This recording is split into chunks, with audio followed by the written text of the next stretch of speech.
What's up, everybody? My name is Ron Empire, and welcome to my channel. Alright, we are back. And today, last time, I just want to recap what we did last time. Last time we worked on fishing for real. I kept saying I was going to do fishing every single video, and I didn't end up doing it. But we did do fishing for a whole entire video last stream.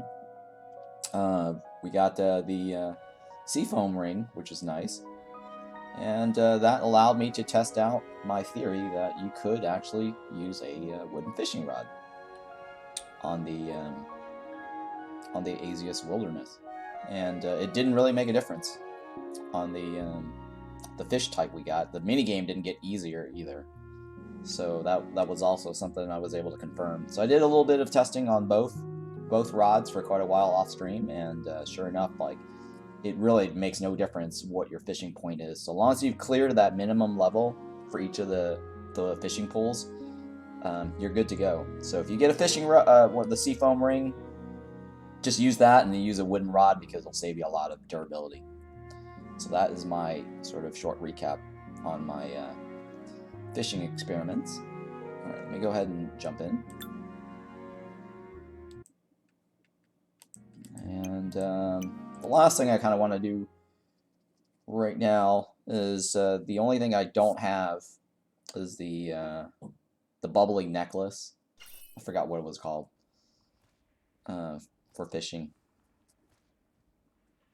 Okay, well, I also was doing some testing, or not testing, but power leveling on my mining using the mining trick, the AFK mining trick that I showed you guys 2 streams ago, and this is the result of my my mining. I managed to get all this. All these epics are actually mine, but these are the new ones that I got doing the mining trick AFK, where you just place the thing down like this and spam this over and over and over. So that's all I was doing AFK for like a couple of hours. Probably I did it for like 5 hours or something like that, and I just went to sleep. And it brought my mining up a little bit, and I got that 1 point in there. But I can tell you, like, mining towards the tail end, like between 90 to 100, definitely is super slow. Like, they've scaled this so hard that getting points starts, getting points starts becoming slower and slower in terms of requirement for the next level up, right? The points, you get the same amount of experience points, but what's happening is that they've scaled the requirement for each level. So it definitely took a lot longer from 90 to 95 compared to how long it took to get to 90. So I imagine, like, you know, between 95 to 100, it's going to get a lot longer to level up because they've scaled the requirement for the experience needed. But yeah, I mean, that's all I was doing. I got all this. This is brand new here down at the bottom. This is independent of the items that I got previously that's already stored in my chest. Yeah, so if you haven't seen this video, I guess if you came from my YouTube side, right, that means you probably didn't see the VOD from a few days ago, because I haven't updated yet. So the trick to this is that so Entropy, welcome, and thank you for the follow, appreciate that. The controls, so what you want to do, and I explained this like a few days ago with a mining trick VOD, but I haven't uploaded this, and I haven't created a video out of this for YouTube. And I haven't seen anyone, you know, do this on YouTube that talks about how to, you know, repeat this over and over and get free loot. So I was gonna make like a free loot and power leveling video for mining all in one, where if you change, okay, anyway, so going back to what I was saying is, if you change your attack key to spacebar and then use item to spacebar, right, you can actually just do the drop or the use. So right now it's I have item in hand, so it's going to use it first, and then if there's no item in hand, it's going to attack, right? See how it uses first. For some reason, like, they decided to use first and attack last, right? So if you hold the spacebar down, it will loop. It will do a loop right? So it will get it'll attack if there's no item in hand. So the first slot, basically, what's happening is, if you punch it, right, the first item is the grass. It goes right back in to your inventory. So long as your mouse is or your selection is hovered over the first item, and the first item has to be empty, right? Or if the first slot, I mean, if the first slot is empty, it will always go there. So it's the first available empty slot. So if you don't use your first slot, I mean, you could do this technically, right? You could do this technically, and then roll your mouse over this, and it repeats it like this, and it fills it into that slot. Right, so it goes in the first available slot. It's just easier to go like this, right? And then yeah, and then you can AFK, like, you know, put a paperweight on your spacebar. Now the trick to this though is that it's possible to get items to fill into the slot, right? The necklace could have gone into the slot, but I had to like figure out where a good standing point is and where to place the mouse, because had I placed my mouse like over here, he's gonna punch that direction, or if I place my mouse over here, he has to step forward to place the block. So you want to place your mouse somewhere close to where it's going to land in front of you, the block, so he doesn't actually walk. So what I did was, you know, I made sure that I stood, hugged the walls as closely as possible. So I placed the wall down, held my my W key down until I can't go further north anymore, and then I punch, and then I just basically eyeballed this, made my cursor, you know, really close to my character. So if let's say if you're wearing the mining hood, right, it was easier for me to remember that it was roughly around this head spot right here, like the first line. So if you place your mouse on the first line, then it's possible that the items fill into the second slot and not in the first slot. So if you do get it and fill it in the first slot, you gotta just move around a little bit, or jiggle where your mouse placement is. So it took a while to find the sweet spot on where to place my cursor. But after that, I mean, once I figured out that sweet spot, I can just AFK, and then all the items started filling up my other empty slots, not the first slot. And then the other trick is to have all the items that you could possibly gain from the block. So it's all here. So what I did was I waited until it all filled up over here, and then I moved it down onto these little empty slots here. And these are the rare ones that can come out of rares. Right, this section right here is rares. These right here are the ones that come out of the green grass. Right, and these items here obviously are the new epics that you can get from this. Right, this gives you, this right here gives you either these 1, 2, 3, 4, 5, 6 these rare items here, or these rare items here, which is either the ring or the necklace, right? And then this row right here, from this all the way down to this, comes from the green grass. And then all these 6 right here, 1, 2, 3, 4, 5, 6, plus the ring and the necklace comes from this talent right here.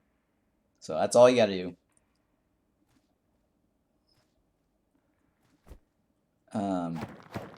To get all the items. Alan, if you watch enough of my channel, I'm planning on doing like channel point giveaways.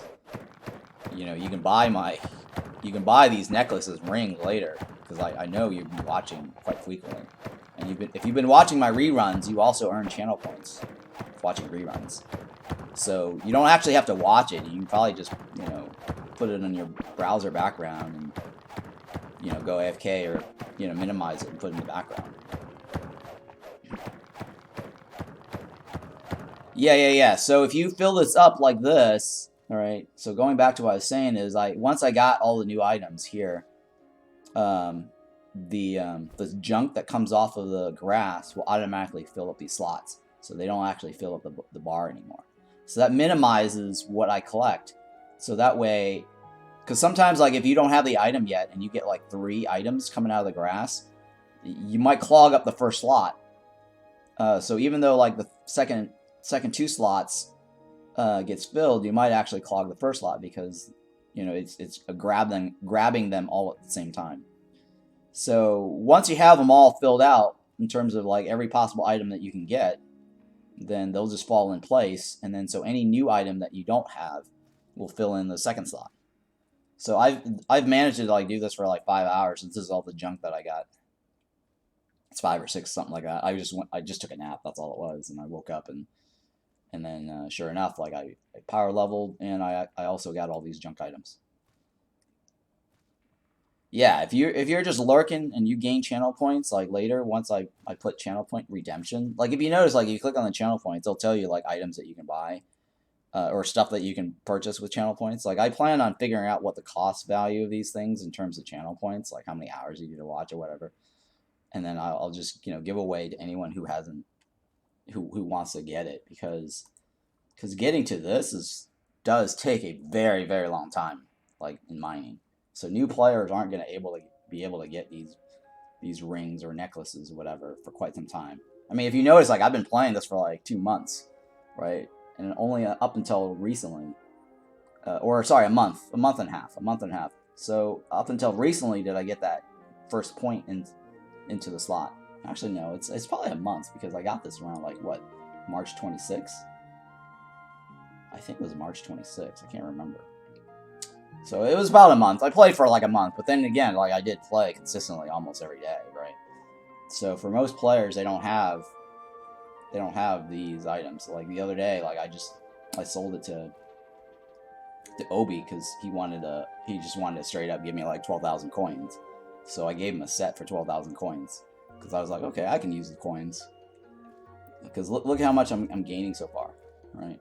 So anyways, that's the mining trick, is you basically figure out the sweet spot to stand, figure out the sweet spot for your cursor in such a way where the new items fill in the second slot. If the item fills in your first slot, then you just got to move around a little bit and then readjust where your cursor is, like tweak it over here or something, and then just keep doing it.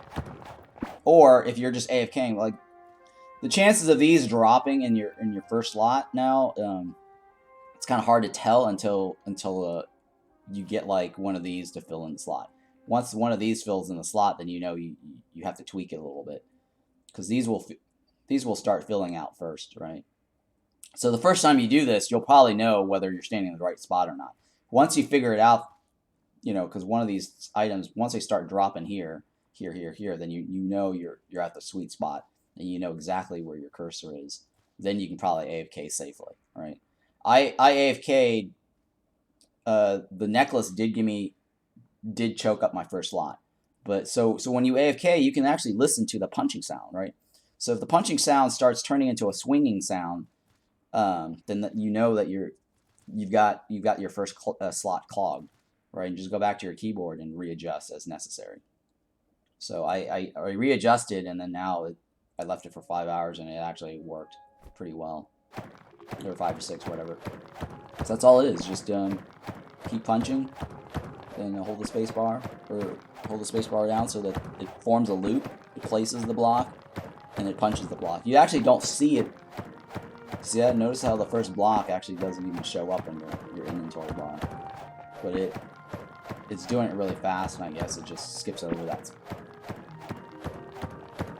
So anyways, let me go ahead and I'll put this away. And then let me see here. So yeah, this is my first inventory box, right? It's got all this. This is my second one, and we got all this today. All right, I got all this AFKing. It was off stream, so I mean, I can't imagine anyone wanting to watch my character, do a AFK melee. Or sorry, AFK mining off stream or on stream. So I just did that off because and then I'm noticing that this is actually going really, really slow to get this up. It will actually literally take forever to get this to 100 if you play normally. Alright, so this is my block. Let me put this away. And then let's take a look at how much money I made in about 5-6 hours. 5-6 hours, roughly. Let's say 6 hours, because I did have to stop to fix it. Look at that. Look at how much money I made just AFKing for my mining. Look at that. I'm in the 20,000 block. Look at that. Holy shit. You see that? That's how much money I made just AFKing. Yeah, let's sell that. Oh my god. It filled up already. All my inventory slots got filled up with that. I'll probably fill up that too. So this is how much. Oh yeah, I still have to sell those too. Oh my goodness. All right, let me just stick it in here then. Actually, no, I should probably just make a new box for all this. Oops. Yeah, I probably should just make a new box for all this.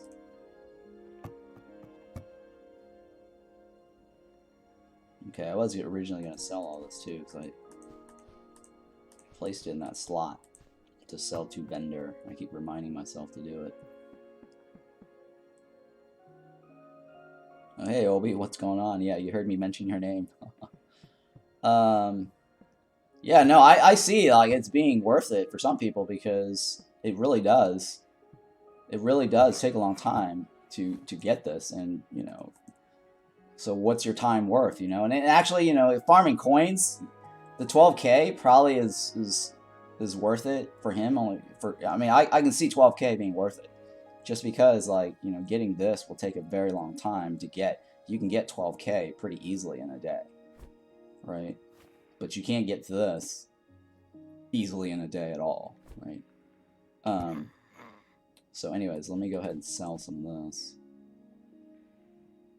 Let me get this off the list here, because this was from before, right? Yeah. And now we'll sell all this. Some of it was from my box, but that's okay. At least this gives you an idea of how much money I made. I think I made more money from the green grass items than from the rare items, because you notice like the other one was like 13-something thousand, 31,000, 30. I think it was like 31. Yeah, it was like 31 or something. I can't remember. Yeah. So I definitely made. So here, you know, the recap here is during my AFK. I'm gonna buy this actually. During my AFK, I'll buy the Hive Mother. During that AFK, I actually made more money using the green grass than money coming from the archaeologist. So my recommendation is, if you really want to make a lot of money, use the green grass as the one to AFK with, right? And then, you know, this here helps as in terms of like it's just a bonus, right? So if you wanted to buy some of these rings for me and you actually don't have this slot right here, you're probably gonna have enough in 5 hours. Like I got about what, 30 something, 30 plus coins in like 5 hours just doing the green block. And then you won't actually have to worry about your inventory clogging, because if you don't have this right here, your inventory can't clog, right? You can't, or sorry, your first slot can't get clogged if you don't have this, you know, right here. So let's say if you don't want to clog up your first slot, just hit this reset button, right? And put points into this, and that's it, all the way up to here. And then make sure you have all the different items that's associated to the green block, right? And then you can fully AFK and not even like have to worry about tweaking your, you know, your standing spot or tweaking your mouse, because you will never get an item to fill in this slot right here. So if you don't have this archaeology skill, then you don't actually have to worry about anything. You just basically fully AFK, right? And then if you collect like 12K coins and you just want, you know, the items from me, then go ahead, you know, join my Discord, whisper me, and let me know, and I'll sell them to you for 12,000 coins. I'm okay with that, you know, because I have so many of these, right? Or if you're too cheap and too poor, you know, in coins, and you've been watching like Alan, because Alan's been watching quite a lot, I'll probably sell some reasonable, you know, some channel points to you, so you can just buy buy all these. You see that? I've got like 2 boxes, almost 2 boxes full of this. There's 4 slots left. And I actually sold a couple of them to Obi.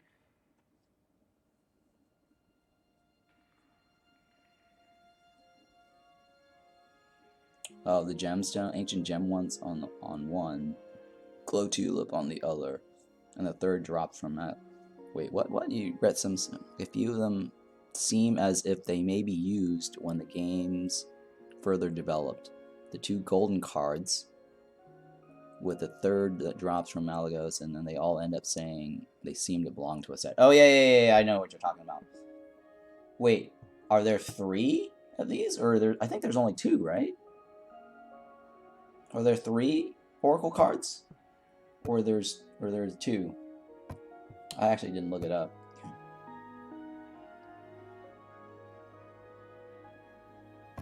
I actually saved it placed it on the pedestal because I kind of realized that I'm on the same train of thought as yours, you know, because when it says it looks like it's part of a set flavor, right? So I don't know if these have any use, so I also saved them up.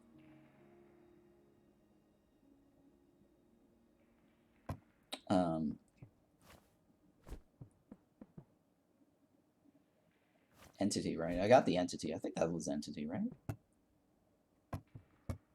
Yeah, I got entity, and I got aura. Is there a 3rd one? Let me look it up. I don't think there's a 3rd one. Give me a second. Let me look it up and find out. I am curious to know if there was a 3rd one. I thought I got every single valuable junk in the game. Valuables. I might be missing something. I'm pretty sure I've got every single valuable junk now in the game. I got the mystery doll set too already. Oh, there is a 3rd one. Yeah, there is a 3rd one. It's brilliance. Found indestructible ancient objects. Oh, okay, right. I might have accidentally sold one of those. Yeah. There is a 3rd one. Yeah, there's a 3rd one. I haven't been smashing those as much because I've been collecting them. These ancient crates right here. So the Oracle, what is that? The Brilliance card is probably in one of these. All right, I haven't been smashing them. I've just been collecting them because they make pretty nice decoration, right? Because if you place them they glow. Oh, I need to put my thing back up. So I've just been collecting them. So yeah, I think if I smash all of these, I'll probably end up getting that Brilliance card. But yeah. I thought I got all of them, but I didn't. Okay, let me put all my my items back in hand. And then so yeah, I did get a second seafoam ring off stream because I was testing out fishing on my alt and also on my main because I overshot the numbers in terms of my fishing skills. So I was trying to figure out what the magic cutoff number was because I was explaining earlier at the beginning of the stream about the whole thing about fishing was that each pool has an exact minimum amount of fishing points required to be able to fish in that pool with the rod that you're using, right? So I was trying to go for the most minimum rod, which is the wooden rod, so that I can fish in those pools without having to spend anything beyond a wooden fishing rod. I mean, I did, I had to test it out with other rods too on my alts, just because some of my other characters didn't meet the requirement. For example, the wooden rod, the current fish pool right here, people say it's called the dirt biome.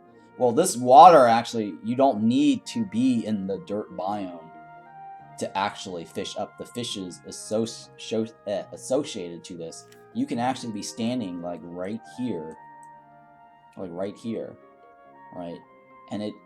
And so long as it doesn't have a tag here, it's actually the water here in this dirt biome is the same as the water roughly over here.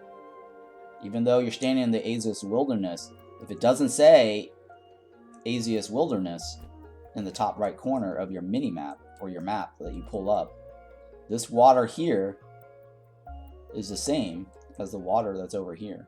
All right, that's the other little thing that I noticed, right? And so this water here, whatever, this water here that has no location tag, right? It's basically, let's call it like no location tag, right? You can get the fishes from here if it has no location tag, right? So the no location tag water, the minimum cutoff is there is no cutoff. Like you can use the very minimum fishing rod or fishing points. This is the lowest fishing point that you can possibly get when you start off with a nomad or a level 0 fishing, right? So level 0 fishing will actually show up as 0 fishing here because you don't start off with like any basic fishing at all. Unlike mining, like if you were 0 mining, you do start off with 20 minimum mining points, right? So when you don't have fishing 0 here, your fishing skill is actually 0. All right, so the minimum points that you can get for fishing is 38. And so these water pools here, I don't think has a requirement, or if there is a requirement, it's definitely just is 30 or 38. But the numbers that I've noticed is that they've been putting on each of the pools are even numbers. Like they're not like some weird, 158 or 131 or something like that, or 98. Or whatever. It's actually an even number. So I'll read off the numbers to you. It's like 60, 100, 140, and 160. Right? Those were the numbers that they've imposed on each of the different waters. So going back to what I was saying is that you can actually fish with a wooden rod, like right around here, as long as it doesn't say the Azeus Wilderness. And it'll take you a while. So all the water here actually is normal water. So it'll take you a while to get to like over here where you start getting hit with like a Forgotten Rune tag, right? So when the tag says Forgotten Runes, then the water requirement, or the fishing in the water, or the fishing in general, it's not necessarily the pool, the requirements changes. And I believe the stone is 100, right? At first I thought it was 130 from last stream, or 120 from last stream. But that's why I tested it offline, just to verify that the cutoff was 100, because I went all the way up to 99 and it didn't work, and then I went to 100 and it actually worked. So I have another theory though. Okay, so this is my other theory, that the tile, I think, does not matter in terms of where it's located. I think it's associated to your character.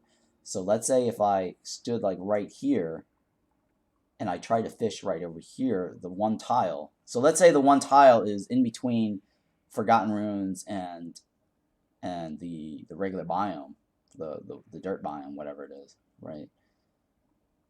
My theory is that the water tile won't matter. It actually just matters where you're standing with this tag. And no one's actually mentioned any of this on any YouTube videos. Like, I literally have gone through various different videos just to see if somebody's, saying something I don't know. So my theory is that if I could go over there, I haven't tested this theory, so we're going to do this on stream, that I think it's just your tag determines what type of fish you get. And it's not actually the tile itself. I may be wrong. We'll find out. So it could be the tag, and the only way we'll know that is if we actually stand on the tile on a bridge and then dig it up. So we'll find out in a little bit here. So that would be a very good experiment. Let me put the resummons away, and then we'll head on over that corner, because I am curious to test this theory out. And so, okay, so I saw, like, in videos, like, there were YouTubers, like, that was trying to, like, and I thought that was funny, because I already knew the answer, but I still, thought it was funny that they think they can drag. I mean, I can see where they were coming from, because I think I would have probably had the same thought, too, right? But from doing a few testing, right, and reading the wiki, I kind of knew already the answer. But they were testing to see if they can get, like, Azeus water here, and they try to drag the water all the way over to here, and thinking that they can actually get the Azeus water here to here. This is quite a long trench to dig up just to test that. They could have just tested that water and moved it over here, you know, because they could have just tested that water right here and stood right here where there's no tag, and then find their answer rather than trying to like dig the trench and bring the Asia's water all the way over here. I thought that was kind of a bit much to drag Asius's water over here just to find out that they cannot get the Asius fishes. You know, I just thought that was silly because they should have just tested it because, like, you know, at some point you go over here. So they probably did not realize, okay, this is the thing, they probably did not realize that the tag in this right corner here is what's causing them to get the water, the correct water type or not, right? It's just this tag. And I got this information just by looking at the wiki. The wiki just said, like, hey, you know, if your tag here says clay biome, then you're gonna get clay biome fishes, right? And or unless it's the yellow one. And we tested that last stream, right? So last stream we did actually test out dragging the yellow water to our base. And the reason why we tested that was because that's what the wiki said. The wiki said that the yellow water, I didn't read it carefully at first, but we tested it all the way out. And so the yellow water does get you the clay biome fishes, and you don't actually have to like fish in the clay biome. So this is the only one that actually allows you to fish clay biome water. And then the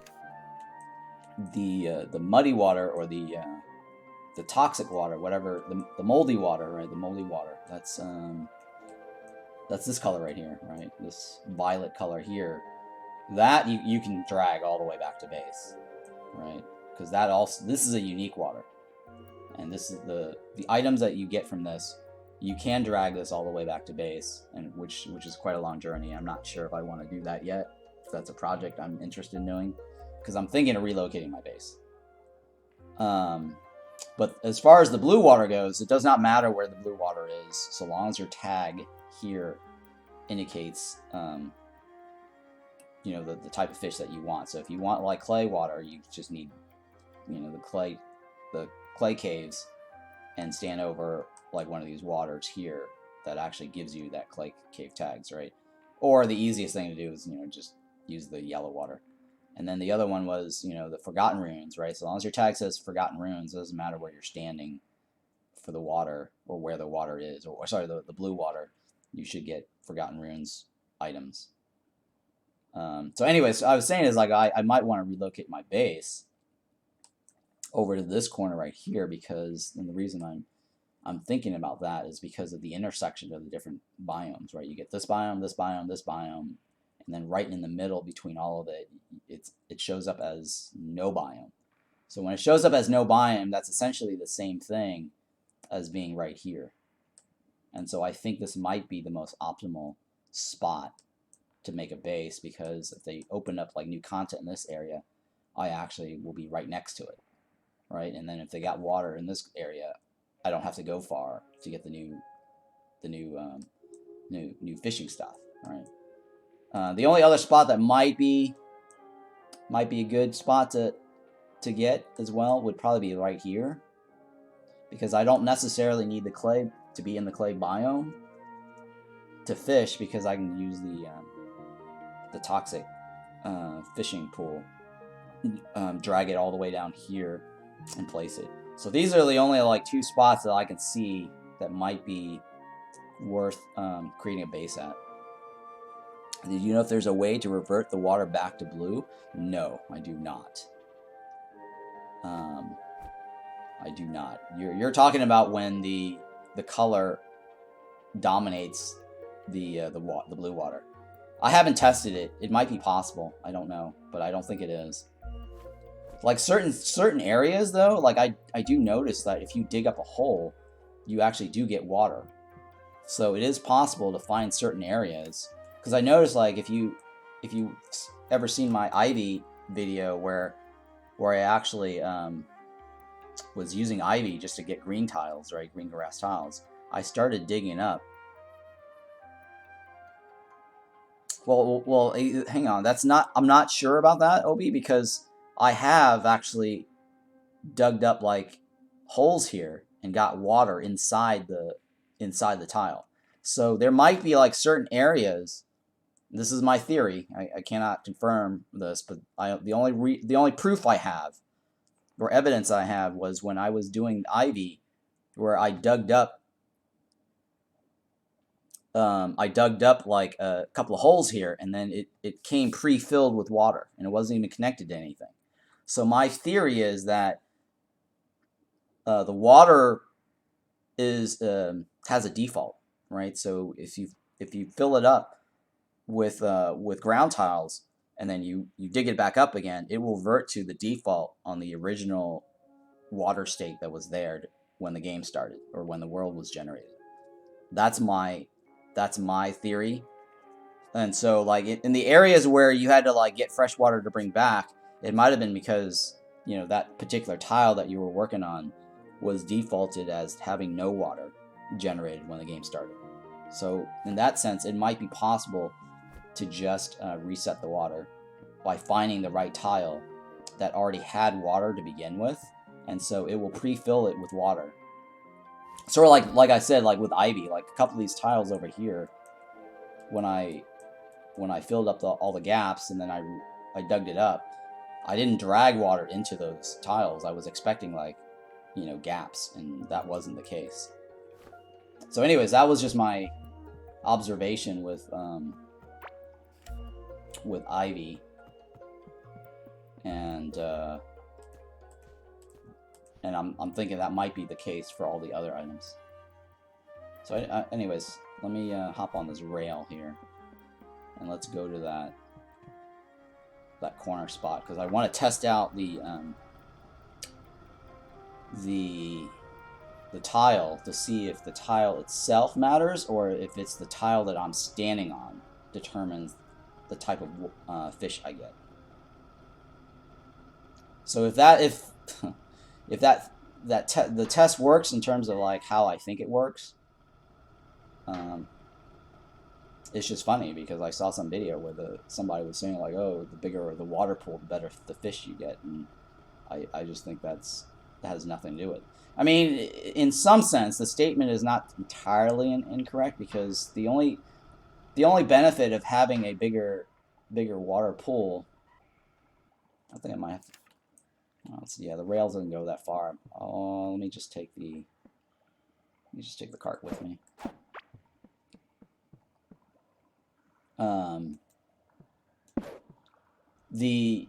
I mean, there is an advantage to having a bigger pool. It's just, oh, that was such a short ride.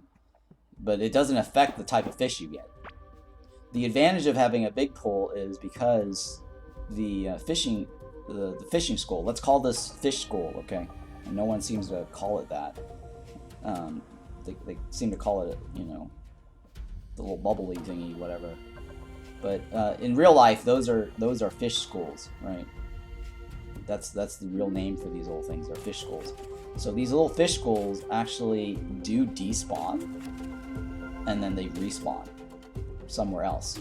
So the advantage of having a large body of water is that you're giving yourself a greater probability of getting another one of these fish schools to appear in that water.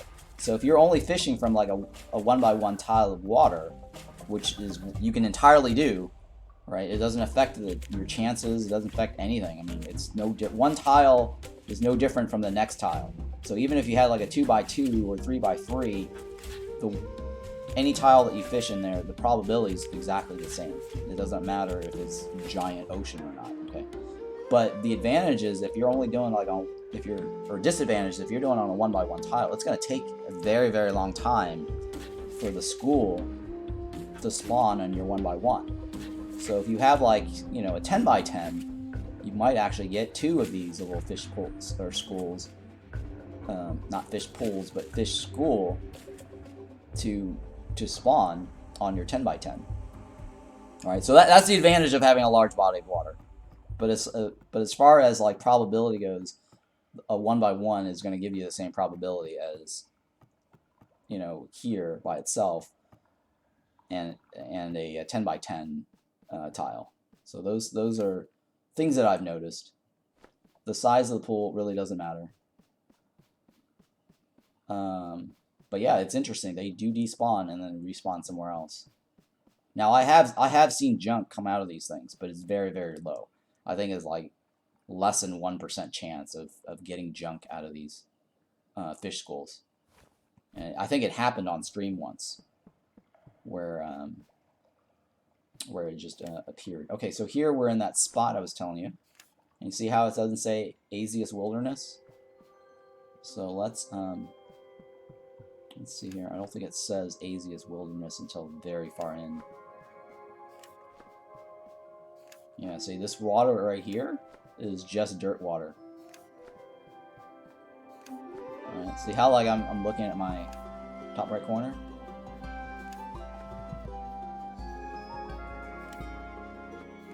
Alright. Still doesn't say it, huh? Weird.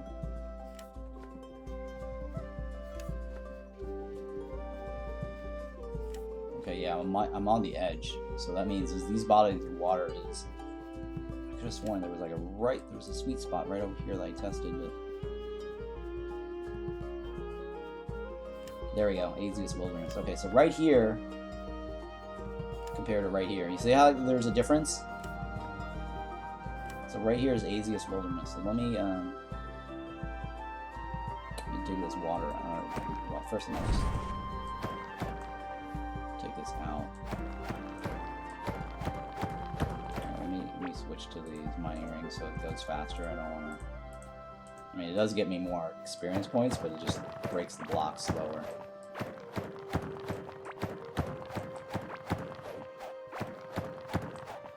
So I want to open this up a little bit so we can do a proper test to determine if it's the pool or if it's the tile that I'm standing on.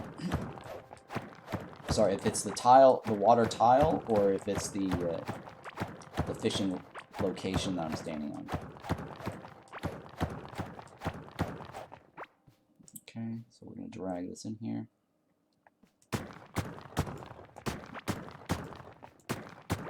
I mean, it would be interesting if the developers change the way the mechanics work, where the more tiles that surrounds the water, the greater the probability of getting a certain fish. I can see that something that I could program in. Because recently, the game Timberborn, right? So recently in the game Timberborn, the developers actually changed the mechanics based on like the number of tiles surrounding or water. So okay, in Timberborn, if you had like a water dump that dumped water into this tile, it started irrigating the whole land around this, right? And then the evaporation rate was the same one tile as the evaporation rate as a 2x2 or 3x3 or 4x4 or a giant ocean. So they recently, in the experimental branch of Timberborn, for any of you that plays Timberborn or know what I'm talking about, right? The developers nerfed the exploit, or the game. It's not. I don't like to call it exploit. It's pure in-game mechanics. Okay, it's totally fair. What was happening was they had a water dumper, or I did this. Okay, and other people did this too. They noticed that you can take a water dumper and dump like one drop, I think 3 units or 1 unit, it was something like that, 3 units maybe, 3 units of water, and it filled up this entire 1x1 tile, and then you irrigated the whole entire land just the same. And that 1x1 tile water evaporated at the same rate as if it was water inside a giant ocean. So recently the developers made it so that water now evaporates differently based on the tile, right? If no other water is surrounding that one tile, it evaporates faster. So it decreases evaporation based on like however many tiles that's adjacent to it. So they nerfed it so that you can do the water dumping trick to put water in this tile, but it evaporated a lot faster. So to improve that, if you wanted to go like this, right? And then stick your little water dumper right here next to this. This one tile now is connected to 3 different adjacent water spots. So that means the irrigation will still kind of work, but you're losing 3 spots to farm with. and the evaporation rate now is decreased because it's adjacent to 3 different water sources instead of the one.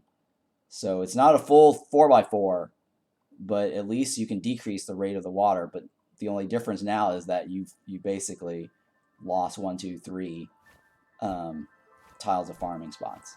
But anyways, that's just, you know, Timberborn, and I was explaining the Timberborn mechanics because that is what I think the developers could do in this scenario, where the water, you know, like you get more fish, like the probability of you getting fishes is higher if it's surrounded by water versus junk. Because right now, like, I think, I don't know the numbers of this, and I can't test this per se. I can if I fish enough, like 1,000, you know, times and not miss. I have to not miss also, right? But right now is like the way I think it works is that if you throw a fishing line into these pools, right, like this. I need to take this off because use and attack is the same, right? Oh wait, no. I'm sorry. Since I'm fishing now, I want to switch back to use, and then remove this. Right? Yeah. Okay. So, anyways, I think the way it currently works is that if you cast a fish line into a non-fish school, right, the probability is, I think, 50-50 or less, right? You'll have I think it might be tilted more towards junk, but from what I can tell lately, though, is like I think it's 50-50. I think it's 50-50, fish or junk, right? But again, like I don't know the exact probability, and maybe somebody will post it on Wiki, or I need to like cast like 1,000 lines in the same spot to figure it out. But okay, so this right here tilts that probability, right? So if you go 5-5 on this, that's 20% chance. I'm thinking that might tilt the probability. So that's why I'm leaning towards believing that it's more 50-50, that you can get either a fish or you can get junk, right? So if you place points in that talent, the Fisherman's Luck, I think it'll tilt it more towards like, you know, 60-40, right? Where you're going to get like a 60% of fish and 40% junk. It could be already 40-60, where 60 is junk and 40 is fish, and then you put 20%, it might tilt it closer towards a 50-50, or 40 plus 60. It might tilt it the other way, 60-40, right? Yeah. So I'm thinking it could go either way. I don't know. Like it might be right now, 60 junk, 40 fish, and then if you put points into that, it'll tilt it towards 60 fish and then 40 junk, right? So that's my guess right now. I don't know. I can't confirm that until I throw enough fishing lines to test that theory.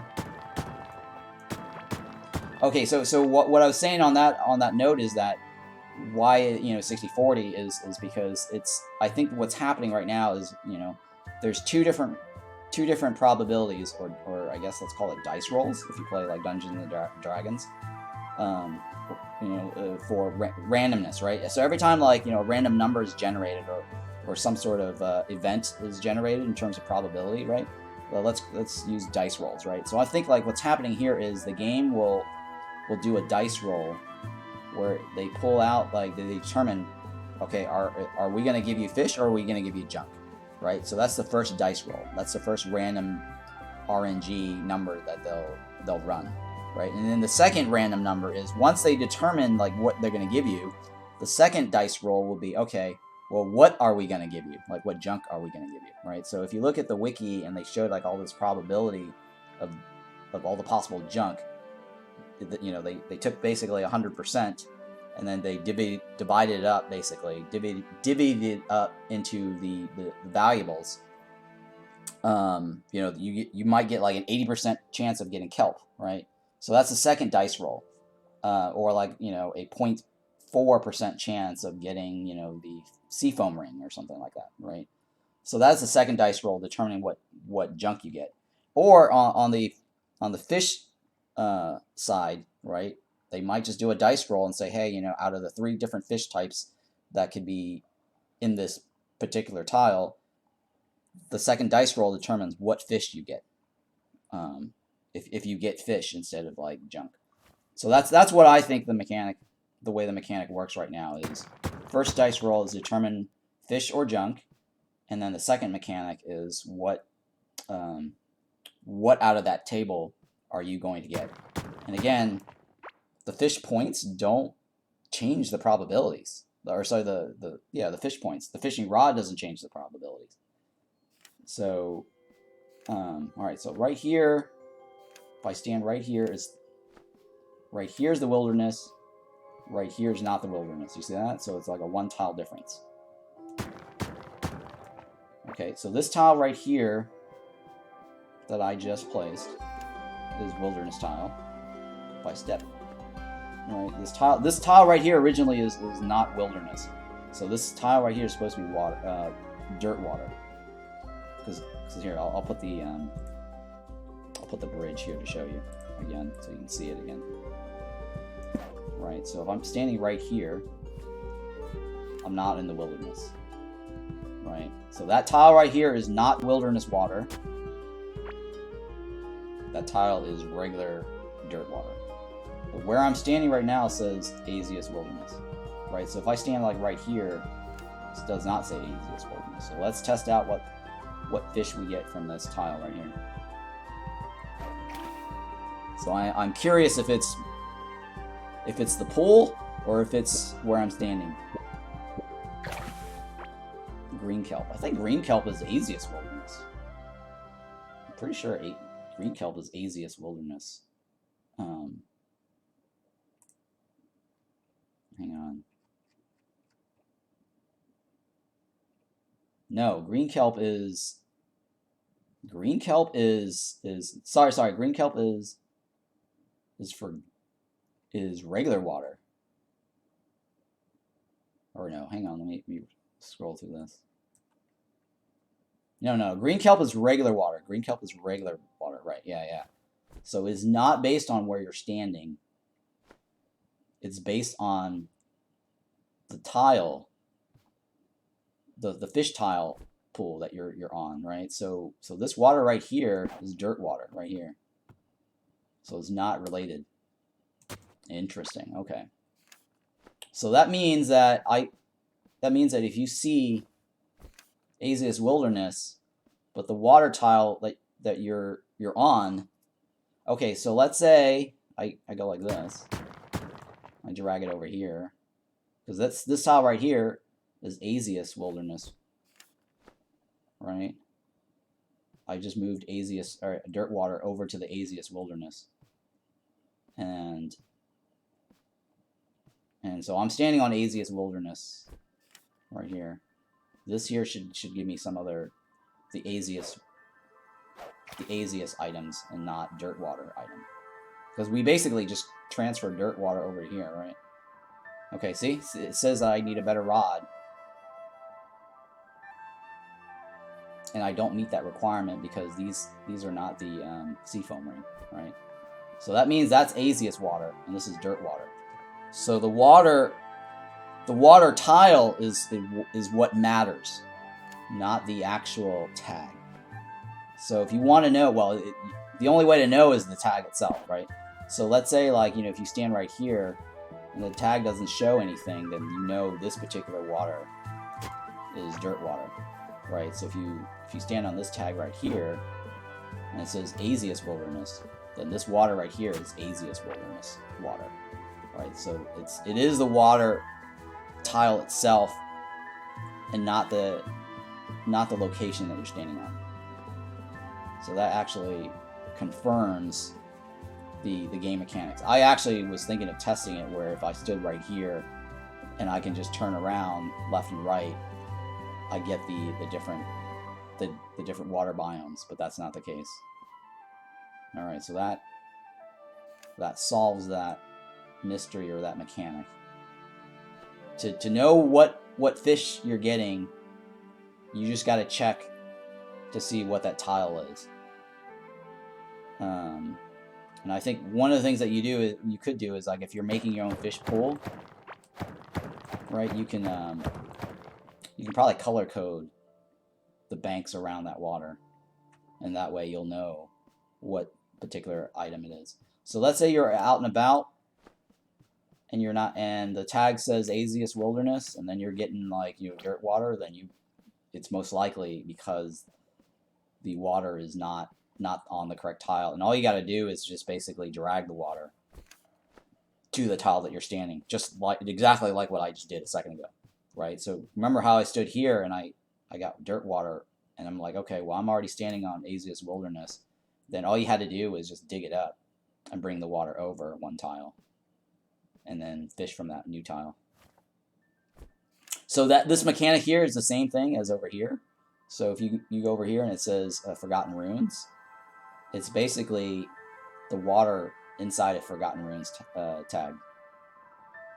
And so I was thinking of making my base like somewhere right here, where I can just go over here, get Azius Wilderness water, and go over here, get the Forgotten Ruins water, and then whatever new biome over here. I mean, I don't need to be inside the clay cave biome, but right here, the reason why right here is still a optimal spot is because I don't have to drag the water very far from this little yellow spot over. So I could move this yellow spot over here, stick a pool here, and then that way I can be around here, here, and here, and then somewhere in between I can probably just create like another pool for the dirt water.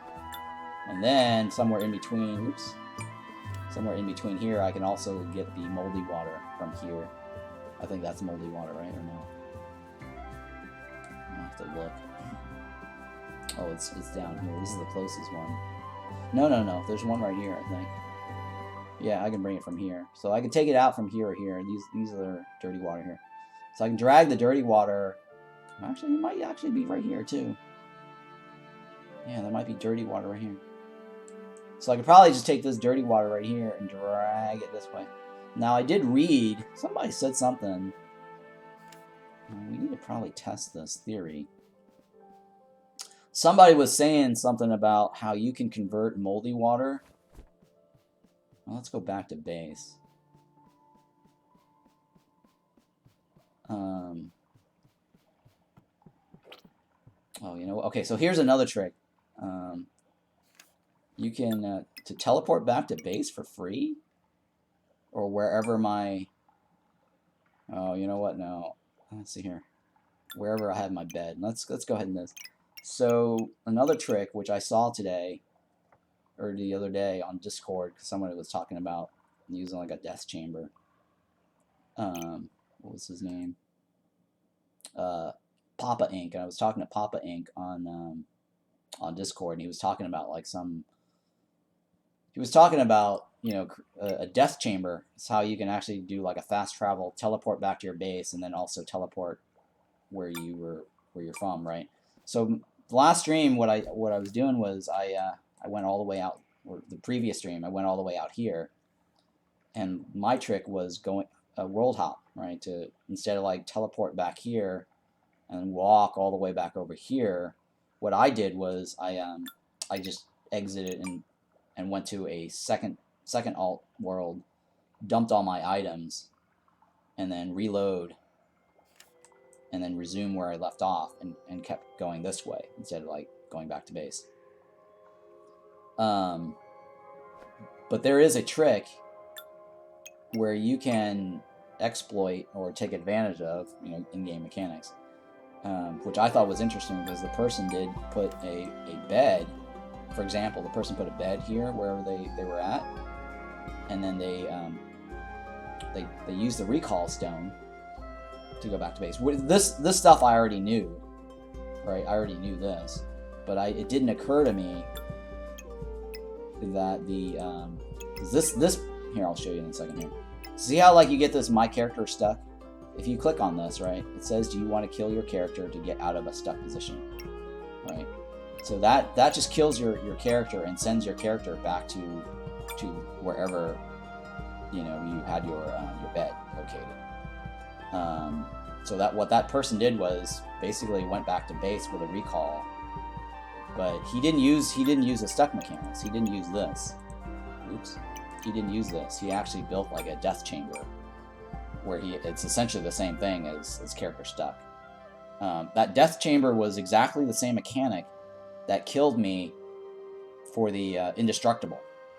Right? Remember, like in that one video where or that one time I was fighting Asius down here in the Asius Wilderness, and there were all these like indestructible pillars that was going around Asius's center point, and then I was digging up one of the pillars that was not originally a pillar, and suddenly it became an indestructible pillar. I don't know what was going on with that. Okay, first of all, I think it was either a bug or the developers had like a glitch where originally Asius Wilderness had like indestructible blocks, and that was supposed to like respawn Asius's indestructible block to prevent you from getting into him.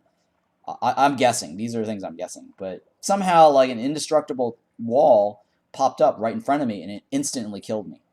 Right? And then what happened was my character instantly got teleported back to base, and all my items was still in my bag. So it wasn't like an instant death kill where I actually had to get my tombstone. So that instant death could be replicated by actually going inside a wall and closing the door behind you. So I'll show you that in a little second here. So let me go ahead and click on this to show you the effect of this. This will either send me back to the core or my last known bed. And I think my last known bed might be Ivy. But in which case I actually have a rail. So let's find out here. Oh no, I actually lost my tombstone. Oh shit, it actually... Oh man, okay, so that actually is not the same. For some reason, actually, I could have sworn I tested where it actually killed your character, but it brought... Okay, so it teleported me back to this guy's spot. And I still have to go get my body. Oh man, that's bad. I should have put a bed right there. Okay, so that's different from... Okay, so now I can kind of see why he was creating a death room. All right. So I'll show you in a second here what the death room is all about. Because the death room was exactly like my indestructible death, where I actually was able to keep all my items, and I was able to teleport back to the bed. So let me... Oh my goodness, this is gonna be a long walk, huh? I probably have another cart. Let me go get that cart. Let me get that cart. Could have sworn I had another cart here. No, let me steal the cart off of this one then. Oh my goodness. All my characters stole my carts. Alright, let's go back to that. Go back to that spot. Oh, I should have brought a recall too. Oh man, I should have brought a recall. But that's okay. We're gonna test this thing out that I saw this guy do, or he had like a mini clip, personal clip that he was sharing me. Oh no. Actually, let me go to this guy. Kind of wanted a second pair of pants. Nope, didn't get a second pair. Alright, so I'll show you in a second this teleport trick using a death chamber, or a death room. It was making use of an exploit, which I'm not sure if it's a good idea to do it, but I thought it was interesting, okay? Because this could be patched, so you cannot rely on this for too long. I mean, my other trick was probably a little bit more reliable, world hopping. I don't see them fixing world hopping because there's nothing wrong with world hopping. This is a short walk, so I'm not even gonna rail this. So that really changed, because I think I could have sworn like it did not give me. It immediately killed my character, but it didn't let me take my items with me. So that was different. And maybe I didn't test it properly. So I got all my items back. So let's go back to base.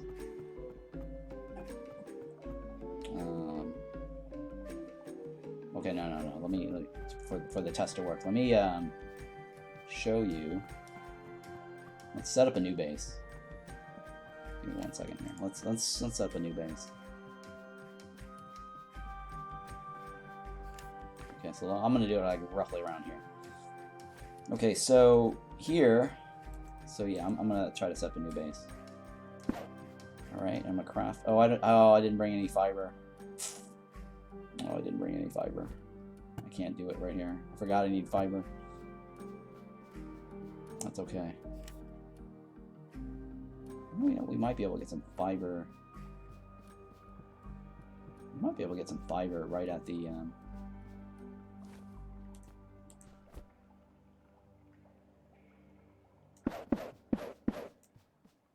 Right over here in this zone. So I think some of these mobs.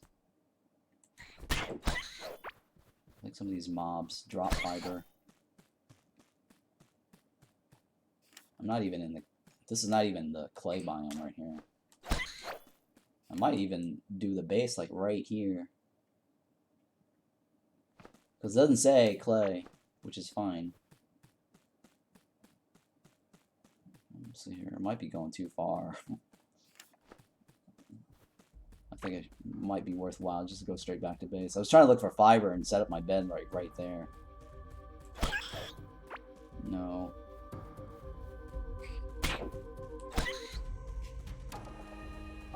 Where are all the fibers? Okay. No fiber. No fiber. Man.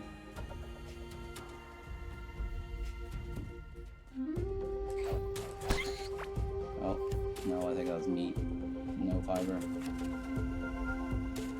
I think one of these gears turns into fiber, right? No, I don't want to salvage my gears.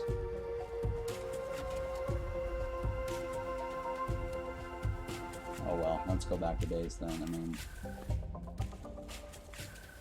yeah, let's just walk back to base. Oh hey, here's some fiber. Never mind. Here's some fiber. Here we go. Here we go. Perfect. See, I knew there was some loose fiber around here. Alright, so I got some fiber. Let me go back to that spot here. And make my bed. And so that way when I kill myself, I go to that spot.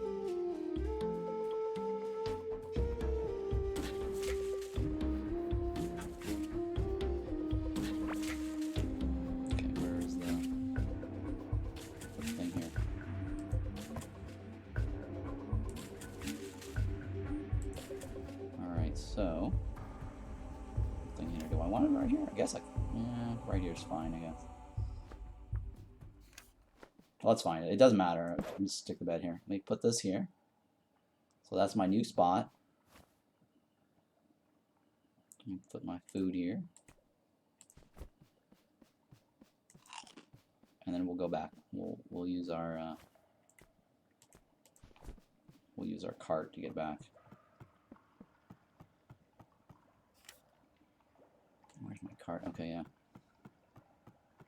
So yeah, I kind of want to relocate my base to that top corner.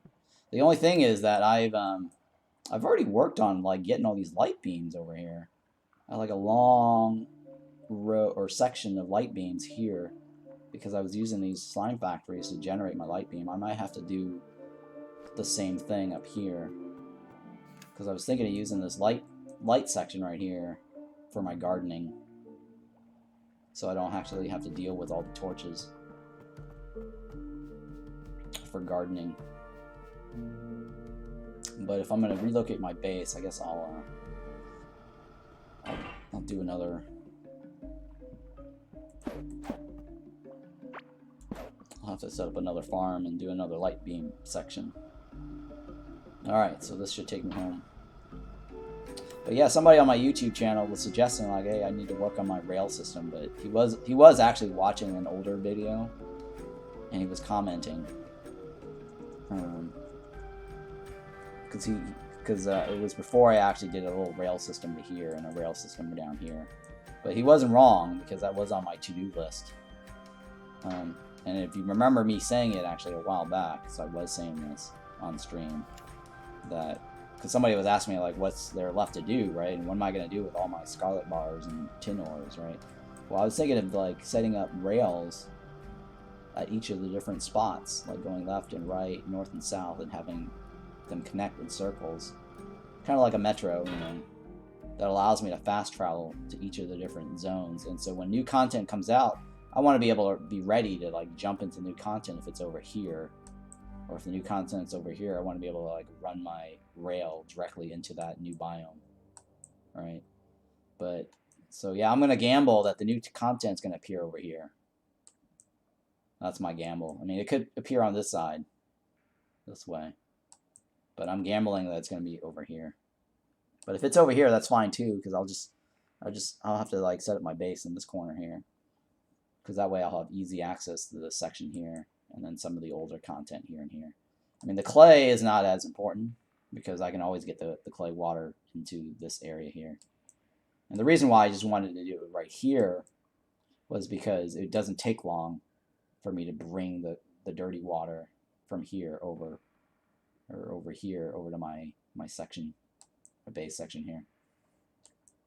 Otherwise, if I did it right here, it's going to take me a while to bring the dirty water from here all the way over here, right? Okay, so the reason why we're also this dirty water right here.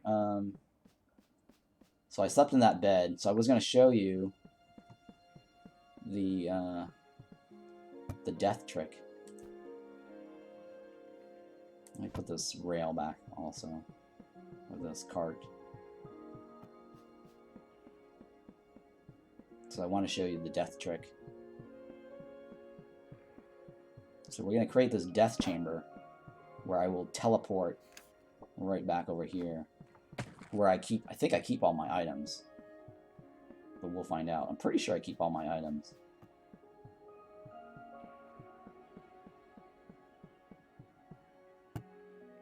Oh yeah, here we go. I'm just getting my door. I need to get a door. I tested this briefly, and it seemed to work.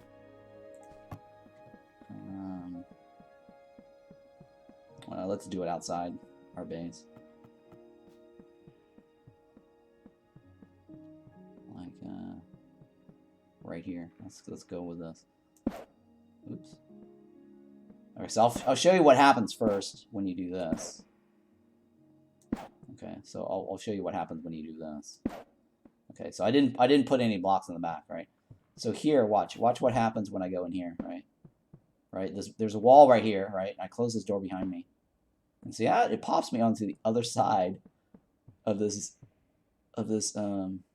door, right? It just magically teleports me over here onto this other side. So I thought that was interesting, right? You close behind, boom, you pop out, right? So this is kind of like one way to get back. So let's say like if I really want to reinforce my base, right? If I did something like this, right? If I really wanted to reinforce my base, making sure like, you know, see how like these guys actually do break down the walls. These guys actually, sorry, doors. These guys do actually break through these doors. Right, I see some blowpipes here. That's kind of cool. So if you really want to reinforce your doors and your base and make sure like no one actually gets in, right? You can do this and get into your base. You can do this to get out of your base, right? So if you've wanted like a trick, right, where you can basically make sure that your entire base is surrounded by walls. You don't necessarily need water anymore, right, going around your base. Because before we were doing this, right? We were doing this and having like little spike traps along this path, because it is entirely possible, you know, for them to actually crawl in and stand right here and break your door, right? So if they're standing here breaking your door, they're probably going to get spiked, right? So now with this trick, you actually don't have to have spike traps, and you don't have to have water around your base anymore. Right? You can just go in like this and pop inside your base. Right? So I thought this was really interesting, first of all. And I just discovered this myself. I didn't like watch anyone do this. The only thing I did watch was the guy had this here. Alright, so now this is the interesting part, guys. Okay, so here okay, so it popped me in here. It didn't pop me over there, but if you wait a little bit, he dies. Alright, it was instant death. And I landed over here. And I got all my items. Right? Do you see that? I kept all my items. So it was like a neat little fast travel from here. Oh, I should have brought my cart or a teleport. Yeah, I forgot to bring my cart and a teleport. A recall. So yeah, if you wanted to fast travel back to the core, you can bring a recall, right? But then if you want to go back to wherever the hell you're located, just carry a bed around with you everywhere you go, right? So you carry this bed, you place a bed somewhere over here, you know, wherever. Let's say like you were in the middle of exploring this, right? And you didn't want to go back home, or you want to go back home, but you don't want to use the recall because the recall would just make you get stuck back here after you spent your recall. Just drop a bed here, use the recall, and then use the death chamber to pop back over here, because, you know, what's important here is like you want to be able to retain your inventory. That was the key. Unless you kill yourself, right, in such a way that, you know, you don't have anything in your inventory, then you could still teleport without using the death chamber to the bed, but then it would just put like a tombstone where you killed yourself. Like, let's say you walked into, like, you know, this chamber and have all the mobs kill you, right? But this little death chamber here is actually a lot easier. And I thought that was a little interesting trick to kill yourself by walking through a door. It's like the portal to death, or death gate. So that was very interesting. So now I gotta walk back because I didn't think about bringing a recall. What's in here? Nothing right now. Okay. Well, that's okay. I wanted to do some fishing anyways in the Forgotten Ruins, because I wanted to get the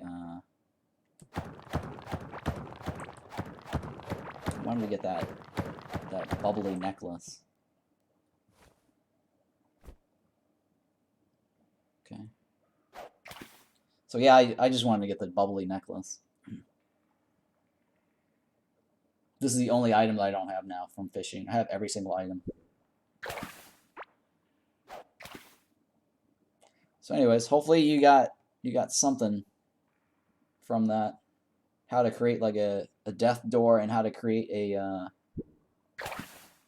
a more secure base without using water or spike traps. So I might use that trick. I don't know. We'll see. Especially, like, you know, if you're going to build your base near something that could be damaging to your door.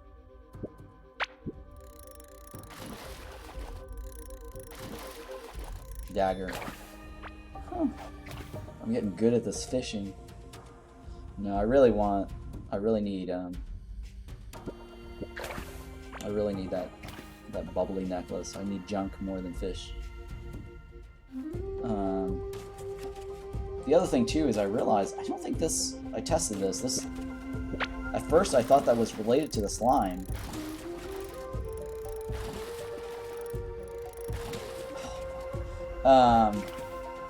Like the slime, but it didn't seem to change.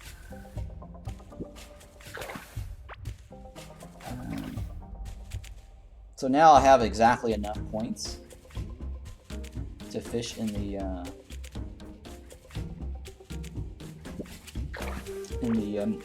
moldy water, right? So for example, see how I have 160 fish? I can now fish in the moldy water without using a scarlet rod, or use 2 fishing rings.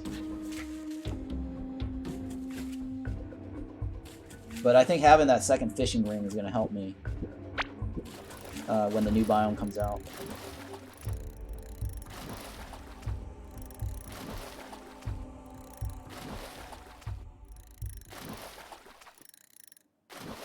Oh man. I let go too early.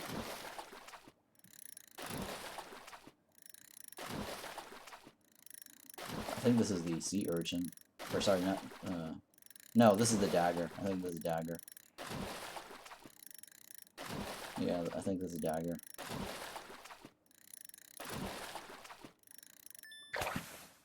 Yeah, it was a dagger. It was like a tug, let go, tug, let go.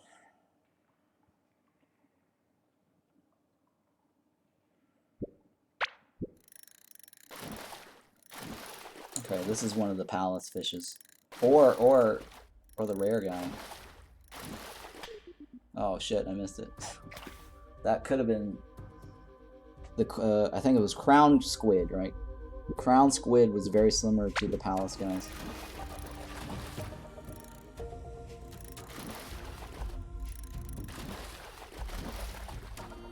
Oh well, I'm too close to the edge. I don't think I can get it. Maybe I can, I don't know. Nope. No, it's too... That was one of the palace for sure. After a while, you do recognize the patterns.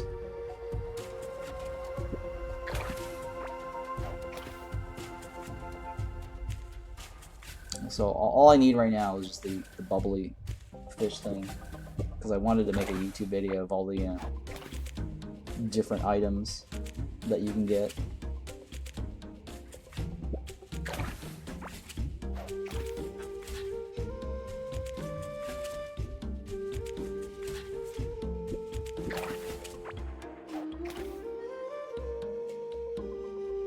So yeah, that'll be exciting to start working on like a new base in that top corner.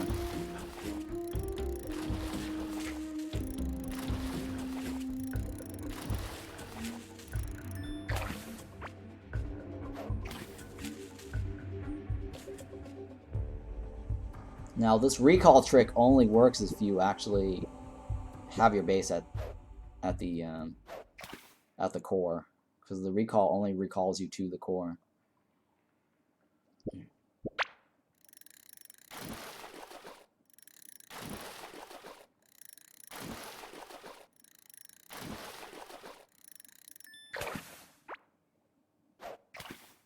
In which case, I think it's at the end of the day, it's probably still better to base hop or world hop just to store your stuff. There's a dagger.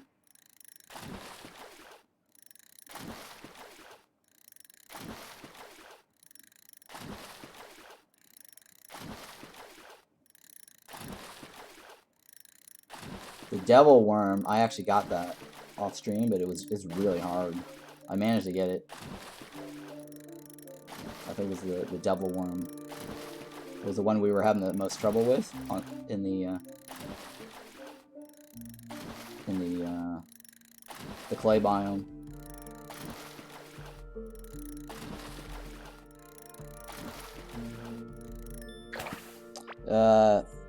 You wish mining wasn't so gear dependent for being able to mine mold walls?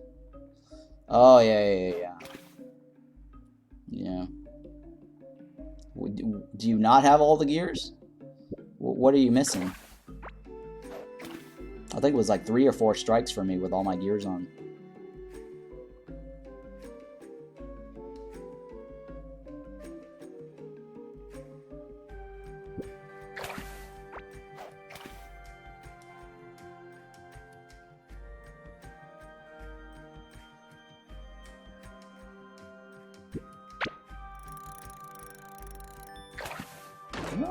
Nice palace there.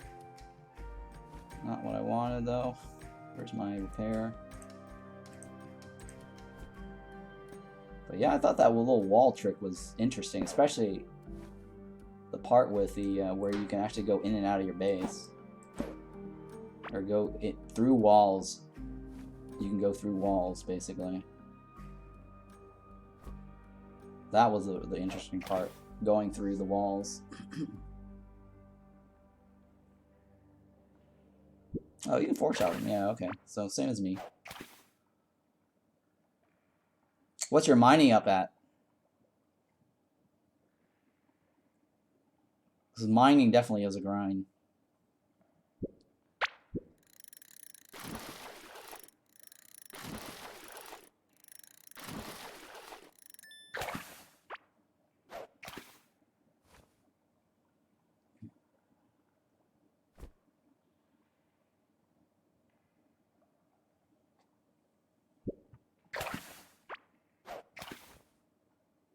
Oh, okay. You're almost there. Yeah. After 90, it does get a lot more annoying.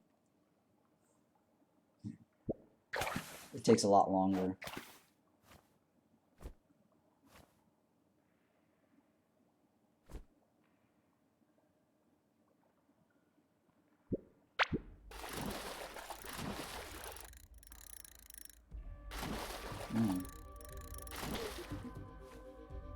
Put all these rings on.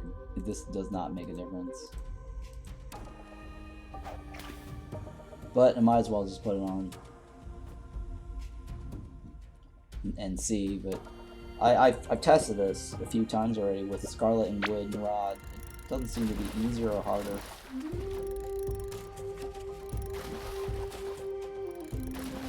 It's just a matter of you playing the mini game. Like, the only way they would make this or easier based on points would be moving the fish closer towards you, but then that's the same thing as putting points in here. Right, so stacking like fishing points and bringing them closer towards you to start would then make this talent useless if that was dependent on points. So there's one fish that gives you fishing points. It's something astral jelly. I don't see the benefit in astral jelly if you already. Well, maybe there's a slight benefit if you're exactly. Sorry, no, it's not true actually.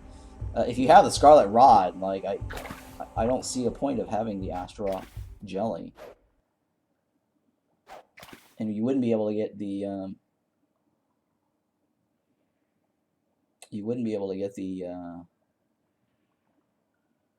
seafoam ring without having enough points to begin with.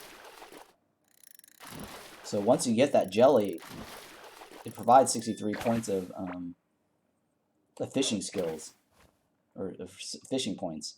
So I don't really see why that you really need to eat that unless the next biome opens up and it requires like a high fishing point to fish in the pool.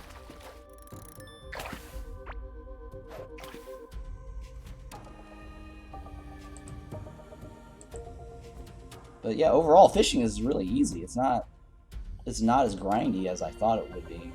It takes like what, 2 days maybe? To max out. You can max out to 100 in 2 days.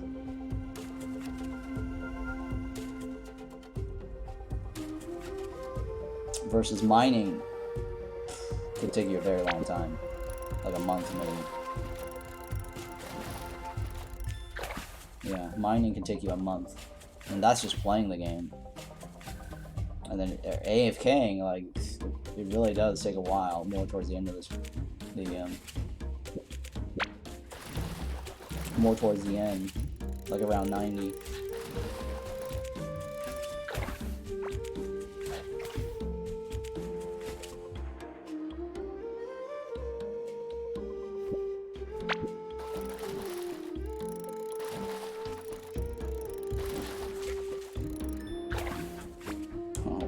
maybe I got that one off of, right off of that last minute.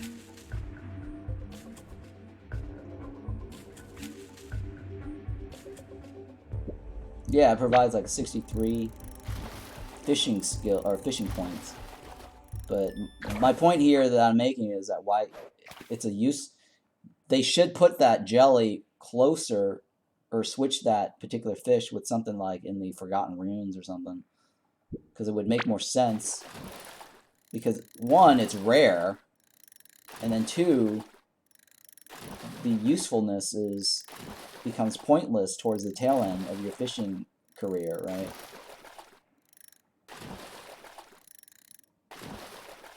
This is another dagger. It would be more useful early on because it's rare. Because then you can actually cook it and eat it and actually make use out of it, and that way it helps you during your fishing career, trying to get to, you know, your journey to 100, right? Because if you're already able to fish that asteroid jelly, you don't need the points from that jelly. I don't know if that makes sense with what I'm saying, because the infected water is only 20 points different from the Azius Wilderness points, and Azius Wilderness is like 140. And if you already have if you're already fishing in the Azius Wilderness, most likely you're using the Scarlet Rod, right? The Scarlet Rod already clears the infected water. So having the astral jelly does not matter. It's not going to make your fishing easier either, and it's not going to change the probabilities of any of the fishes either. I've gotten every single one of the fishes without raising my points beyond the minimum requirement, or roughly within the minimum requirement.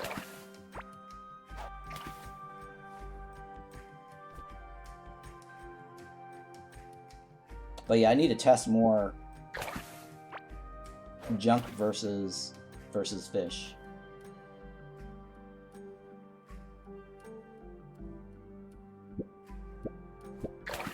It might be 60-60, but then I lost a couple of fishes, right? So sorry, 60-40.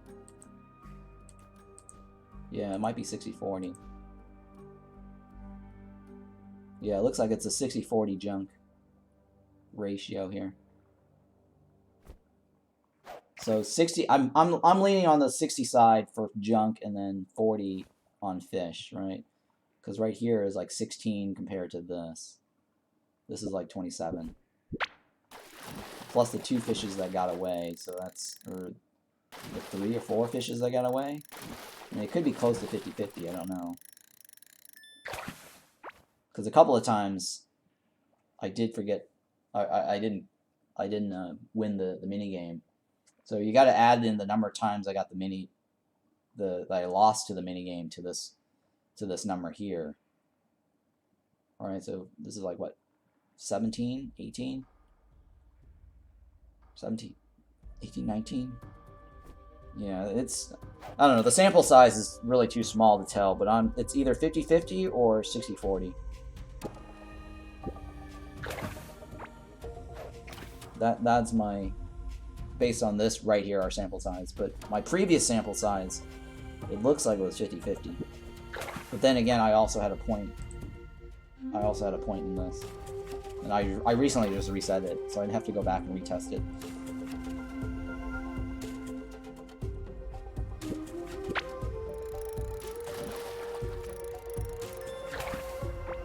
I think this pool is probably the easiest pool.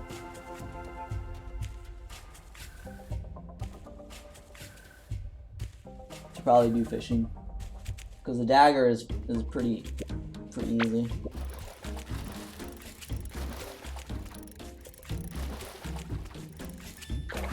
And the one time that I got the the crown squid, the pattern felt the same as the palace.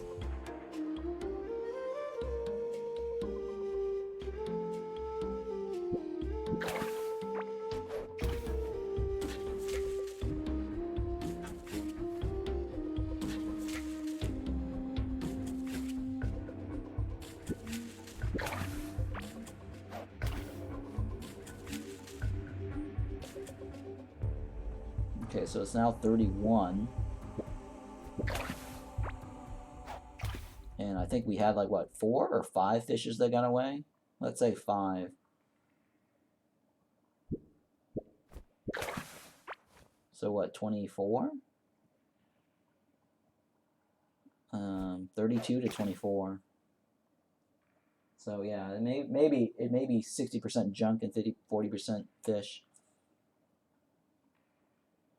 That's the probability.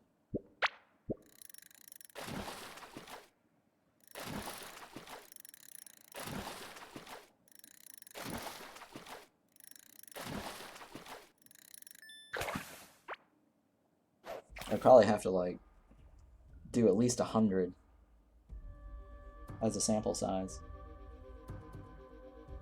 Or even more than that, really. 200? I think 200 should be a reasonable sample size.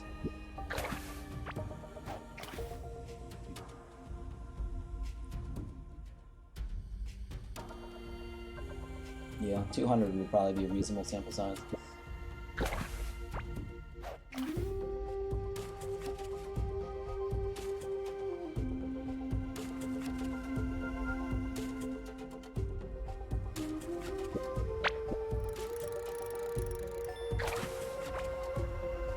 Yeah, see how the palace fish, all the palace fishes, they're very easy to pull in.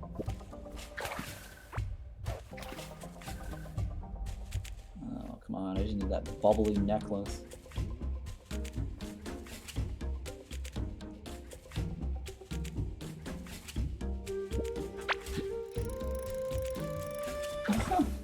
I just dragged that all the way in. I didn't even have to let go. The palace fishes are the easiest.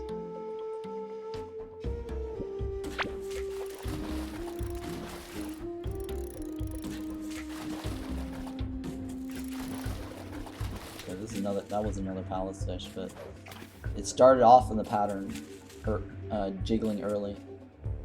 So I think where it starts off in the pattern is random. Pattern.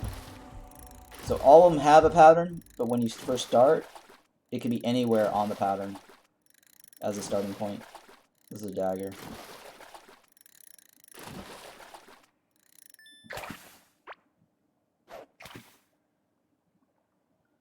So I think that's how it's programmed. So they all have a pattern, but where it starts on the pattern is random.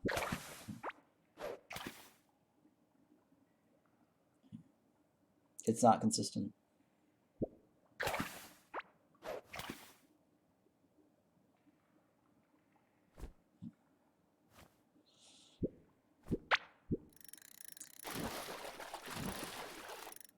Okay, this is a palace.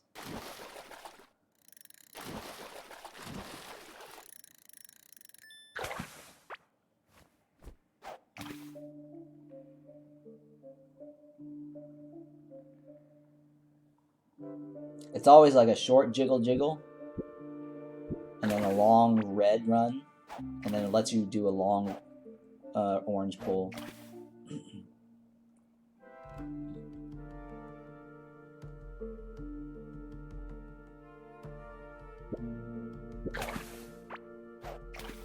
Oh, that guy might actually hit me. Oh. Dodged. Let's see what this guy is all about.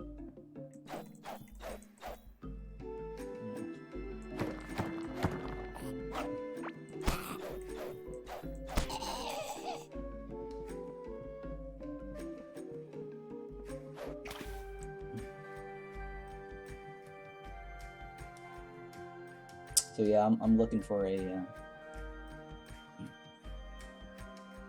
bubbly necklace.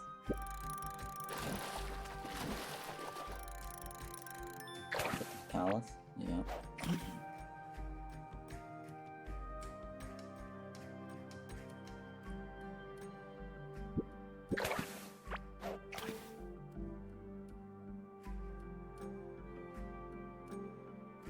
Yeah, I'm leaning towards now 60-40. Yeah, 60-40.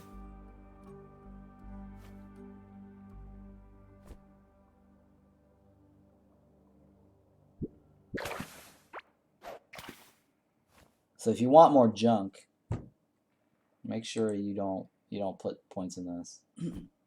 This bite faster just means that if you get the fish roll, or the fish coin toss,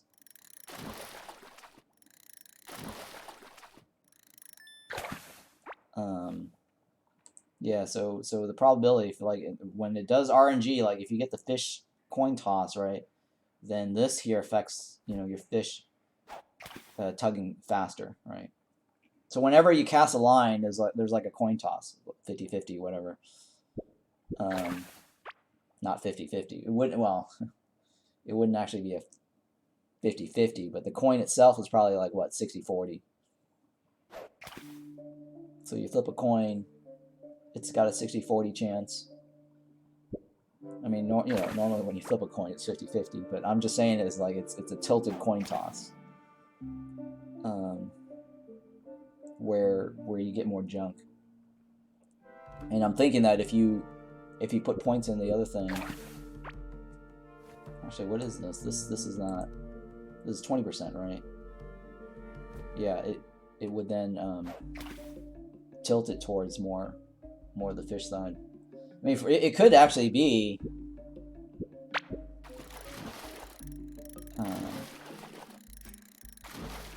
It could actually be 70-30. I don't know.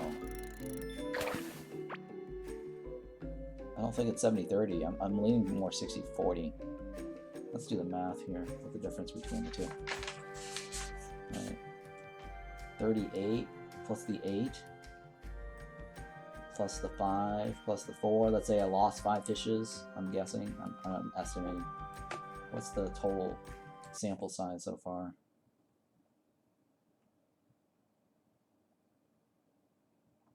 So 114. Yeah. Okay. So we got 114, which is a pretty decent sample size. So 38 plus 8 divided by 114. It's 40%. Really? And then 5. Wait, no. Is that right? Hang on. 545. Okay. 18 plus 5 plus 4 plus 5 is 32. Divided by 114 is 28. 28%. Well, that's not right either. I'm off somewhere. 38 plus 8 plus 5 plus 4 plus 5 plus 118. Oh, 78. Oh, okay. I thought I had 100. Somewhere along the lines, I must have done the math wrong. Hang on. 38 plus 8 plus 5 plus 4 plus 5 plus 118. Oh, okay. Yeah, I must have done something with my my adding. My keyboard. 78. That's not a really good sample size. 78. 38 plus 8 divided by 78. So that's 50. Oh, okay. So yeah, okay. 0.58. It is 60. It's roughly 60-40. Yeah, it's roughly 60-40. So 60 junk, 40 fish. So I was correct in my estimation. Because right now the sample size for junk is roughly at 58%, which is close to 60.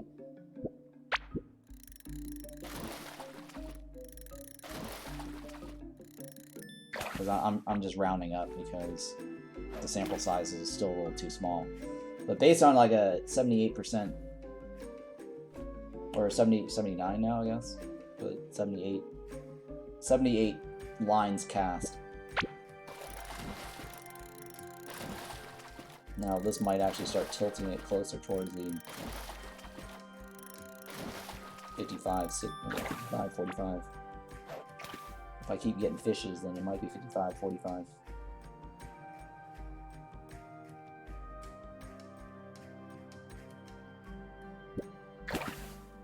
Okay, so we're balancing it out now.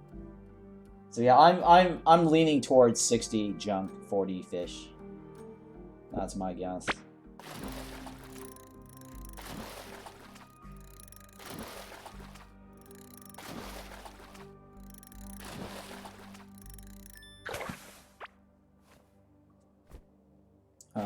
It's either that or 50-50.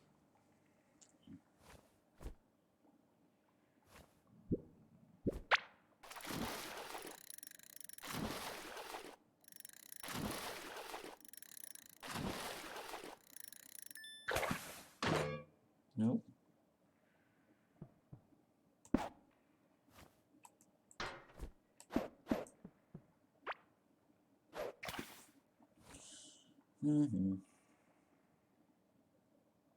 Come on, Bubbly. The Bubbly necklace is pretty low drop rate.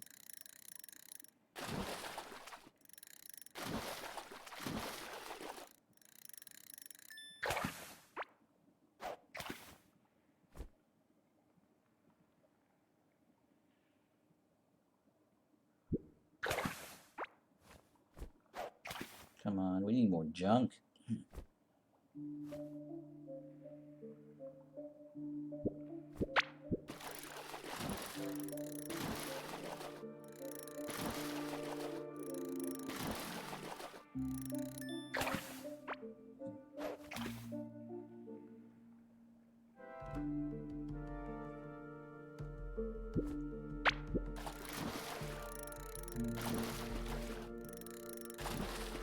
Pretty sure I missed like 5 times. I let like 5 fishes go.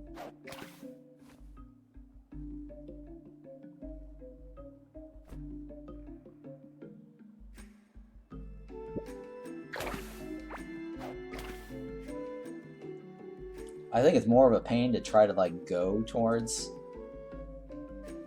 the fish pool, like trying to like hunt for the fish pools or the fish schools. And try to like walk towards it. Oh no. Shit, that's 6 fishes lost. 6 fishes lost now.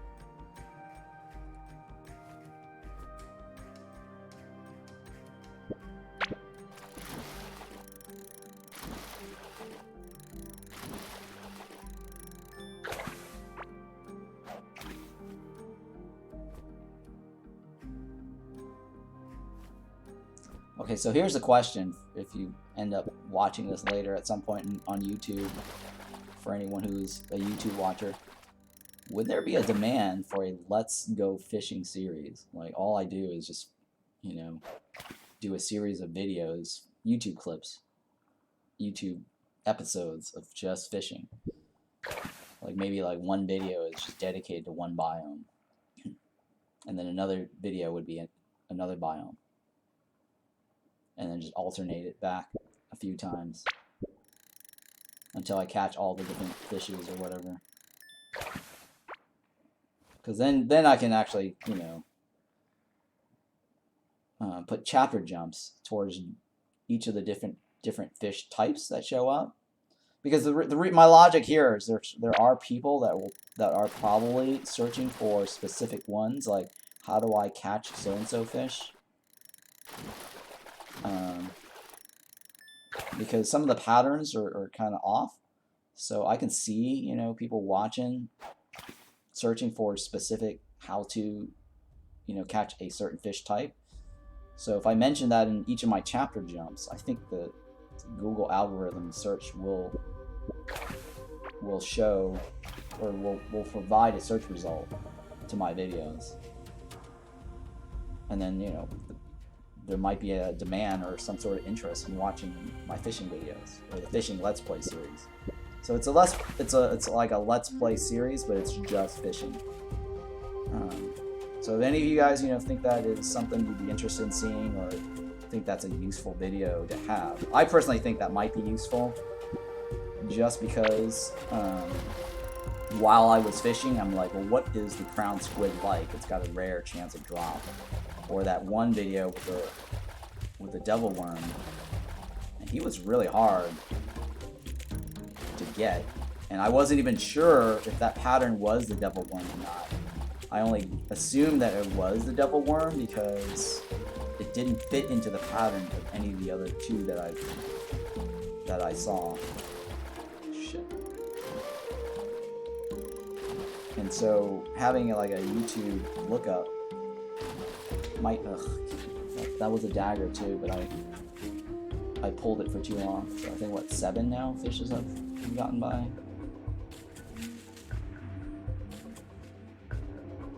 And I guess the series could just end up me once I've gotten all the different loot.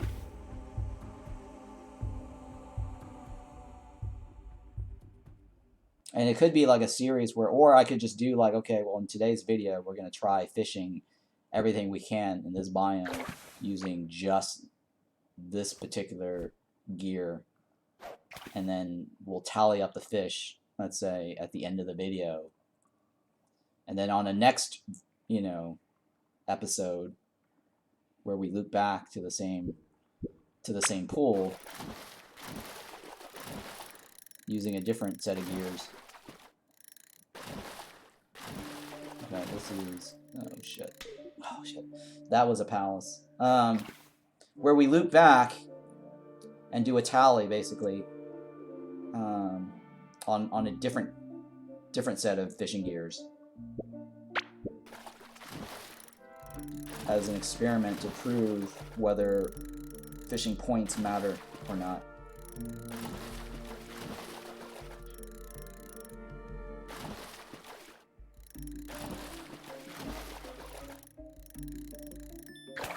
So one video would be like where the most minimal fishing gear possible, do the fishing, and then another video, like, I don't know, fish for like an hour, tally up all the fishes, or 2 maybe, I don't know, and then in a separate video have the most fishing gear points that you can equip, same pool, at the end of the hour or 2 hour, you know, tally up all the sample size, and then and present a result, you know, just as an experiment, just to see, like, hey, you know, is it really worth getting as many fishing points as possible, or if it doesn't matter. And I'm leaning towards believing it doesn't matter. This is dagger fin, I think. Nope, this is the... Yeah, this is the palace. This is the palace. He jiggles longer. Here we go.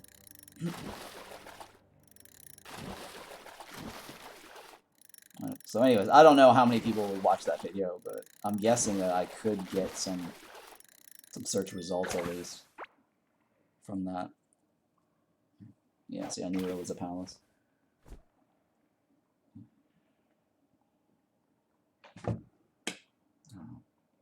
I don't know. Some people like playing fishing games. I just don't know if they like watching fishing games or fishing videos. Because I mean, there's a whole like, I think, genre of games for fishing and deer hunting too. Hunting.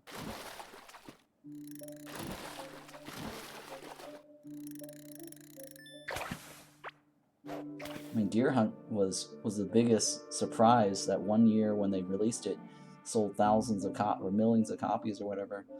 And next thing you know, you got like a whole bunch of clones for Deer Hunt. This is like back in the 90s or whatever, I think it was. Deer Hunt game. It's ridiculous. I never played any of them, but I'm like, wow, a lot of people are into deer hunting.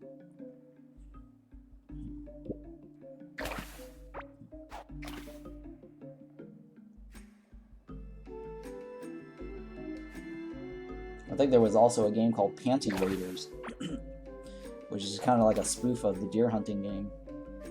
Right, I can't remember, but it you had like girls running around the screen, and then you kind of like shoot at them or paintball or whatever it is to collect panties from them or something. But it was the concept was pretty much the same, or the mechanics were the same as like a hunting game. I thought it was a silly parody spoof game. Alright, so what is that? Sample size. I think are we close? I was like, what? So about 7 missed, right? Now it's getting closer towards 50-50. You see that? Yeah, I think it's getting closer to 50-50 now.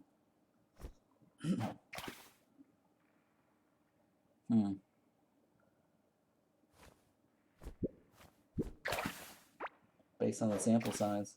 So I lost about, what, 70 fishes, right? 17, it's 12, 22.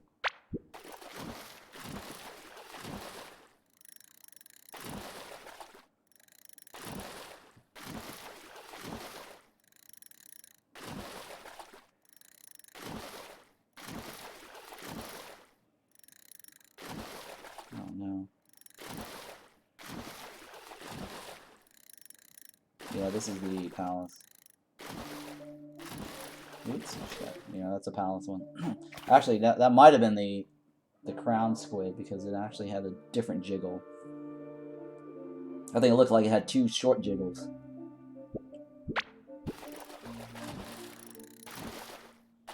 Yeah, it's another crown.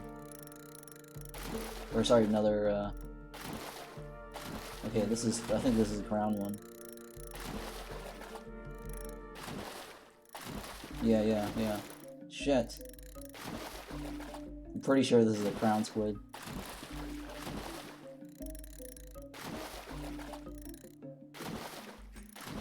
Yep. I think this is a crown squid right here.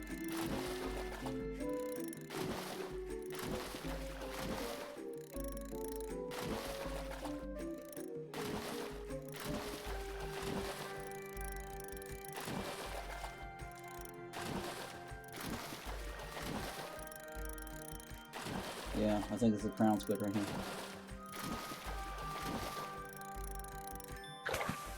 Oh! I knew it. I knew it. You can tell because it's similar to the palace pattern, but it actually had 2 short jiggles. And the palace only had 1.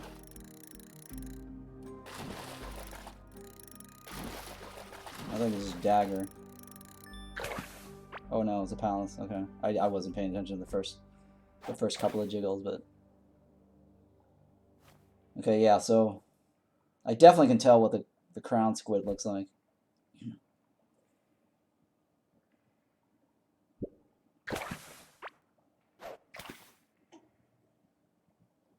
So I don't know. Anyways, that could be a nice little highlight clip in case anyone wanted to know what a crown squid looks like,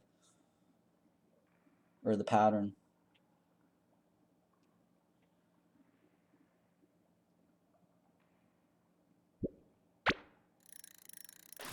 And this is one of the teals.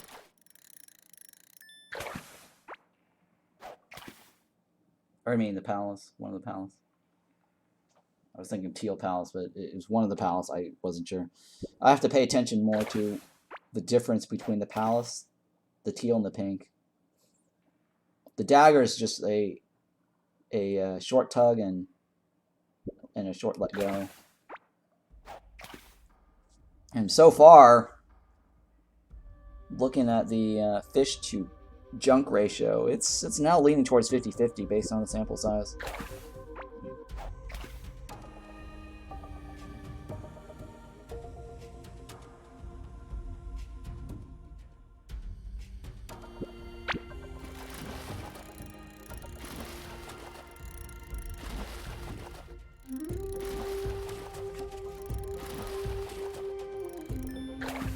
It's kind of like a miss. So my fishing video guide or fishing let's play series would probably be more like a myth buster kind of thing. You know, does the rod make a difference? Does the fish pool size make a difference?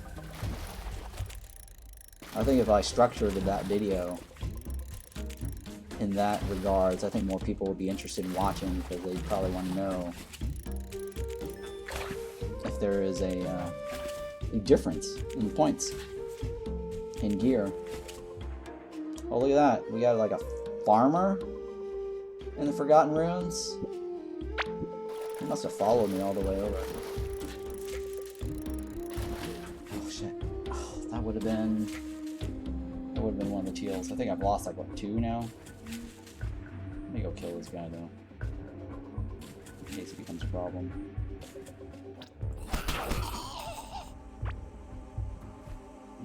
Origin.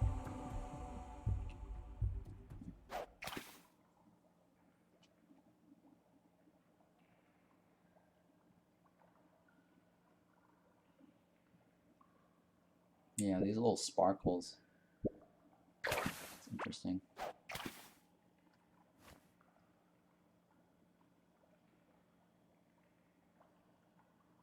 My bags might end up getting full here. Let me get rid of this. Get some fiber off of that.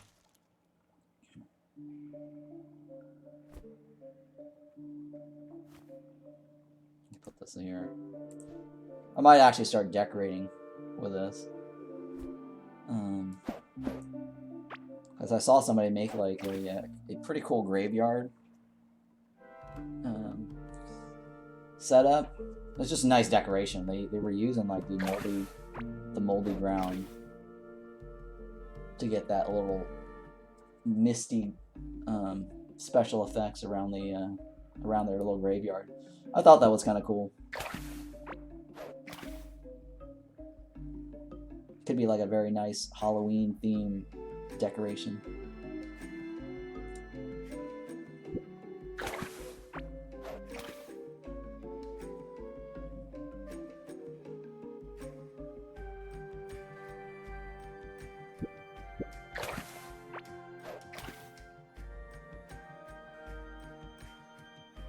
Yeah.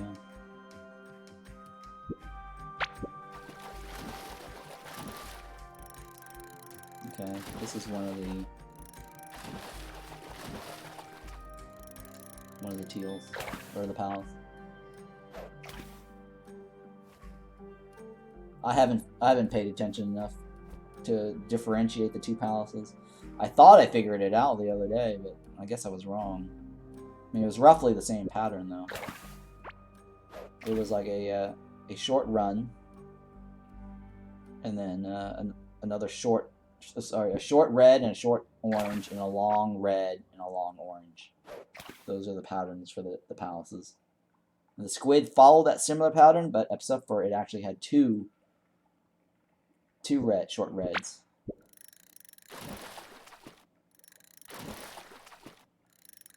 This is a dagger.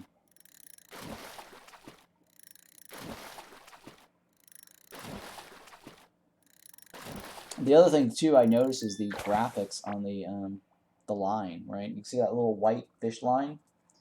So when it becomes red and you're actually still holding it, it turns red. So I noticed that also as another visual cue. Now I noticed the other visual cue is the water.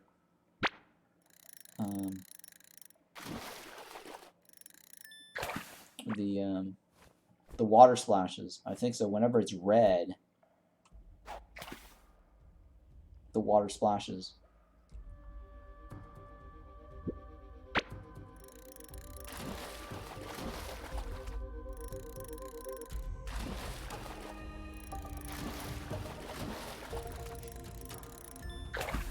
So you gotta count like the visual splashes,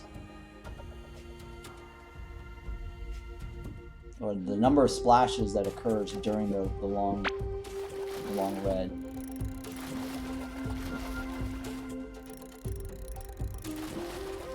Yeah, see this one had like three splashes in the long red run.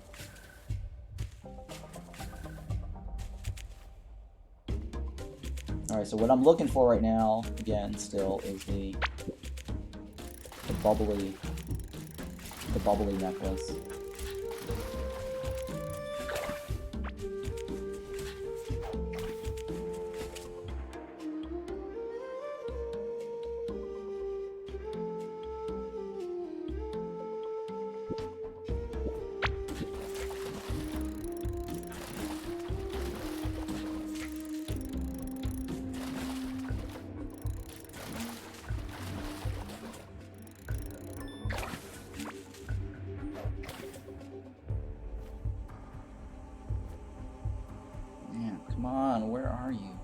Jesus Christ. Well, at least I'm getting my fishing up. Yeah, I'm getting my fishing up.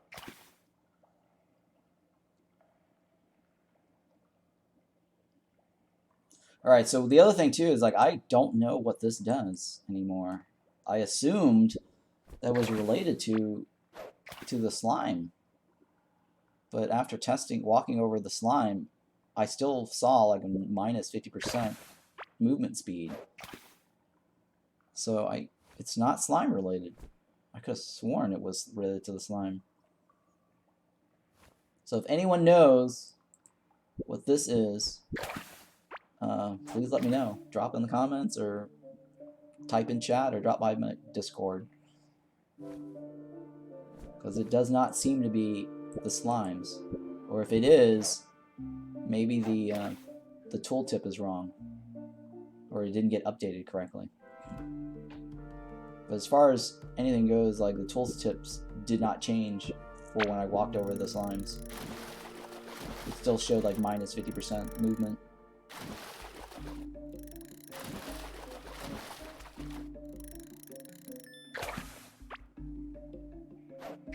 And I also tested walking over moldy. It still stacked up to negative 70.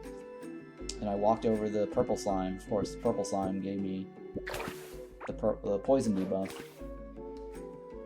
So that didn't seem to make a difference.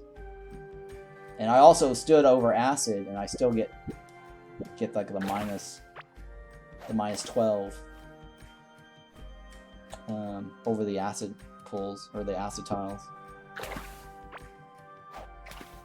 So the impact didn't change. I mean, I dumped, you know, 40% on this. So if the slime is supposed to be affected by that particular talent, then it should have said minus 10%. Or at least go down towards like minus 20% or something, or 25 or 30.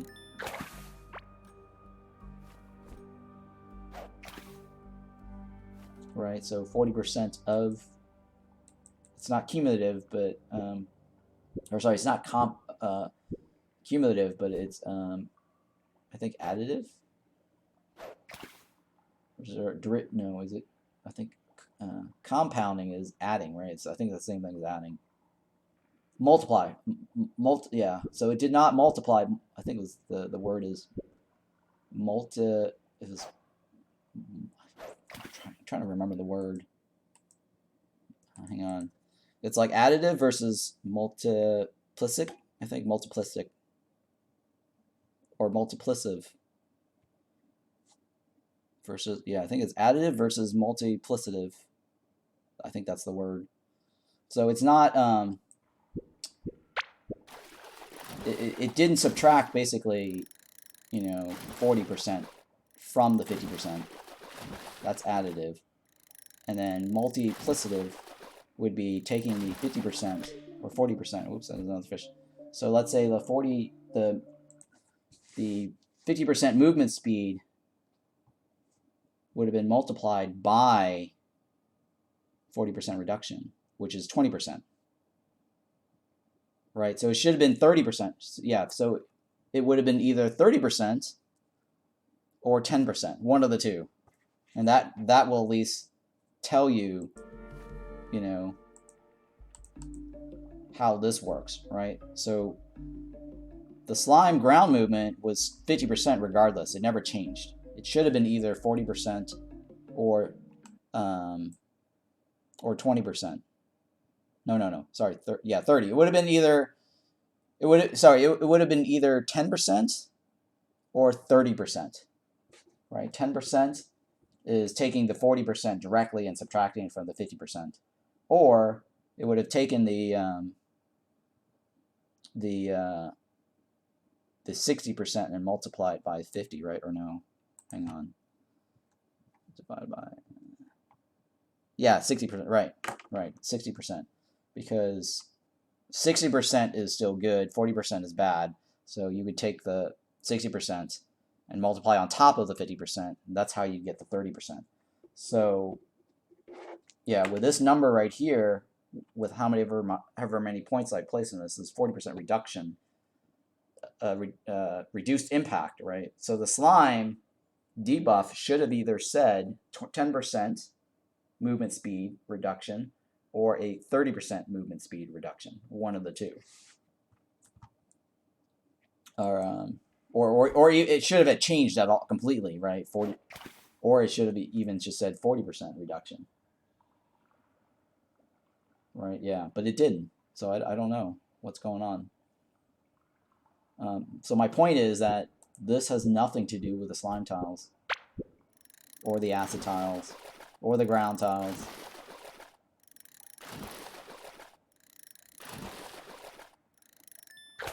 And yeah, reduce impact of slippery movement. I don't know what would be slippery movement in the game, unless that's not in the game at all. I'm trying to think of anything in the game that could possibly affect that. I mean, there's spike traps, but I don't think it's spike traps related. So, don't know what this is.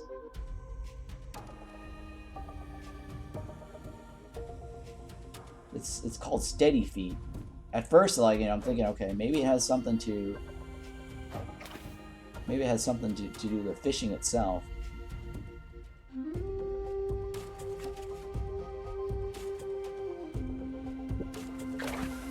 Like when you're throwing your line and then the fish is moving, causing you to have slippery movement. I don't think that there's such thing as that.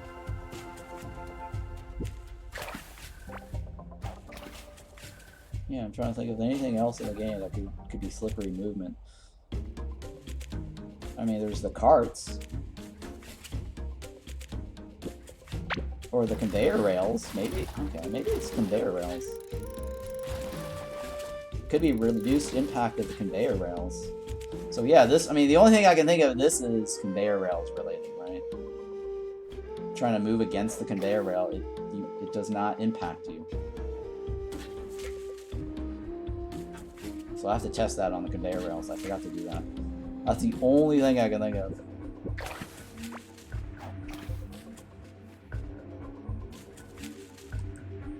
So, this is silly. I already concluded that this has nothing to do with the minigame.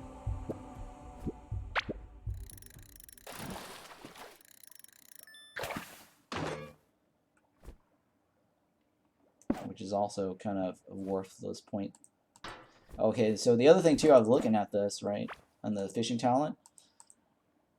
I thought about this, and I thought about this, and I'm realizing this here is actually not as great as this. Or even if you have like a ranged build, the most you're gonna get out of this is 10 points. You will never get anything more than 10 points. Fishing added as range damage. Oh, sorry, I take that back. I take that back. Right.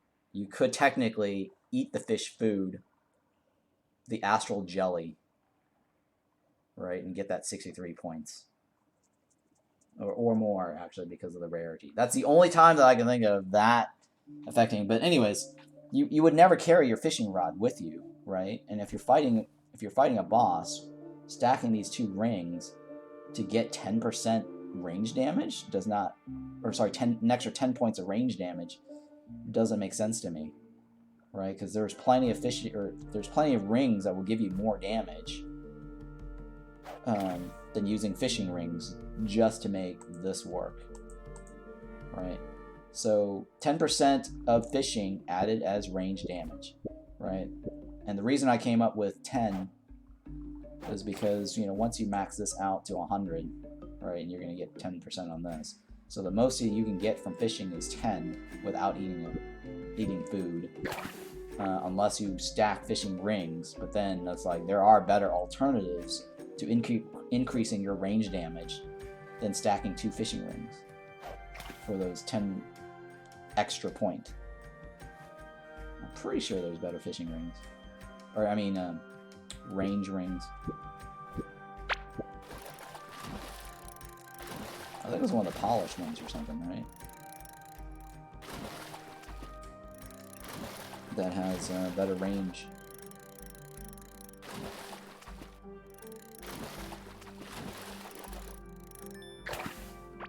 So, anyways, so between these two, it's better to go with this one because you can get 15% damage against the boss after eating fish or cooked fish. So you can just, like, you know, just right-click, eat one of these while you're fighting a boss. And how often are you going to be fighting a boss, right? I mean, you'll probably have more fishes than stored in your inventory. Because and the reason I make that assumption is, like, for you to get to this, you would definitely had to fish up a lot of fishes, or unless you just totally power level yourself to 100 by skipping the mini game and collecting only junk, which is entirely possible, right? So all you do is, like, collect junk. If it's not junk, then take the take the rod off. So let's say, like, you know, for example, I think I've already lost a few fishes, but we'll see. I'll show you in a second. Right? Oh no. So you can just hotkey, like, 1, for example, like 1 is basically exit out of the fishing game, right? So I hit 1. See how it just jumps out? So if I'm in the middle of a fishing game and I just hit 1 on my hotkey, right, it exits the fishing game, and that speeds up your leveling by fishing junk only. So that fishing junk only is the fastest way to actually get fishing up. Playing the fishing game does take up more time. I think technically that's, like, equivalent to, like, two junk. The time you pull up 2 junk. And since so far it looks like it's 50-50, it's better to actually skip the fishing game, because it's entirely possible for you to lose the fishing game and not get any points. Right? So you're foregoing, you know, the chance of getting a point, but skipping the fishing game is like this is better, because your next one could just be junk, and it'll make up for the loss of not fishing, right? See how I got that? Now, had I was doing the fishing game, I would be struggling back and forth trying to get the fish, and then if I lose, I don't actually get the skill points, right? So doing this is actually faster for leveling. Just skip the whole fishing mini game itself. I don't mind fishing right now that much, because I've already recognized the pattern, and I could stock up on some fishing, or on some fishes.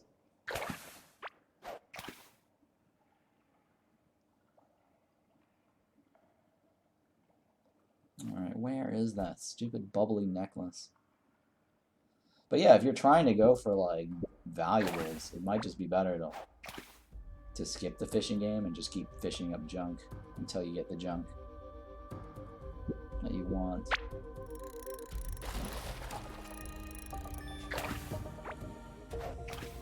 What does Daggerfin give me? Forgot. Health. Okay. Health is not bad.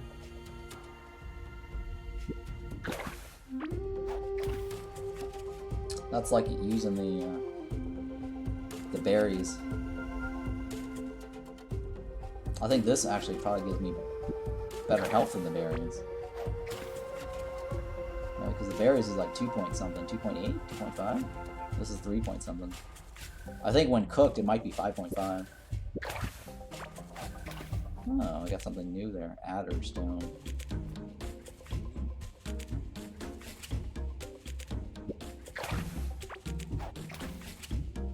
Take a look here. Oh yeah, the other ones were rare. Cave perfume, bubbly necklace, bubbly pearl necklace, it's called. Anhydro crystal, So yeah, I've already got the end hydro crystal. I've already got the Caveling perfume. I'm looking for the Bubbly, the bubble pearl necklace. That's what it's called, bubble pearl necklace.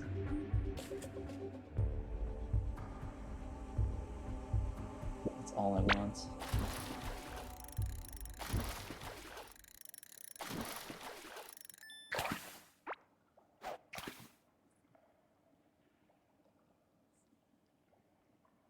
Now the only thing that I think they can do with the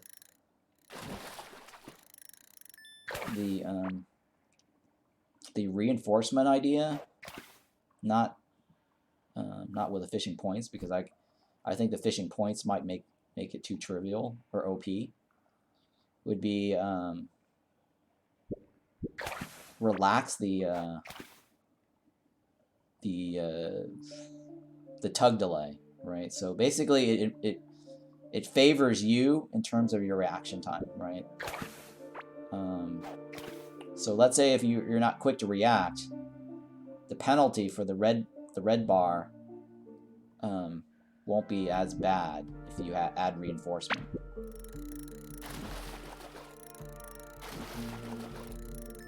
And then the reduction, right, where it retracts, could also improve. So those are the only two improvements I think they can do to the minigame to make it easier, if they wanted to make it easier, either based on points or based on the reinforcement idea that they plan on releasing. Ugh, I missed that one.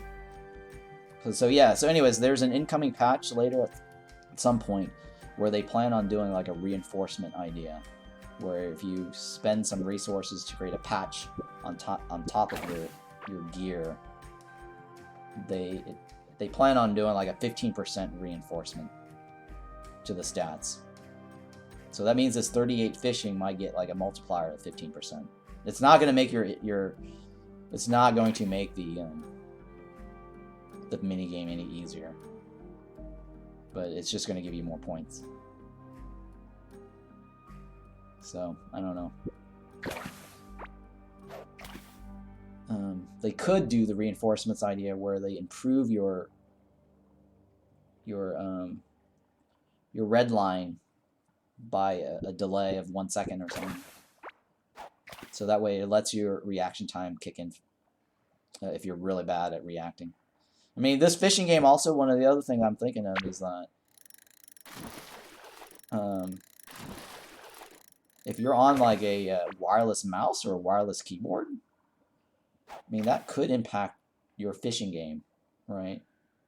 Because your reaction time, and then the time it transmits the wireless signal makes a difference. So I'm actually playing on a wired keyboard, right? My mouse is not wired. That's why I'm also using my spacebar instead for this, because this is very, very heavily dependent on your reaction time. I mean, you can compensate this by recognizing the pattern. Oh shit. And then letting go sooner, or pulling sooner. So if you're playing, you're playing with like a slight delay, you just got to compensate your reaction time or your signal delay by doing it early or later. Right, or early, right? Early release or early pull, so it's early, yeah. So that's the only other thing I can think of, is if you're playing the fishing game, to improve your fishing mini game, is you want to be on like a wired keyboard or wired mouse if you're using the right hand, or a controller, I guess, wired controller. Because otherwise, there is going to be a slight delay added on top of your reaction time.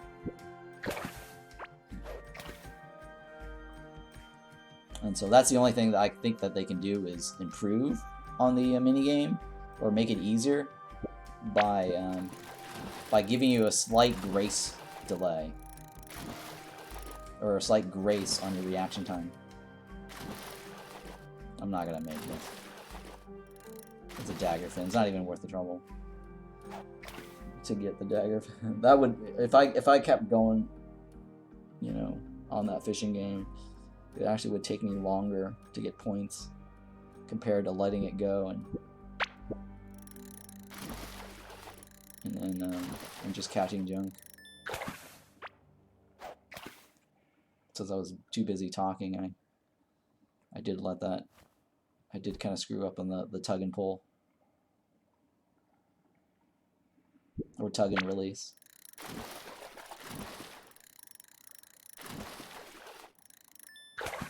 Oh, another crown squid. Nice. What does this give me? Health. Oh. Let me look it up. Oh, it's 10% chance knockback when you cook it. And 5 health per second.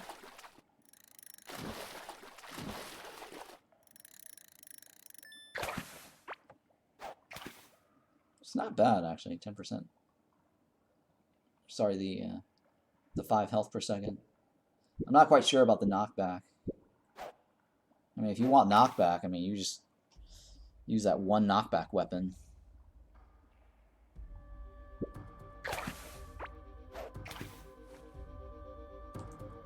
And plus this right here.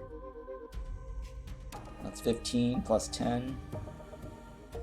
I think the weapon is 50. Or 40. I think the weapon's 50 or 40.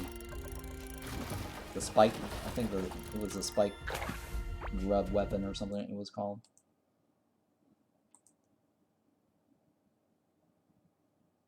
Or larva spike club, yeah. And that's 50, yeah. So the larva spike club is 50. Add in another 25% chance by eating the fish and also getting that talent, right? So it's possible to do like a 75% chance knockback, which could be useful for a specific boss fight.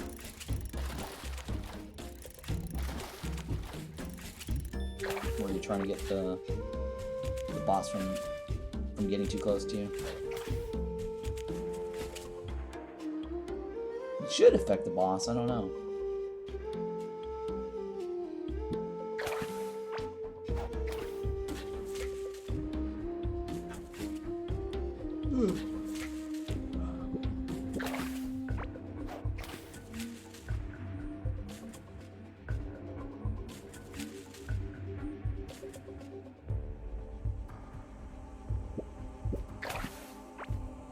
So this is now, so adding this up, plus maybe like the 10 times that I've lost my fish. Now I'm starting to lean towards the ratio of being 60-40. Right? What is this, 43? Let's take a look here. Let me retally this up. I'm thinking I've probably lost the minigame, but probably like 12 times maybe. 10 to 12. 12 maybe, okay. No, it's about 8, yeah. It's about almost 50-50. Tilting a little bit towards junk.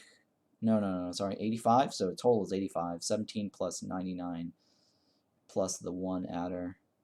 So 117 versus 85. Right? So 85 plus 117. So 85 divided by 199.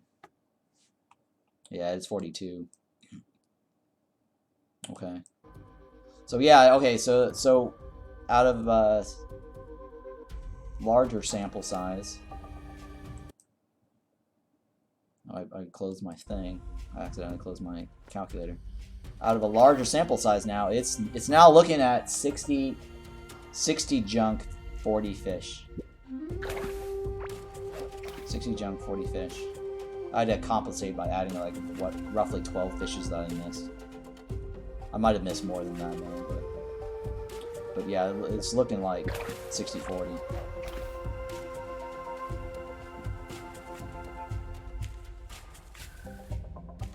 Yeah, because we have like roughly like a 200 lines cast as a sample size.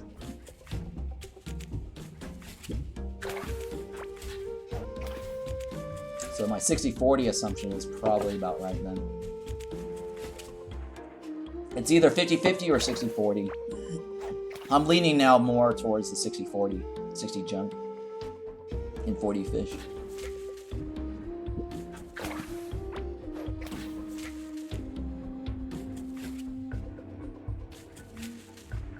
And I'm stacking my ring too. See that? I'm like 213. The cutoff for this pool is actually 100. So I've doubled the requirement. And I don't see a difference in more points giving you better fishes, or making the game any easier.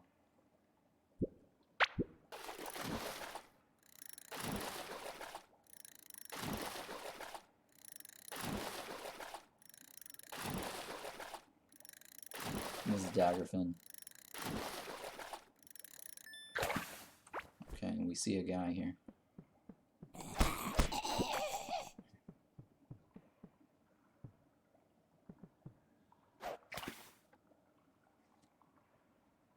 So anyways, I don't know if you guys saw that video or that little bit at the beginning of the stream where I showed you the door where you teleport on the other side of the wall.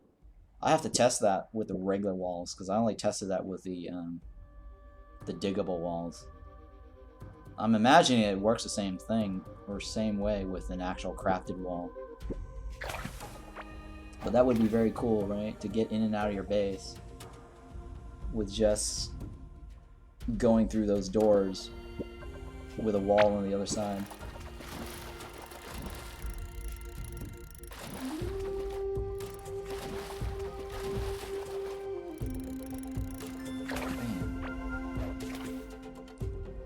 I kind of knew that fish was going to be easy.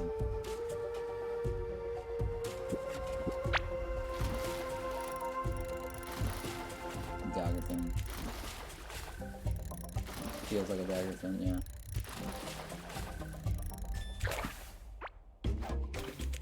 And I'm still waiting for the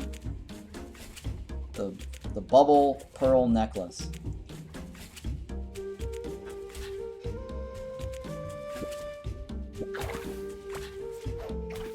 I think the only reason for having like the water trench around your base is if you wanted to do what I was doing with my base, where I actually had the torch lights on the other side of the river.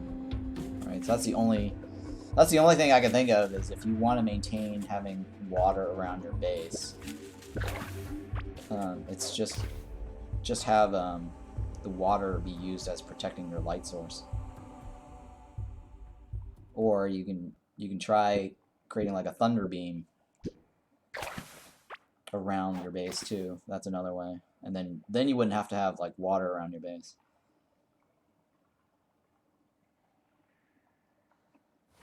Oh my goodness, I can't believe this has been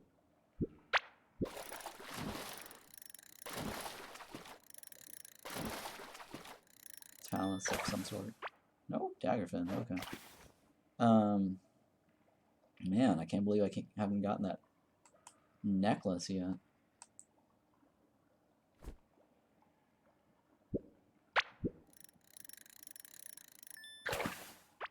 Alright, I'm gonna use the bathroom here. Be right back.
Alright, back. Alright, let's go for that. Bubbly necklace again.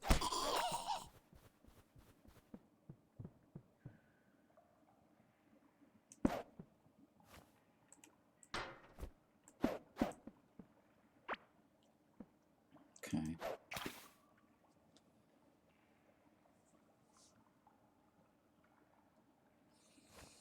Mm-hmm.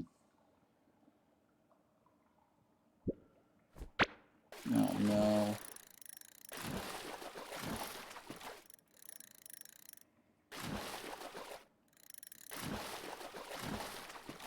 Yeah, it's palace. It wasn't that bad actually, the palace one. Got not 2 crown squids, which is not bad. Now I just need to get that necklace. Now we can just be on our way. Because I do want to spend some time on looking for the amber. Okay, nice. Okay, so remind me to test this on the conveyor belts. I'm wondering if it's the conveyor belts. That slippery movement. That's the only thing that affects movement now in the game that I haven't tested yet. I mean, the slime I've already tested. The ground tiles I've already tested. And, yeah. This doesn't seem to affect it. Or at least it doesn't affect the stats. So if that's the case, that's a bug in stats reporting. But as I was moving around, it didn't feel like it made any change. Just based on moving around.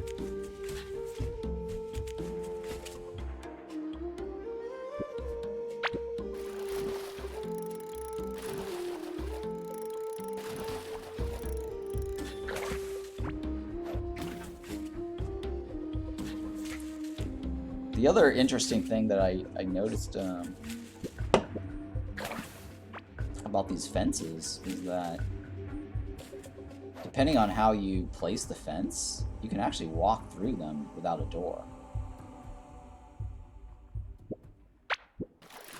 Because I'm just looking at this fence there, and hang on, I'll show you in a little bit once I get out of this. This is a palace. Okay, alright, yeah, we have enough. Okay. So here, I have 2 fences. Let me see if I can show you another interesting thing.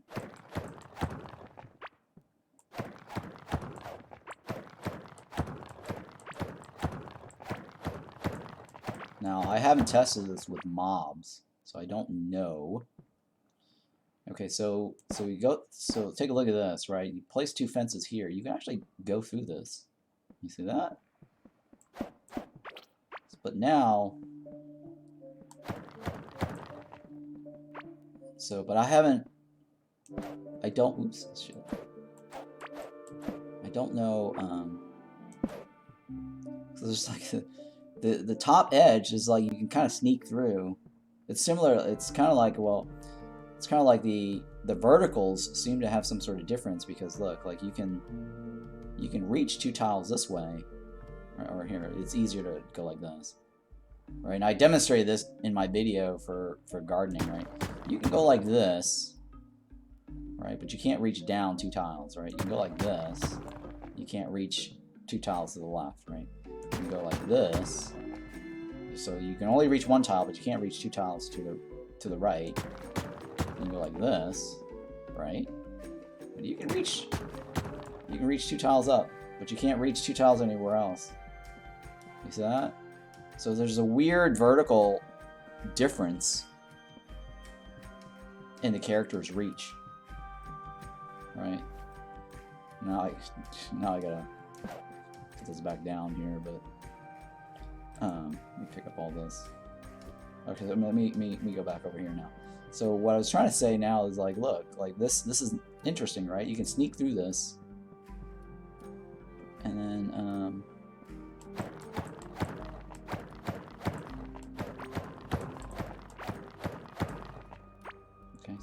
and then you go like this, but you can't sneak through this, right? It's not because my guy's fat or anything. It's, you know, because of what I'm wearing, because I took up my gear.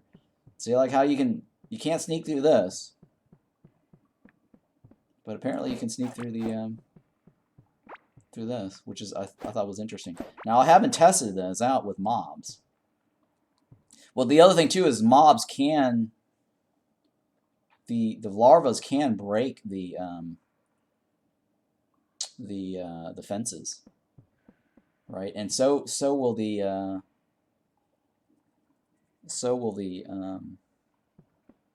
Caveling guys.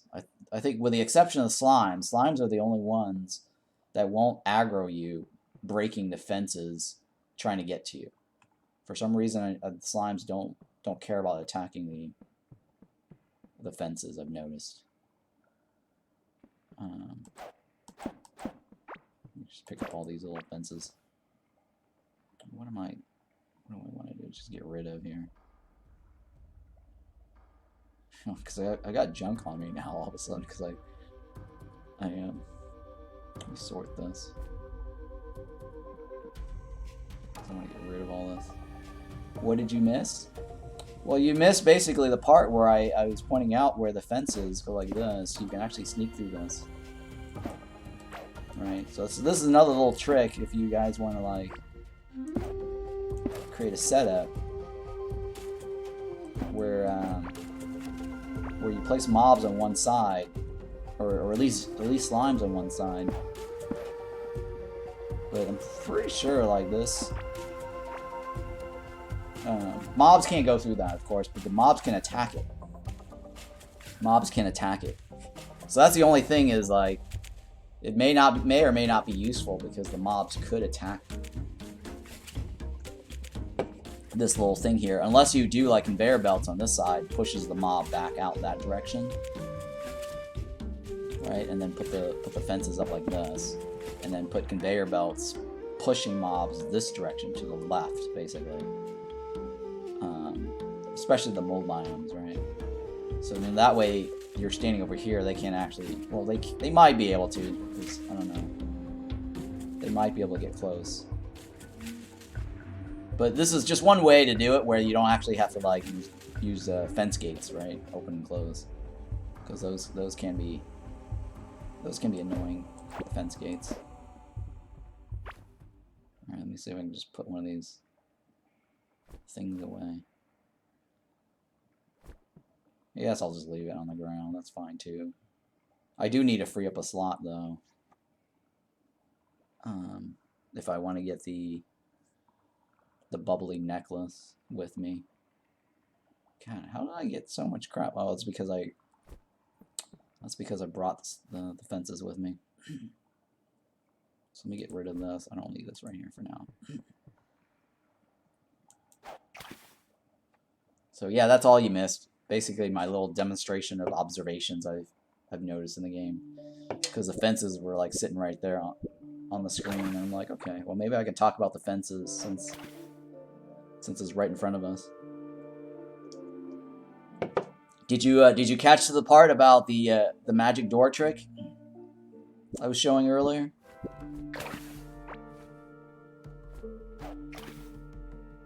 With the doors going through the walls, or with the doors where you can go through the walls by using the doors that lead to a closet. It's kind of like a closet, basically. You can go through the closet that teleports you to the other side of the wall. I don't know if you missed that one or not. But yeah, I demonstrated that like about 2 hours ago.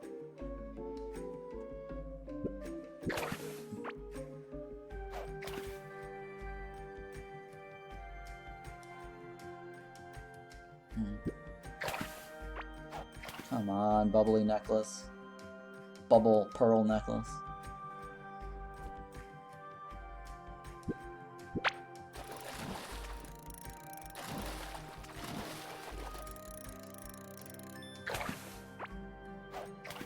So yeah, I did a little experiment on my YouTube today. I was running a rerun because I exported my VODs from Twitch over to the YouTube, and of course I can't upload more than 12 hours or export more than 12 hours over to YouTube, because YouTube will, or at least Twitch will, break it up into 2 parts. The cutoff at the 12-minute mark, or sorry, 12-hour mark. And so I decided to run that rerun. Hang on, I'm losing to this one.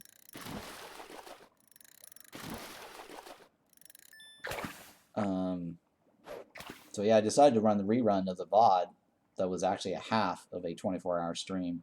And surprisingly, I got all these people watching. It was like a minimum of like 6 to 13 people watching my reruns live concurrently on YouTube, which was interesting, because the reruns that I do on Twitch, I get like an average of like 2 or 3. Most I've ever seen was like 7 or 8 watching at the same time, but majority of the time was like 2 people watching or 3 people reruns on Twitch. So there seems to be more people watching on YouTube.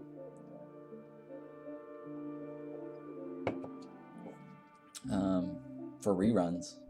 I don't know if I should start thinking about doing live streams on Twitch or YouTube or not. But anyways, that was just an interesting observation I made as an experiment to see what happens. I did actually gain like 2 or 3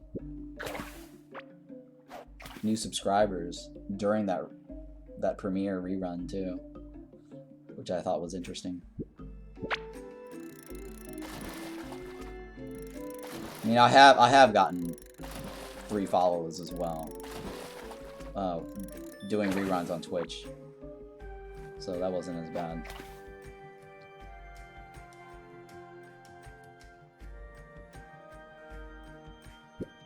But yeah, I'm just working on trying to get more follows and subs now. I need to get my YouTube up to 1,000. I'm at 872 here on Twitch, which building up Twitch just seems to be a lot easier to do, I guess. I don't know. But I've only started working on my YouTube like a month ago. Hey, thanks for the follow there. Appreciate that. So yeah, on my YouTube, I was trying to work on... I only started working on trying to get subs like a month ago, because I wasn't really trying hard, and I actually have doubled or massively like increased my sub count.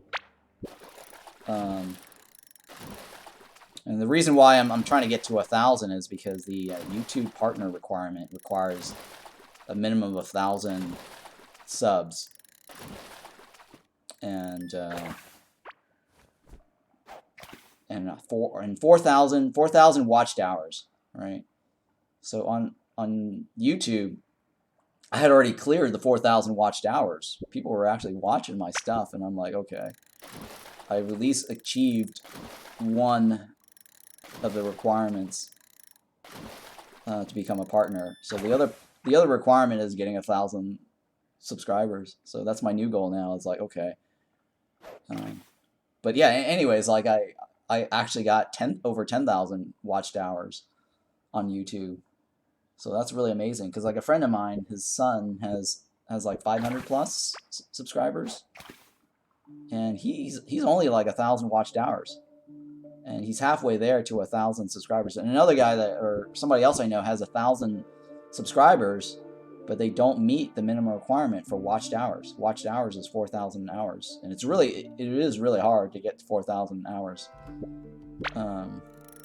But because I had all these Timberborn videos, and people were watching my long VODs from the Timberborn videos, I actually got that 4,000 hours. Yeah. So yeah. Anyways, thanks for the follow and the sub, by the way, guys. Thanks, Alan, for subbing on my YouTube.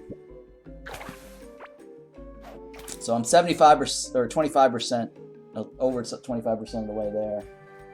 I'm less than 75% more to go for subs.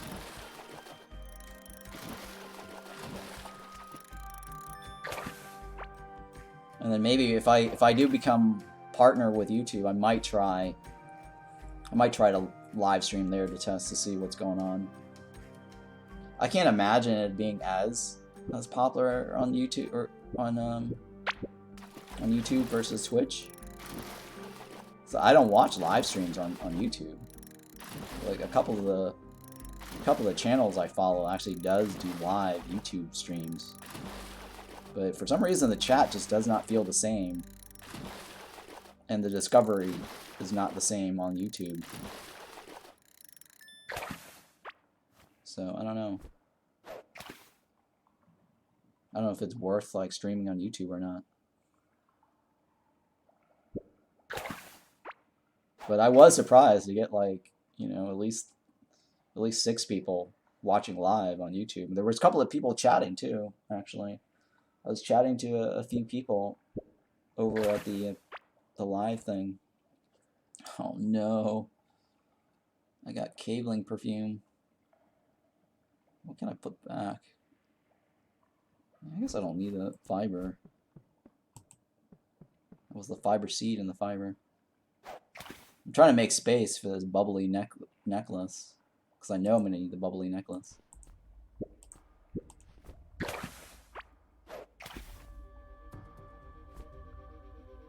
Okay, well. It's funny, as I was talking about follows and subs, thank you for following, by the way. Appreciate that. Yeah, the other thing too that I've noticed is like I really have to like remind people to follow more often, or subscribe more often into YouTube videos, because as a viewer myself, like I also forget to hit the sub button when I'm watching videos, especially like the short ones. Whenever you're watching like short clips or whatever it is on YouTube, and I just watch and then forget to hit the sub button. And I can see now why everyone's always like, don't forget to like and subscribe and leave a comment. I mean, after a while it kind of gets old when they say that, but it's like now I understand like why that everyone's always talking about that or saying that in their videos, because you do kind of want to remind people to sub. Oh, that was an easy pull. So yeah, the pattern here, like whenever the fishes show up and all the fishes have a pattern, the patterns, while there is a pattern to all of them, it's like a sequence. The the game randomizes where you start on that pattern. So like the daggerfin, it might start off where he jiggles red, like this guy, right? So it'll throw you off the pattern because I didn't think it was the daggerfin at first because it starts off red. So it doesn't necessarily start off orange. It could start off red.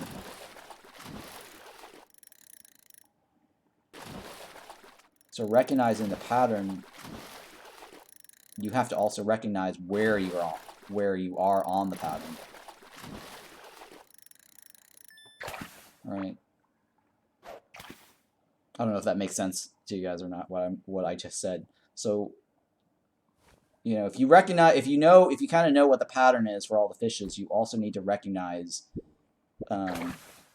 where on the pattern you start, right? Because where the game starts you off with a variable fish starting location and a variable pattern starting point. So the pattern doesn't always start exactly at the very beginning of the pattern. And the pattern obviously loops in a circle. So that's really the tricky part for the whole fishing thing. So the sooner you recognize the pattern, the better. And this is the dagger. So I always get thrown off when the dagger starts off red, because I'm holding my down button.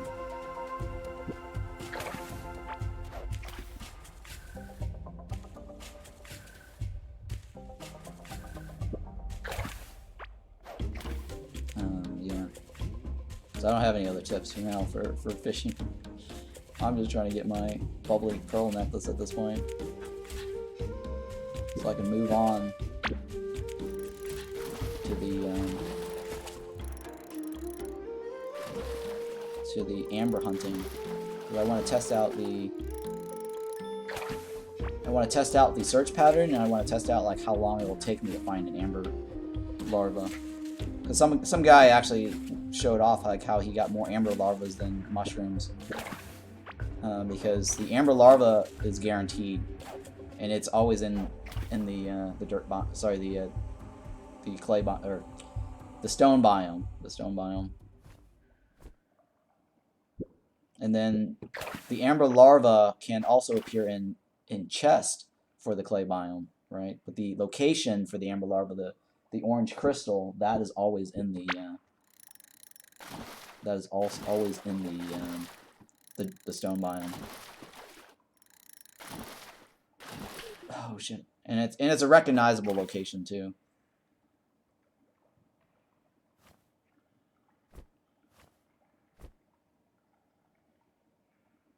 Trying to find the amber larva in the larva chest is more of a hit and miss, because it doesn't always appear in the chest, and you can't recognize it from anywhere. You can recognize at least the chest, but you can't recognize whether it's in there or not from the outside, because it's a random chance, and it may not spawn inside the chest. And in this world, I have not gotten a larva or amber larva in a chest, but I got that amber larva in a chest on a different world. So amber larva appearing in clay biome is not 100% guaranteed, but amber larva in the Forgotten Ruins is guaranteed. And so that's what I want to do today, is see if I can constantly get amber larva. And then the mushrooms, it's not guaranteed that you get a mushroom inside the dirt biome. It can spawn anywhere between 0 to 3, I think, because I've heard people gotten 3 in the dirt biome area, but they also spawn inside the clay biome area.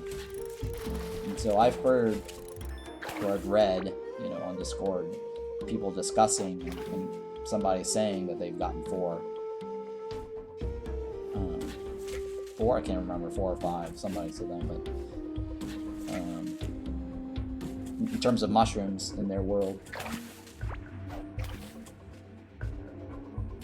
And then the other thing too I've noticed is that the mushrooms all have variable different patterns. Like the ones that I got were like the cookie shaped ones. And then I did see one that was just on an island that had no beam. And then a couple of users posted their mushroom find on my Discord. And there were two different I guess structure or formation without a beam. One was in clay and then one was in dirt. But it had no beam and it was very different from any of the formations that I've seen. So giant mushrooms could be anywhere and could look anywhere between the clay and the dirt, and they have different I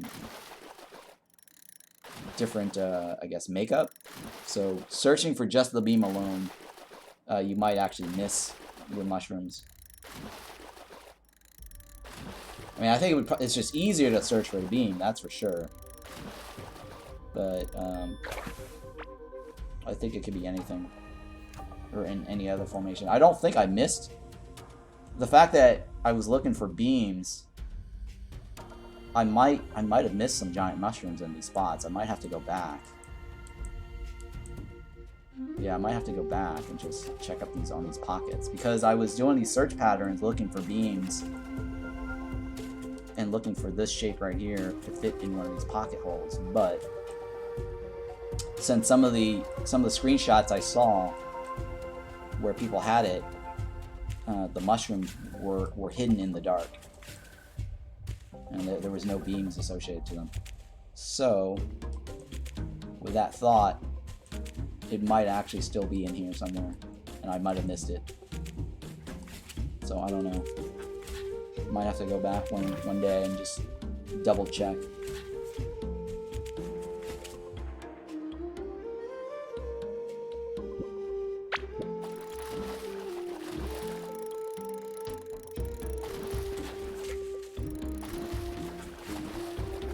Okay, this is a palace.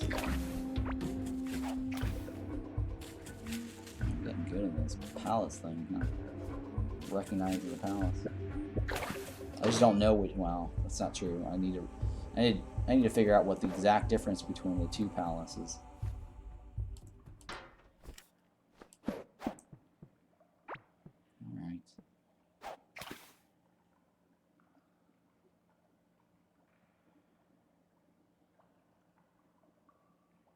Come on.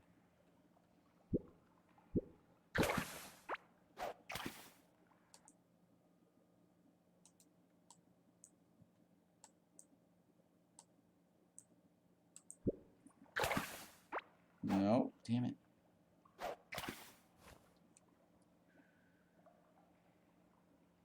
Alright, come on, give me bubbly necklace.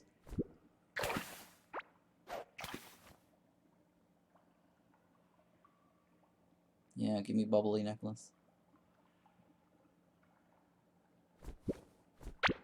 Oh no.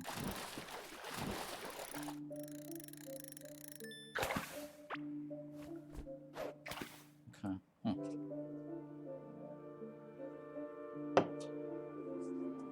That teal one might have not had a short pull.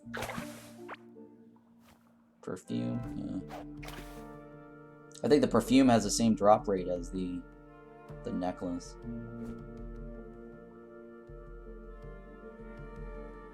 So, I don't know. It keeps eluding me.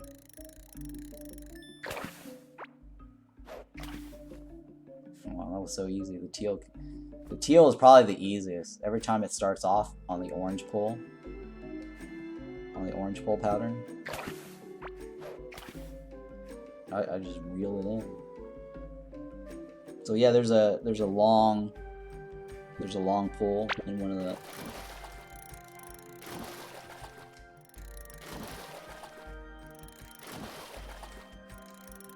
Okay, this looks like it's a dagger.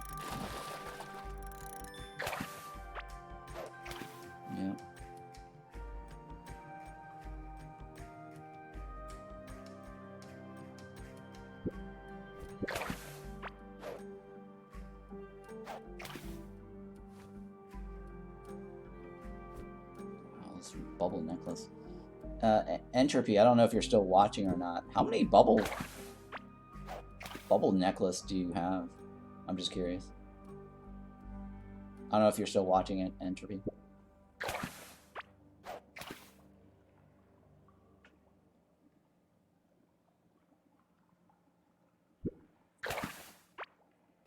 But yeah, I'm curious to see how many bubble necklaces you have.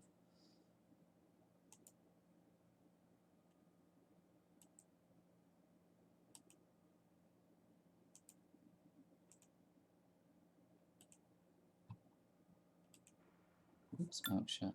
Oh shit. My mouse is off the keyboard.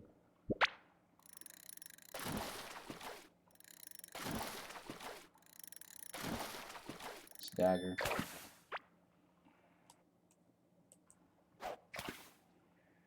Or mouse is off the focus screen.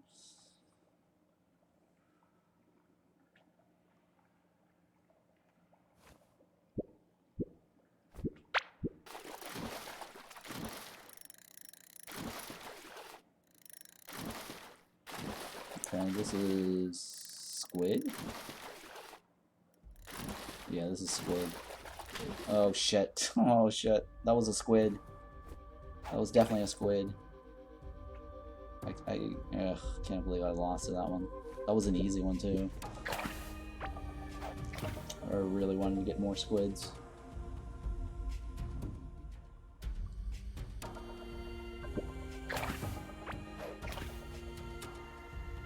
Yeah, it's taking me a while to get this necklace.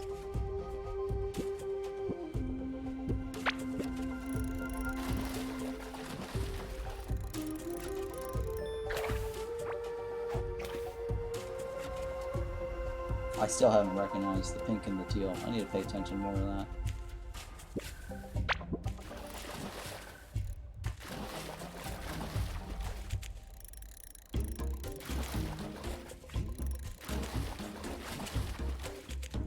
Okay, this is one of the palaces.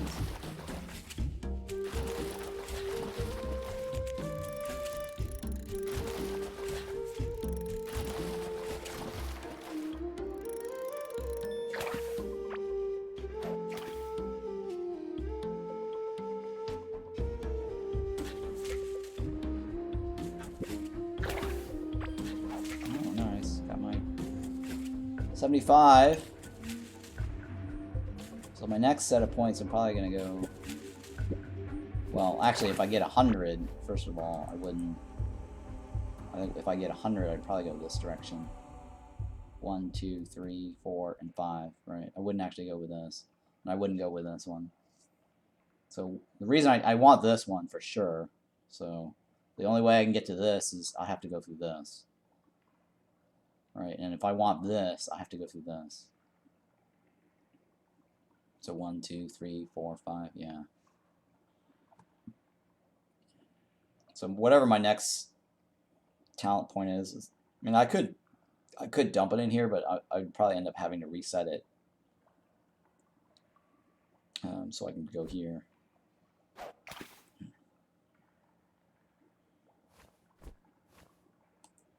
Because after I get 100, I don't really need to worry about this anymore. I don't need to worry about this anymore because I'll probably already have all the junks I need.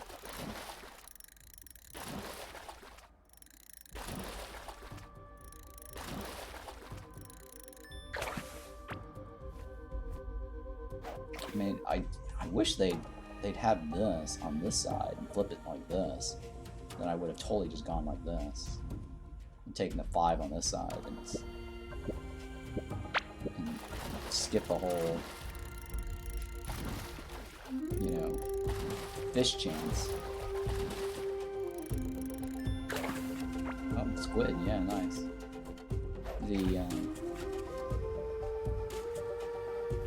I don't know, the fish chance is okay with me, but I think the junk makes more money.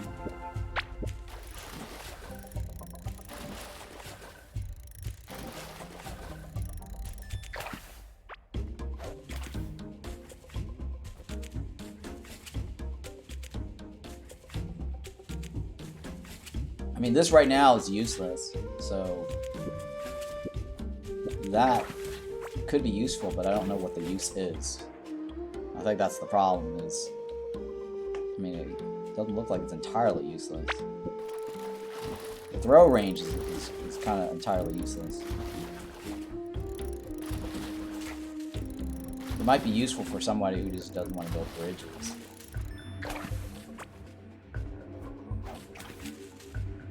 Right, and they're too lazy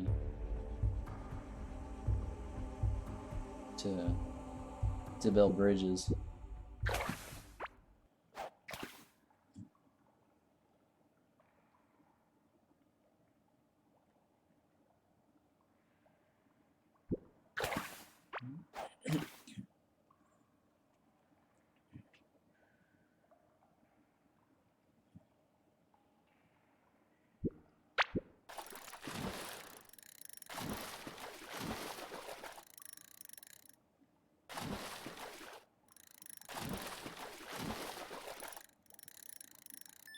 Nice, easy. Man, I'm collecting so many of these fishes. Especially this one, this dagger one. Jesus. So the website is kind of accurate in terms of the drop rates, right? This is 50-50 almost. I mean, this is 20 and 20, so these are it's point. I think it's like 20%, 20%, yeah. So this lines up with what the website was saying for the probabilities.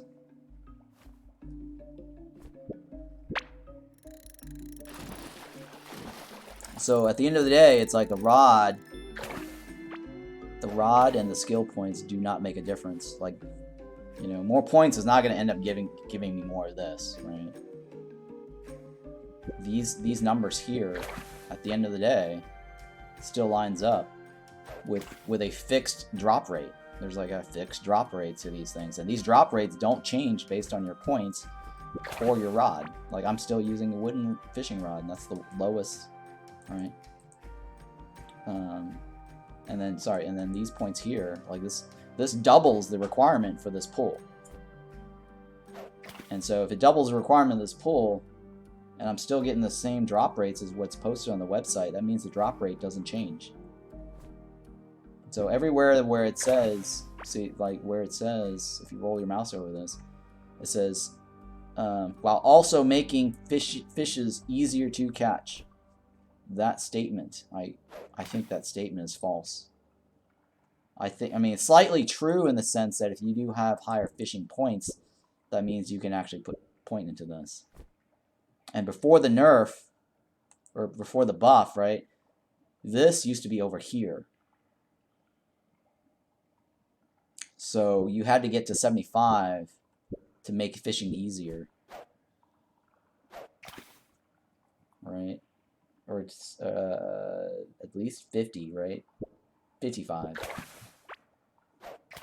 55, right? So starting at 55 points in your fishing skill originally would have made your fishing easier.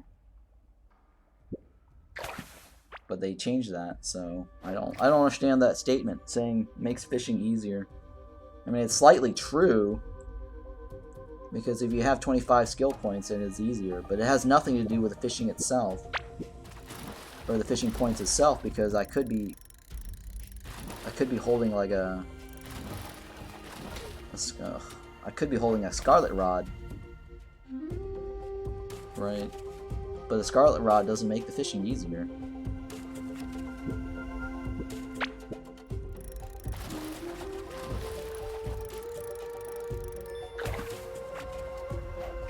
Because the patterns are all fixed.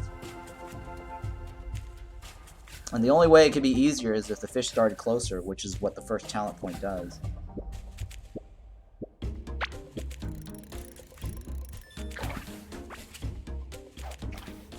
The only reason that was easy because I started in the middle of the pattern, or towards the tail end of the pattern. And this is dagger.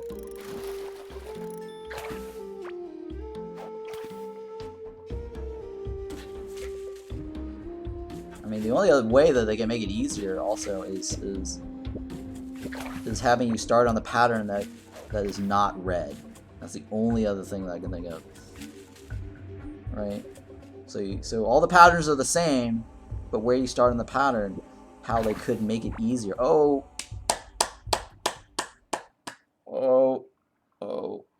nice.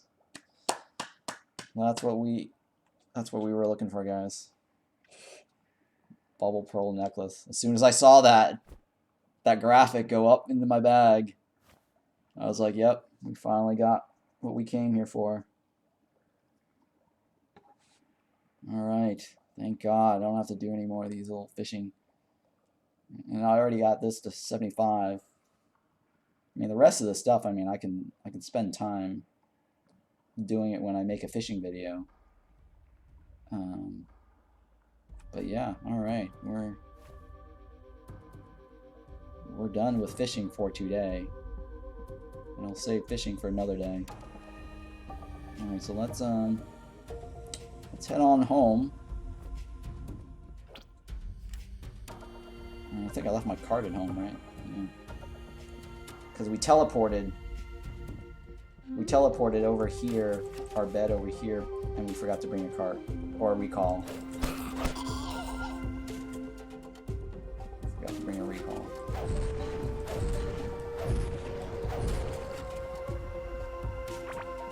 No, it's axe. I'm trying to want the big axe. I might want that though, the gear. Let's see if I can hold this. I mean, the axe I can probably dissect or salvage into tin bars though. But then I still would have the same problem. I can't carry it. I'll have to come back for that later. Alright, so now the reason I was trying to fish this up is because I was gonna make a separate fishing video guide for my YouTube channel where I put on display all the different items that you can get from fishing in each of the different pools.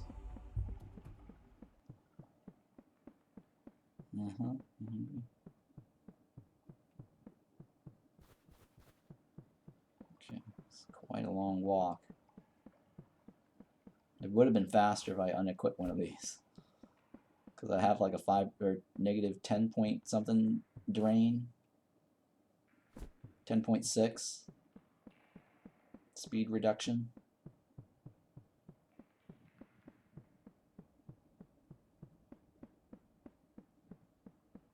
Okay.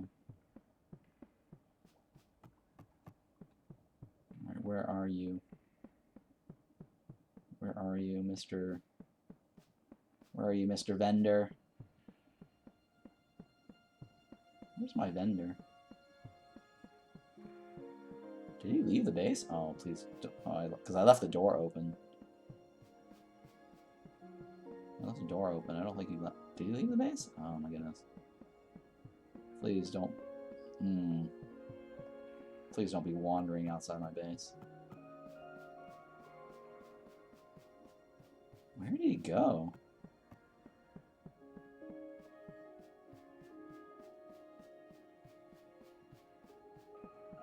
Yeah, I don't know where he went. Oh, there we go. Jesus Christ, he's hiding in his bottom corner. Alright, so let me get rid of these thingies here.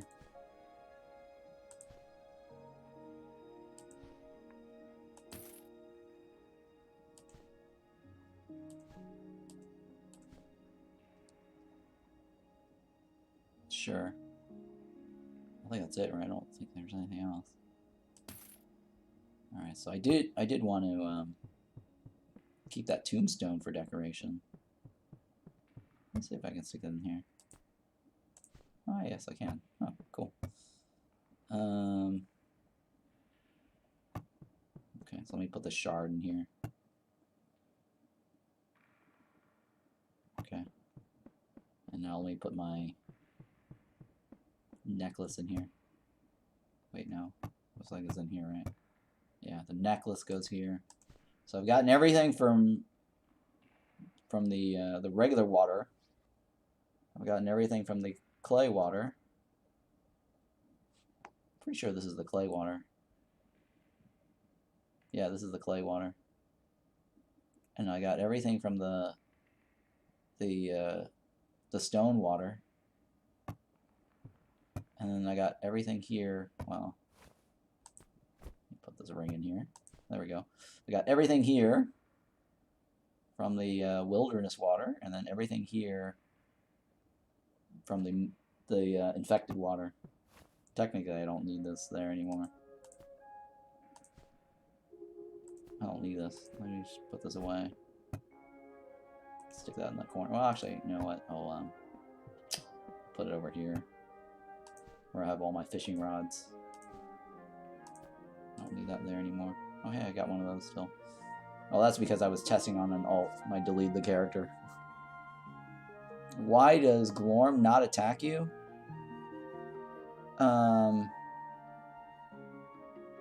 Oh, because he's always on his path, right? He's always running on this path.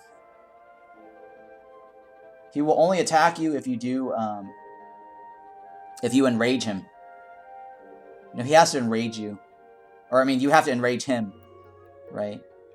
So even if you attack him, he'll ignore it until you actually do enough damage to him.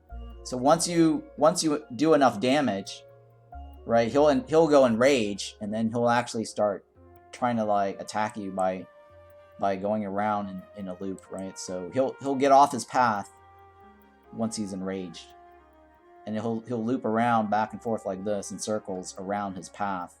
I mean, this is his starting point. I mean, let's say like you hit him over here. This is where he died for me, right? So I got him here. He started enraging, so he went up like this, and then down like this in this area. So if he's not attacking you, that means you haven't done enough damage to him.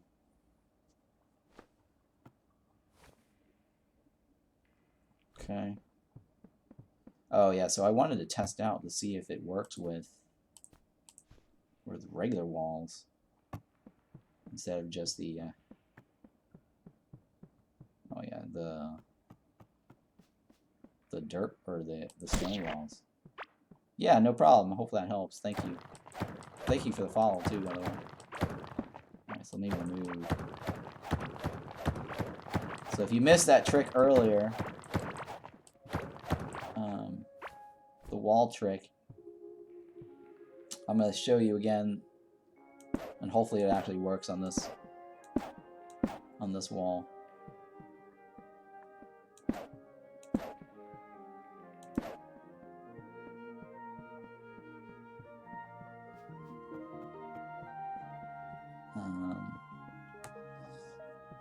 Well, I don't want to die right now, so let me sleep. Let me sleep in this bed, because if I die, I'll teleport. I'll teleport to the top base, and I don't want to do that. I think the reason why he's not sleeping in that is because that bed is occupied, so let me sleep on this top bed here. That's not your bed. How is it not your bed? Oh, it's probably one of my alts using that. I can't steal somebody's bed, huh? Jesus Christ. It's my bed now. Huh.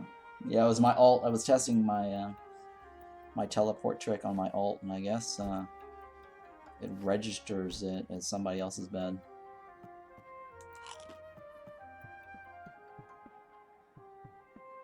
Alright, so let's go back over here so I can test out that wall to see if that wall actually produces the same result. It should. Alright, so if you go through this, right, and you close the door behind you, it pops over. You see that? So if you built your base in such a way where you went like this, this actually can get you in and out. Right?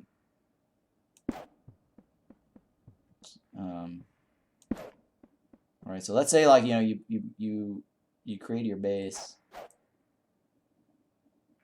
Make me turn off the spacebar thingy too. I don't want to use or remove that. I do want the attack on this one. Okay. So let's say like you made your base and you had walls around your base like this. Right. Or actually, hang on. It might be easier to do it like this because I don't want to kill the. I don't want to go all the way around that way. So let's say this was your base, or a hidden room, actually per se, like a hidden room.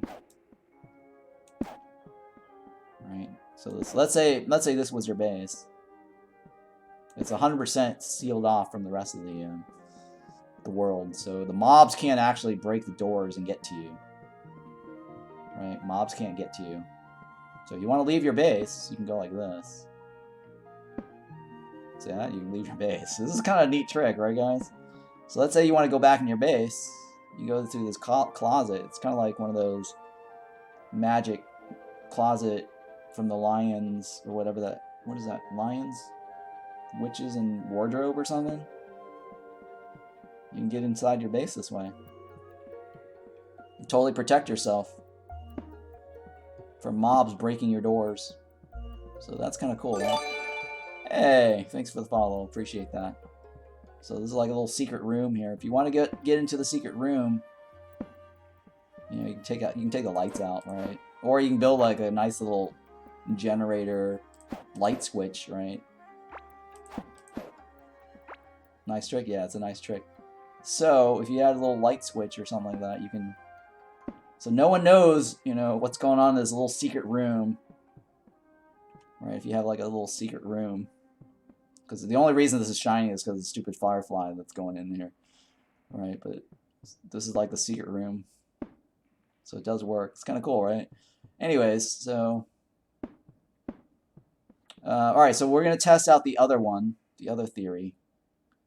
This should work. It's just exactly the same, like this. All right, let's go inside here. Now this should teleport me back to my bed, right? Be warned, guys, you could die here. All right, give it a few seconds. Oh my goodness. Wake up. There we go. So this is like a way to teleport back to your base or wherever the hell you place your bed, right? So let's say you're traveling or you're adventuring and you're like all the way over here and you want to be able to get back to where you left off, but you want to get back to your core. Obviously you're going to need like a recall, right? You're going to need to make, whoops, not that one. I think it's this one. Yeah, make one of these, recall idle, right? It recalls you to the core, back to the core, right? So, carry a bunch of recall items, get yourselves back to the core, drop a bed here, make sure you sleep in the bed, right? And then build one of these little death rooms, right? Or teleport room, right? This little secret room. Give it a few. It takes a few seconds. And then you teleport back to your bed. And wake up and you keep all your inventory and you don't actually lose durability, which I noticed. So, nice little trick there.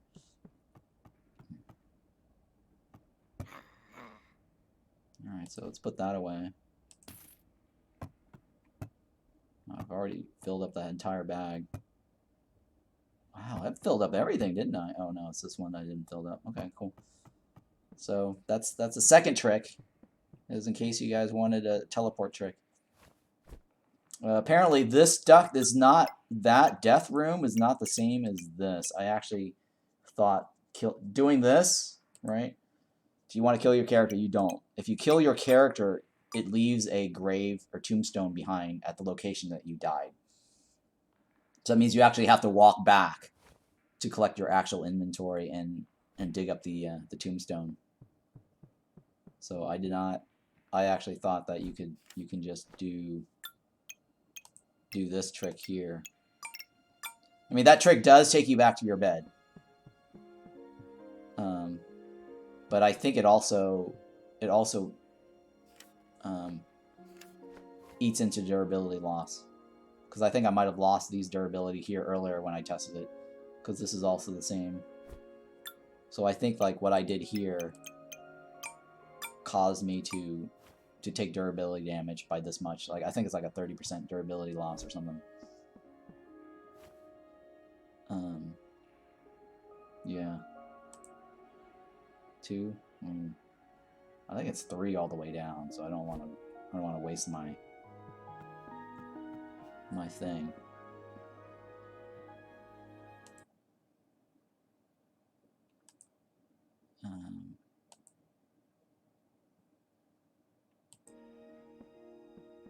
Let's see here.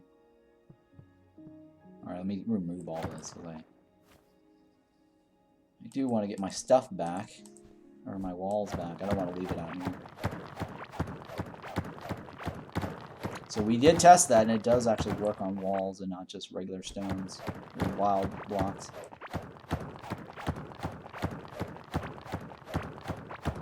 So I'll have to think about how I'm going to incorporate that into my base design.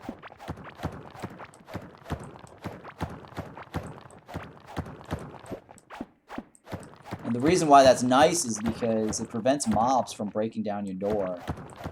Because usually, like, you know, they will break down doors if you're actually on the other side of the door. In this case, you can't be possibly on the other side of the door. For example, like over here. Oh yeah, so we're going to test this slippery movement thing. Because I want to know if slippery movement is this belt here.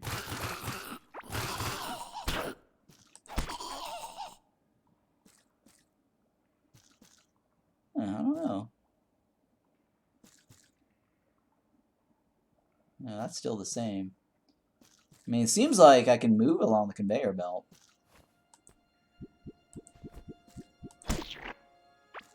A lot better than I was able to before. So I think this is related to the belt.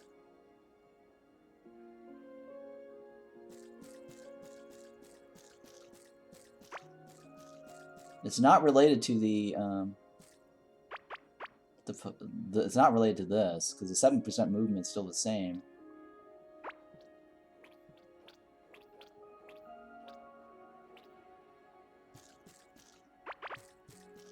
Yeah, I think it's related to the belt.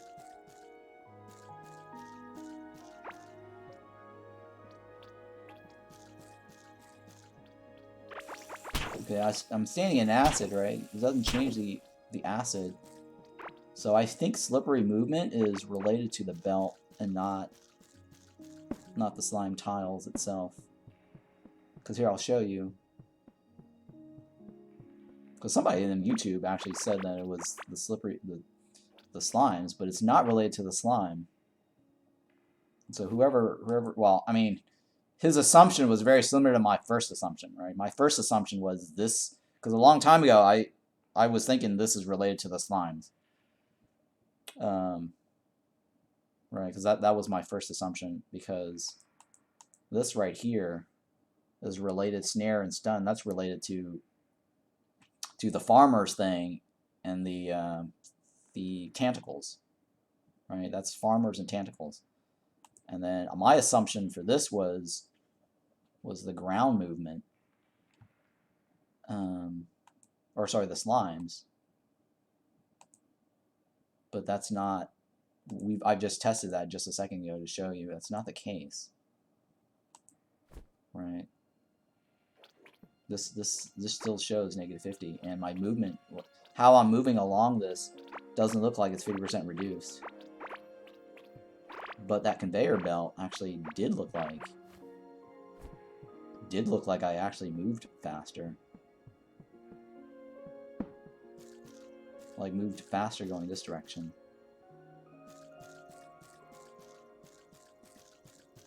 Yeah, it feels like it. I don't want to waste 200 coins just to retest that.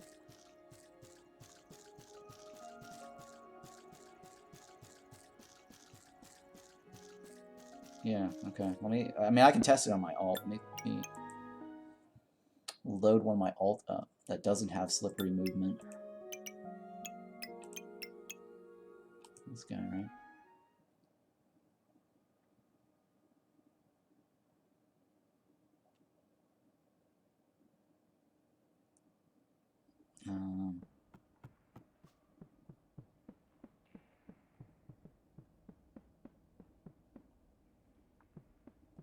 No, it's the same.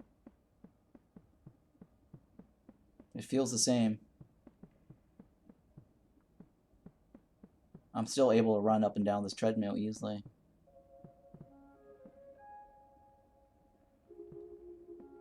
Yeah, interesting, okay. Well, I don't know what the hell that slippery movement is.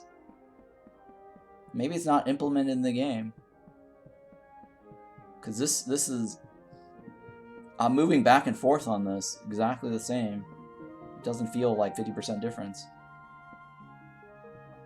I'm like going against the grain, and it's still... Right? Yeah, it feels the same. So, I don't know what that slippery movement is. It's definitely not the slime. The slime still feels exactly the same, and it still shows negative 50% movement at the top. The ground tiles for the mold...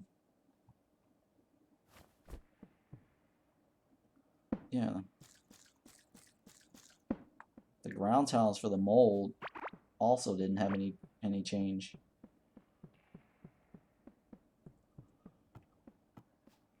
Well, here, let me take this off, of course. The only reason why my character looked like it was slow is because I had the...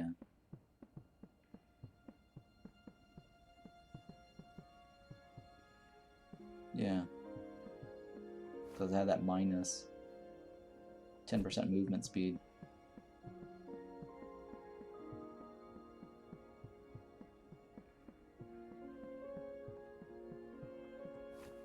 And my character is now the fastest right now, so... Yeah, I mean, it's got the fastest. I mean, I'm actually at 100%. Like right here, right? 10% movement speed.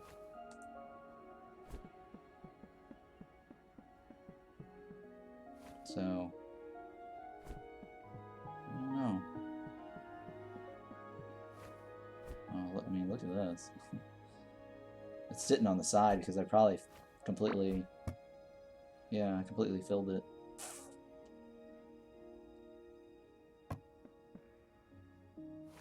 I have all this extra wood here.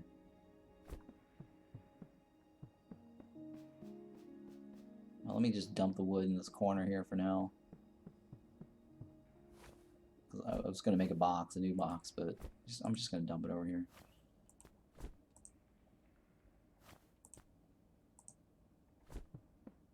And then worry about that later. Alright, well, if any of you guys know what this is, I'd be happy to know what this is. Reduced impact of slippery movement. What is considered slippery movement?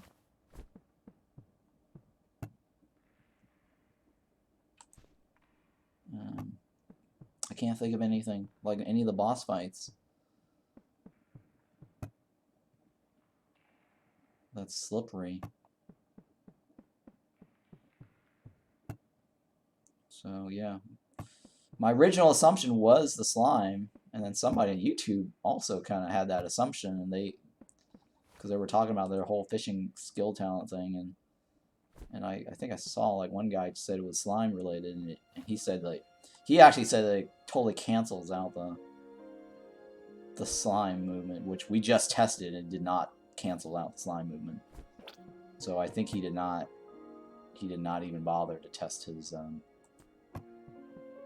thing on slime. He was making a video about fishing too, which I thought was funny. But yeah. Alright, so this one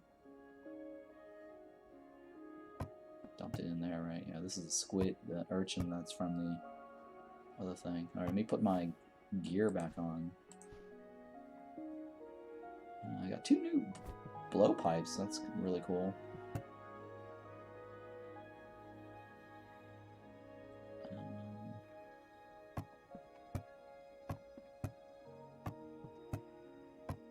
So I'll put, I guess I'll put my blowpipe in this box here.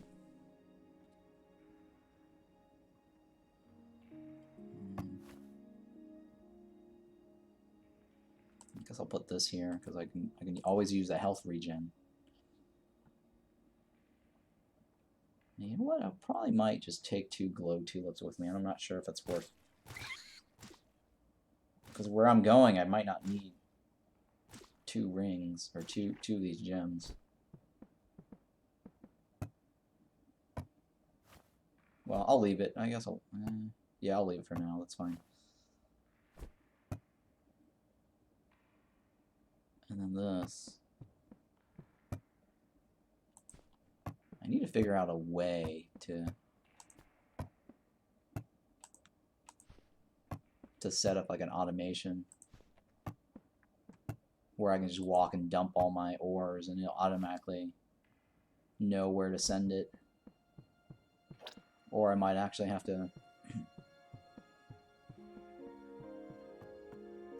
have like a pedestal or something. Oops. That indicates where to place it. Because right now, like, I can't tell which one was which. And maybe if I put pedestals along this, I mean, that could work too. And then expand this, maybe.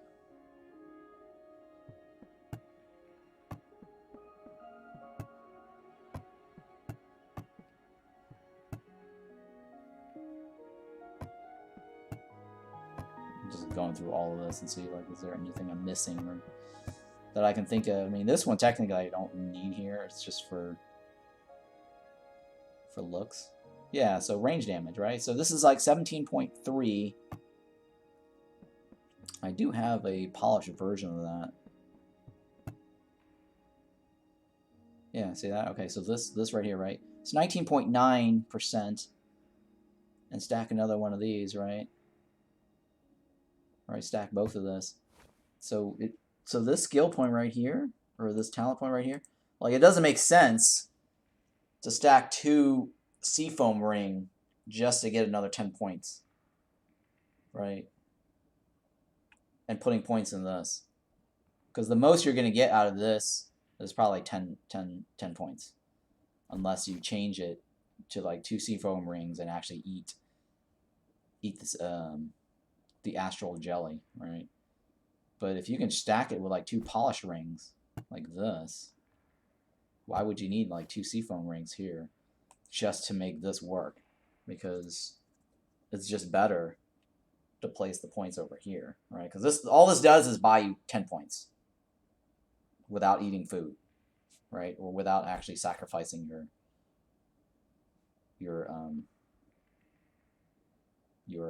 ring slots, right? If you're going to put anything in the ring slots, you're better off maximizing it with this, right? Because this, at the end of the day, ends up giving you more than 10 points, right? That's like 20% almost, right? 40%, right? Between this and this, 40% of your range, and then your range damage is, let's say you're using this, right? This is your range damage. 40% off this number is significantly higher than 10% off of 100, 102. Yeah. So I think this right here is probably the worst talent point. Alright, so now let's go. Let's actually go.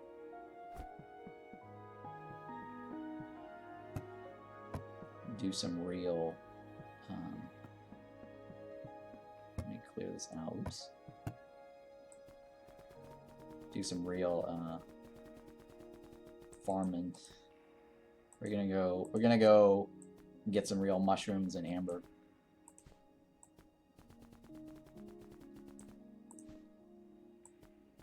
And I want to see how long it takes us to get the amber.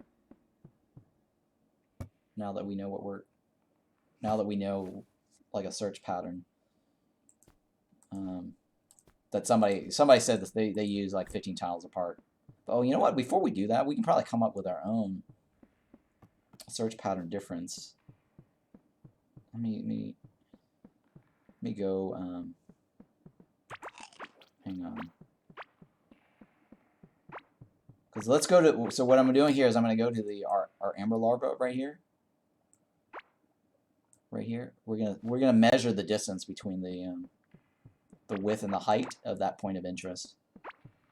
Because once we figure out that distance, we don't need to go off of what this other guy was saying. This other guy was saying is like, oh, his search, because I asked him like what method he used to find his Amber Larva.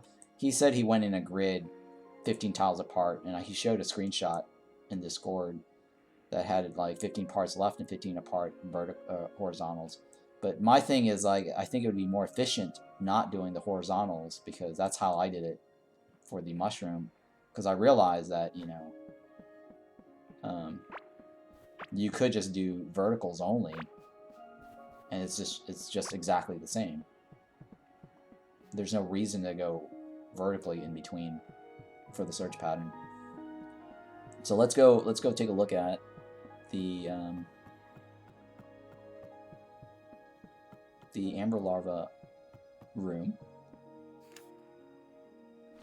and then we can measure the height and width and come up with our own number for the search pattern.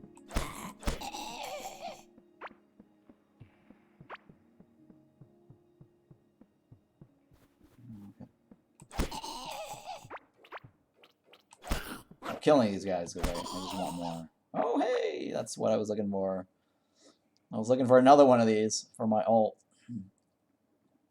Yep, because 8% mining. Yeah, because I had sold these in the past and destroyed them. But since they did that repair nerf, or this last patch, they actually buffed the mining damage. They added mining damage to this, but they nerfed dodge. Right? So in the previous version, dodge was higher, and mining didn't exist on the pants. So I got rid of all of them because I only wanted to keep it for dodge.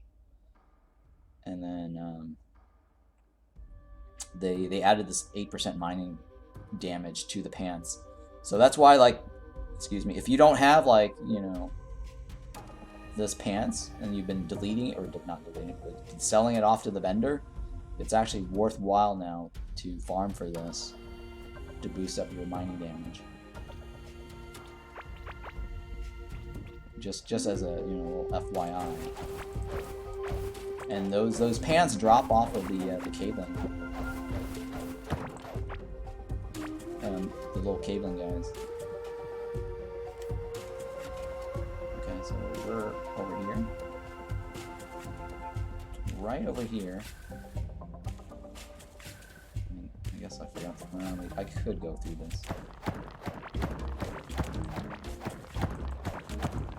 Right here. I didn't destroy any of the walls here yet. Right, I only cleared it out from the top.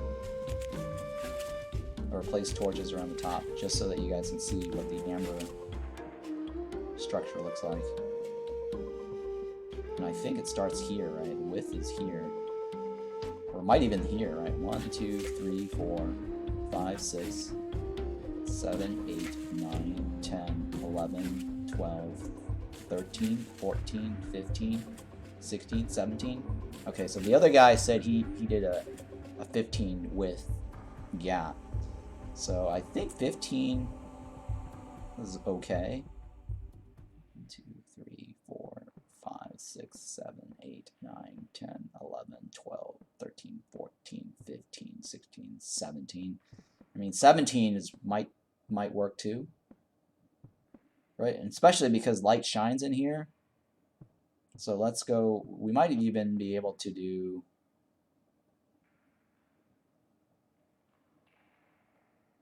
probably 10, right? Hang on, 1, 2, 3, 4, 5, 6, 7, 8, 9, 10, 11, 12? Because that fits on the screen. Right? How far can we go? I think we can go 17.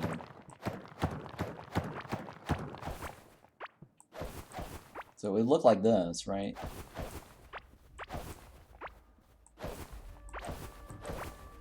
Okay, so if I was here, I was farming, because the light source does shine like right here on this edge. So let's measure the distance between here to that spot right there. 1, 2, 3, 4, 5, 6, 7, 8, 9, 10, 11, 12, 13, 14, 15. Oh, okay, I see why he did 15 now. I see why he used 15 as a magic number. So that one you can't tell, but right here you can tell. Okay, so this tile right here, I understand why he did 15 now. Because 15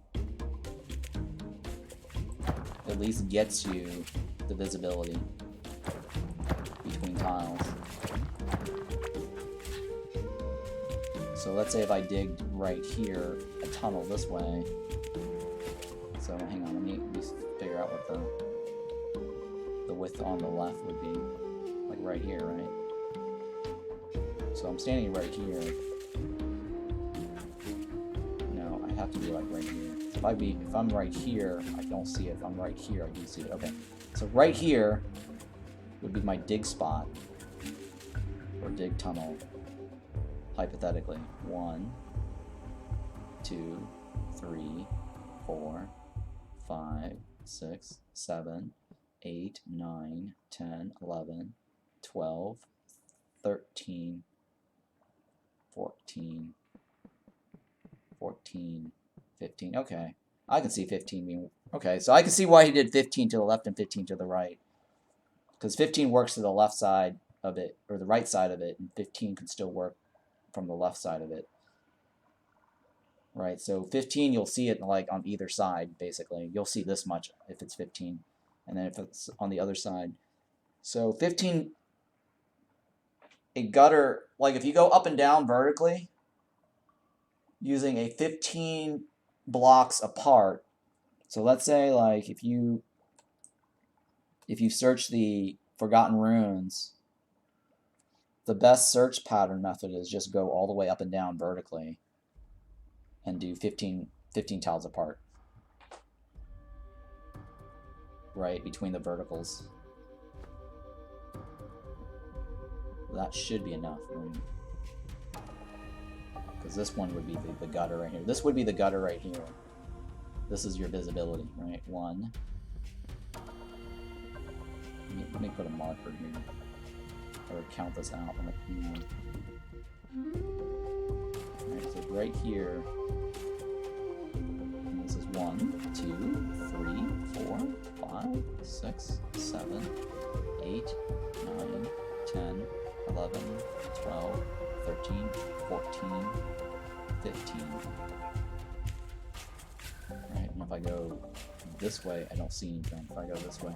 So it's actually 14. It's 15, right? So, but 14 tiles untouched. So it's actually 14 tiles in between your dig columns, right? So 1. So this is my dig column right here. If I were to go up and down like this, if I were to go up and down like this, I would need like a spacing of 1, 2, 3, 4, 5, 6, 7, 8, 9, 10, 11, 12, 13, 14, and this would be the 15, right? So if it's 15 tiles apart, but the distance between the two dig tunnels would be actually 14 tiles.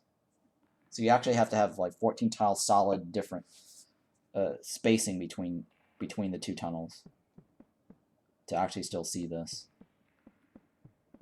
Right. So if I did it on this side, I count that 1, 2, 3, 4, 5, 6, 7, 8, 9, 10, 11, 12, 13. This column right here is 13, 13, 13, 13. This is 14. This is 15. Yeah. So if I'm right here and there's 14 distance apart, I should be able to see that. Okay, that makes sense. All right. So I understand why he did 15, and he's right actually. But the only thing that I noticed that he actually did 15 verticals, and it's not worth going vertical stripes. So if you go up and down, you'll always see this. So he probably could have saved himself like more time searching by just doing verticals only. Like, you know, 14 tiles apart vertically. 14 tiles apart vertically is all you need to actually find this.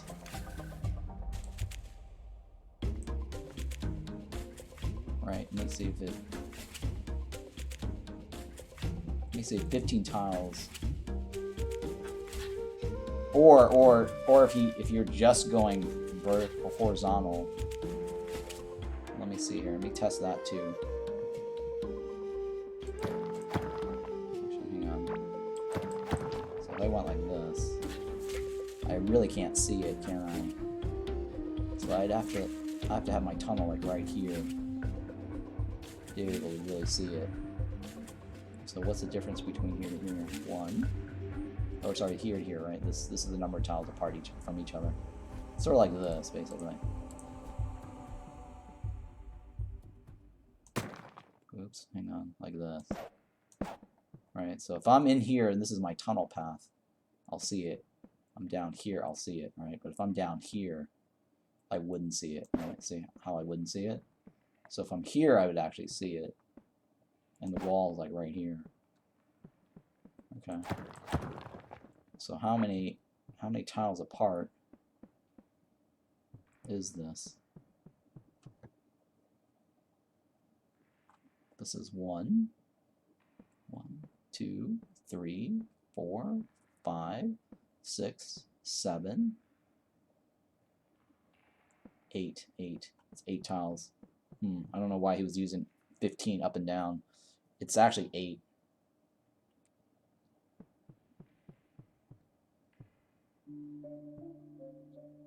Right? Or is it more than that? It might be more than that. Because technically, you might be able to do... Can you do 15 apart, or is it... Or you know what? It might be double that amount, right? It's 15 vertical, but horizontal... Or sorry, 15 horizontal versus 30 vertical versus 28 apart, right? I think you can get away with it by doing 28 tiles apart. Right? Because you should be able to see it with the 28 tiles apart.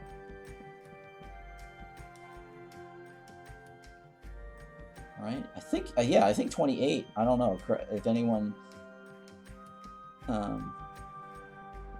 thinks differently. Let me know, because I'm thinking that if I'm here, right, and this is 14 tiles,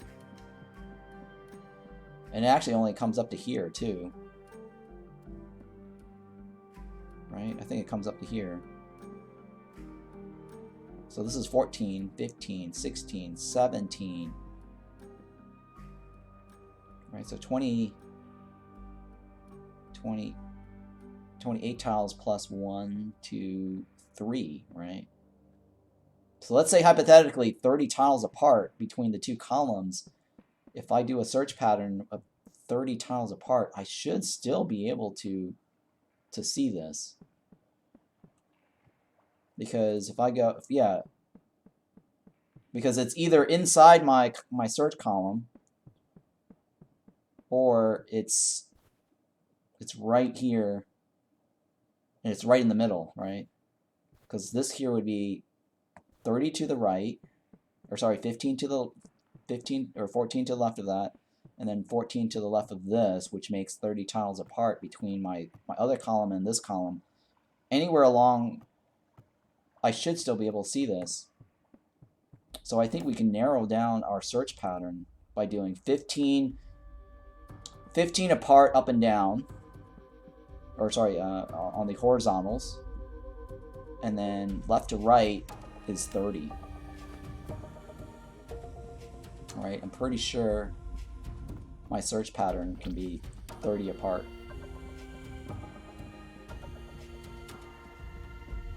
All right, let me go get back to my base, and then we'll hop into a new world and test that theory out. Like I should be able to get it. And then after like searching the entire biome, if I don't find the Amber Larva using that search pattern I just formulated, then we have to like cut through the middle of the columns that's got the 30 tiles apart. But I'm pretty sure we can do 30 tiles apart instead of 15. Because it should still show up, at least along any of the edges. So let's test that theory out, because doing 30 tiles apart is a lot easier. We don't actually have to dig as much. And the idea here is not to dig as much as possible. God, I have all this little junk in there. Let me put that in there.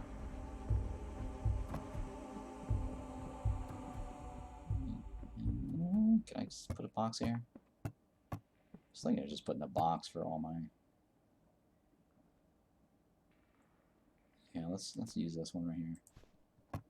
Or no, let's go with purple. Let's go with purple. This will be my box of ores, and I'll deal with that later when I come back. Okay. All right. So let's go ahead and create a new world. I think I got everything I need with me, right?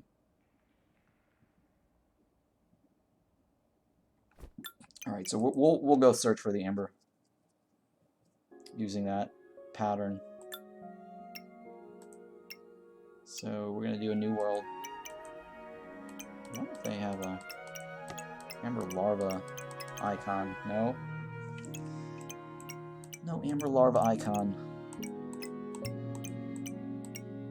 Maybe this is the closest right now. Yeah, that's probably the closest. Let's go with that one. Amber 1. Okay. So our method here is we're going to do verticals only, 30 tiles apart. Okay. I should have left the poison ring back at home. That would have saved me more. Let me do that. Will save me more inventory space.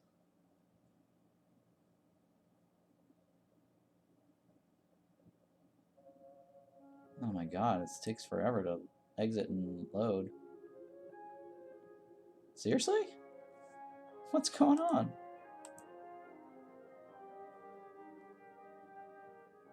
The game's bugged. Look at this. I can't hit escape, I can't hit tab. Okay, I had to hit right click. That was really weird. That was really weird.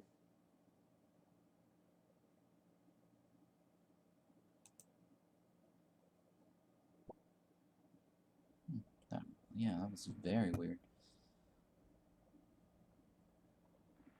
Oh, I have a ring here. Let me move these ring out here. Sure, let's stick the ring right here, I guess. Alright, that's fine. Let's switch over.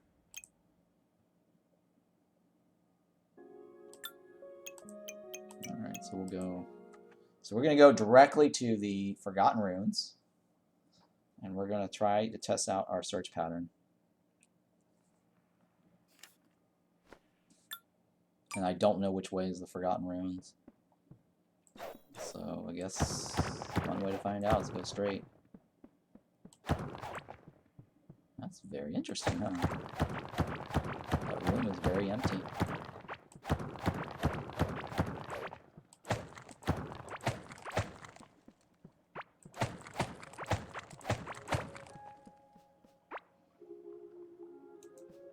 Oh, you know what? I should probably just stick to my plan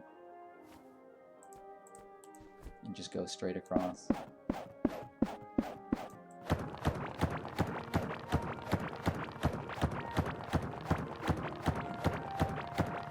In case we need to do the mushroom hunt on the dirt biome.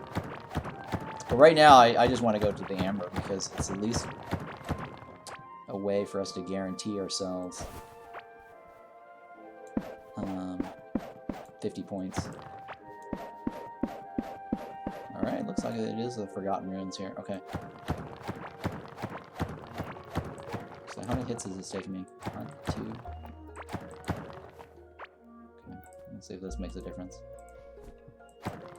It's still 2. 1, 2. Yeah, it's still 2. Alright, so I will leave that there then.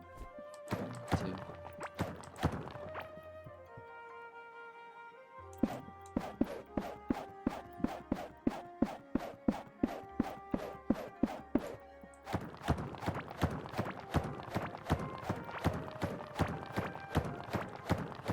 Alright, and then 30 tiles apart.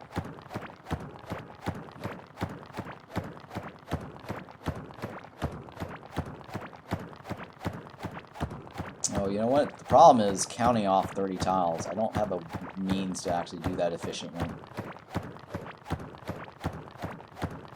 Yeah, I don't have a means to do that efficiently.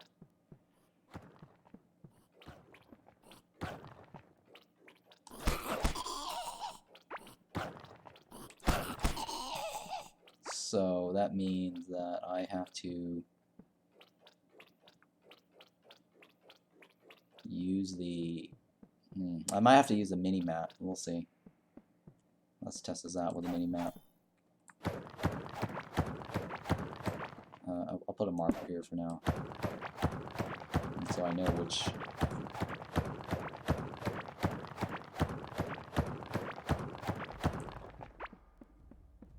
Okay, so my torch, the only way I can visibly see it is like right here. So what is this from tile to tile? 1, 2, 3, 4, 5, 6, 7, 8, 9, 10, 11, 12, 13. Okay, 13 apart is the only way I can visibly, well, 13, 14, right? 1, 2, 3, 4, 5, 6, 7, 8, 9, 10, 11, 12, 13, 14, and this is the 15th. Okay. I see why he just did 15, because it's easier to see from tile to tile. But like I said, you can probably still get the Amber within the 30 tile radius. So let's go with 1. We're gonna keep going until our mini map shifts over to the left. So I'm gonna use my mini map as a way to figure out the distance apart. Okay. So how many? Yeah. How many tiles is this? 1, 2, 3, 4, 5, 6, 7, 8, 9, 10, 11, 12, 13, 14, 15, 16, 17, 18, 19, 20, 21, 22, 23, 24, 25, 26, 27, 28, 29, 30. Yeah, okay. So I think we should be fine if we just use this little mini-map as a way to separate it, right?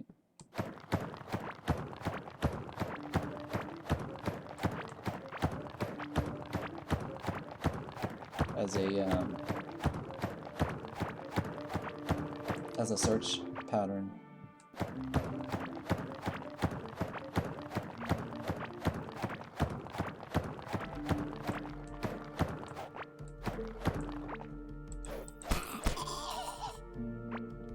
Take that. It's fine. Oh shit! Is it this one, right? Is this one?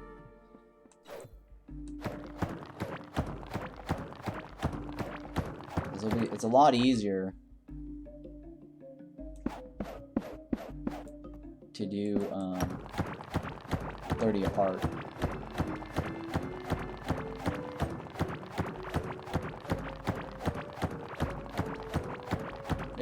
If all we're looking for is the Amber Larva.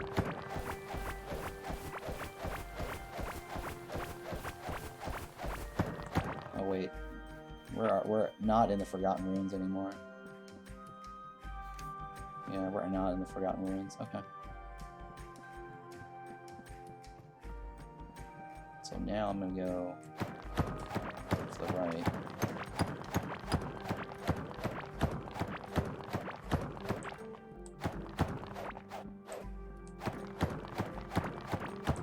The reason I'm cutting down like this is because I want to be able to see the thing. Oh, I should have placed some sort of marker. It's kind of hard to tell. It's kind of hard to tell right now where my... Oh, I should have just done it like right in the middle of the... Right in the middle of this column here. Like right here, yeah. See how like this black area makes it easier to tell.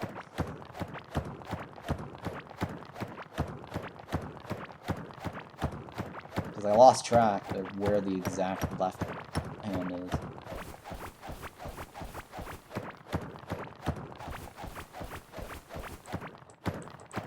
Okay, so right here, I believe.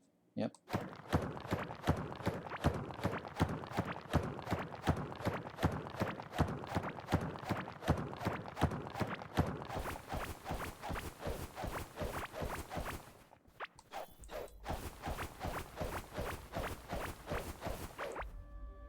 Okay.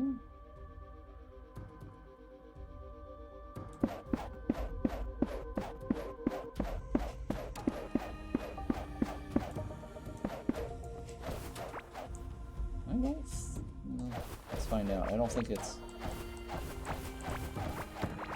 Oh, I actually don't know. Let's see.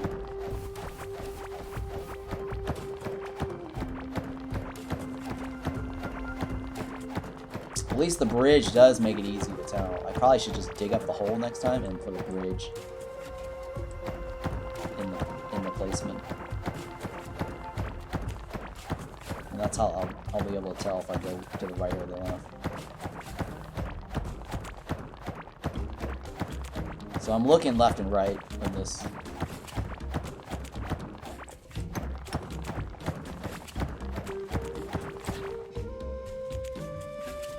What was my reason? It was like a reason for smashing these. I forgot what the reason for smashing that was. Oh, the Oracle card. Or the Brilliance, yeah. Brilliance card.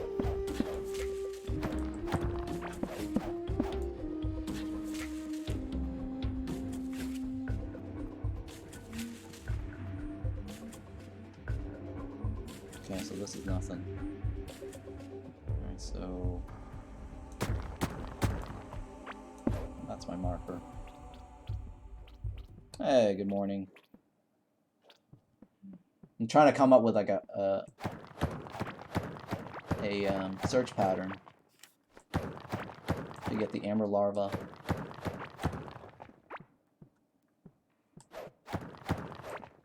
I figure out what the best way is to get the Amber Larva. Oh, you know, I forgot that it could actually be on this side too, because it's beyond the Lorm's path too, so we'll have to come back to that. Because we're only searching with it inside Lorm's path, and it might not actually be there. Because my other Amber Larva is actually on the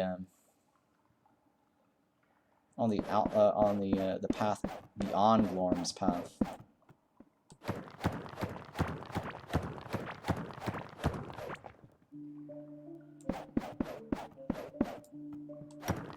Yeah, this might be 29, but it's close enough.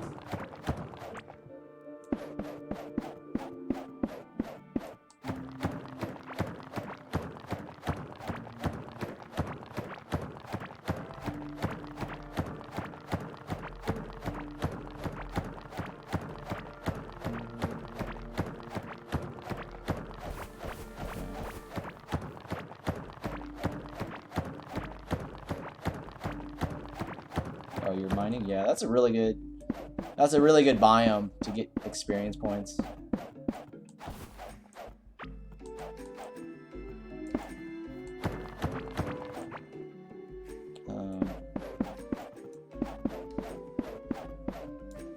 Is all the stone, because you can use all the stones also to level up your armory or your crafting.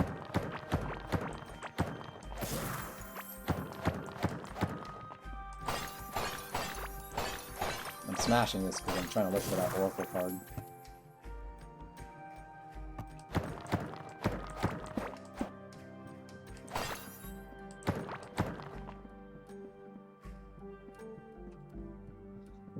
Right, to use all the stone, because the stone actually seems, from my experience, the stone walls seems to be really good for crafting. Because that's how I managed to power level up my character, was using the stone walls. Because I mean, you know, stone floors, stone walls, you can't go wrong. Because because what else are you gonna do with all those stone walls, right? There's nothing else, so you might as well just keep all the stone walls and then use that as crafting.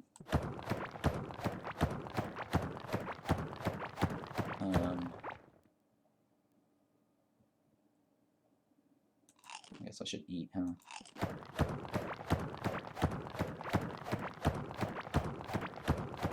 I'm gonna keep looking, right? So I need to extend my 30, or my vertical search beyond Lorne's path.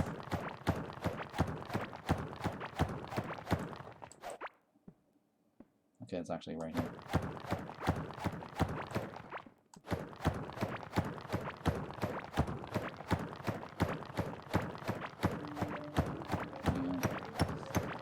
Yeah, that pretty much, I think it was the flooring. I have to do some more testing, but from what I could tell when I was leveling up my crafting, it felt like the floors gave me more experience points than the walls. And I think, if you're actually going to do a stone flooring base, and walls, obviously the walls are going to, or the floors, you're going to need more floors and walls, right?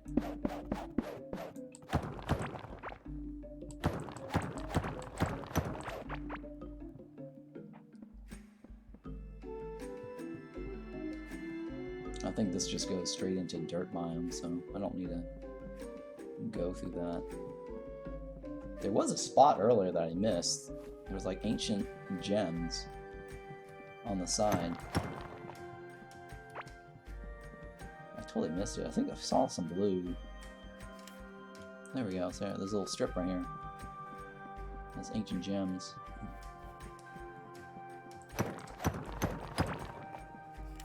It's a good thing I remembered to go back to get to that. I might as well get some of these. Can never hurt getting iron.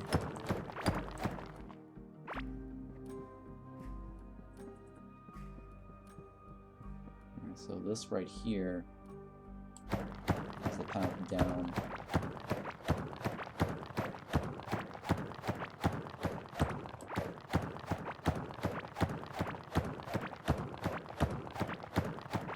So I'm doing this also because I'm hoping I can also level my mining at the same time while searching for the Amber Larva. Because it takes 2 hits to clear this. No matter how I stack my rings.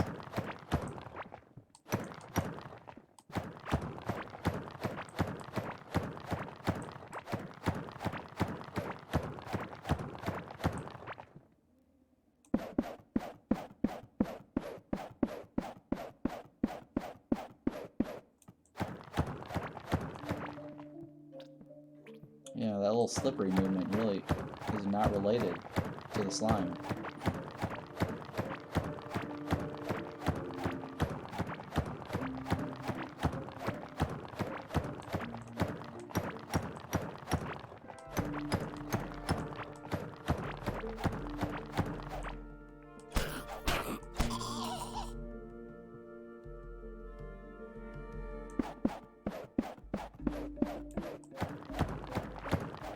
It's slightly dangerous going through this. Oh. Well, that is the maze. I don't want to mess with the maze right now. I'm not searching. Well, I mean, I could go through that, just probably get some clear gemstones or whatever. That is not my goal for today. I might have to go around that later, but we'll see.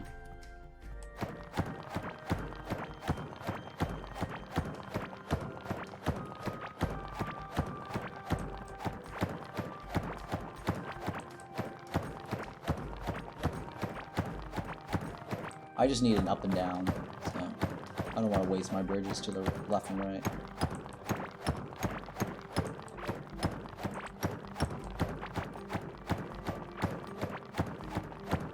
I'd rather use my bridges for up and down instead of left and right. I think it's right here, right? Yeah.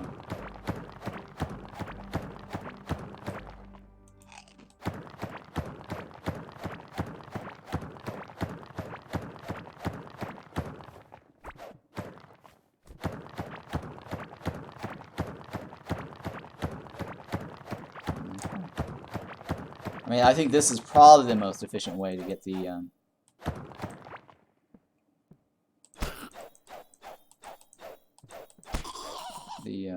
Amber Larva.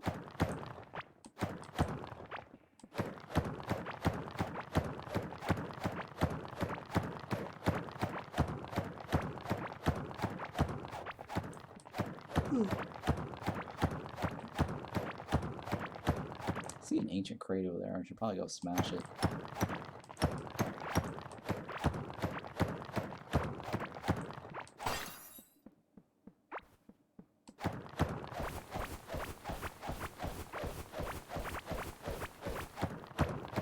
I wonder how many columns it's going to take me. I am curious on that.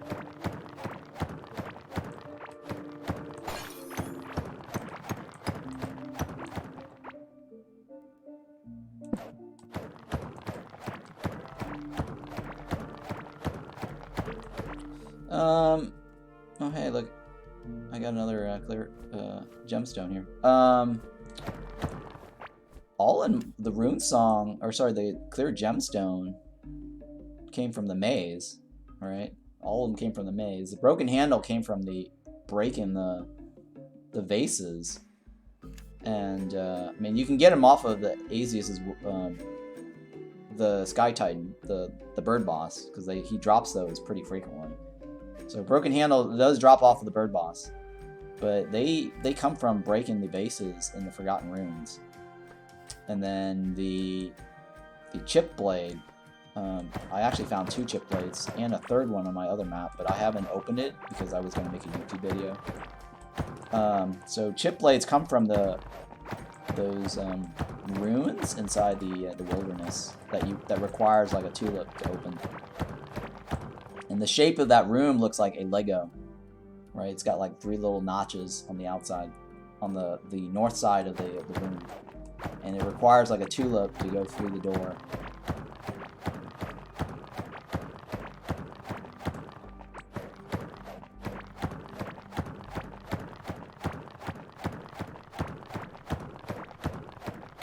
those were the parts, and then obviously, you know, you got to come up with the crafting materials.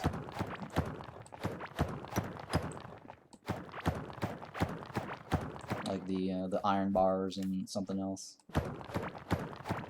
Ancient gemstones, I think, and then the $2,000 scroll, the recipe.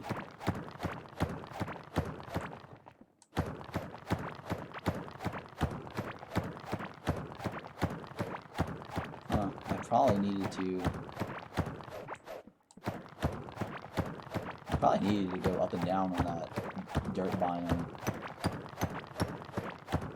Because I lost my my left-hand marker.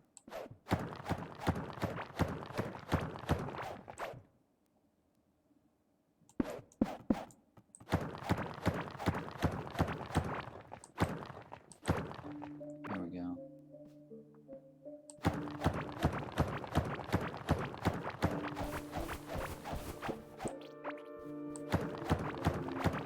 Because it could be in here still.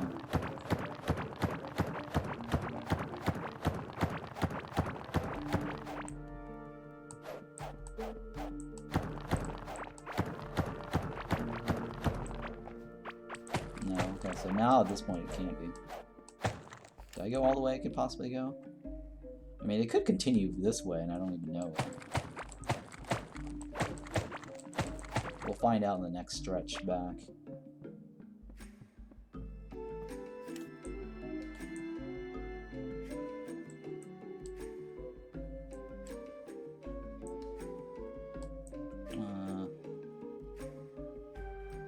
I think I didn't go this way, right? Yeah, I didn't go this way.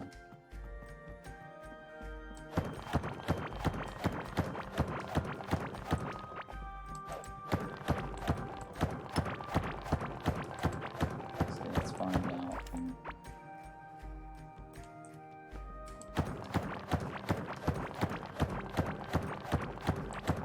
Backtrack this.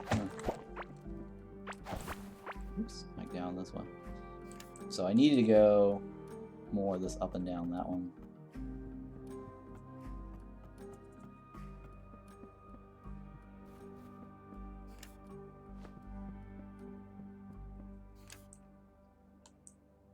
Yeah, alright, let's keep going back.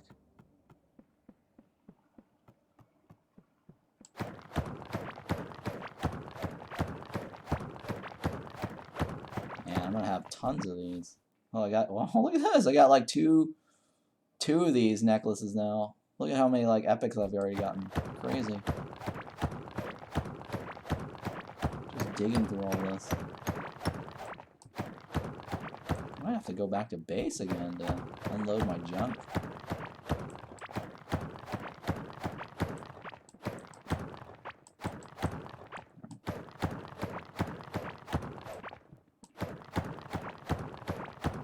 So what we're doing here is we're trying to find the forgotten, sorry, the Amber Larva. I mean, I can keep going a little bit.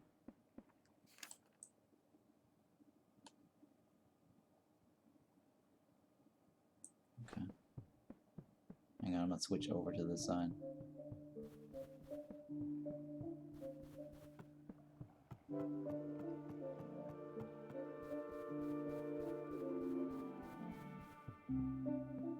Go straight down from here. This does cover both sides. Okay, this is the area beyond the beyond Lurch's path.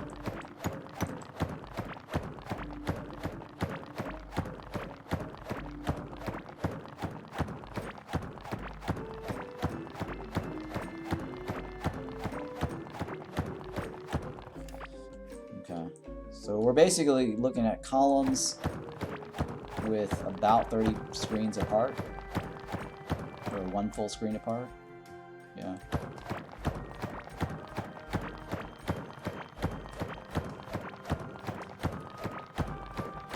Yeah, it's about one full screen apart.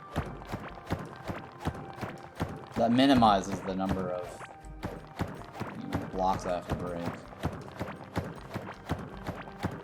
And I'm basically using the column. If I can see the column over here, then we're good. So my columns are basically whatever mini-map apart is what I'm using to do the separation.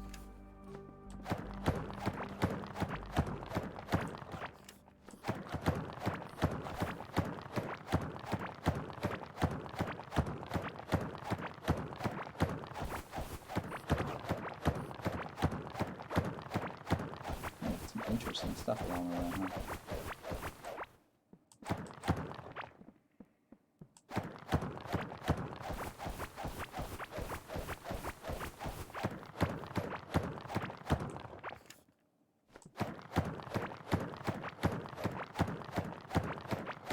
So this you know, helps me so I don't have to like clear the entire map of the Forgotten Ruins searching for the Amber Larva. If I stick to just the grid pattern, it'll be more efficient, and I'll hopefully find it faster. And the way it works is there's one Amber Larva guaranteed per stone biome. So once I find it, I don't have to like continue searching. I'll just quit and find a new world.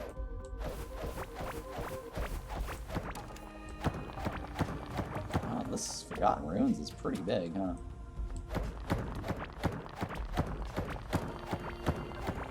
So I am curious on how many columns I'd have to go through. Okay, I'm no longer in the Forgotten Ruins. I'm towards that Great Barrier now.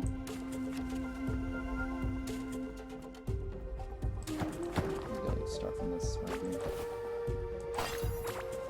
Because then I can actually break that.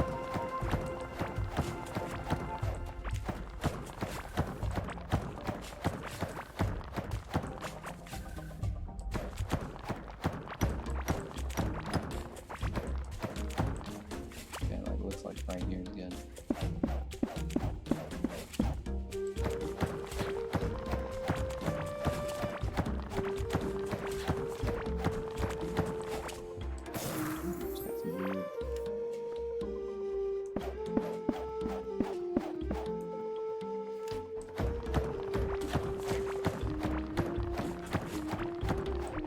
Disco mill or something. Okay, this is the barrier now.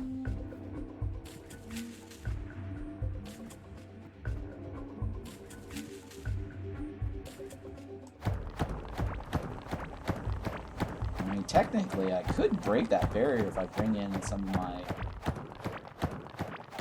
unlocks, like Hive Mother unlocks and Glorm and Glurch. I guess that's a really good way to get beyond the barriers. Just keep collecting all those keys from your respawn attempts. This is really interesting area here. I'm just trying to see if we can get the rune cards or the brilliance card.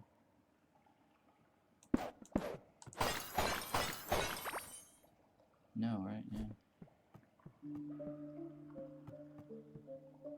Oh, I probably should have just done that bridge over there.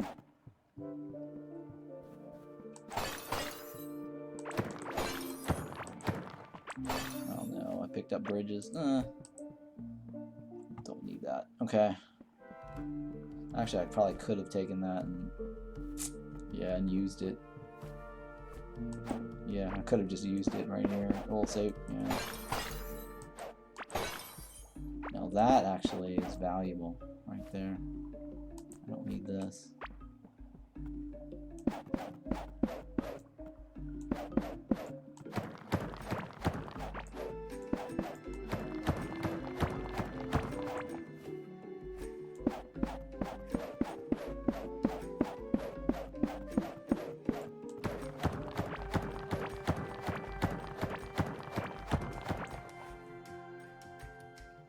Yeah, that was valuable.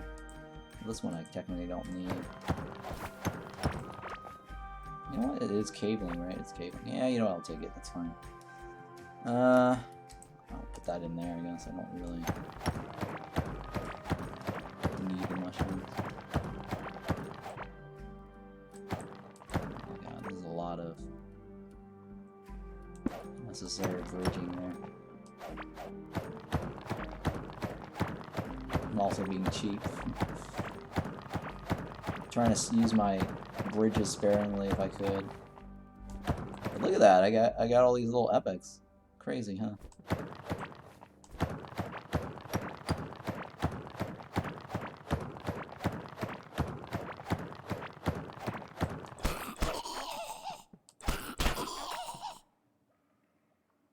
Alright, I'm probably gonna need more bridges later when I get back.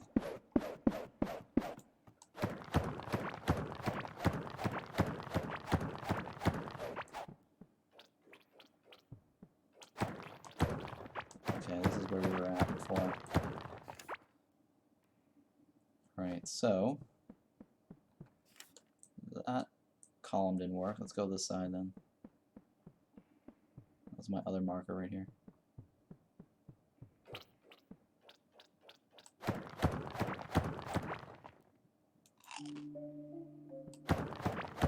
Let's keep going this way.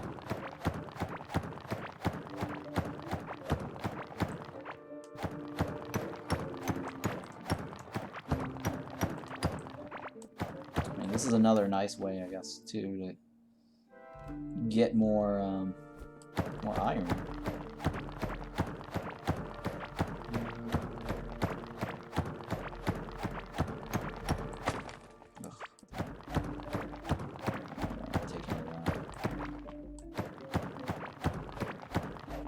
I should dig up some of these train tracks. You know what? My bag's full. Let me just go back.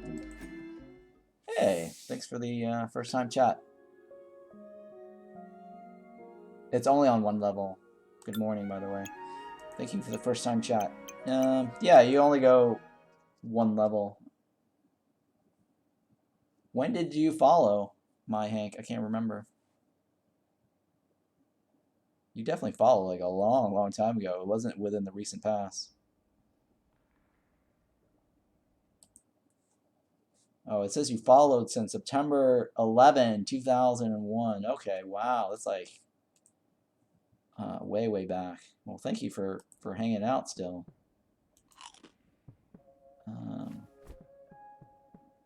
Yeah, way back. So let me unload some of this crap here. So I got going. You wasn't on Twitch? No, 2021. 2021. My bad. My bad. It's September. It's last year, basically. It was last year. 2021. September 2021. So this should, yeah, it's 20. Okay, 20 is not as amazing, but it's not terribly bad. This is the least, right? Okay. Alright, well, I guess I should put... I should kind of move this over by one. Well, you know what? It's actually cheaper, or at least more space effective. I guess space effective. I don't know if it's more efficient. Space effective. To use an extra box, single boxes. Single boxes actually hold more. The gray ones. This little short gray or the long gray. The double chest. Oh, the double chest is this Titan one. The bird boss. The bird boss is the double. I know, right? So much junk, you mean. Okay, this one is keeper. I want to keep that one in my inventory. And these are not keepers. Right, you know, considering that I'll probably get another ring along the way and I don't need this ring right now, I'm going to store that in there. Because I could use the extra space. What else am I going to do with all this extra junk here? The Caveling gear, right? The Caveling pants. I already removed the Caveling pants. This is This is dodge range, right? So let me go ahead and put this here. I'm gonna salvage this ring. I'm gonna probably get a ton of those along our journey here. Yeah, you can sell anything you want to the trader for the most part. Even if it costs 0, he's not gonna give you anything for it. But I'm gonna dump all this here because I don't want to have to sort my iron ores. What am I doing here? I need to really organize my base and have a proper storage room and central room and stuff. See, I'm still deciding how if I really want to do, because I'm thinking about putting my base here. I mentioned this earlier in the stream because this seems like the ideal location where I can do all the fishing and reach like new content, right? But I'm also on the fence because the reason why the core is also the best location to begin with is that if I want to bring in new characters as hot swapping items back and forth, like transporting, you know, stuff, all the new characters will start at the core. So that's the only thing that's like, do I want to continue creating my base at the core? I mean, I could always, like, you know, create like a shuttle for new characters to hop on and go all the way to where my base is, but that's kind of long, right? If I just want to hop in and hop out, drop off a bunch of stuff. Hey, thanks for the follow there.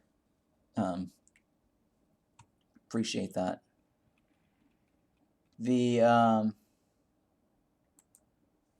yeah, so how big is this world? This world's huge. That's the thing. It goes out infinitely, from what I can tell. At first, I was wrong. I thought there was actually a barrier because I hit this little block right here, and I couldn't continue beyond this block, and I thought it was actually the end of the map, right? But then I decided to go around a little bit, and it turns out I can go around this side. Well, I think I noticed that there was shiny stuff on this side, so I'm like, okay, it cannot be like the barrier here, right? So I decided to go around it, and I noticed then I was able to go around this oval shape, and then I kept going, and I hit another block, and I thought, okay, this looks like the end of the world, this cave, and I kept going like this and this, but it turns out, there was actually another way around it, so I kept carving out the distance, and sure enough, this oval, I think this here is a full oval. It's supposed to be a full oval, but they generated the mold biome, and it ate into this oval. No. So this mold biome right here, right, was generated on top of the oval. So I think the oval was laid out first, right? So this oval existed first, right? And then they did the mold biome on top, which caused the cut-in like this. All right, so down here, when I first went straight down, and I hit this wall right here, and I was like, okay, this is the barrier, right? Right, so, because I know that definitely right here is a barrier, right? This over here is definitely a barrier. Let me scroll up here a little bit more. Right here, I definitely think there's a barrier here. Because it goes around like this, and it goes around like this, and it goes around like this, and it goes around like this. Right, and then I think there was another barrier curve somewhere along here. Well, I guess I didn't test it enough, but I went around this enough over here to go, okay, this looks like the edge, and this separates this biome section here with mine. And it kind of makes sense because like everyone else I notice on that have drawn up diagrams of their world, it looks like it's a third of a pie, because if you look at the clay in the Forgotten Ruins, it's like half of a pie. It's like a Pokemon ball, right? You got this little divide here, You got this little circle in the middle, and you got another circle ring on the outside. So it kind of looks like a Pokeball, right? So this is half and half.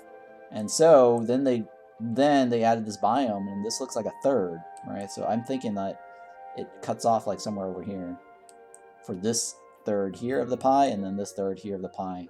But I'm not quite sure about that, only because they said there's 3 more updates coming, and each of those updates said new biome, right? So update 1 is Sunken Sea, new biome.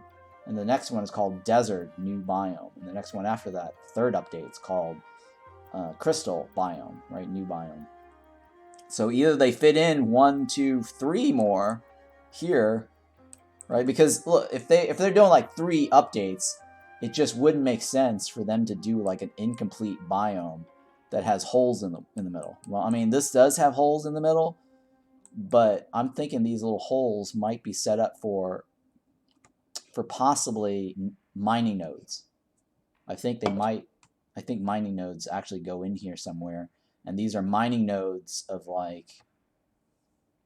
the new biomes mining nodes. I don't know if that makes sense or not. I'm just guessing. I'm totally theory crafting this, because if I was a programmer, and if this was how I was sort of doing it, then it would make sense to have these pockets be mining nodes.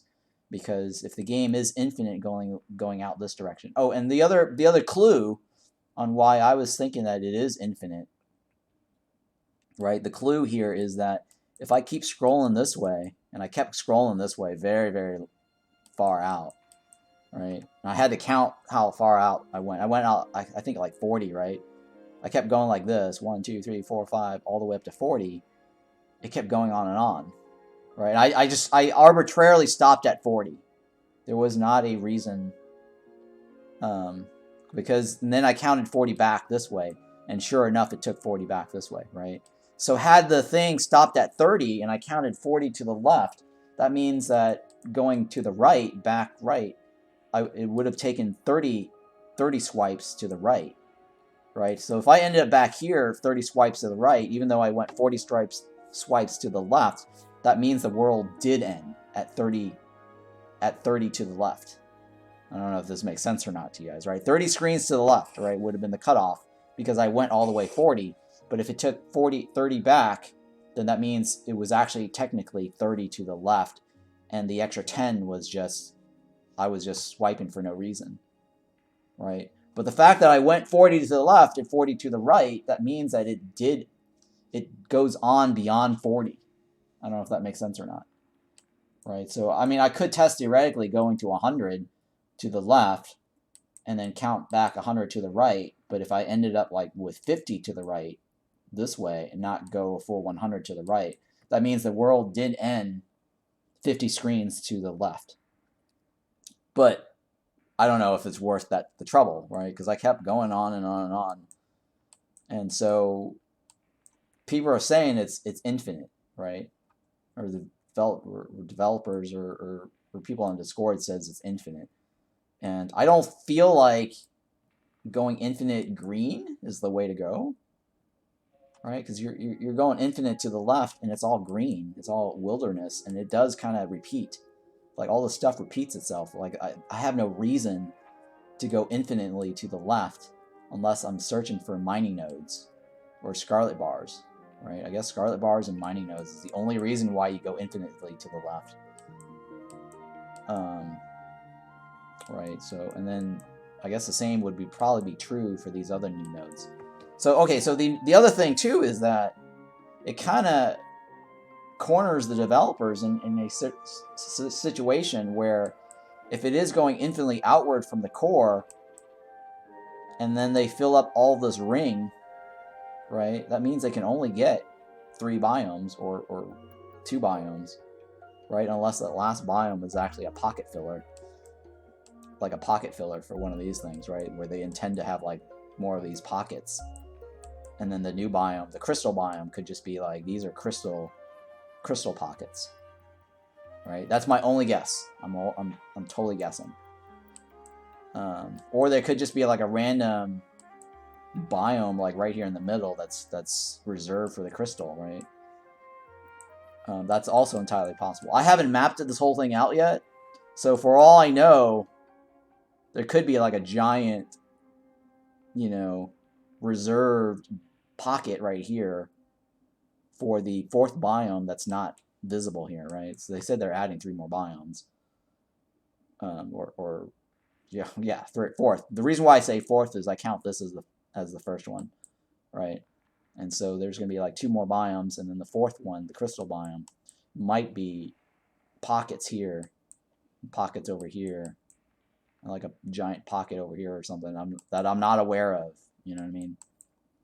And so, anyways, that's why I'm saying is they could technically be cornering themselves into those biomes only, and they cannot add new biomes beyond the update 3. Update 4 would be something else. It wouldn't be new biomes, unless they're making you generate a new world, right? And then so the new worlds, then they start dividing up the pies differently, right? Into 4s or 5s or whatever it is, or they cut it off like this, right? Where the wilderness cuts off, and then beyond that would be new slices, and then the only way to get the new slices would be to generate a new world. That's the only thing that I can think of for them to do, because they've already allocated everything on this map, right? And then areas that you can't reach, they've already blocked it off to allow them to expand your current map. I mean, I think it would make more sense if they did like new biomes, or if they were to force you to create new worlds. It would be better to divide up the slices and narrow the wilderness, right? And so that way you could technically go infinitely. Because, you know, if they divide up the slice and the next biome out here, like what are they going to do with the infinite aspect, right? Because they kind of want people to infinitely play this game, I'm thinking.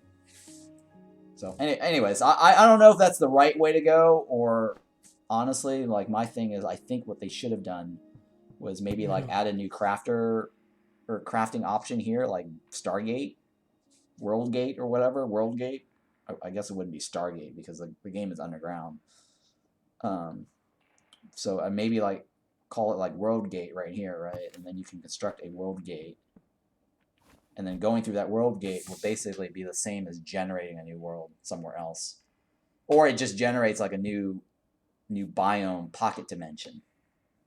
So you get like another core, right? So you kind of get another core, but that core has a different biome at the starting point. So it's not the same as generating a new world from your world menu, right? So these Stargate thing could be like a means to go to new worlds with new biomes. And I think that would be really cool if they go with that mechanic, because then it makes it more interesting, like Stargate. It just really gives me that whole Stargate SG-1 vibe, right? I can just dial in and go to another world, and then if they add more worlds, then in the Stargate, when you go and hit the E key, it's like choose the world, right? Or if they really go Stargate, it could just be like they add in like the chevrons, like you click on the different thing, and then it actually, you know, enter in like 3 different codes or something, combinations of 3 different codes, or 2 codes. I guess 2 codes would be fine, at least to start, right? Because, you know, 3 actually, the combinations of 3 is a lot more than combinations of 2s. So anyways, I'm just, you know, going off on ideas here on how they could make it really cool. Alright, so I've already unloaded all my junk. Let me go ahead and switch back to that other map and resume where we left off. I'm rambling too much on ideas here. But yeah, I'm excited. I really feel like this game has a lot of potential. You know, and hopefully the developers do the Stargate idea, because I think that's really cool. All right, let me take all this train track, because I think I really want to steal the train tracks.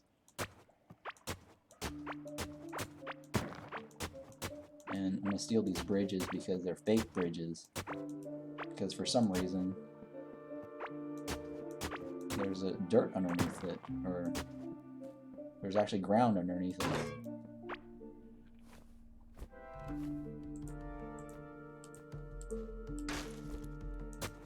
And right now, it's actually easier just to delete the... or more efficient to just delete the shovel and craft a new one. Instead of, like, having to drop down to a repair station and scrap it for just one wood. It's just not even worth one wood. Because I now have like a shit ton of wood from my automated wood farm. But here, the reason I'm digging up these tracks is because, well, you know, I could use more tracks. Because they cost 10. And I know I'm gonna use a lot of tracks later. And that cart costs 10 tin.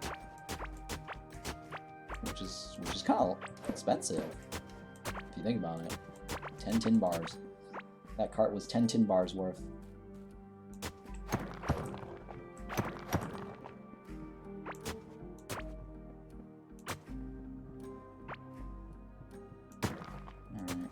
Where was I anyway? Where's my column search? My search column, right? I think this was my search column. Yeah, I was going up north.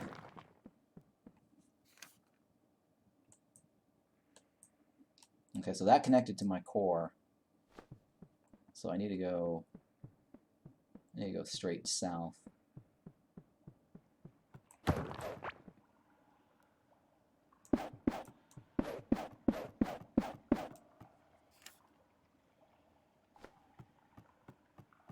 Wait, is that right? I might be off by 1. Yeah, I think I am off by 1. That's okay, that's fine. We should be fine off by 1, right? Let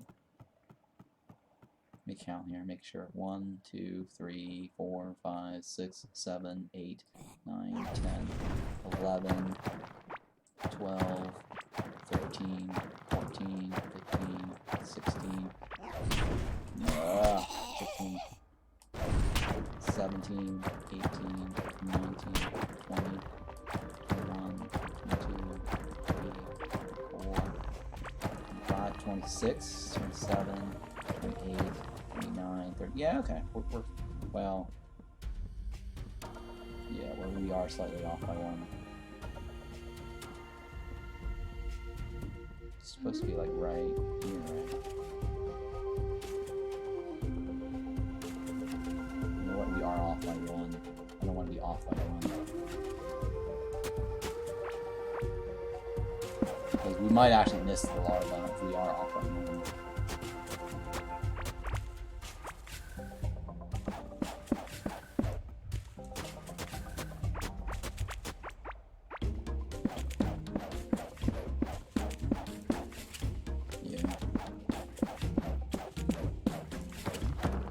What I'm doing here is I'm trying to find the Amber Larva that's guaranteed on every Forgotten Ruin world.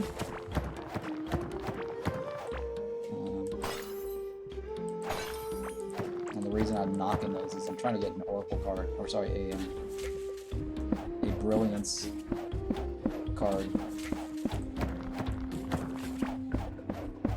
And Brilliance cards come from ancient crates. Pretty sure they're called ancient crates. These are ancient. Well, I blew it up, so I can't see. I think the other one was called the rune vases or some ancient vases. I think. I mean, one's ancient crate and one's called ancient vases. I think.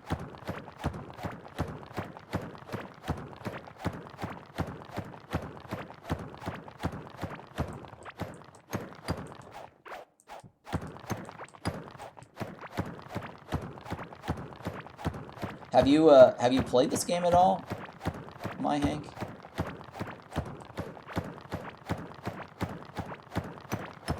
I'm not sure if you're just asking only because you're curious about the game. If you haven't bought the game yet, you know, use my Humble Bundle link. Oh, you've seen me play a few times? Yeah. So if you're thinking about getting the game, like, get it from my Humble Bundle link, because if you already have like a Humble Bundle subscription, you actually get a discount.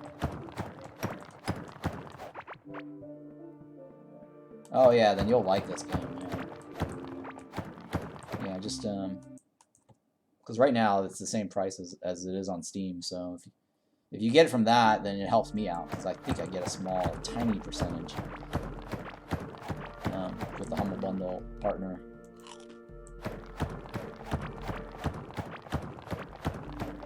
Okay, this looks like it's the edge of the ruins here.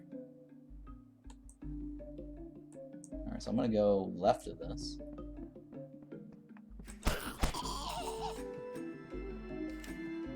Okay, I'm still in the ruins right here.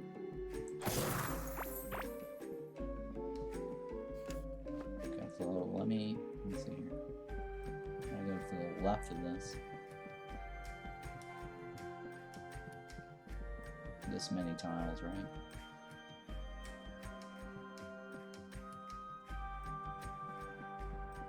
Straight up this way. Ugh, freaking A. Go around this.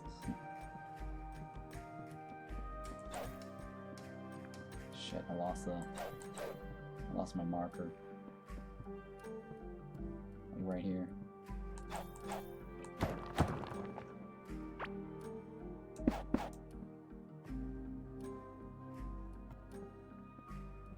Yeah, okay, so it is this one right here. Alright. But I'm gonna take these tracks first.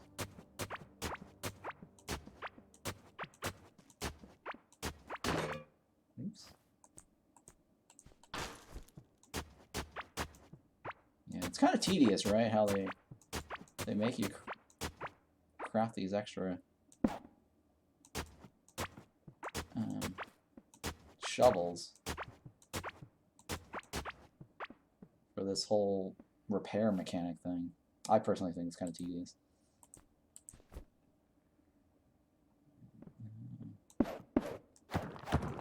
Just to stop and do that little thing. I mean, the wood's practically free. Oops, why? Ugh. Okay. And I don't think there isn't like durability mechanic in Terra, right? Like, I don't think there was one in Starbound. Terrara, right? Terrara. There's no durability for tools in that game. Or at least that's what I heard. I have played it, but I have never noticed it. It's been so long since I played it. I played mostly Starbound. Because I like the space theme.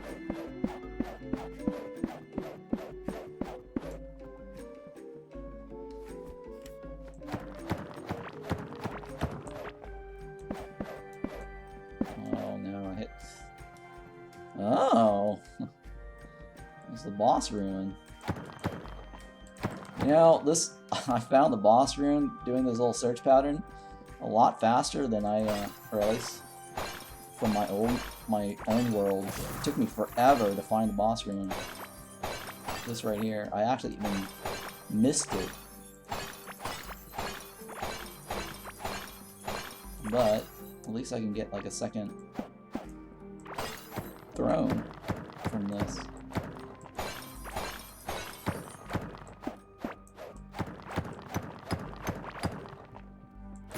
Having that second throne is nice.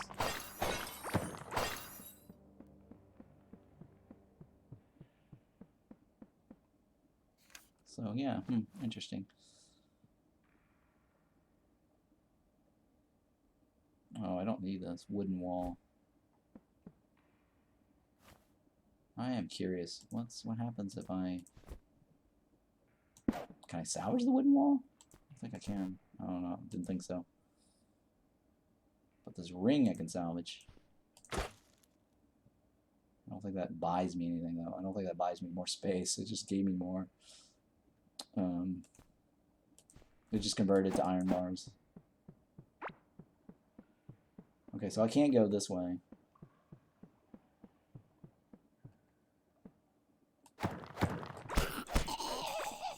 So I need to go... That's right here, right?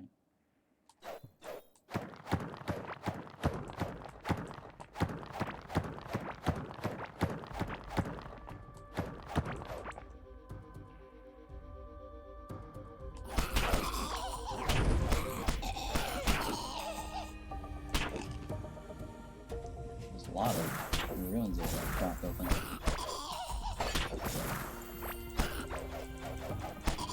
Let me see what this is called. Caveling pots. Okay, caveling pots. I thought it was called ancient thingy. You know what? I'll take it. It's fine. Whatever.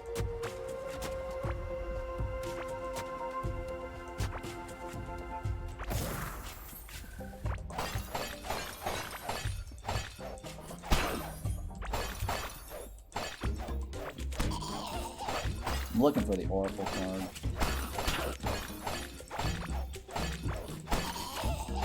But you know what? I should have, instead of breaking through all this, I should have just salvaged it. Or I mean, it's not salvaged, but dig them up and then break them when I get home. Because every time I break them, right, I get all this extra junk blow up in my inventory. So it's actually better to take all of this and break them when you get home. Well, that one I couldn't take, but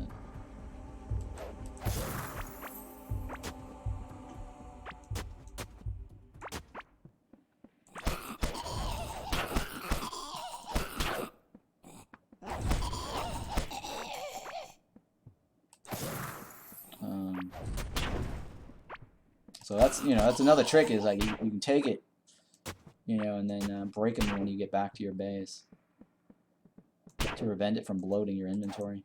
Because they do drop off like a ton of stuff. Oh no, where's my sword? Oh no. I totally swapped it with my burrito.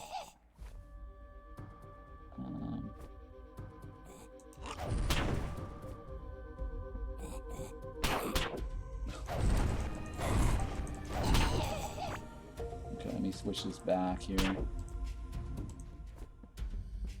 And then move this over here.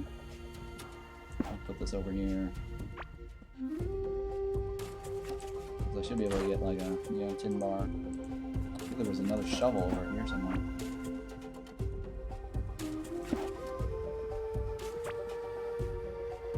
No. Flaming burrito weapon. No. It's I accidentally moved my burrito over here. That was my mistake. And the staff was, I was using the staff to fight. No flaming burrito. No flaming burrito. Alright, I need this flooring. I really should not be searching this cave. I'm wasting too much time. I really am wasting too much time. Because I could be doing this for a while. The cave is pretty huge.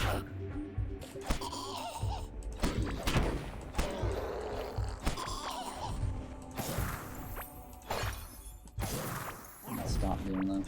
Alright, let me just go back to my base. And unload all my crap. Yeah, right? So I'm gonna go back and unload all my crap to my main base. So what I like about this world hopping thing is I can always go back to my base, unload all my crap, and then resume where I left off. And what I really need is a box to unload all my junk, or my traveling junk.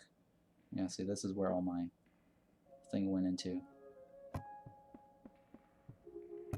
And so I can just, you know, dump it here and then sort it out later when I get back. Oops. Like a junk box, but because right now I'm just spending too much time sorting through my crap right now. So I think I should just do that. Unload my crap here. This one I should probably just get rid of. I don't know. Whatever. I know where it's at, actually.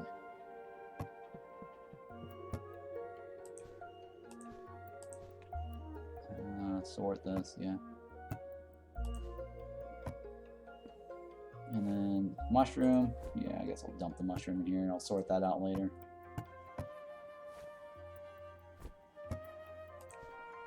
Hit the R key.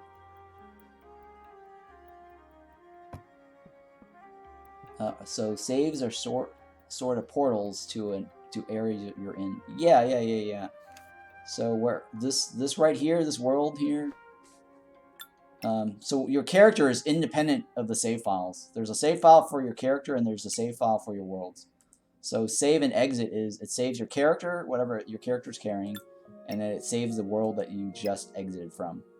Right. So I select a new world, I select new character. So this kind of like allows you to do world hopping by taking a character, like a saved character, and go to a different world. Which I kind of like the mechanics of that. You know, because I don't think it works like that in Starbound and Terra, right? I think it's all in one save. Like, you create a new world and you create a new character, that's it. I can't remember, though. It's been a while. So the idea of, like, world hopping is kind of cool, because then you can, like, take the character and go over to a different world.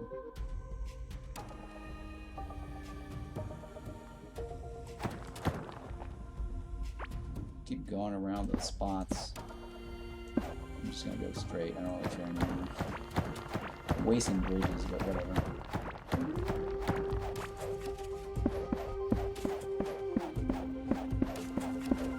God, Jesus Christ, this is a lot of bridges.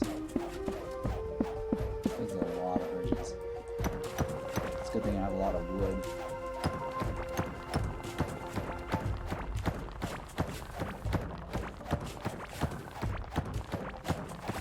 So I'm crossing the Glorm's path now.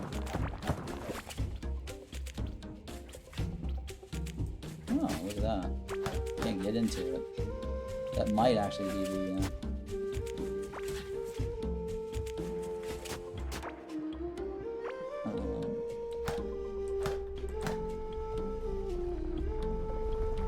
I'm curious to see if Glorm actually breaks the indestructible wall.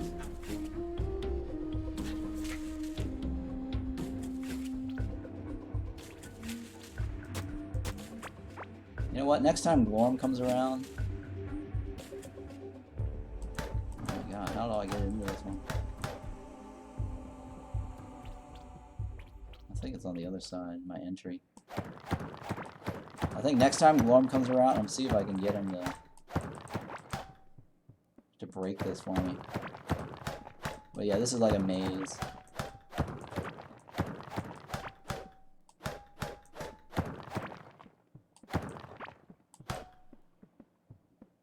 I think I need bridges. That one? Yeah, let me go back in. Let's find out if this bridge actually makes a difference. No, see, the bridge didn't make a difference right there.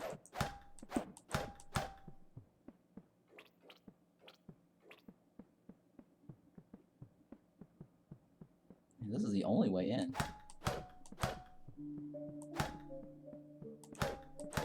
Am I missing something? I think this maze is broken.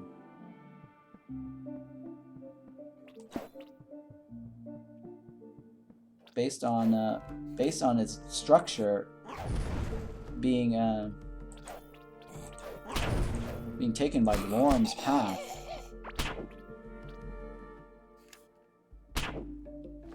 Oh no, there is an entrance actually. There is an entrance. There is an entrance. I see it. It's over here. I think it's over here. There we go. And no. Yeah, and no, nothing good. I'll take it. It's not like, oops. I thought it was going to be like the clear gemstone.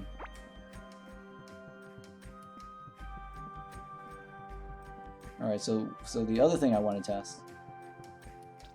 So we're going to wait until Glorm passes by, though. Let me put on my equipment. I want to test to see if we can actually... It was a floor tile and I hit it? What? What?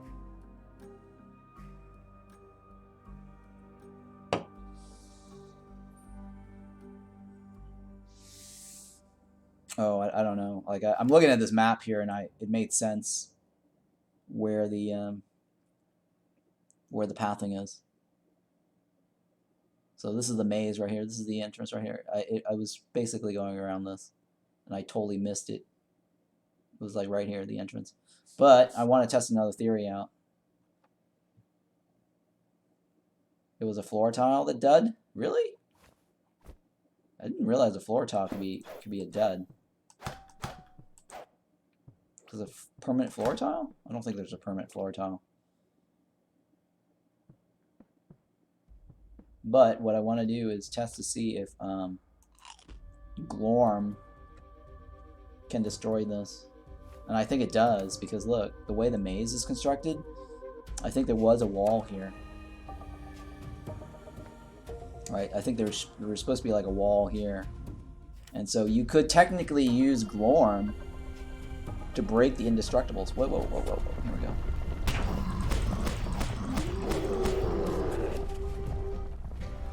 Alright, here we go. Oh, you can use Glorm to break indestructibles. Look at that, guys. How about that? That's giving me some new ideas here.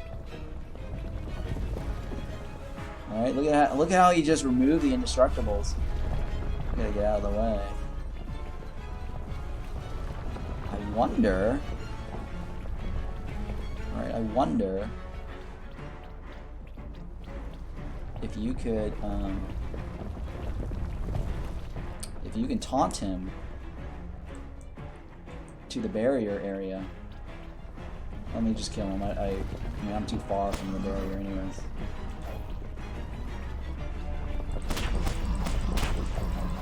Yeah. See, that's exactly my thought. I wonder what happens if you train him towards this area, break the barrier without actually using the thing. But secondly, the fact that there's a barrier here, right? I wonder if you can actually take him to the new biome barrier and break those indestructibles. Okay, there's nothing here that's good. All right, nothing here that's good. Alright, so anyways, we need to resume our search.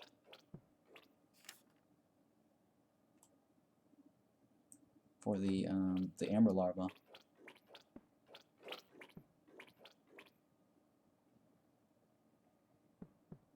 Oh yeah. That's an interesting idea. So he totally took out that maze, right? Do you see that? The whole maze is completely gone. Like, the maze no longer... Well, not completely gone. There's a little bit more left here on the side, but... It's interesting, though, right? You can use Glorm to completely wipe out indestructible tiles. Which leads me to believe that if there's some way to train him, like, lure him towards the, off his trail... Let him heal a little bit and get him to go to the edge of the map and see if we can break the barrier. I mean, it's kind of pointless to do it now only because the content's not in the game. Because people said they've already broken the barrier before with their with the drill, right? Because there was a patch note saying drills no longer breaks the barrier.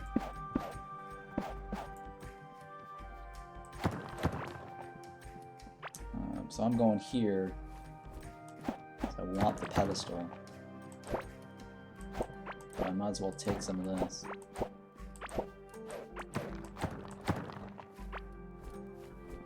Interesting. Oh, it's interesting. I noticed. Okay, so look. So if you place these tiles on top of green, you get a different effect. Or no, I guess you don't get a different effect. How was it that it was covered in green? Remember that there was like vines all over that one wall. That's an interesting effect.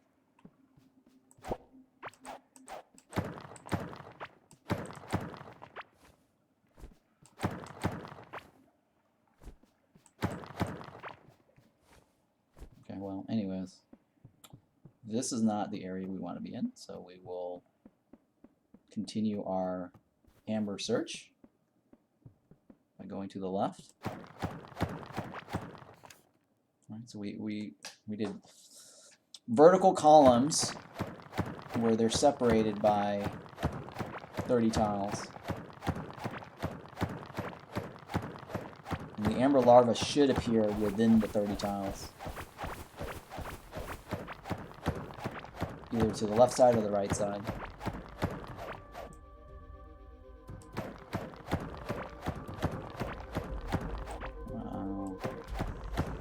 I don't know if I want to bridge towards that.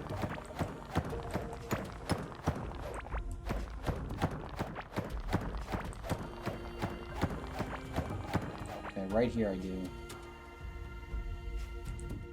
Right here I do.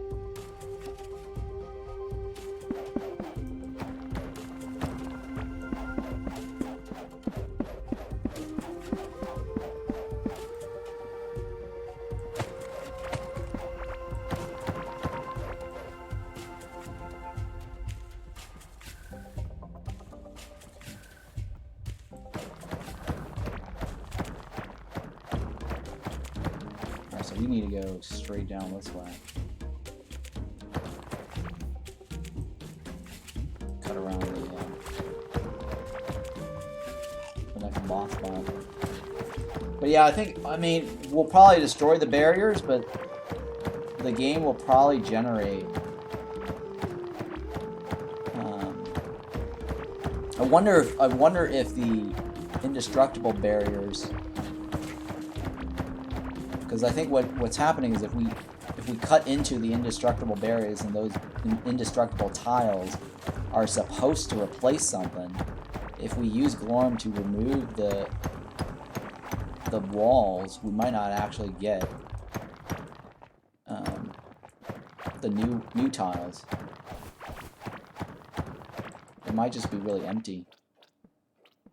Because I think they're using the indestructible tiles to determine like what point of interest that you get. And so if you clear it all out, you're missing out on the point of interest. That could potentially spawn where the indestructibles are. That's just my guess. So it might not be a good idea to like completely remove all the indestructibles. Because then you don't actually get the new biome.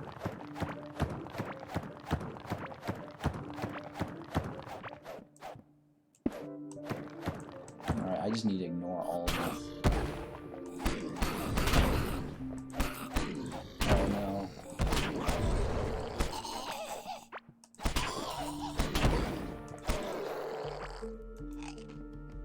Alright, I'm already full, huh? Yeah, my bag's already full.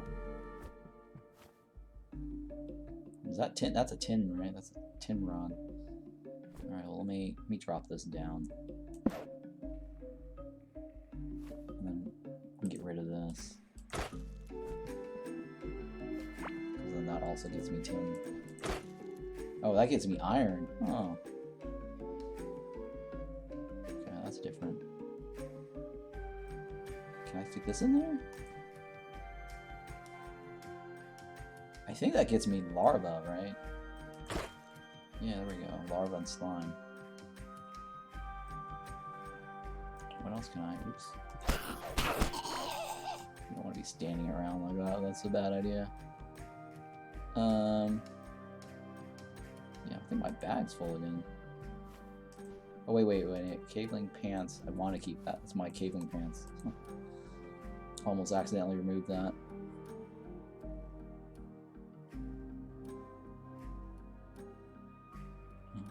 The ring, right? Oh, we got tin bars. Oh, okay, right. That's cool. That works for me. I got another axe. Oh, that's iron, right? I should probably use that. Oops.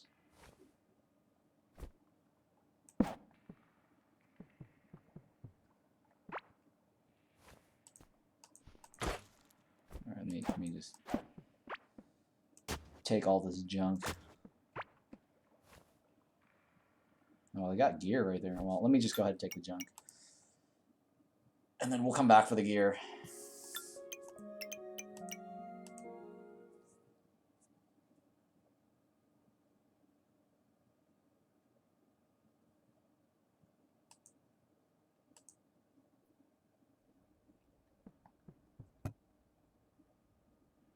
Okay, dump all my crap in here. Where's my vendor? Let's just sell junk. Oh, God, I thought that was a vendor. I think what I need to do is probably have the vendor spot be closer.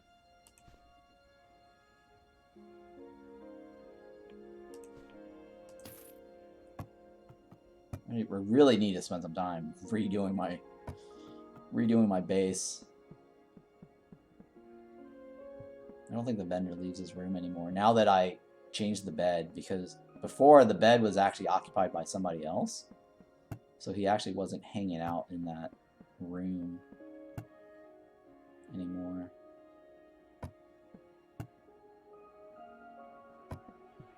Let me stick this in here for now.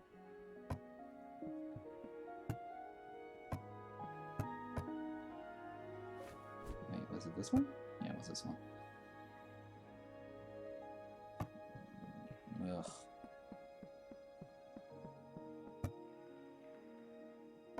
I keep forgetting the idol can go in here. There we go. So how much have I removed? I got the golden crop as well. Too much moving around right now. This is bad. I'm wasting. There's a lot of downtime.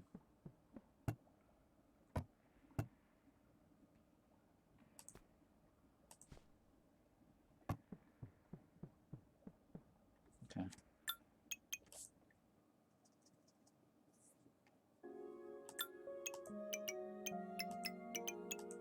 I think next pass on the next world, I'm gonna redo my.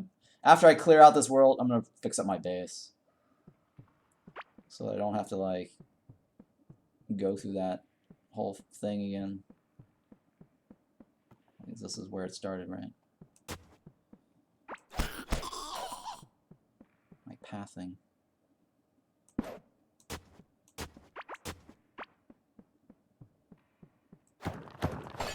Oops. Oh, it's got the gear. I guess that's fine with me. I need to stop getting distracted by these things along the way.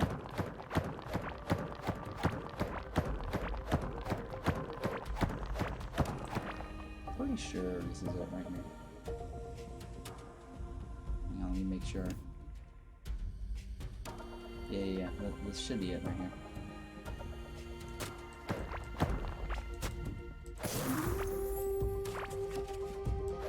it should be right here. Because the thing lines up. Yeah, the thing lines up like right here on my mini-map. So after I clear this world sweep, I'm going to spend some time fixing up my base. Just so that it's more efficient every time we come back to base.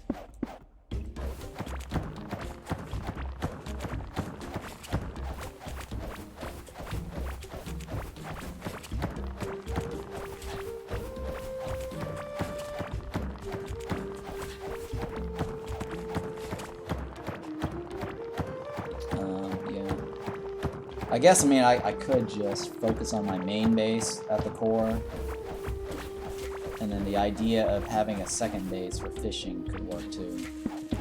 In the top right, or that top corner. It's like a fishing outpost, maybe.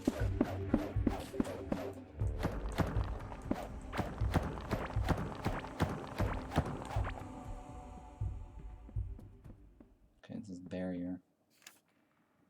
But I knew that from here because that didn't say Forgotten Ruins.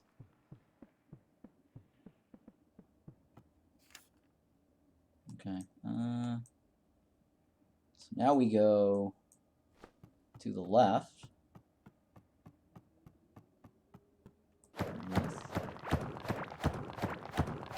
And do another column. So I'm curious how many columns it requires to yeah, so this one right here is another area. How many columns it requires to verify the Amber Larva search.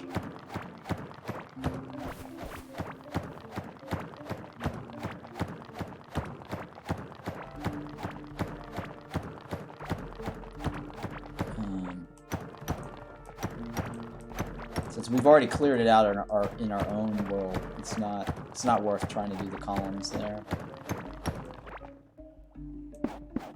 But it's easier to do it on this world.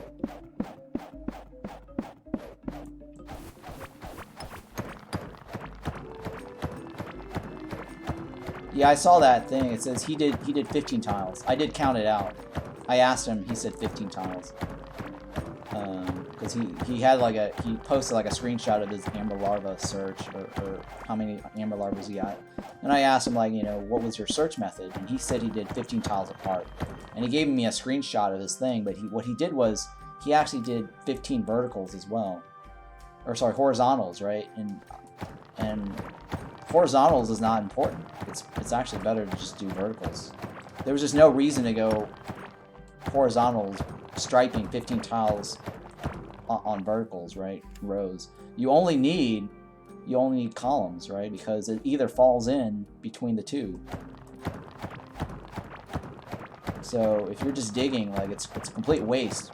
So he's got the right idea. It's just that he was actually, you know, doing extra searches for no reason from left to right with the horizontals. But I counted. If you saw earlier, what I did was I counted out. It is about 15 tiles from one end of the Amber Larva crystal to the other end of the map.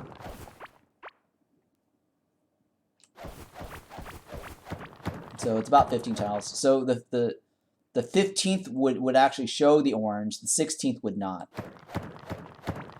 So you do need, like, well, it's actually 14 tiles apart between the orange to your thing. Your current path will not count as the current path counts as the 15th is what I'm saying. Right? So it is 15 if you count the current path being the 15th tile. But it is 14 from your path to the orange crystal, where it's actually visible. Like standing, hugging the walls, like you can go left and right, right?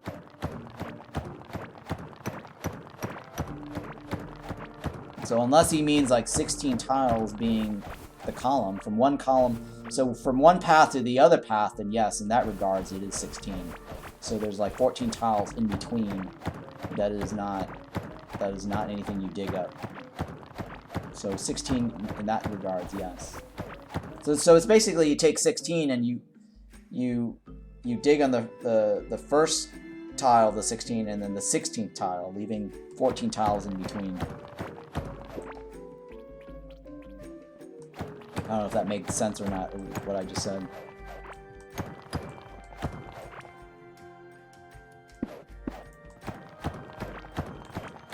So it is kind of, I mean, magic number 16 does play a factor. The 14 is what I was playing with. It is 14 apart. But right now I'm using the, I mean, it is roughly 15 or 14. I'm using the mini map instead of like manually counting. Because otherwise, if I have to keep counting every time I go from one row or one area to the next, it's just too tedious. So the best is like just using this column right here on the mini map as a way to be able to tell how far you're apart. I mean, it is roughly 15 or 14 if you're using this, which is a fairly good ruler, I guess, or measurement, or guidance, or whatever you want to call it, without having to count the tile one by one every time you move to the left or right. Right. Okay, that's a dirt biome. And I guess I'll keep going just to create a line, because if it curves around this way, I'll need the line or the marker.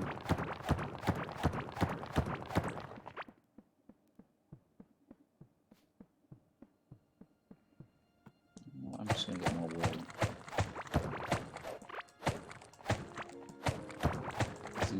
These trips are actually costing me wood.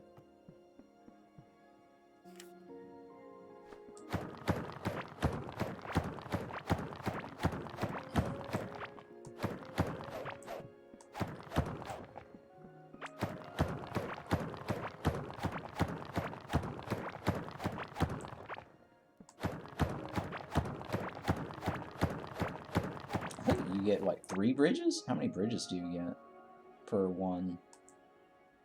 I forgot.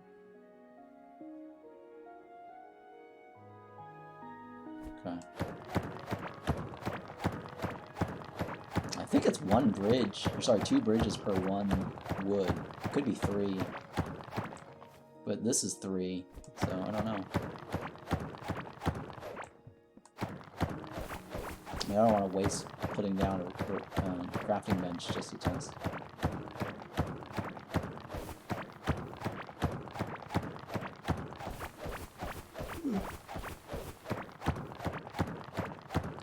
Yeah, see, it's a good thing I went up to here, because it looks like it's curving around.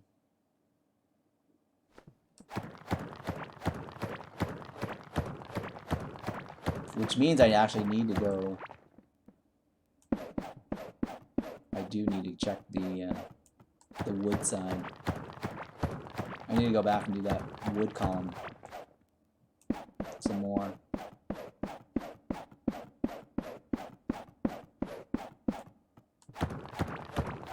Because I might be missing something in between.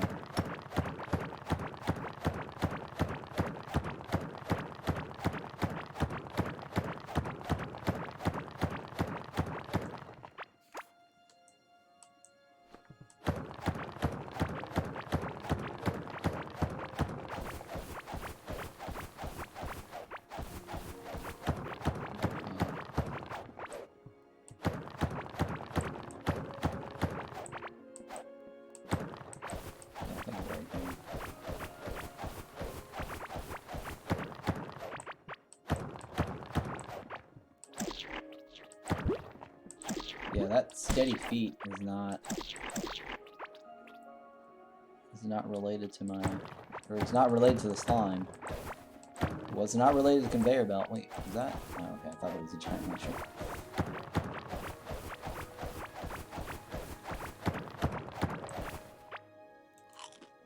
really don't know what the steady feed is. So if any of you guys watching, either on YouTube or, you know, Twitch live now or VOD, like what is this? Like, I have no idea what that does. It's not related to the slime. It's not related to the acid. It's not related to the conveyor belt. So I don't know what that is. Alright, so we'll go back. Back this way. Oh, hey, look, I got a necklace. Oh my goodness.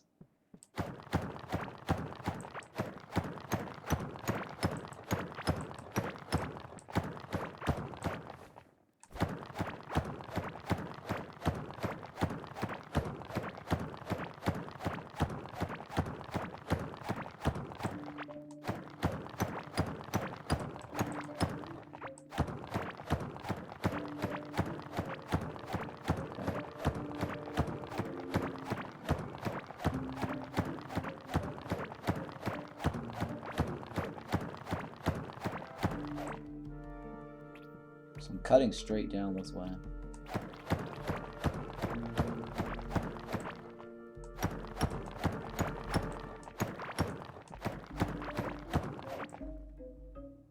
So we're going past Glorm's path. Wasn't there like another indestructible earlier somewhere? Oh yeah, right here. I didn't want to mess with that. I'll have to go back to that last. And I need to go around it too. So if you notice, like, I need to go around this. So we'll do that last. I mean, if an Amber shows up on our search grid to the left of us, then we won't have to go back there. Oh, look at this guy. Huh. This is where he hangs out. Huh. Nice to meet you. Oh, he doesn't trade. Oh, he does trade. Ooh, this is different, huh? Interesting. Very interesting. I didn't even... He was just hanging out here in the middle of the whole cave. Oh, I can't buy these, right? It's because... Oh, alright, that's right. I don't have enough money. Oh. I wonder if I can just... Let me sell this. I wonder if I can just switch between worlds.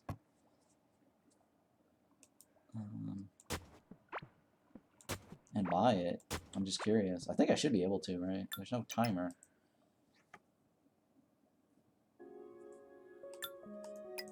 From buying it.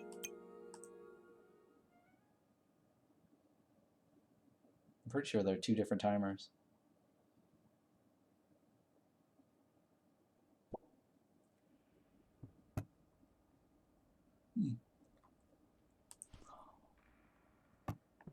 Okay. Yeah, this guy doesn't leave his room. I guess they are attached to their beds. And they only wander if you...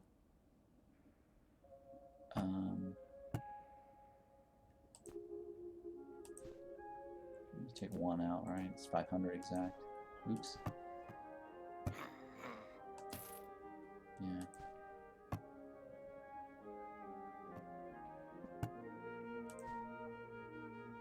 Alright, so... Oh yeah, let me put this in here. Oh my god, They're all full, huh?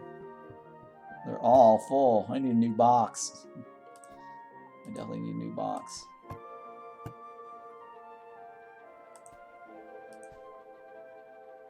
Okay.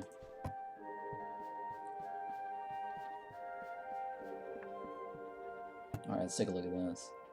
Okay, yeah, it's 2 bridges for 1. And then sometimes you get extra bridges. 30% chance.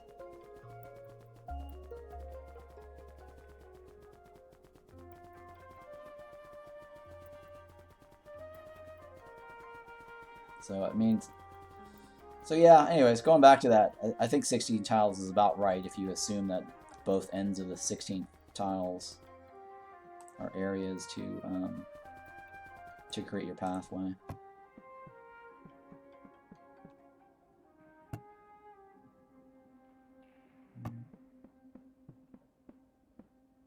And somehow I got you see that? I got purple slimes out here.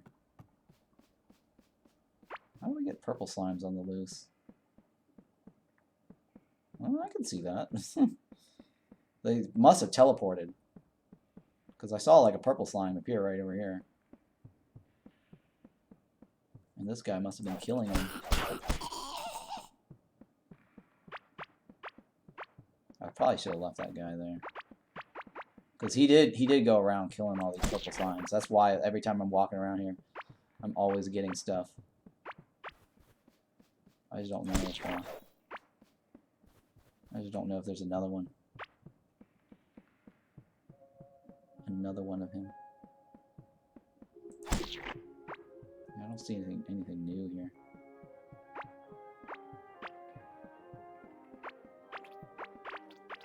I don't see another guy, but we'll see. I might have killed the last one that was on the outside.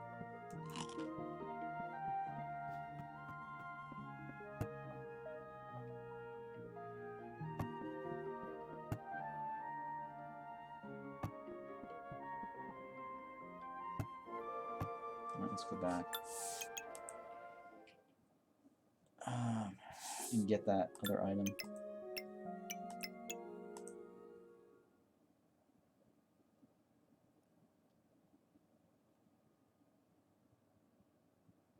Oh yeah, this guy. Oh no, my coins. Oh no. I was supposed to bring the. I must have accidentally left. Auto-clicked, stored the 500 coins. I was trying to switch over to buy the thing off that guy.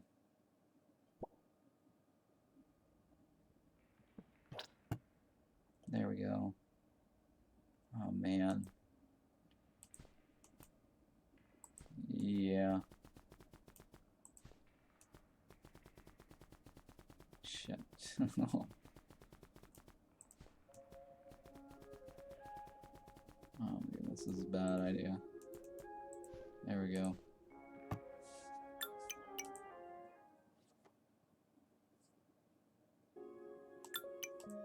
Yeah, I wonder why they just do a weird number. 99. I guess it's a display error. They don't want to display the 4th digit. But it's kind of weird having just 99 as the magic number. This one, right? Yeah, that's the one I wanted. Alright, well, let's continue our...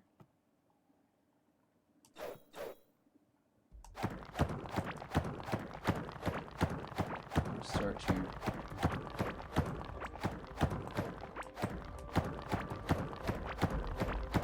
I just didn't want to build a bridge along there. I don't think it would have mattered. Whoa!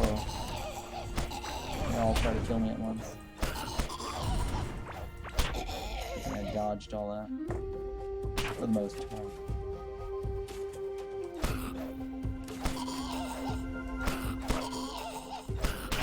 Wow, there's a lot of them out here.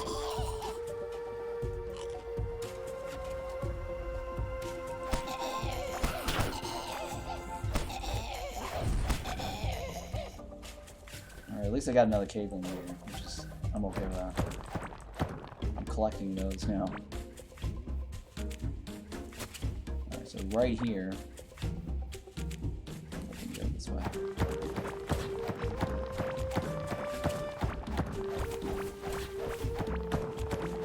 So we gotta look for like orange crystals on the left and right edges of our map.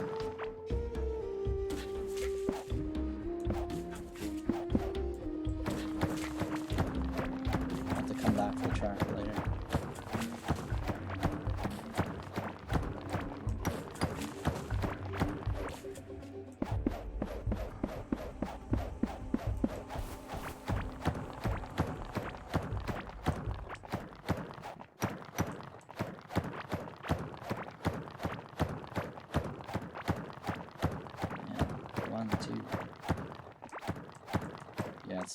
2 hits still.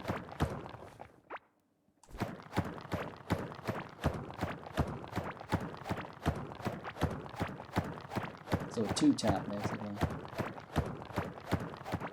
Okay, incoming.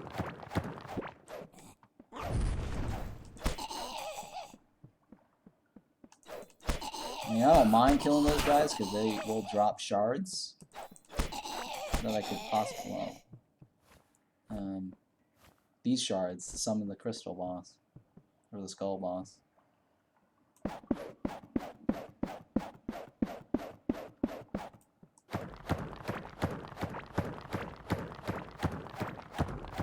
It kind of sucks. Like the skull boss requires a summon, right? I can't just like spawn a new world and go directly to kill him like I can with Gorn. And then if you're in a situation where your world doesn't have enough Cavelings, you have to like roll top just to kill stuff to get that crystal. So I think I can see how like people could have some issues with that particular boss not spawning what they want or dropping what they want. Well, I guess in my case, like since I don't have the figurine, I do want to collect as many of these as possible to spawn the crystal boss or the skull boss. Right? If I want to collect I'm pretty sure he has a figurine and he drops it. I can see that being the most frustrating boss. Because there's no summoning thing for it. And it requires killing like a ton of shamans to get the shards. And the shamans don't spawn as much. For the spawn rate, this is what I'm saying, the spawn rate for the shaman is pretty low. Especially when you clear them all out in your world. I mean, supposedly they respawn in areas that do not have torches.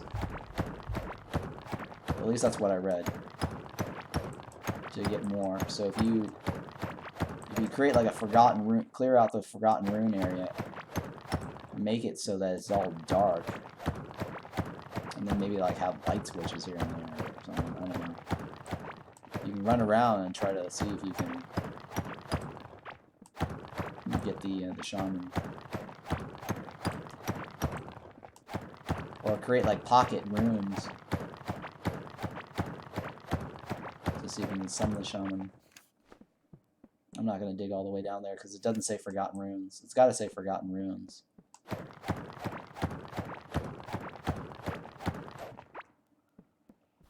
For it to actually work for us.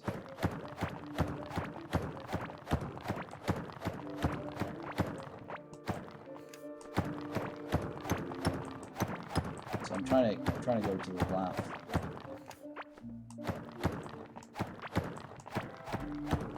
Or trying to get this column here to hug my left mini-map.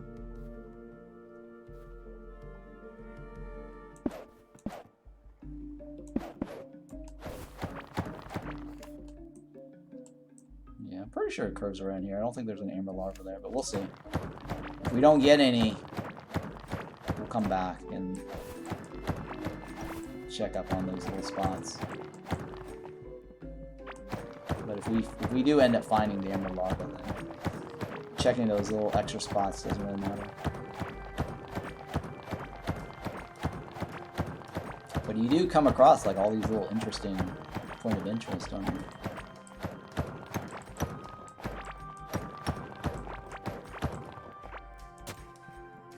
What is in this one? What is this? I don't know if I have this or not. Maybe I do. This is like a Zelda thing, right? I think that's a Zelda thing.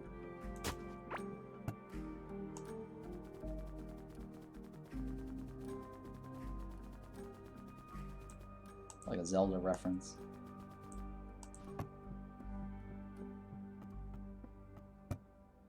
Oh, okay, sure, I'll take it.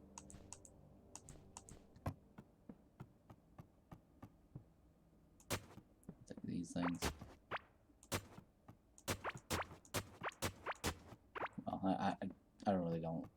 about that.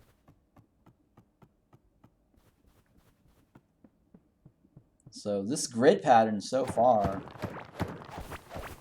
has gotten at least access to some sort of point of interest, either to the right or to the left of us.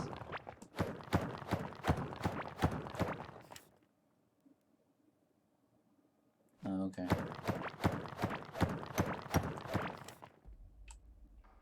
So the cutoff was right here. I need to go back towards this.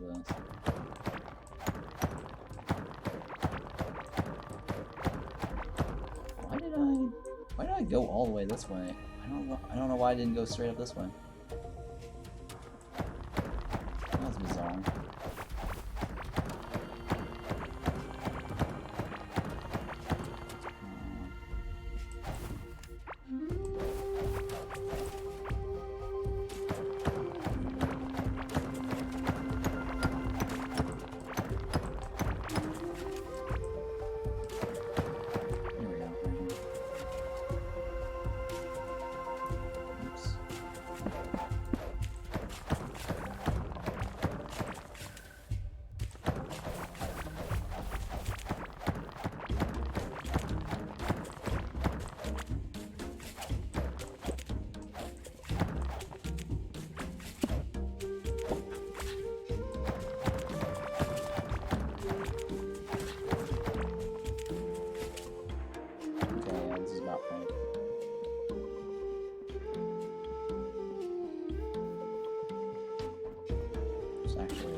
It fits this side and this side right here.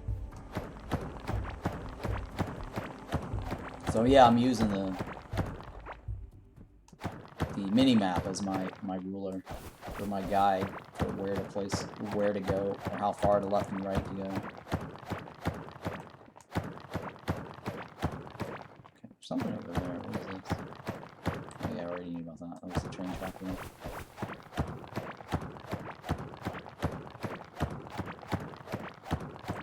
Already. Oh, okay, that's a little different on that side too.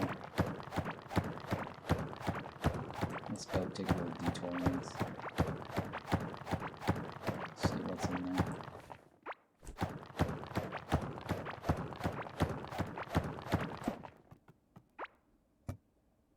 I guess I can take that. That's sure. It's fine. It's like a copper bar.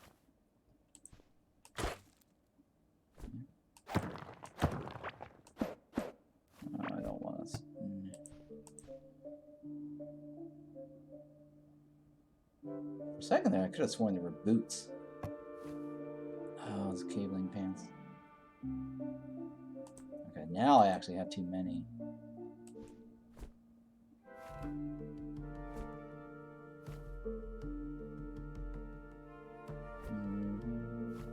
Sure, let's just remove those.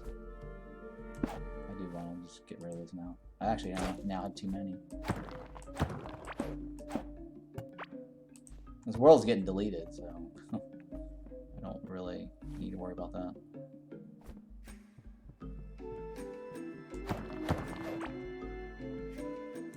Eventually getting deleted.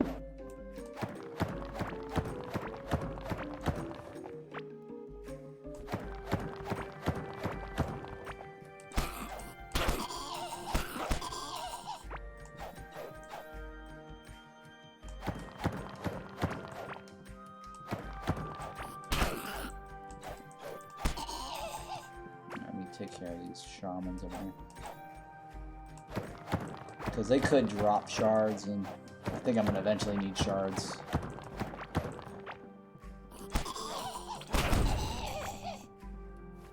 Okay, I got a shard off of him. That's nice.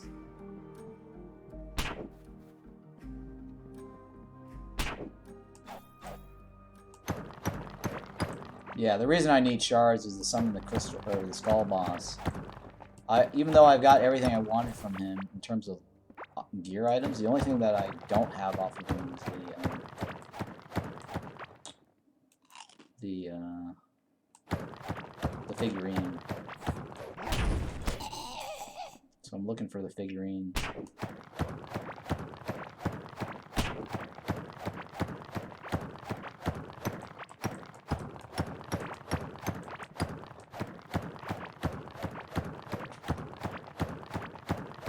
So I need to pay attention to the left or right.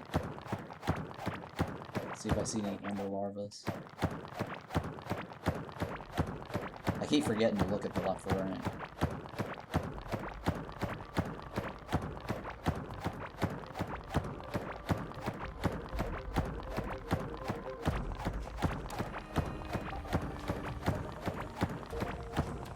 Let's go kill these guys.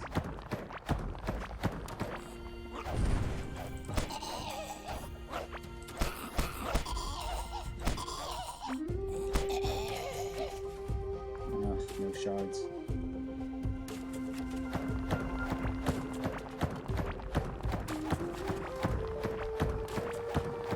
I believe these guys just dropped me Caveling.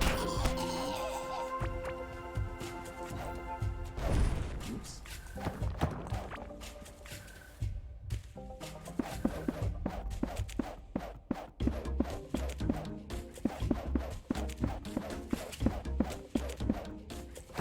Alright, so we're swinging around back towards Form's path again.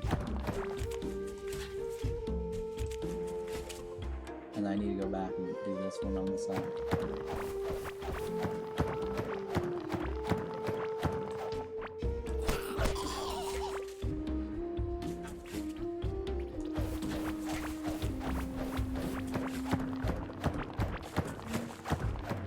Hopefully this is gonna work out. I mean, the effort to clear through this is actually not a terribly bad effort because you're getting plus, 50 health points permanently with a chance to make it double that because of your cooking skills. Right? So there's a chance that you actually get 100 points from cooking instead of just 50. And I think it's worth it, like especially when you're like near the end of the game and you have nothing else better to do other than working on your base. Because like I'm near the end on this and this. I've killed all the bosses, gotten every single loot. The only loot that I don't have is the hunter gear and the Caveling Mother's ring.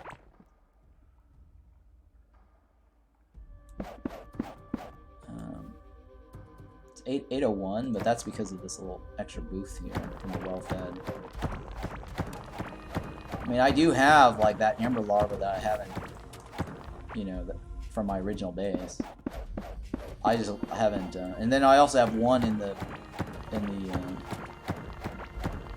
my cooking pot or my cooking chest that I haven't used. Because I'm just kind of saving that for a cooking video that I want to make, and then I'll get back to it later. Okay, that looks like clay area over there, so I might already have this. I don't know.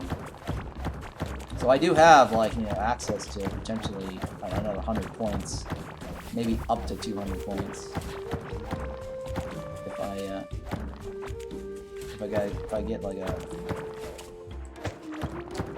proc on the food, the double food proc.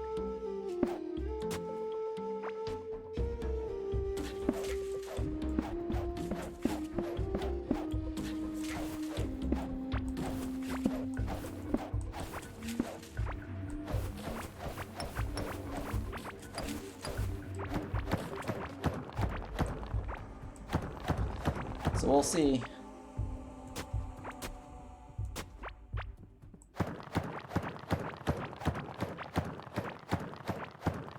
So those I know I have access to for increasing my health.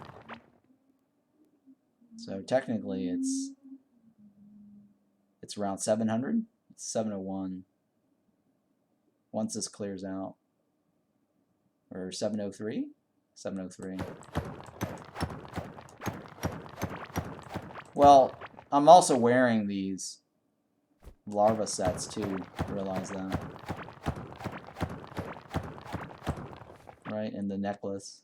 Or no, it's just the larva sets, right? I think these two are the only ones giving me health. Oh, yeah, the Caveling is also giving me health too, huh?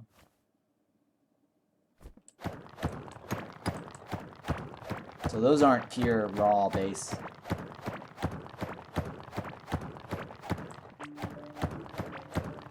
What's this guy give me? Oh, you know what? I should probably not risk getting hit. And the reason for that is because if I get hit, it eats into my durability.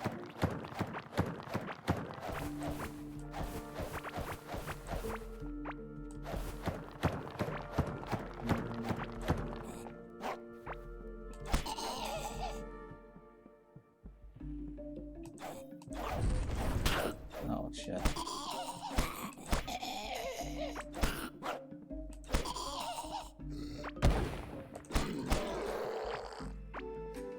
He took a swing first.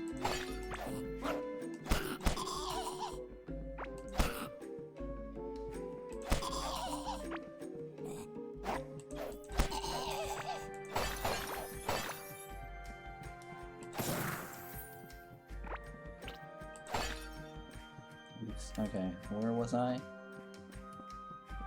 Where was I coming from? Shit, where was I coming from? I think it was this one right here, right? Yeah, it was from this one.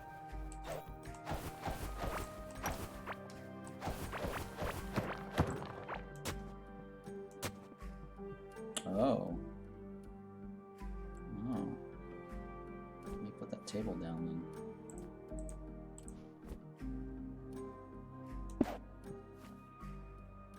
Put that away, put that away, put that away. Ring of rocks right here. There we go. That should help reduce all that. Okay.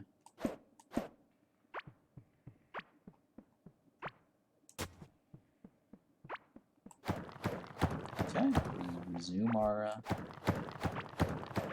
digging.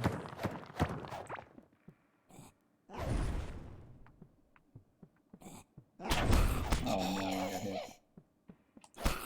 Oh damn it! I hate getting hit. Yeah, so that eats into my. That eats into my thing. My durability. Oh no. I'm bad at this.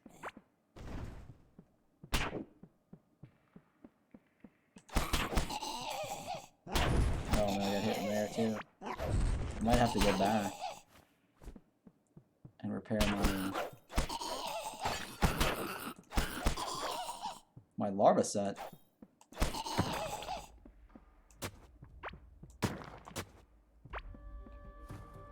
Yeah, alright, well, we'll see.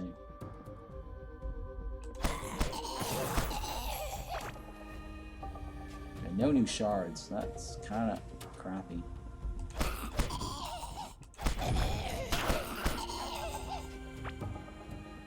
I'm looking for shards.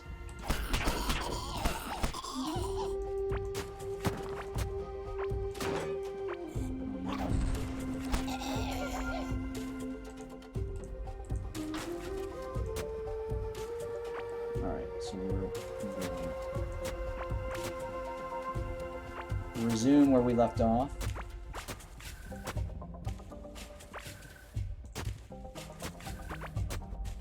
Where was it?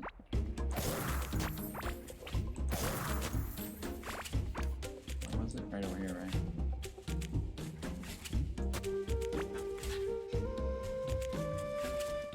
Alright, so this path right here.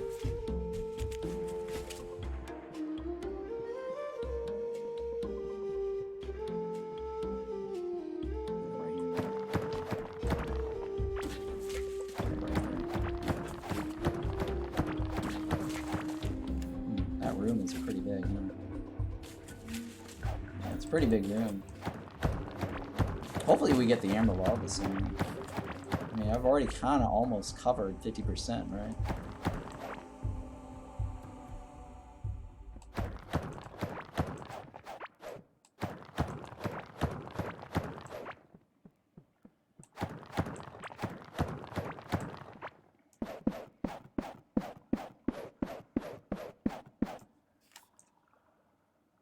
Where am I? Yeah, I mean, I highly doubt it's in there, right? It's like a water spot. I would have already seen it on this side.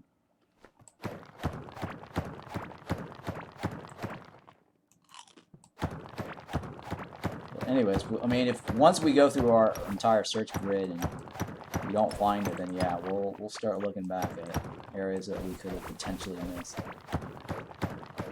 But I'm pretty confident that this search pattern is the best way to go through this. How do we still? Oh my goodness. Let me delete this because I know we're deleting this world, so there's no. That's not even worth messing with.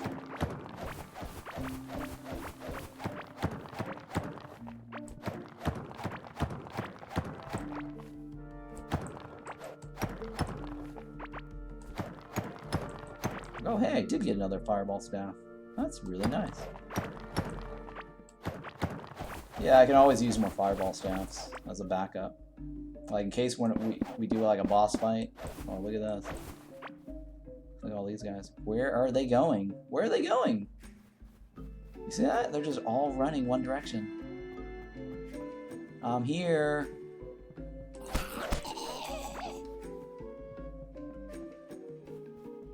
That's so weird. Where are you guys going? Where are they all going?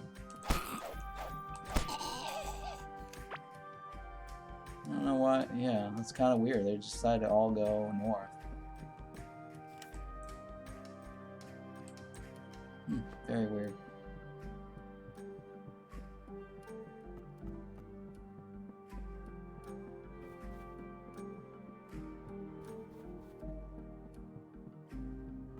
I think the cutoff was right down here, right?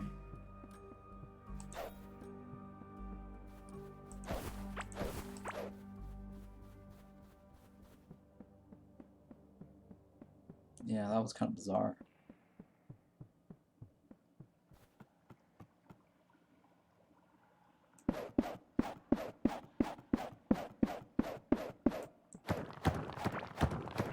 Maybe they were like targeting some mob that's not me to go try to kill.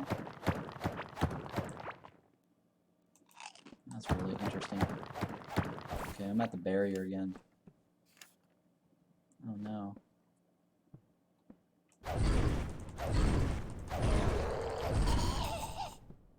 Oof, that was close.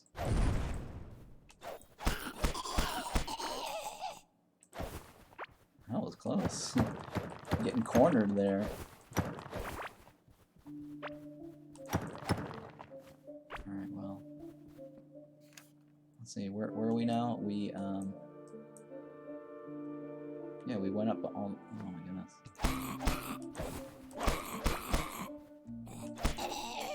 He almost got me because I was using my shovel.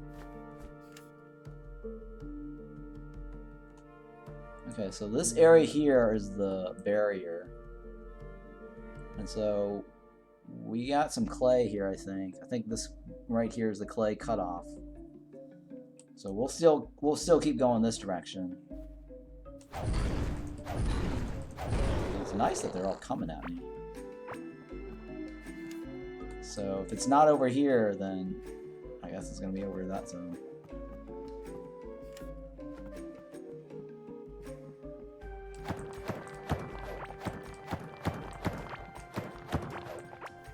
Alright, I guess right here I'll throw down my bridges. Was that the best spot? Yeah, I guess I'll throw down my bridges.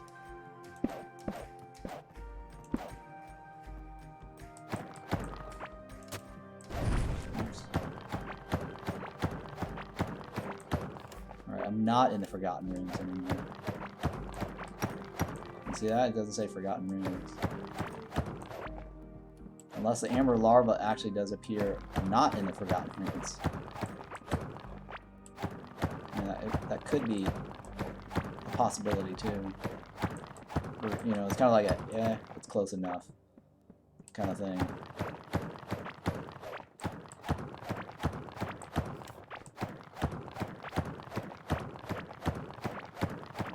I mean, I'll keep going down this way because it is kind of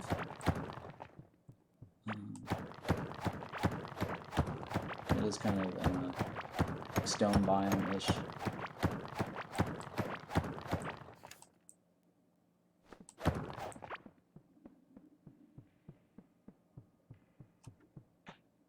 Right here, right?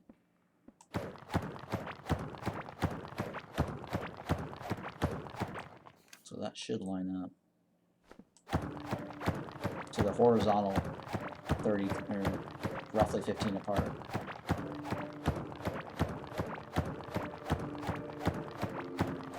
Wait. Oh, you know what? I need to go back to that one as well because I need to do this column right here.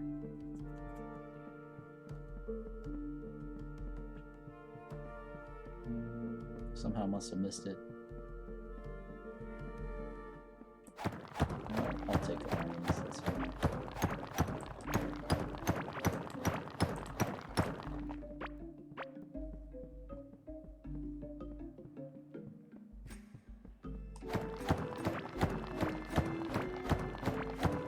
I need to go straight up.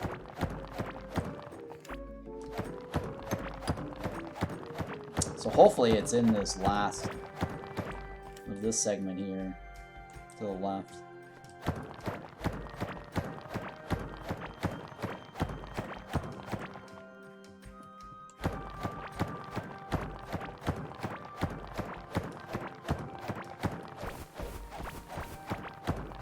I think that might be the best thing is, you know, go one direction or the other. 250. What is this? You see that? What is this? You got mushrooms near it. This is different. This is very different, right?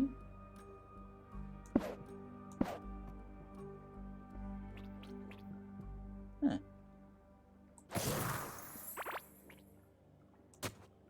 What is this right here? Oh no, that's a, what is that? Oh, it's a, okay, stone tile. Got it. Oh, okay, I see what's happening. It's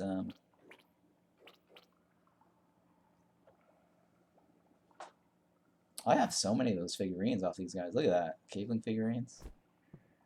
I don't think this is a mushroom area, is it? I don't know. Let's find out. I think it's just a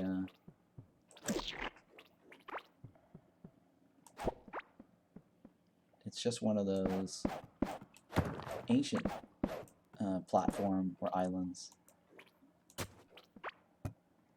Oh my god, nothing. Oh my god. What can I leave behind here? I don't need seeds, right? Do I have, okay, I already have that, no. Get the box out. I guess I'll stick the K-Rock in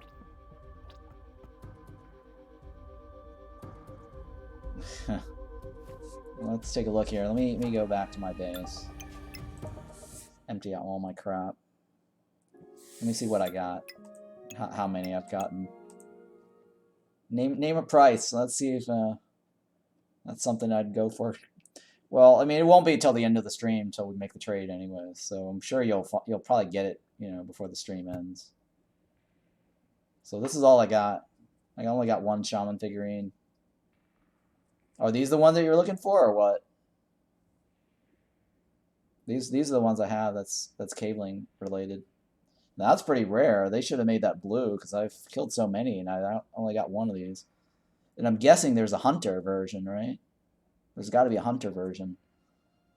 So I gotta probably kill those hunters for the hunter hood and the hunter figurine. And I'm guessing, is there a yellow version? Like the, you have a hunter one. Oh, I don't have a hunter one. Maybe we could swap. We can do a trade if you have a hunter one. Do you have an extra, or you just only have one? Hang on, let me see what the other. Valuables? Are these considered valuables? No, they're figurines, right? Let's see here. Is there a... What do these things fall under? They're not weapons. They're not valuables. What? I'm trying to look at the wiki and see what they call these things. Let's call...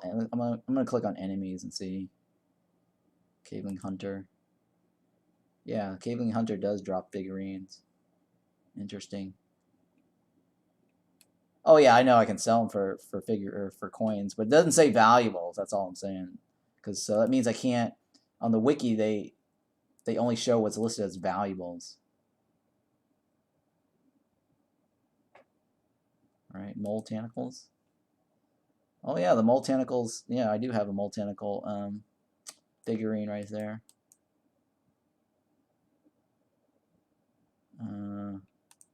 Snare pets. Ooh, the snare pets also has a figurine. Interesting. They drop the snare. The snare plant drops figurines or petal ring. This is very interesting. Acid larva. Oh, the acid larva figurine. Now I see why people are asking about the acid larva. Because they don't spawn anywhere. There's no way for the acid larvas to come out of the biome. So if you kill all the acid larvas on the map, you have to go to new maps to get acid larva figurine. Oh, you've got the acid larva one. Wow. So I'm just going through all this list of mobs here, and they all do actually have their own figurines. So yeah, I'm acid larva figurine, huh? It's kind of interesting. I don't have that.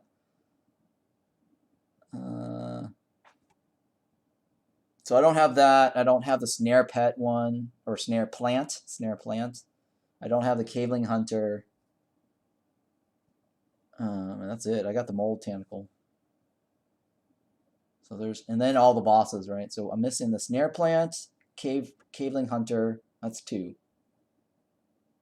And acid larva. That's 3. All right. So there's three regular mobs I don't have figurines for. And then all the ones for the bosses except for Glurch. Okay, very interesting.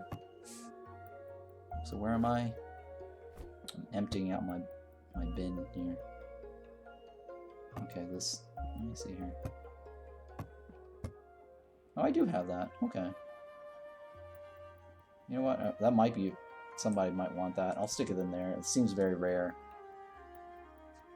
It does seem very rare. Somebody might want to trade for that, so I'll store it in there.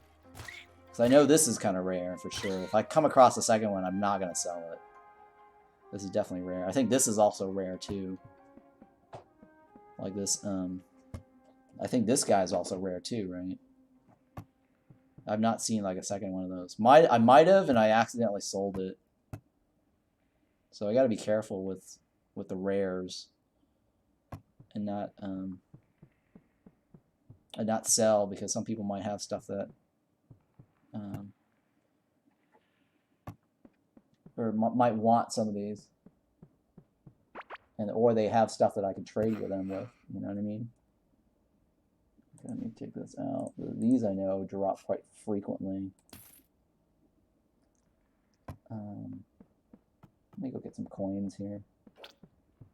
And you know what? Let me get rid of this too. And sell it to him. I'm not going to even mess with counting out the 500. It's not even worth the trouble. Baby, what are you doing? You want food? No? My cat's like...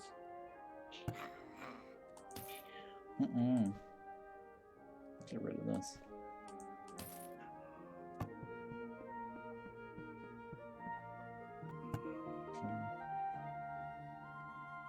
Alright, so I need to empty out my stone tiles. Man, I'm gonna collect so many of these.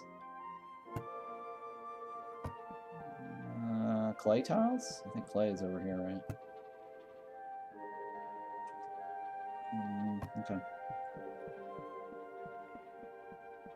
I swear I need to like redo my base. I'm just running around from boxes to boxes all over the place. I need a central location. Okay, this goes up here for sure. This goes in this corner. Oh yeah, I gotta get rid of the torches. I mean the fire staff. You got a shaman? You got a shaman figurine? Nice, nice. Congrats. Well, that saves you a trade. So what do you have extras of? Of the things that I mentioned, like, you have the extra acid larva, or you only got one? I'm guessing you probably only have one because those are really rare. And then I think the snare plant and then the acid is the one. Those are the three I'm missing, and of course all the bosses, except for Glurch. You don't have extras of any, yeah.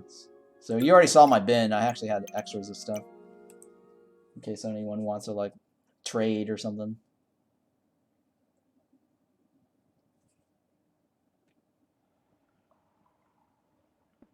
Okay, let's see here.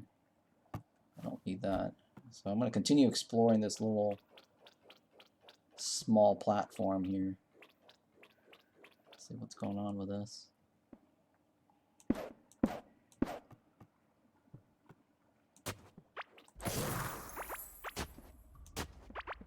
Doesn't look like this is a mushroom thingy. I think it's just... yeah, it's not like a mushroom thingy. Oh, darn it. Disappointing. Alright, so resuming my search grid. I guess I'll go over here. Get some more iron ore. No, no, baby. My cat, every time she's like wandering around my desk, I think she's looking for something to eat. See, when I talk about food, she's like, meow. I think the keywords are food and eat. And it's, you want some. And she understands those words. So every time I say, do you want some? She's always like coming towards me and trying to figure out like what it is I'm trying to give her. And then the other word is like, oh yeah, treats? That's the other word. You want to see? She's already like meowing. So treats, do you want some? Food and eat. Those are the words she will definitely recognize and respond to. And so if I want her to come over, I actually have to say those words. She won't respond to like, come here. I think I have to like train her to understand come here means food. Yeah, I think next time I'm gonna have to like train her. Every time I give her something, I'm gonna say come here. When I give her food. And then that way, whenever I need her to come, I'll just say, like, come here. It's kind of really bad to trick her to say, come here, thinking she's getting food.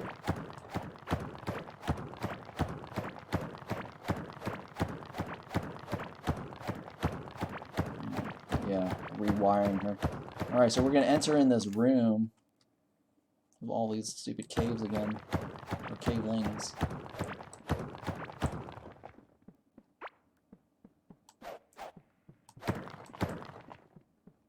I might as well just stick the bridges over here.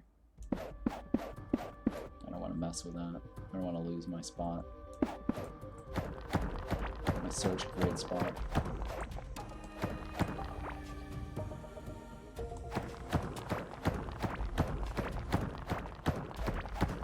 Which one are you missing? You're missing the brute, the shaman, and the caveling.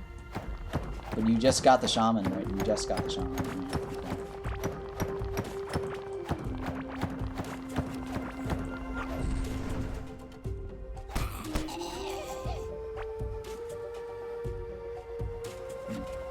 Now I need to do some figurine hunting. You just got the brute. Congrats. You got the farmer? Yeah, he counts. He's a caveling.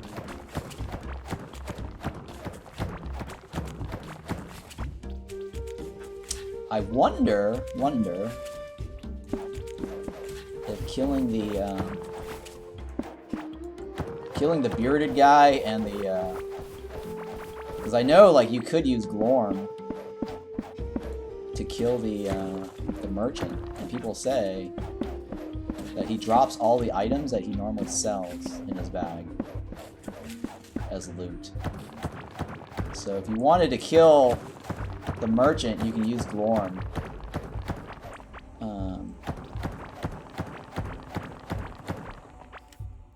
Okay, I'm going too far. Now the question is, are there secret figurines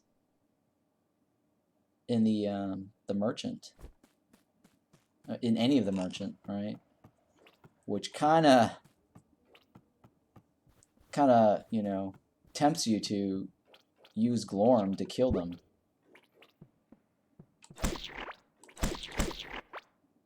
Now, I think it is possible to kill the bearded merchant, but I heard the Caveling merchant might not be possible. But it would require a lot of testing, though, because you have to, like, I think, exit the game, create a new bed, right? Create a new room, and spawn him to that room. Now, I don't know if, like, killing them actually prevents them from respawning. I don't know. Right, exactly. Yeah, exactly.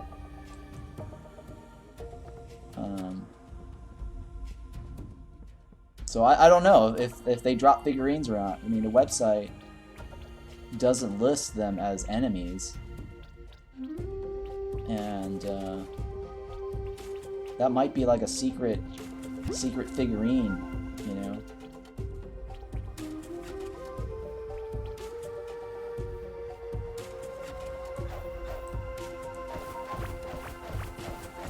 The merchant figurines. I don't know if anyone's talking about that on Discord, but that's a very interesting theory, though, right? Merchant figurines.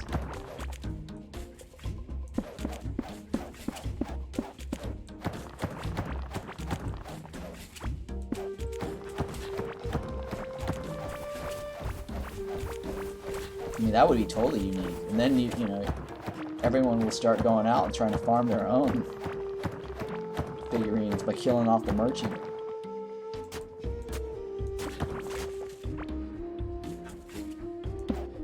Well, I don't know if it's intended, you know, but that could be a neat little Easter egg or secret, you know, in-game secret.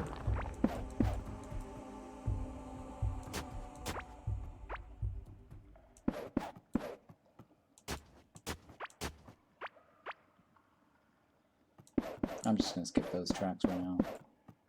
I need to get back to my mission here to try to get the larva. Alright, I see something to the left. There we go. There we go, guys.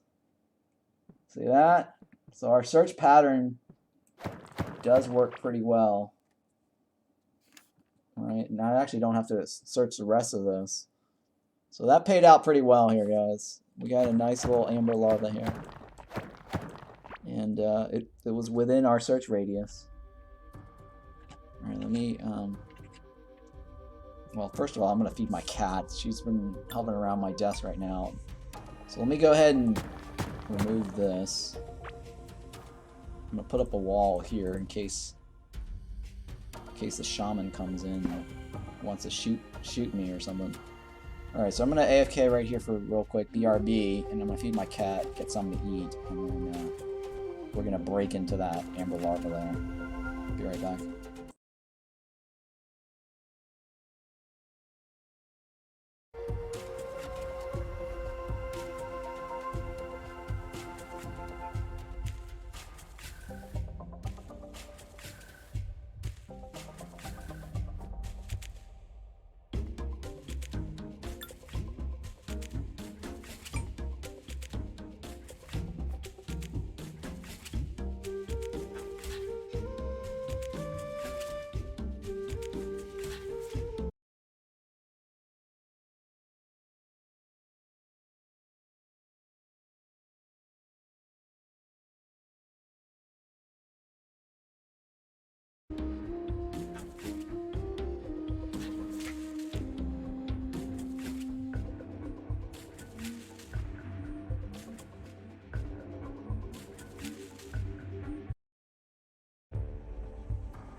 All right, I'm back.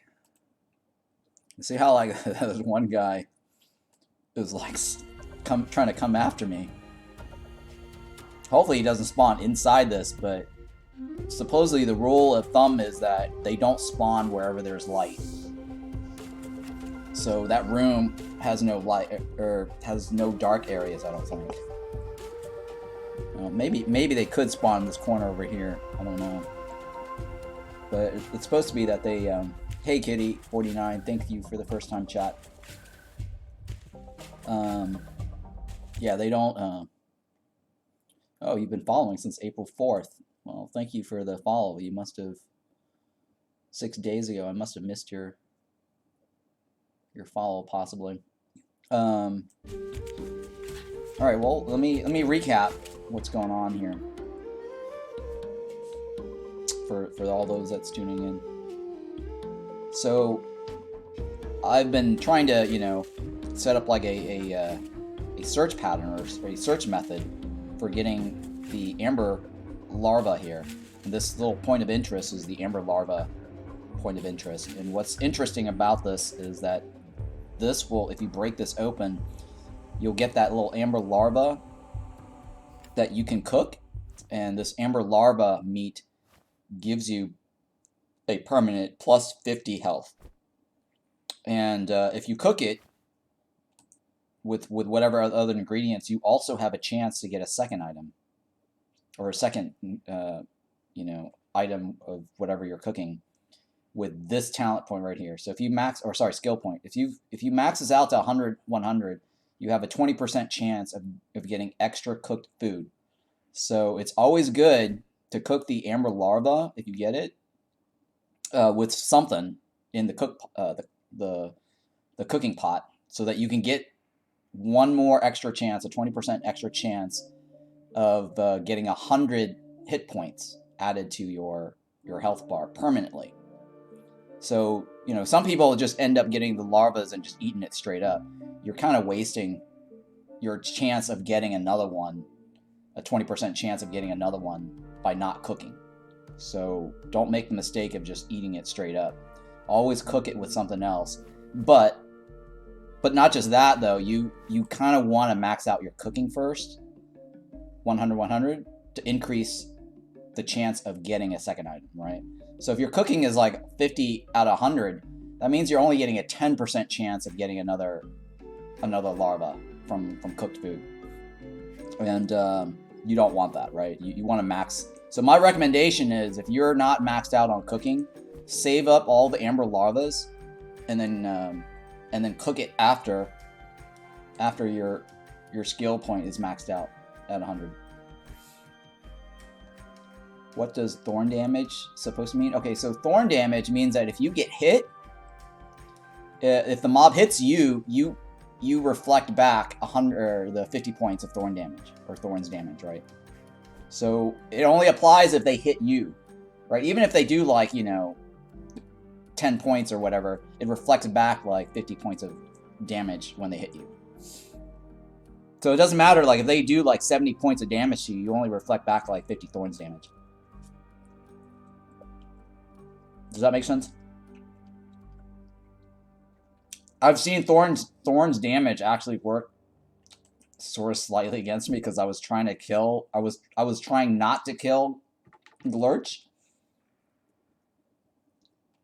Oh yeah. So I was not trying to kill Glurch, because I was trying to use Glurch to like stomp around the map, filling in the holes, because I was digging up ground dirt tiles, and it left holes on the floor around Glurch.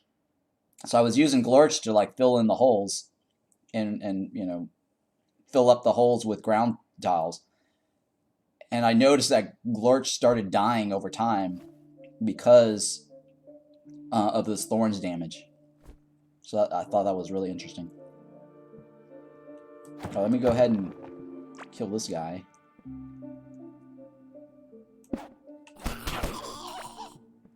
Alright, so a little recap. Ooh, wow, there's all these guys hiding here.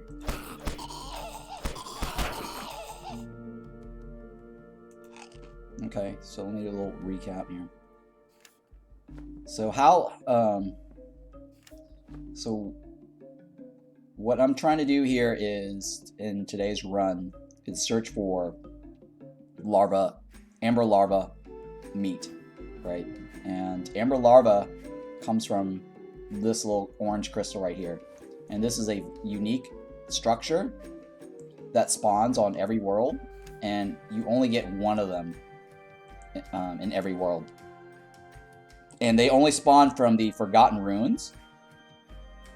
And I devised a method of searching this by going up and down vertically. So instead of doing like horizontals and vertical searches, I realized that I can get away with the most minimal, you know, dig pattern, is just do verticals only. And my method for doing this was just dig up and down until I clear out all of the Forgotten Runes along the vertical path. And then I would move over to the left or right in such a way that my last search path is right along the edge of this mini map here. Right, so I'm using this mini map as a guide, because I think it's roughly like, what, 15 or 16 tiles apart, left and right. Or sorry, 30. I think, well, it's under 30. It's under 30. Because the distance to the edge of this, where you can visibly see it on the map, is 15 to the right. And then here is like, I think about 14 though, but roughly 15. 15 to the left. 14 or 15, maybe 14 to the left. And then in between here to here was roughly like, they tallied up like 30 points total, basically. Because I think there's only like 3 tiles difference or 2 tiles difference, like from here to here. So it came out to be roughly around 30 ballpark screen width, which I think is the same as the screen width on my mini map from this column here to this column here. So I need to count that just to be sure. And I'll show you in a second here. Between the columns. or between the vertical search patterns. I'm pretty sure it's like about 30.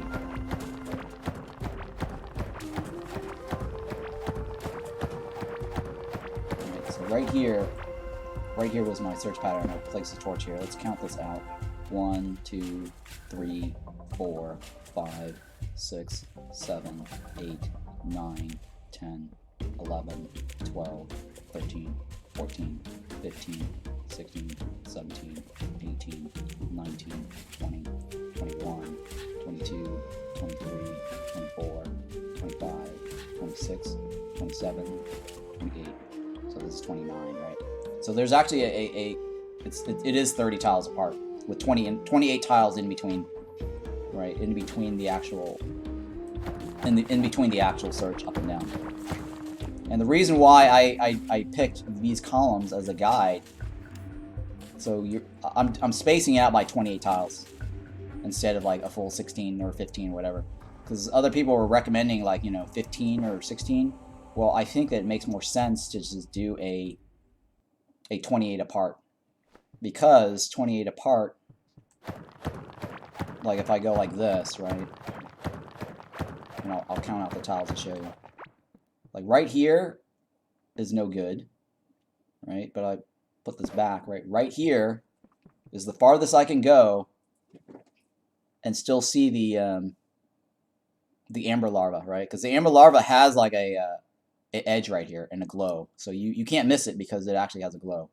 So between here to here is like one. So let's say if this was the search path right here, right?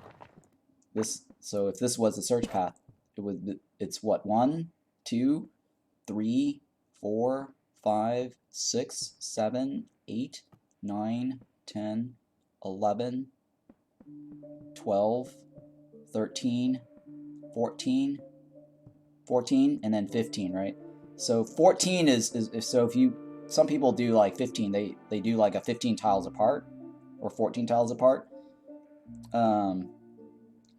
Or the 16, right? So if you use 16, right, the search path would be like right here, right? That would be, this is the tile number 1, and then 14 tiles in between, and this would have been the 16th, right?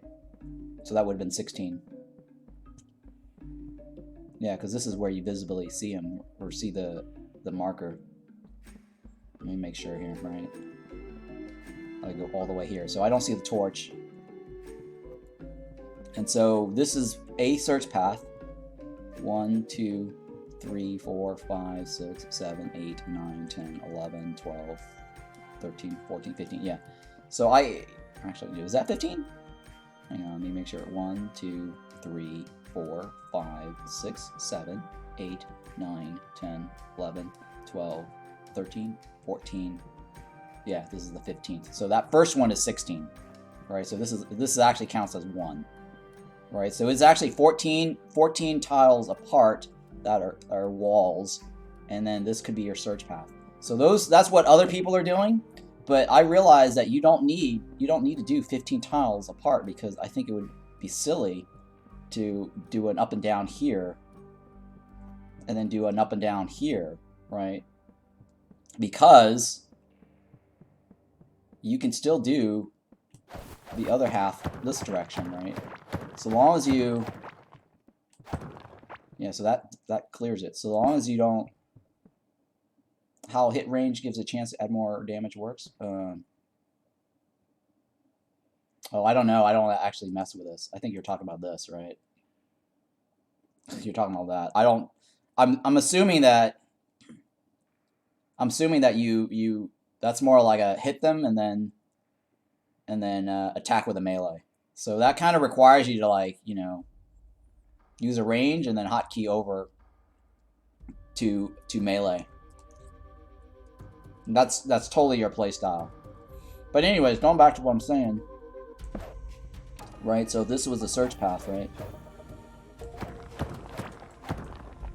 Right. So 1, 2, 3, 4, 5, 6, 7, 8, 9, 10, 11, 12, 13, 14.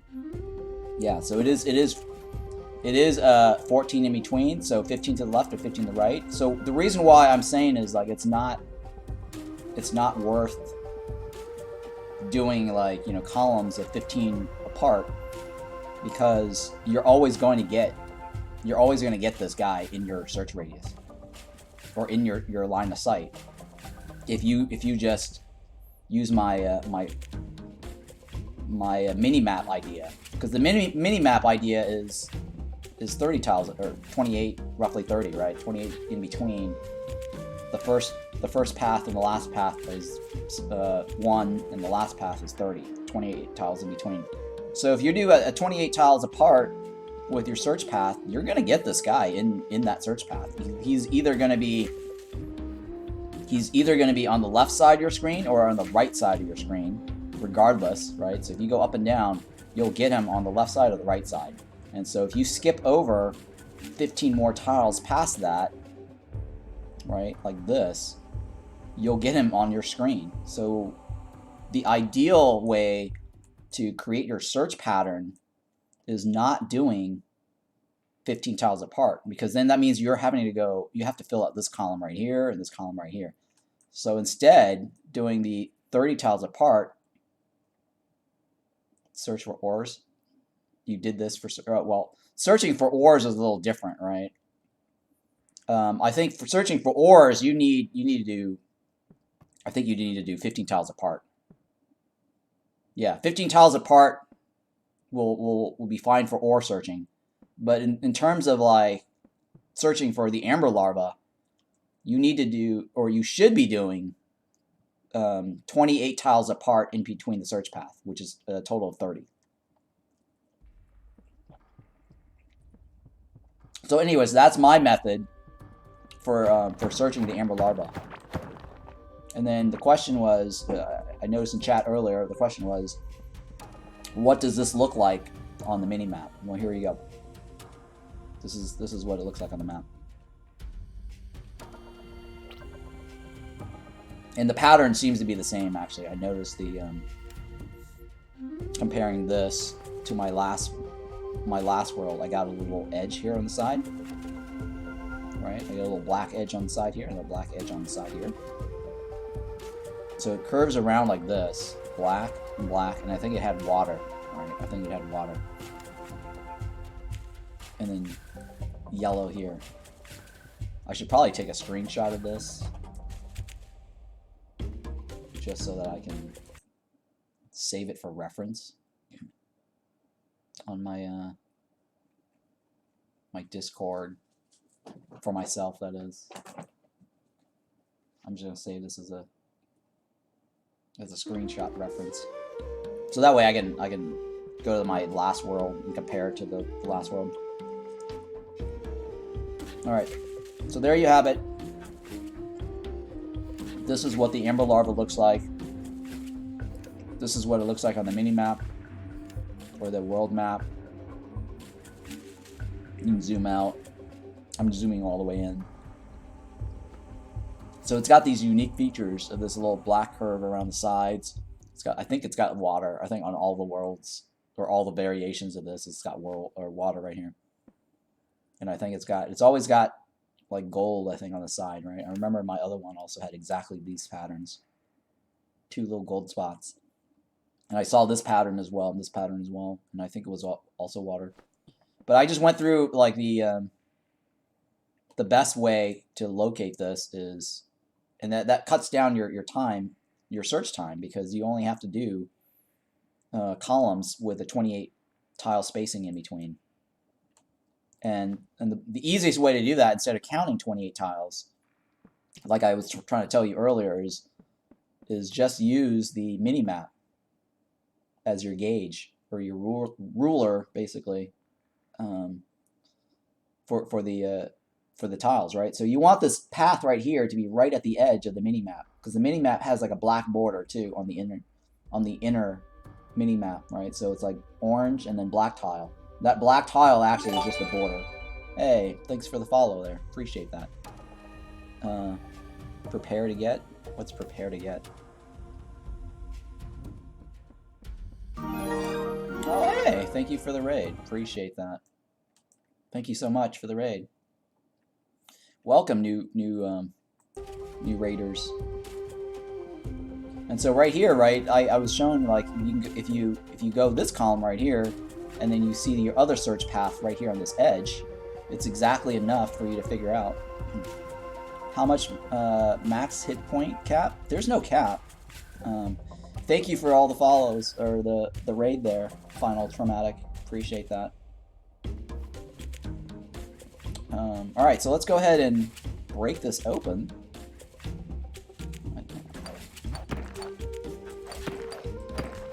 Voila. And this is what the Amber Larva looks like when you break it. And it says, you know, 50 per minute health max, right? Can be cooked. You want to cook this.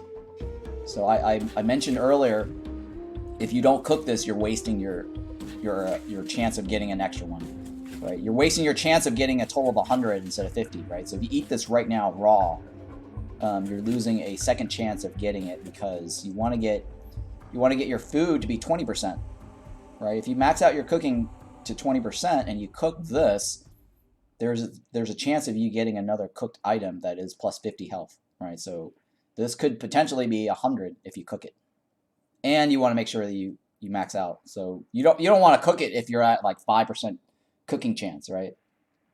You don't want to like cook it if you're like 50 out of 100 cooking skills, right? Because that's only like 10%. So make sure you max this out first. If you're not maxed out, save all your Amber Larvas until you're maxed out. And then my recommendation is cooking them one by one. Right? If you're not cooking these one by one, like I personally think that the game treats one by one slightly different from like cooking it all in a stack. So if you dump it all in at once, I feel like you might get a smaller chance of getting the double food. So anyways, let's go ahead and mine all this, and then we can be on our way. And now that I found it, right, I don't have to resume my search pattern anymore, right? Well, I think the only thing I do want to search for in this world is the mushroom. So let's go back, because I do want to see if we can, using our search, well, I have to narrow the search grid down to like 15 for the mushroom, because the mushroom width is actually very small, and there's no light coverage.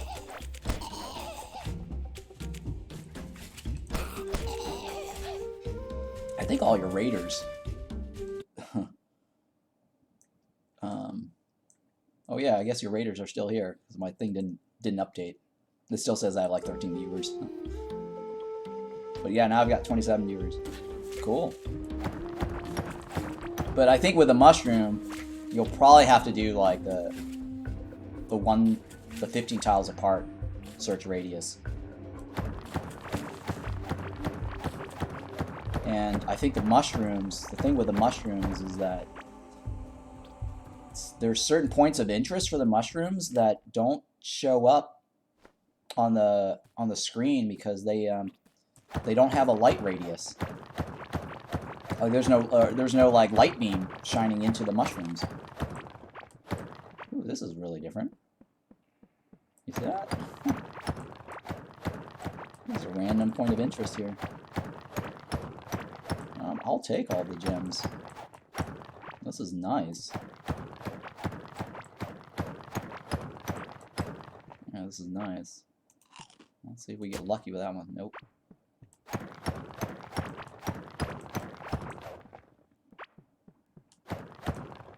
Okay, yeah, let's get out here.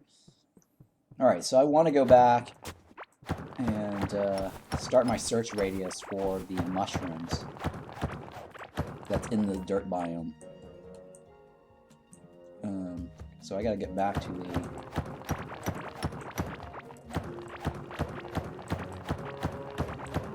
I don't even know if it's worth... Now that I'm thinking about it, I don't even know if it's worth searching for the mushrooms, per se. Because I think spending the time searching for a guaranteed Amber Larva is better. Yeah, like... the reason why I'm searching like this was, I was trying to explain earlier, was I'm searching for Amber Larva, right? And before you came into the with your raid, like I was in the middle of actually showing people the Amber Larva that I found right here, because the grid pattern was, since I've already won the game and I've already my main world, I've already cleared out everything in the stone biome. I'm trying to find more of these Amber Larvas. Like if you see this, it says like plus 50 permanent max health, right? I'm trying to find more of this, and this only spawns, this point of interest here only spawns one per world. It is possible for you to get more Amber Larva from the clay biome inside the larva chest, and those larva chests, like if you come across them in the hive or the cave areas, the hive areas, there's a beam shining on every single larva chest, but the chances of getting that is pretty random, and there's no guarantee that you're going to get it. Like I actually did not get one of these in my chest on my main world, but I did get one of these Amber Larvas inside a hive chest on my one of my alts world. So yeah, if you haven't seen one of these, right, you should go back and search through your Forgotten Ruins stone biome, right? Because that's why I'm using this search pattern here, is because doing the 30 tiles or 28 tiles apart, between the pathway, right? It's actually 30 tiles if you include the path, right? The path here is 1 and the path here is the 30th. But it's actually 28 blank tiles in between. You haven't seen Malagos? Okay, yeah. Well, I don't know what the Malagos search pattern is. I'd have to count the width of the room. But I found Malagos right here in this, using the search pattern here. I think you might be able to use, no. Yeah, you might be able to use the same search pattern that I just explained to you to find Malagos, right? Because he does fall within the 30, yeah. The width between here to here is actually big. So if you use the 30 tiles or 28 tiles apart method, and the way I did it was using the mini map as a guide, right? So you want to like go, and so instead of like manually counting out 28 tiles apart, yeah, so instead of manually counting out the tiles apart, just go left or right, whatever you're trying to do, right, to the next column. So every time like you need a new column, you want to start a new column, right, a new column search, go as far as the direction you need to, right, and make sure that it shows up along the side here. I mean, I'm slightly off on this, but right here I'm exact, right? Here's actually 28 apart. But I mean, give or take, right? So 27 tiles, 28 tiles, give or take. So long as like, use the mini map as your ruler, your edge, right? So then you don't actually have to count out 28 or 27 tiles. It's just easier that way.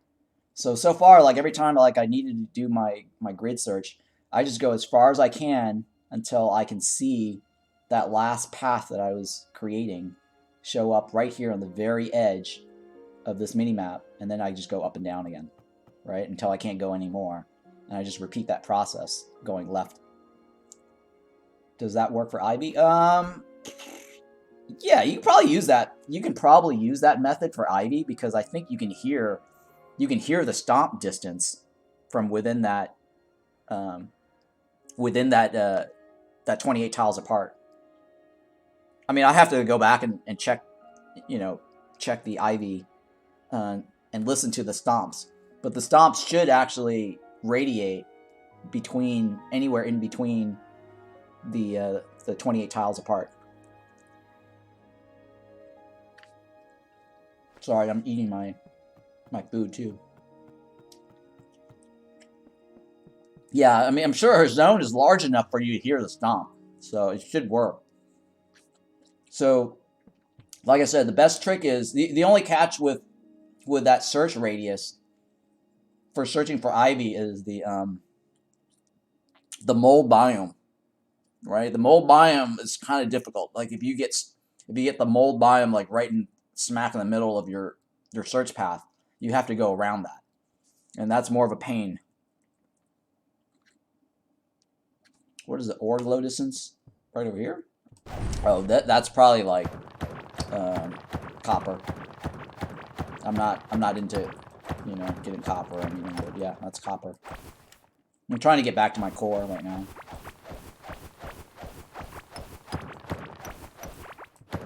So I don't know, I'm still thinking whether it's worth my time to search for mushrooms. Because the mushroom has a smaller... One second.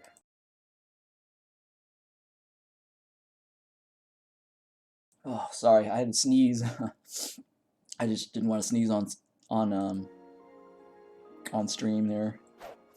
But yeah, no, I'm starting to wonder, like, is it worth my time searching for mushrooms, because there's a chance that you get 0 mushrooms, and that's happened to me before, like twice, searching for mushrooms in the dirt biome area, because the search grid is a lot smaller. I think you have to do like 15 tiles apart instead of like the whole, you know, 30 tiles apart. So I'm still wondering if it's actually worth trying to do the mushroom search and just forego searching for mushrooms. So yeah, let's go ahead and go up, I guess, for now and see, but I think it might not be worth trying to search for mushrooms. Plus, like, the Amber Larva, you're guaranteed, you know, 50 health points, and the mushrooms, you're only getting 25, right? And if the world doesn't spawn mushrooms by your dirt biome, you're kind of screwed. And I don't feel like searching all the clay biomes for the mushroom. They do spawn inside the clay biome as well.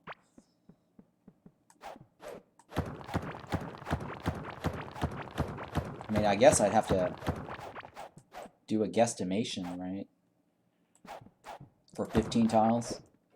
So this little column has to be like, what? In between here and the edge? I guess I can do that. I guess it's not terribly bad to guess. But yeah, with the mushrooms, you have to have it. I'm pretty sure you have to, like, do a 15 tile instead of like a 30 tile.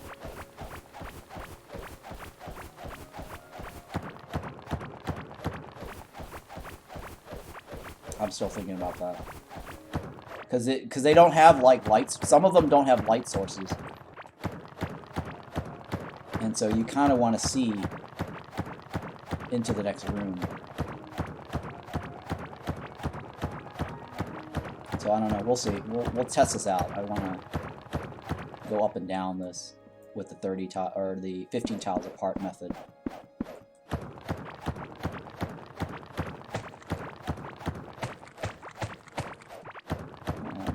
So what I'm doing here is I'm trying to see if there is a giant mushroom in my dirt biome, and this is why I'm going up and down right now with my search pattern.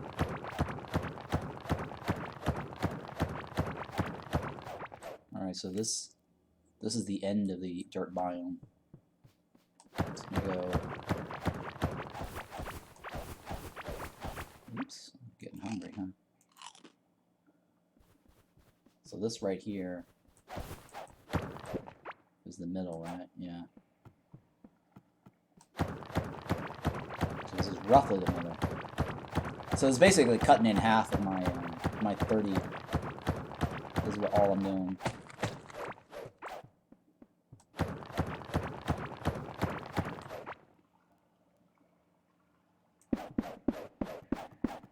I think I mean, one thing I could do is continue my 30 apart straight up, and then I can just skip over using the gutter still to here. So basically, I'm alternating left.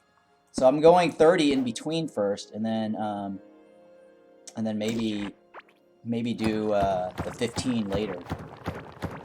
Oh yeah. The reason why I'm not using that is because I want to get mining points. I'm aware of that. I'm trying to just clear it with so I can get some mining points. So I haven't maxed out my mining. That's why I'm doing this whole searching thing, because it just gives me an opportunity to level up my mining while searching. Because I was power leveling this for a while, but then like, you know what? If I'm eventually going to be doing the searching, that means I'm eventually going to have to be doing digging. I might as well spend the time searching early before maxing this out, so I can take advantage of the mining points.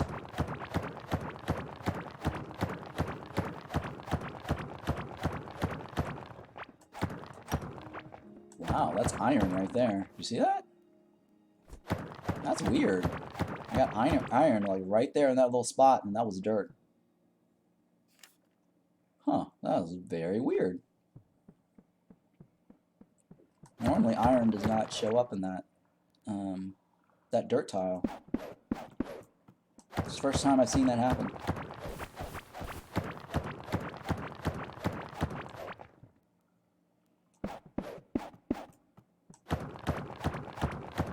Very interesting.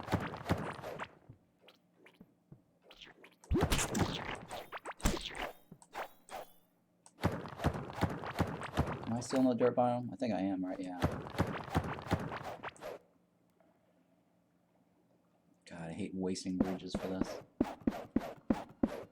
But there was a mushroom that was on an island.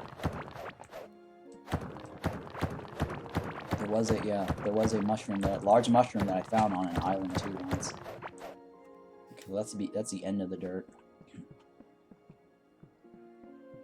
So let me go all the way to the right. So I'm basically skipping in between first.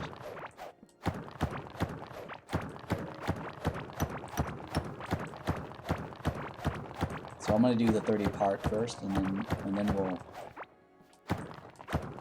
we'll do the in between later.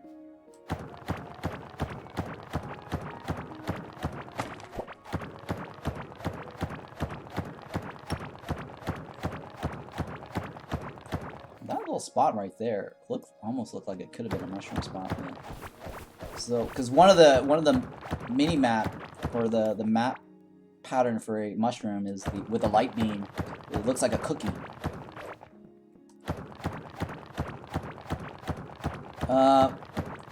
The ores are they are procedurally generated. They're not fixed, but they are generated to appear somewhere in any of the dirt blocks. I'm guessing that, you know, it's random. I have not seen any patterns to the ores. I'm pretty sure they're randomly generated, a certain amount scattered across all the dirt tiles.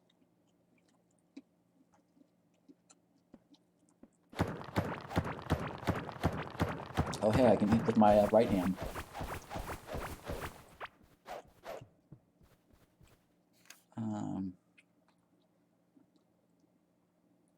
I think we were.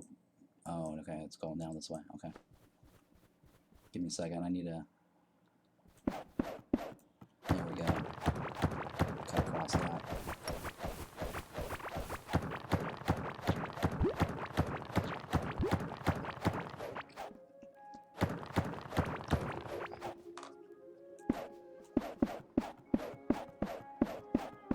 Sorry, I'm eating it at the same time, guys. Because I've been streaming for like 7 hours and 30 minutes.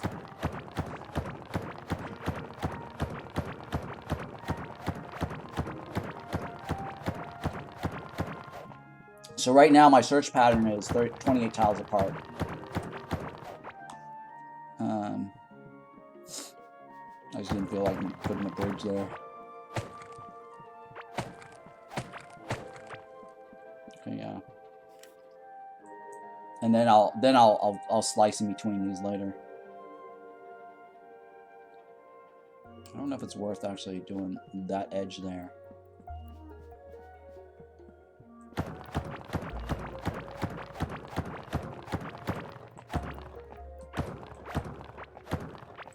Yeah, I don't know if it's worth doing that edge right there. We'll see. Oh, they shouldn't respawn. That shouldn't have happened. I'm pretty sure the ores are all fixed. There's no respawns on ores in the walls. Not that I'm aware of. If that is the case, that's new. But I don't think ores magically appear after the world's generated. Like all the mining nodes and all the ores are fixed. Once the generation has already been made. Or once you've already, you know, created your world. Oh, you probably missed it then, yeah. That's what I'm thinking too.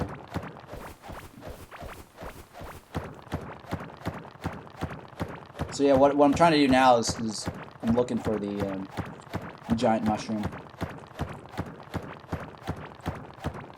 And I'm starting to feel like it's not worth the effort, because there is a probability of not getting it at all.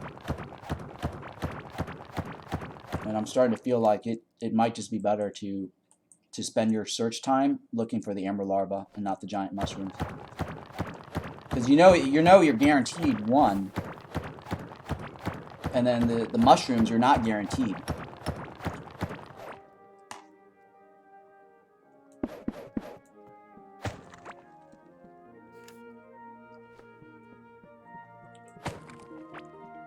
I mean, you might actually, I mean, if it's not in your dirt biome, it might be in your clay biome. But again, it's like, do I want to go search through the whole entire clay biome just for 25 points? Right? When I can just be searching through the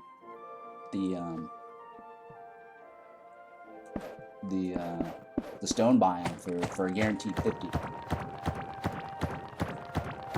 I mean, I'm thinking that they should at least guarantee one you know, 25-point mushroom.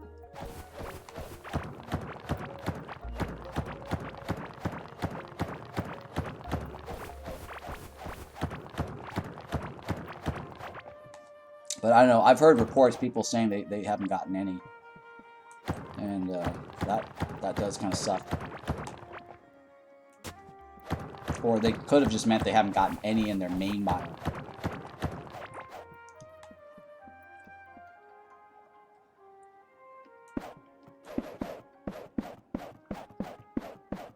Yeah. I don't know. I'm starting to really feel like it's not worth the trouble.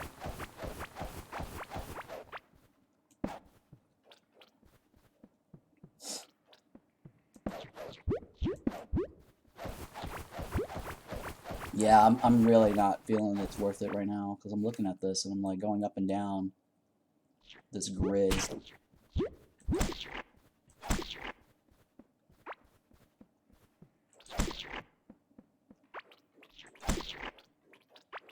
I mean, if it's your main world, I think it's worth it, right?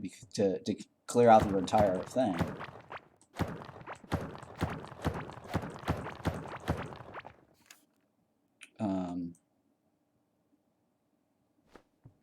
Yeah, if it's your main world.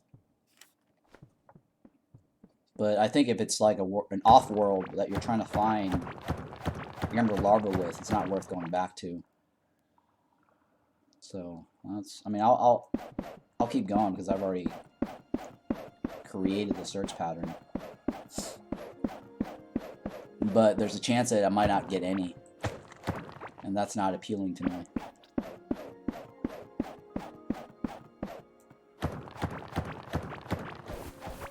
There's a good chance that I might not get any. And that's going to be a huge letdown.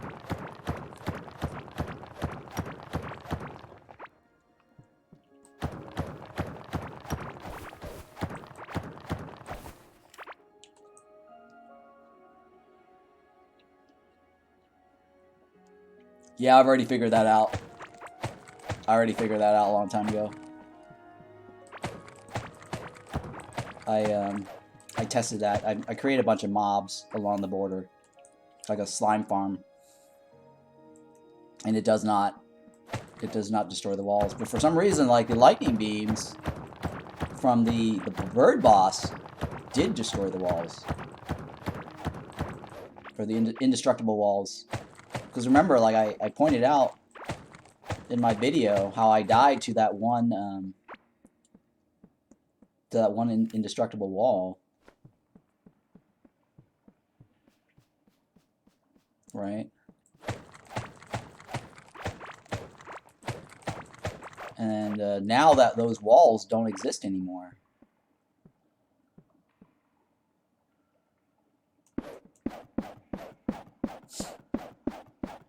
So I don't know.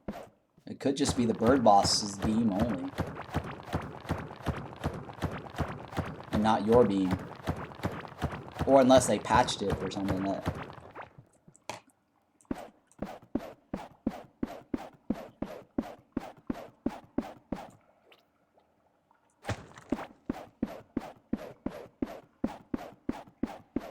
Yeah, I'm not quite sure on that, but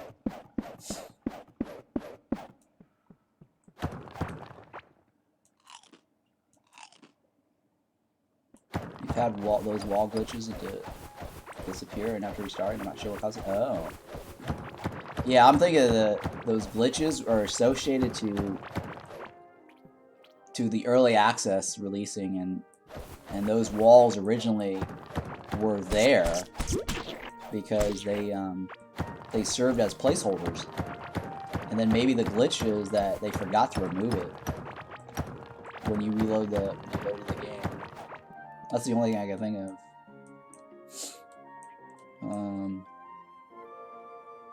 Alright, so now I got this middle section to go through.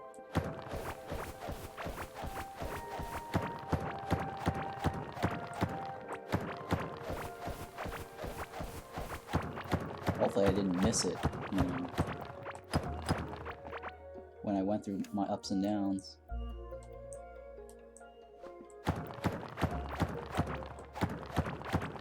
I mean, I wasn't paying attention actually, so it's possible I might have missed it.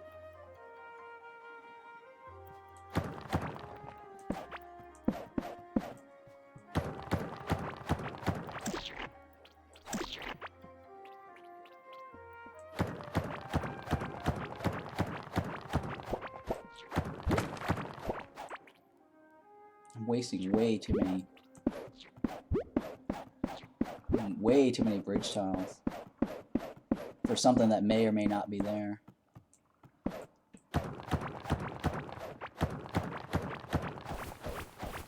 Alright, so next time I do a new world, I'm not going to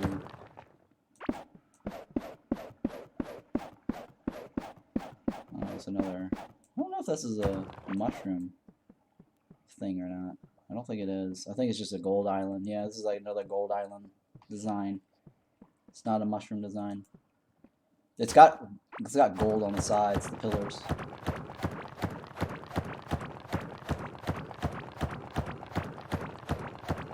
Alright, so on my next world, I'm gonna ignore the mushrooms. I think the Amber Larva is a better payout. And guaranteed.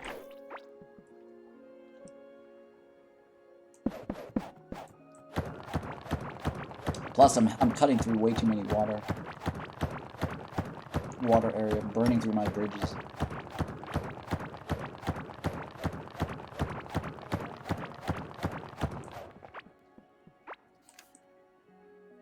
And Glurch is probably on this side.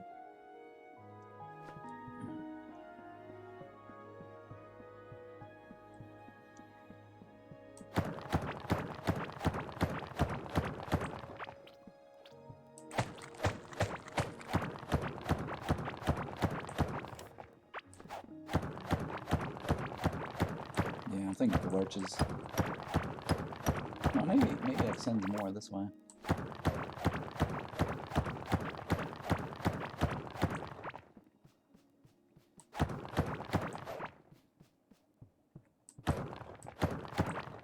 Might as well get this, I guess, since I'm already here.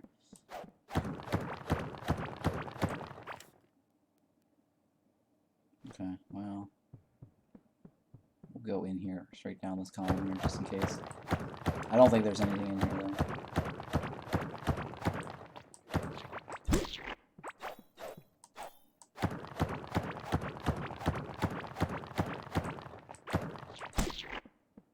Yeah, it doesn't look like it. Okay. Oh, hey, look, I got another, I got 2 epic rings. Or epic ring and epic necklace. This is amazing. Oh, hey, I got another ring of rocks. Or ring of stone. Okay. Alright, so we are going 1 column over.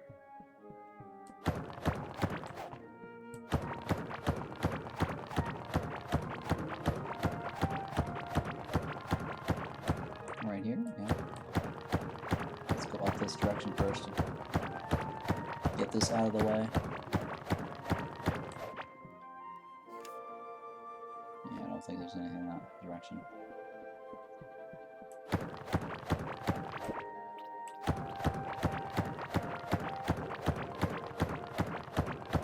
Yeah, I don't know. It could just be a residue that for the obsidian wall tiles, they disappeared after. I for some reason think the bird boss removed it, but it could have just been the same glitch that you're experiencing, where they just disappear automatically.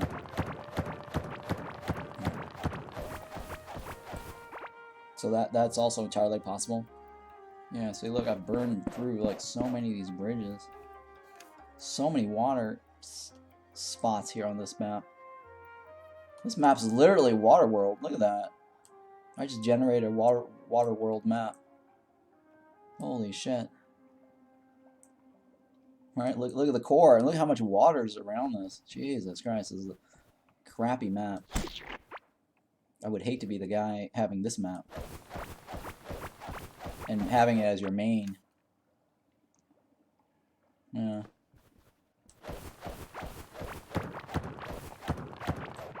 Because you're not getting a lot of tiles to work with. Or land space, right? Just imagine, like, this is your world spawn right here. This is your core here, and you're like surrounded by all this water. Like, you can't really work with much here. I guess you can, sort of, like here. But then it's like, you got all that water spots. I mean, the only way to compensate that is just basically using Glorm. Digging dirt along Glorm's path and letting Glorm... Okay, I hear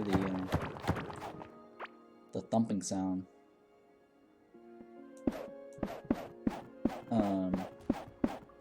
Yeah, it's getting closer. Letting Glorm refill your holes, so that way you get more dirt. Oh, hey, look. I think this is the doll room or something, right? There we go. Oops, shit, I dropped it. Alright, that's the doll. I know a lot of people are searching for the doll. That's a very unique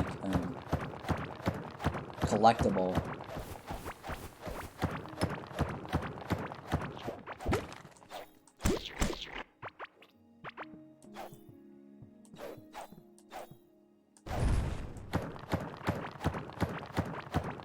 So I'm trying to look at and see if there's any giant mushroom in this dark room here. Oh, right, I think so. I don't know, it was, somebody was mentioning that on the Discord. It's about something about the doll. Like where to get it or something. Oh, you found multiple? I've only found 2. And the 2 that I found is not on the same world that I... Because I found one on a different world, and I found this one on this world. Maybe I found one, I sold it. On my original world. Maybe I did find 2 or 1 on my original world, but I sold it. I don't know, I found that one as well. I'm trying to find the Let me look it up right now because I have it on my other screen. Valuables.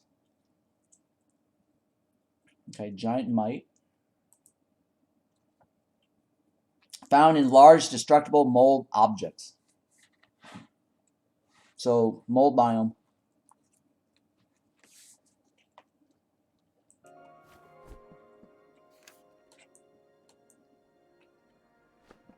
Alright, so no giant mushrooms.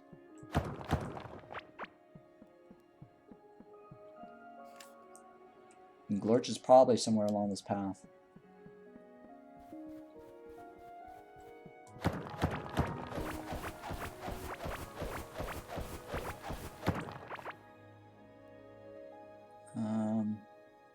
I really should just go back to my base, right? Yeah, let me just go back to my base and unload all my crap.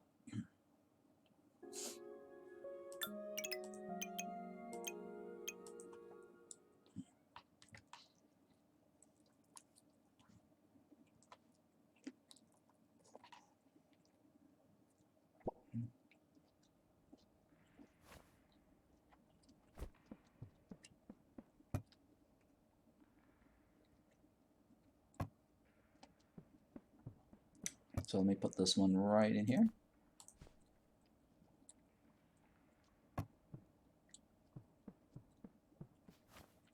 Okay, and then my box here. Okay. Definitely unloaded a lot there.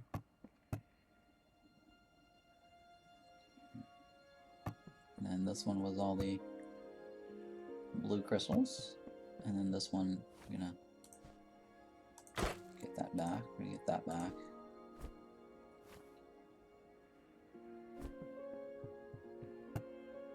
Yeah, so I only have one of these. Right? I think I only have one. Yeah, two. Yeah. So now I have two, but the rest of this stuff is stuff that I can easily sell. Oh yeah, it was okay. So extras of these, and then the rest of this stuff I'm gonna sell, right?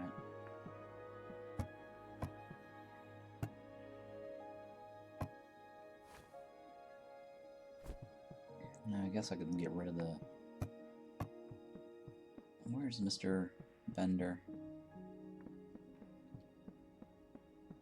Okay, get rid of this. I don't need that. Don't need that. Don't need that. Okay.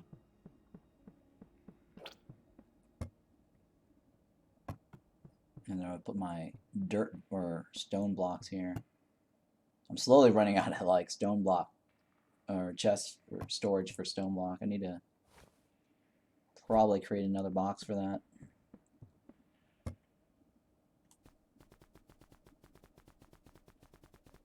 We're gonna make a ton of these. Alright, so my next world search, I'm not going to be looking for mushrooms. It's just not worth it. Because I have to like do 2 columns. Or sorry, more columns than necessary. And more columns means that I'm gonna waste more bridges.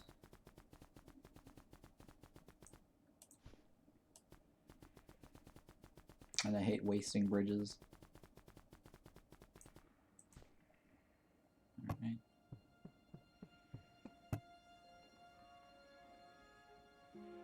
Alright, so it looks like I got everything right. Oh, you know what? I might as well repair my meat, or my larva thingy. I'm guessing it's what, 6? I'm guessing it's 6. Yeah, wood is infinite. I'm not, yeah. I need to make a bigger farm. Yes, in theory it is infinite. I just need to make a bigger farm than what I currently have. How to remove the walls if you defeat the 3 bosses? Talk to the core. Like, once you socket everything, go talk to the core. Like this guy here in the middle. And he'll imbue you with this soul tab here. And then he'll tell you that your soul is able to touch the wall.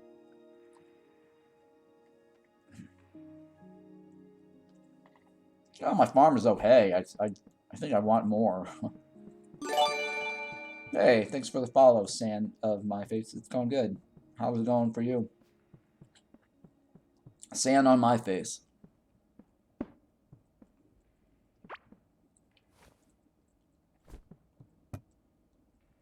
Um, I do want a bigger one.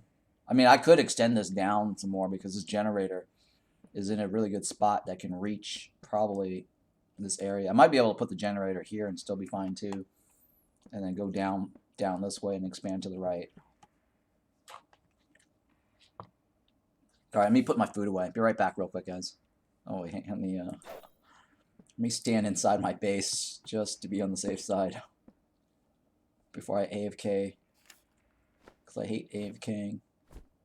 Well, let's really quickly. Let me look at this. I'll show you right here. Yeah, see the structure for this Amber Larva on my world is exactly the same as that other one. See how it's got this little notch here at the top? It's kind of like a half cherry, whatever notch. And then it's got this water here. This feature here is the same. This is the same.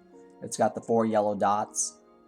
So this Amber Larva room is the same as my other one. Let me screenshot this so that I can overlay and compare it to my other one that I took a screenshot of. Let me go back here. You didn't have yellow dots? The yellow dots are the gold. Well, we'll continue finding more today, and then we can at least confirm if there are variations in the Amber Larva locations. All right, so me BRB here. Let me put my food away.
I'm back. Let's take a look here. All right. All right, so back, and where are we at now? We repaired this. We were in the middle of searching. We're in the middle of searching for the mushroom in this other world. Yeah, I got a lot of max skills. So yeah, I'm I was working on this earlier today until I hit 75 just to finish that off, and also because I was looking for the bubble pearl necklace. That's all it was. I was trying to get the bubble pearl necklace just to be able to have, like, every single fish item or junk item looted. And then we switched over to the Amber Larva search, right? And we formulated today a search pattern idea. And so everyone else that I've talked to, like, and hearing from what you guys were saying also in chat, people are doing, like, 15 tiles apart.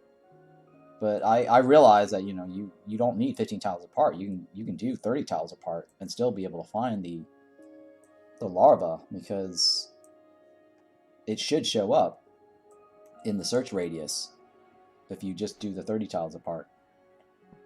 And now we're just going back, because we've already found the larva on this map. We're just going back and trying to find mushrooms, the giant mushroom. But I'm feeling that the giant mushroom is not worth the effort, because it's not guaranteed that you'll get one giant mushroom in the starting biome. I mean, you have a chance of getting giant mushroom. I mean, I got 2 in my world. And then when I was doing giant mushroom searches before, I found 2 worlds that didn't have any in the dirt biome. So that was a complete waste of time. We had to delete those. And then we did find 1 world that actually had 2 giant mushrooms. And then I think we found 2 other worlds that only had 1. But overall, the giant mushrooms only give you 25 points. So if we know that if there's a guaranteed Amber Larva, then I think it's better to spend our time searching for the Amber Larva, even though, like, the Forgotten Rune is pretty big. But then again, like, if you get lucky and you end up getting it on one half of the biome, you don't have to go through the other half. And then we also figured out that we don't need to do 15 tiles apart. That cuts down our up and down searches, right? And then for those who's been doing, like, horizontals and verticals, having, like, a full grid, that's just a complete waste of time. Yeah, Amber Larva spawns in the runes only. So far, like, all the reports that I've had, everyone, that I've been reading through Discord and all that stuff, everyone's saying it's in the Forgotten Runes. I mean, let me look at the wiki just to make sure that they're also saying the same thing. Consumables. Amber Larva. Yeah, it says found in the Forgotten Runes. Well, let me take that back. Okay. It is possible to get Amber Larva inside a larva chest, right? But the point of interest will not spawn inside the clay biome, because the point of interest only spawns in the Forgotten Runes. But it is possible to get an Amber Larva inside a larva chest inside the clay biome, or the larva biome, whatever the hive biome area is, right? But it's a chance to spawn any chest. In my world, my main world, I've went through every chest and I did not get a Amber Larva. Okay. Yeah. I was saying about that whole giant mushroom thing, right? So in my world, my main world, I did not get an Amber Larva inside the larva chest, because I've actually already cleared out my clay biome area for any possible, larva chest. Now in my offline world, my alt like the first world I ever created before I started streaming the Core Keeper, there was a chest that actually had the Amber Larva in it. I was really shocked. I was surprised. I was like, whoa, wow, this is inside a chest. But again, that's very random. Like, you're not guaranteed that. So there's a chance. So you should definitely clear your own individual biome for that chest, if there is a chest that has it, right? But to get a guaranteed one, right, it makes more sense not to waste your time searching for larva chests inside clay biomes, because you may or may not get it, right? Like my world, I didn't, my main world didn't have any. And had I, if I'm spending that time searching for it in, like, these off worlds, I'm wasting my time, right? Because I'm not going to keep this world. And also giant mushrooms, Mayor, like what Obi is saying, like, the problem is the giant mushrooms can appear in the dirt biome. Like, I got 2 in my main world, right? I haven't actually completed searching my dirt world, or my dirt biomes in my other worlds, but it may or may not be there, I'm sure. But one of my offline world had a giant mushroom inside the clay biome. Right, it was literally inside the clay biome, but it wasn't like one of those weird glitch that was like on the edge of something and it just happened to be sprinkled there. No, it actually can appear inside the clay biome. So something to think about, But again, like, I like guaranteed chances. I don't really like to gamble, waste my time on something that is just not worth the trouble. Like, if I can spend that same amount of time in the Forgotten Ruins and get a guaranteed 50 points plus an extra chance to get another 50 points through cooking, I think that's probably the better use of my time. Like, what I'm doing right now is just not efficient. Like, I should not be doing this. But the fact that I already started my search, I just don't want to waste, like, my original search, because I already started, so I might as well just finish. But I think my future searches, I'm not gonna try to search for the giant mushroom. Okay, so right here, I think the next column over. And I guess I'll have to come back to this middle column later, but right now I'm just gonna, and my method here for the search grid is, like, use the mini-map edge as your guide. So here was my original path going up. I just moved over to the right until I can get this path right along the edge of this mini-map. So that's how, like, you can kind of use that as a measurement ruler to get, like, a roughly 30 28 tiles apart, 28, 27 roughly, give or take. Yeah, since I'm already here, I might as well collect this. Okay, let me make sure I didn't miss anything because I was busy talking. I just need to look at the screen.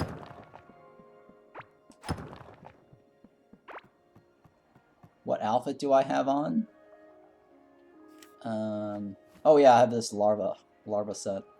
It's pretty cool because you disguise as a larva, and you don't get attacked by them.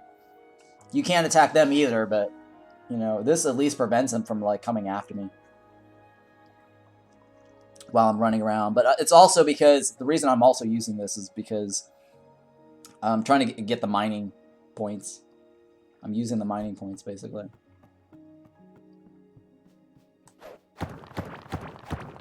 And then the pants right here gives me mining damage %, right? And this helps me improve my mining.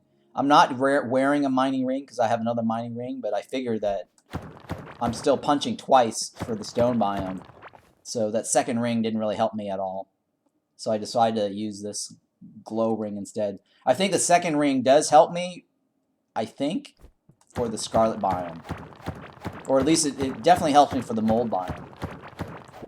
But I'm not doing any mold digging. And I think it makes a difference for the scarlet. Not the scarlet biome, but I meant the grass walls that's in the scarlet biome.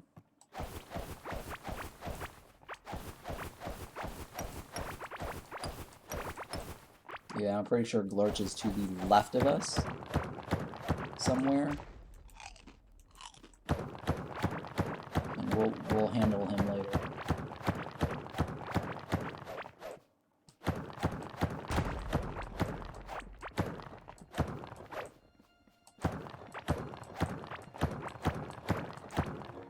Oh, he's like right there, huh?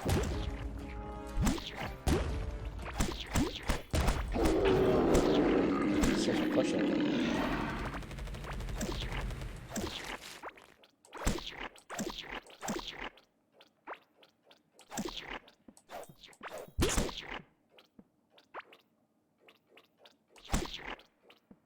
Okay, let's take a look here. What can I sell you? Or what can I sell to you? Yeah, nothing good. Jesus Christ. That was a crappy loot box, too. And here, you can have your oil. Enjoy. Yeah, I guess that's good enough. Alright, so we're going to resume our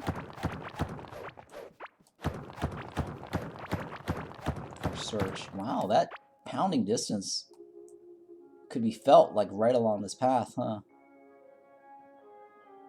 So if Ivy is any indication, right? I think a double, like a 30 tile apart should be just fine, right? So using 30 tiles apart would be fine for Ivy, because you'll probably hear the stomp like really far out.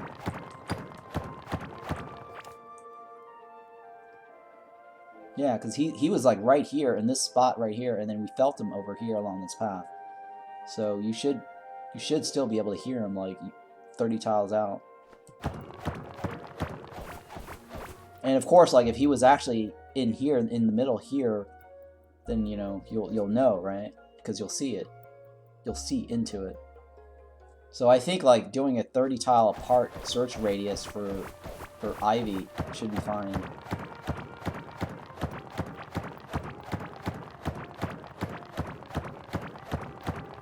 Oh, yeah. The whole... I definitely don't like the idea of mining with the pick, because I prefer punching only because I'm cheap and I don't want to waste scarlet bars for my my repairs. And rumor has it that they plan on getting rid of durability completely. It's either getting rid of durability or they're rolling back to scraps. That's what it's currently on the table, or that they're planning right now. That's the developer literally said that in his in the feedback chat for the repairs. So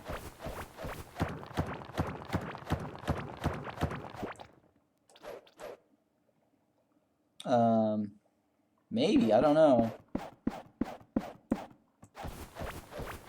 It's still kind of a waste of time, like, going through the dirt biome for something that may or may not be there.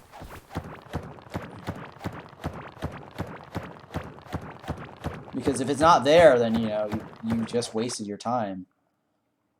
And I'd rather spend that time, because the amount of time that I spent searching through the dirt biome, I think I can get it in any of the half, right? If I get lucky with, like early on like this, right? Oh, I'm just looking for the giant mushroom, which I think is a complete waste of time right now. But the only reason I'm doing it because I've already started my search pattern. All right, and with the giant mushroom, you have to do 15 tiles apart because some of the point of interest is very small. Is a small radius. Like I've seen screenshots that people sent me where the giant mushroom appeared without a light beam, and it just was in the dark right next to something, like right next to like a root tree or something in the dark. And that didn't look like any major point of interest either. So to reach that radius, you have to do like a 15 tile apart. Like it has to be like visible on the screen right over here. And then on the flip side, you know, visible over here.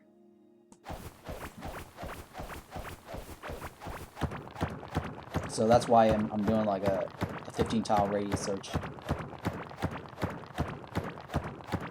Or a 15 tile apart search. It's not a radius, but it's a 15 tile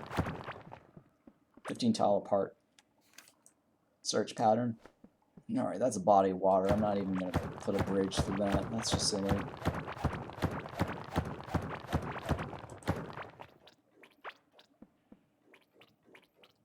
Yeah, it's completely in the dark, right? I have the one in my world. I got 2 cookies. It looks like 2 cookies on the 2 chocolate chip cookies on the map, and those actually had the light beam. And I did find one that didn't have a light beam, and then people sent me screenshots that also didn't have a light beam. They were just completely in the dark. So that means that, you know, you have to like have a really narrow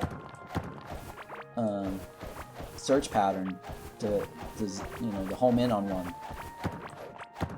I mean, if you're searching only for the cookie version, the cookie giant mushroom, then, you know, the hey, thanks for the follow there. Appreciate that. Oh, okay, yeah. So I mean, it's possible because it's still within the Forgotten Ruins area, right? Pro 8th. Hey, thanks for the follow there.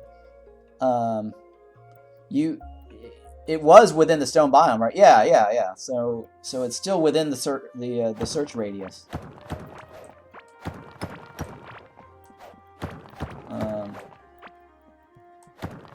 But that's good to know. It's very interesting because I'm always interested in hearing like what other people have, you know, with their experience and what they're getting as far as like the Amber Larva and the giant mushrooms. Like if somebody can you know, if somebody actually tells me like, hey, they actually got a Amber Larva in the clay biome, then that makes me rethink my, you know, my search method, right? But as far as I know, everyone has been saying that it's only in the Forgotten Ruins, and the website also says Forgotten Ruins. It's the same junk every time. But yeah, this right here, I don't have in my world, which I think, oh my god, I can go underneath it too. Oh, this is so cool. This is so cool. I actually can go underneath this. Oh my god, I want one of these in my world. Because look, you can put like a train track underneath this. Right? This is so cool. Right here, right here. Look at this. Look, you can stick a train track through this. Oh my god, I want this. I think I'd have to regenerate a new map. I wouldn't want to keep this world though. No, I don't have this. This is not on my world. This is not on my world. I'm pretty sure it's not on my world. We can go back and check. This is not on my world. Like, I would have noticed this. Like, somebody said they had, like, a gate or something.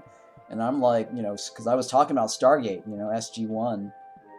And people were, like, saying, hey, you know, there's a ruin that looks like the Stargate that we were kind of talking about. And I'm like, I've never seen anything like that. And then I came across one of these while searching for mushrooms last time. And I'm like, oh, I see what people were talking about. And I was saying how cool this was, because it does look like a Stargate, right? These looks like little chevrons, you know? And that looks like the top of like the Stargate's little thing, you know, that spins. Oh, interesting. Well, this right here I got just now, and I'm pretty sure I don't have that in my main world. But yeah, that's so cool. I definitely, I just noticed this. I didn't notice this before, that you actually can walk under it. I've always walked around it. And the reason now I'm excited because I can actually walk underneath this. And so I'm thinking to myself, God, this would be awesome if I had like a rail, you know, like a train track rail goes through this. As something, you know, to run a rail through, a railway through. So, I'm having to think, like, maybe I want to recreate my world and start on a new world. Just so I can, if I can find one. I don't like this map particularly. Just this map here, it looks kind of crappy. It's got all this water in the middle, and I don't know.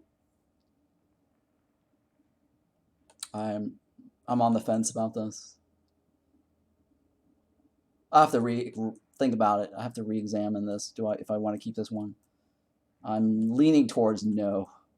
I mean, the water here is, I guess, is not bad in a sense, because I was kind of thinking about making a water world. But this is way too close to the central base, though. This is way too close. Like, I'm looking at this. The water here is like, it's an ocean really, really close to my main base. I mean, I wanted like I was going to do a water world more towards the edge here, and then have like a square closer towards my base.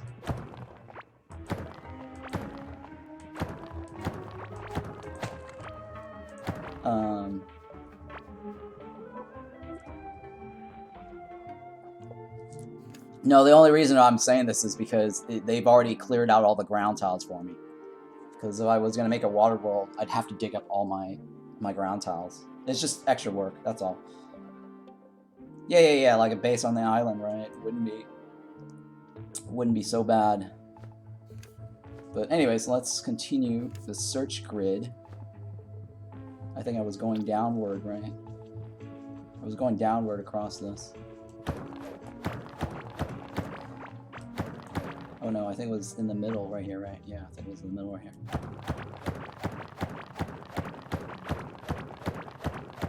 So we'll see. Next time we go to another world, I'll search around, I guess, the dirt biome some more.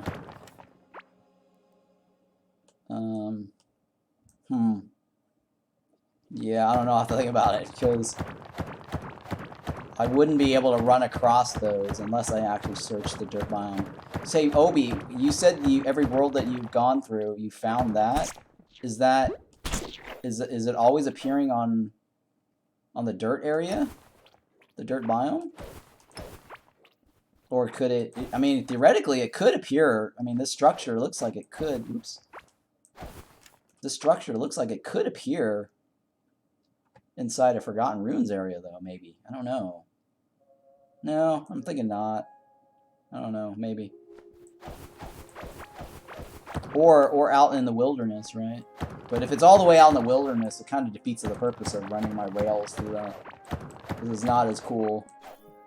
I mean, how often am I gonna, you know, go through that? Right, no, yeah, okay, yeah. I didn't think so either. And even if it did, like, you know, it would be cooler to have it closer towards your base, right?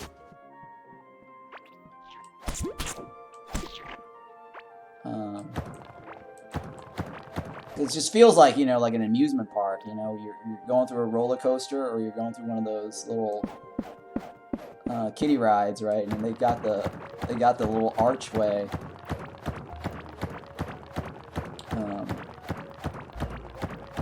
You know, over the ride, right? And I think when they add boats to the game, you can, I mean, if you notice, like, you could dig through that as under a water path.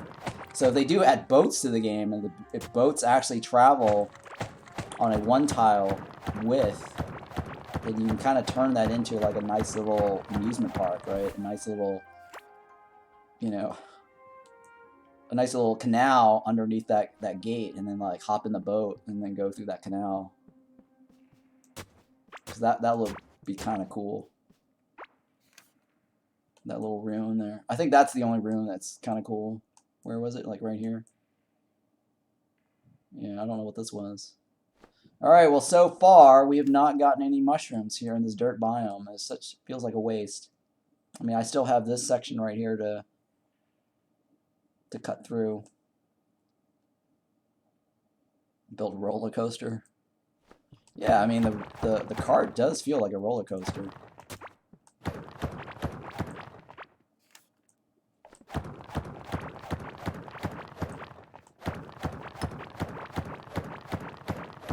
The carts do feel...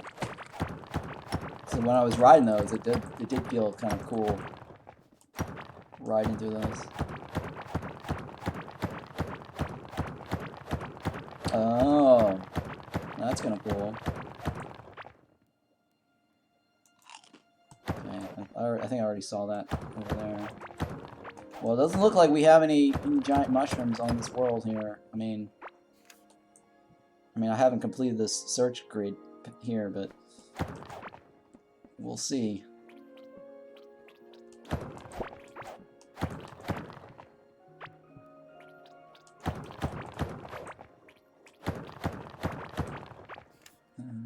Sorry, I'm gonna go around this, right? I'm trying to line up my map here.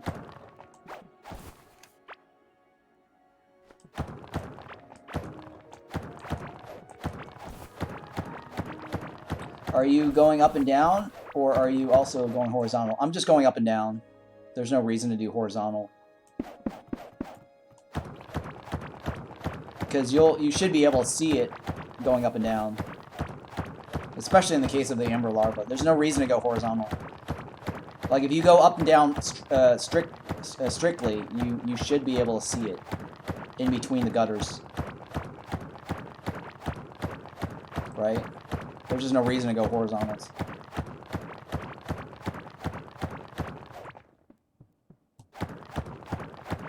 I mean, even if I did, like, straight down the middle, right? And bring it down to, like, 7 tiles apart.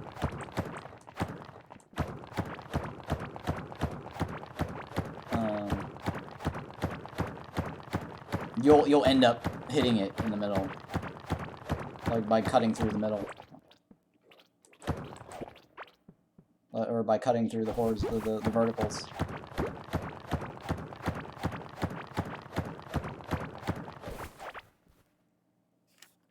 Yeah, alright, so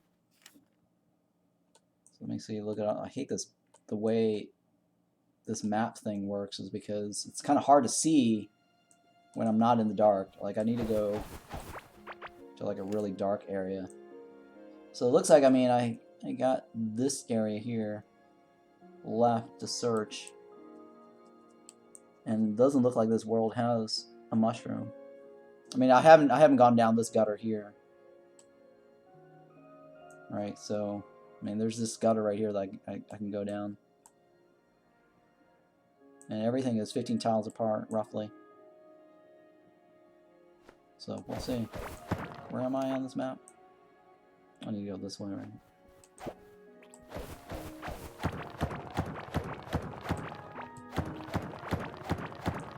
So yeah, I think it's probably in the clay biome, but I'm not gonna go in the clay biome. That's ridiculous.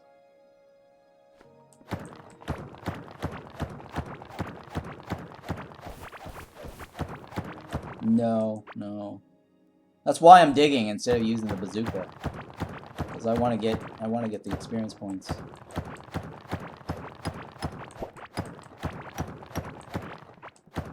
I don't see any mushrooms here. I mean, it wouldn't be hidden. Well, maybe it could be hidden in here. No.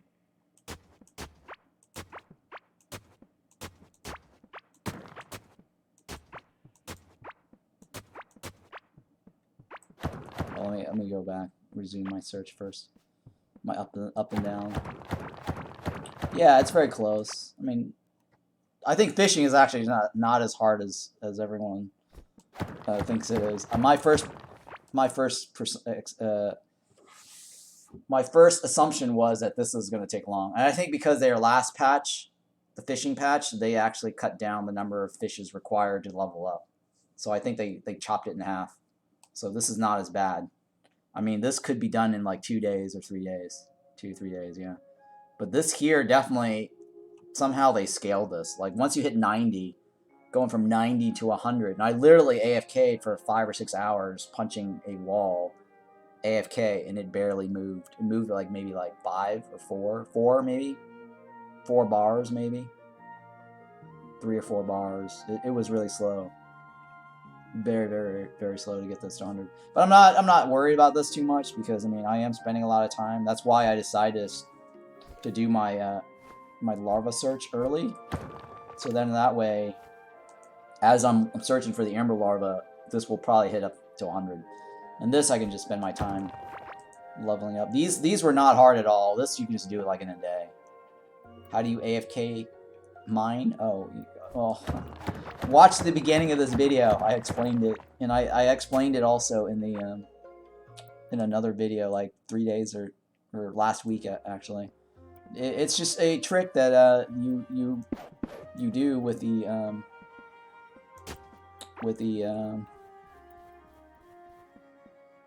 hotkey, right? You can change this to be spacebar, right?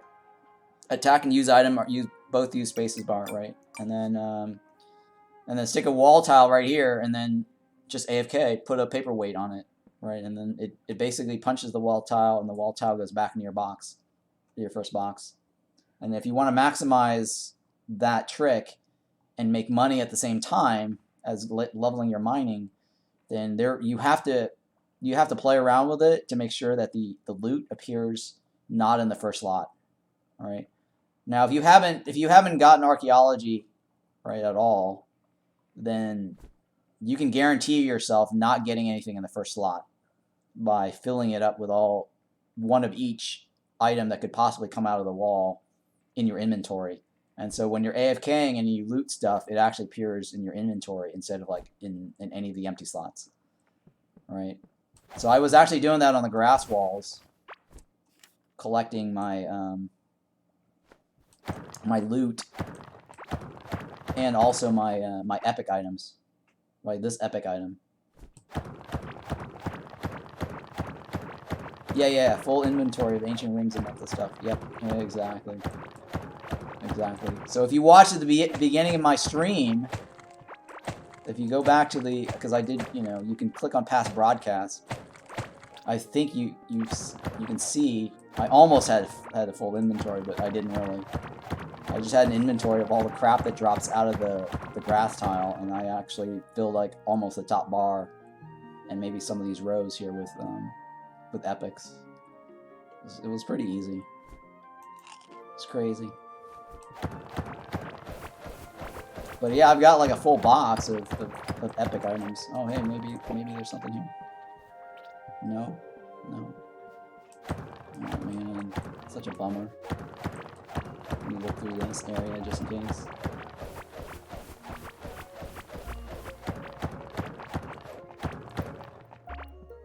Yeah, nothing, right? Nothing. Holy shit! I think we're at the end of the line here. Unless I missed it while I was talking to you guys. I was busy talking. And I was going up and down, and I totally wasn't paying attention to the sides. But it doesn't look like it's here.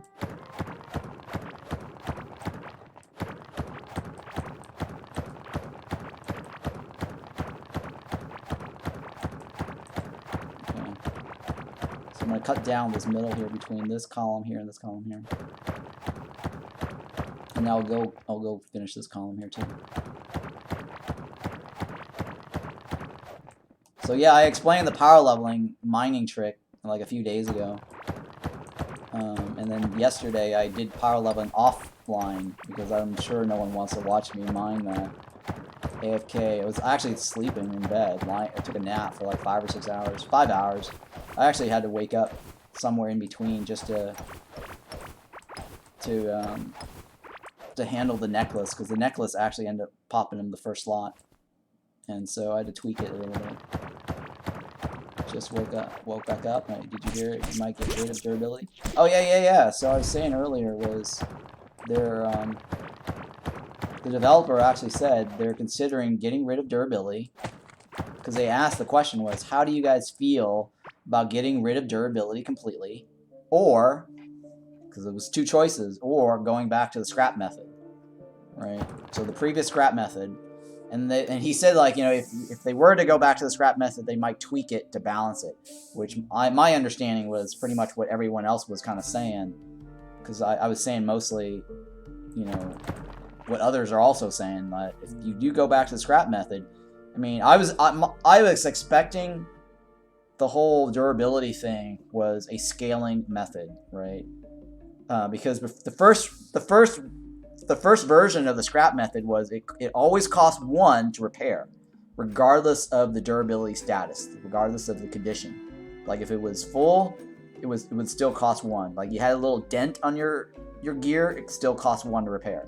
So it made more sense to actually use up your whole gear until you're close to red and then repair, right? It was always 1 scrap to repair. And I thought that was kind of weird. Yes, I mean, I thought that was just a little too weird.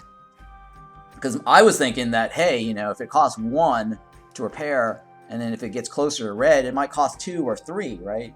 Cost more scraps to repair something that's more damaged or more used, right? But the first version of the scrapping thing was always 1 scrap to repair.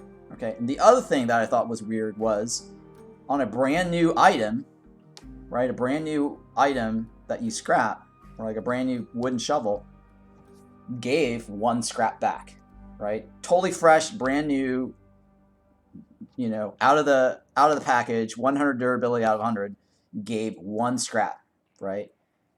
And when it was broken, it also gave 1 scrap. So I thought that was kind of weird.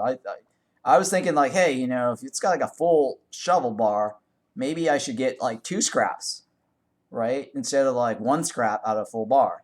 So that's why I started like, oh, you know what? I'm just going to use up my shovel until it's completely used up, scrap it, and start collecting scraps from using the shovel. And then I at least maximized using the shovel and then got a scrap out of it for free. So that whole mechanic thing I thought was kind of weird, right? So and it didn't matter what you were throwing into the scrapping thingy, right here. So we have something to scrap, so I can at least pull it up, right? So I thought like you can throw this in here, right? And it gave only 1 scrap back. It didn't give materials back, right? Right. And this version it actually gives you 2 copper back, which now I mean I like this version of scrapping because I actually got 2 copper back, right? So if they went back to that other scrapping method, I fear that you're gonna lose the free 2 copper bars, right? Because like let's say if you were doing like the mold biome, right, as a farm, right, and you got those infected cavelings, those guys drop like these mold rings, right? And then the purple slimes drop like these ivy rings, right? And that little ivy necklace, whatever the hell, that makes you immune to poison, right? If you scrap those, you get like scarlet bars. So technically, you do kind of have an infinite scarlet bar farm by farming up the mold guys and farming up the purple guys and scrapping the items back, right? So if they do go back to the scrapping method, you do technically kind of lose your scarlet bar farming method. I mean, it's not like a big number anyways, you know what I mean? It's not like you're going to get like tons of scarlet bars raining from the sky or anything like that, because those moldy guys don't always drop like mold rings, you know, but when they do, you do get like scarlet bars. So I wouldn't say it's an infinite. It is kind of limited still at the end of the day. All right, so anyways, going back to what I was saying is like if they revert back to the whole scrapping, and then you don't get items back. You don't get iron, you don't get fiber, right? So I mean, I guess it's okay. So long as the scraps give a decent amount from wood, right, where I can just use wood to repair, I guess I'll be okay with that, right? But I'm just pointing out that if they do go back to the scrapping method, you're not going to get materials back anymore. They're probably going to be scraps, unless. Yeah, I know. I agree. I wish fiber had more use because fiber actually has no use. I mean, you could probably use fiber to make beds and rugs, right? Rugs is probably the biggest thing that you can do fiber with, right? which is okay. I mean, I'm okay with that because I do kind of like the rug. I just wish that there was a way to paint the rugs. You know what I mean? Like change the rugs to be a different color. I think that would be nice. All right. So the other thing too, I'm thinking is like, okay, should we be getting scraps from salvage, right? Couldn't they just add in like a button here and a new button, right? And so salvage could be like you get materials back, or there could be another button here next to that that is craft scrap, right? Or, you know, get scraps versus get materials, right? Because I would like to just input, you know, materials into this and then hit the button and get scrap, right? So I don't want to go through this process of creating a shovel and then go through the process of putting the shovel in here to get the scrap back. That's just kind of tedious, right? If we're talking about quality of life, because later down the road, people are going to go, oh, I wish we had a quality of life where we can just dump wood and get scrap back rather than going through this whole craft the wood or the shovel and then put it in here, right? That I see that as quality of life. And somewhere down the road, they might succumb to community requests going, oh, quality of life updates or whatever it is. They might as well just have a freaking button here and saying, you know, craft scrap, or this button right here, right? This button right here. Just scraps, right? Crafting right here, scraps right here. And we can just click on this over and over like we click on this over and over and get scraps right away, right off the bat. Like there's like these 2 empty slots right here. Like I don't see why they don't just add a scrap button here if they do go back to the scrapping method, right? And then this salvage here actually just gets you your materials back. I think that just makes more sense, right? So instead of like running around with scraps, they should just have like a free repair button here or something, right? Like a button here that repairs. And this station could just be a salvage station, right? You don't have to carry a salvage station around all the time, right? I mean, some people might if they want to like do what I just did, right? Just salvage the fiber and the freaking ring. But I just don't think like, you know, it makes sense to be walking around going on your adventure with like a salvage station or repair station in your backpack. I mean, does that make sense? You know what I mean? Like, it's just, does that make sense? Like, your knowledge of scrapping, right? You should be able to just like, hey, I'm going to scrap this. You know what I mean? Over here with this little button or something. Right, yeah, it just sucks carrying around this thing. And I just don't feel like, is this intended? Do we always have to like do this all the time? Like, why don't we just have like a blue box over here every time we hit our alt key, right? Like if this is in my bag, like why do I always have to drop it down? Like, you know, or even that, why can't I just have like a box over here that's blue, you know, that serves the same functionality, right? If this is intended to always be in your backpack, why does it always have to take up a slot, right? I just think this is completely silly. Or even like here, like there's like so many UI spots right here on the screen, right? It could go here, it could go here, it could go here, right? But personally, I think that they should use this box right here as a programmable food, right? Because I know I play this one game called Kepler where they have like a menu box for pet feeding, right?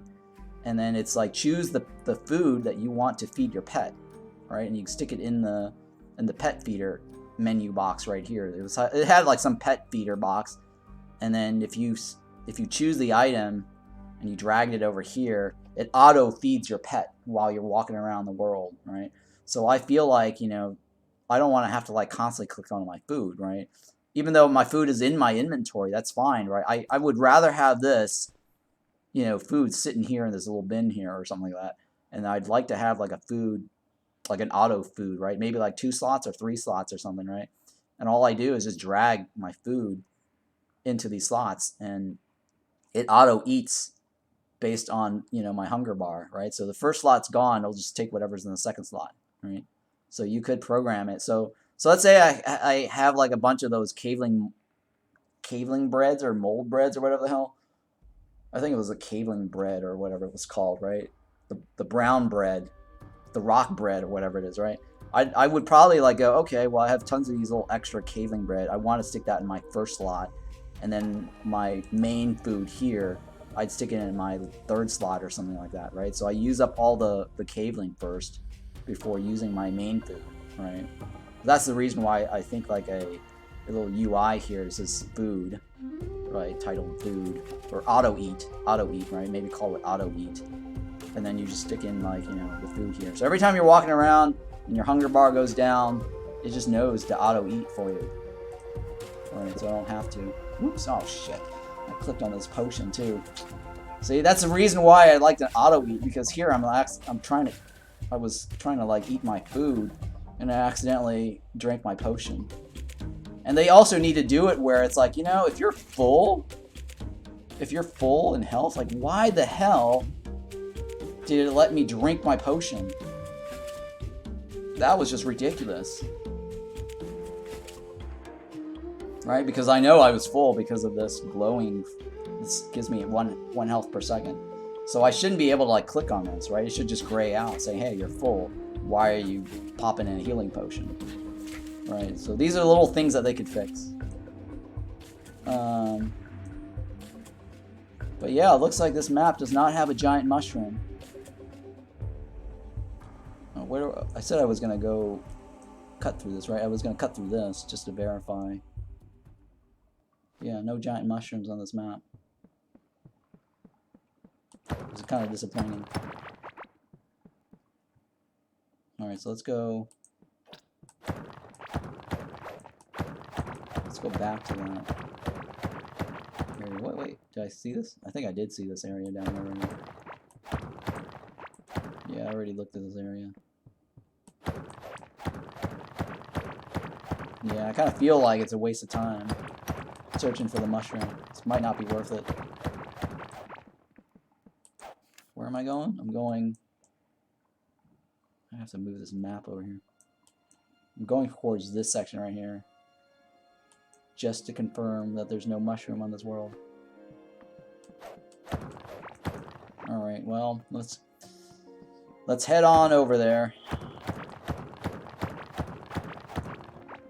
Yeah, see, I have this on my world.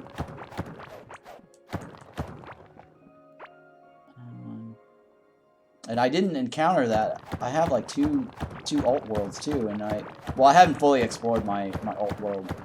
So maybe if I do that, I might see it on my alt world.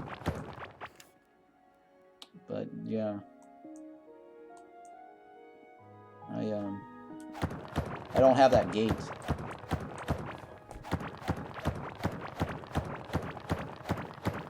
Okay, let's sort of this again one more time just to be sure.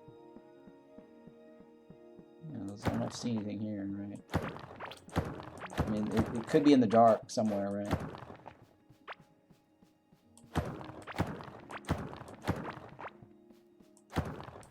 It's kind of not as exciting looking for this mushroom for 25 points.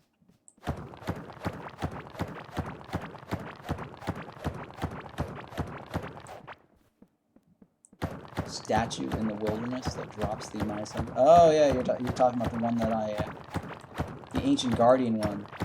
It's the giant skull. I clipped that also. I did a highlight on my YouTube. I don't know if you saw my YouTube channel, but I did a highlight for that. Let me see if I can find it for you. Give me a second. My YouTube. It's the giant statue, right?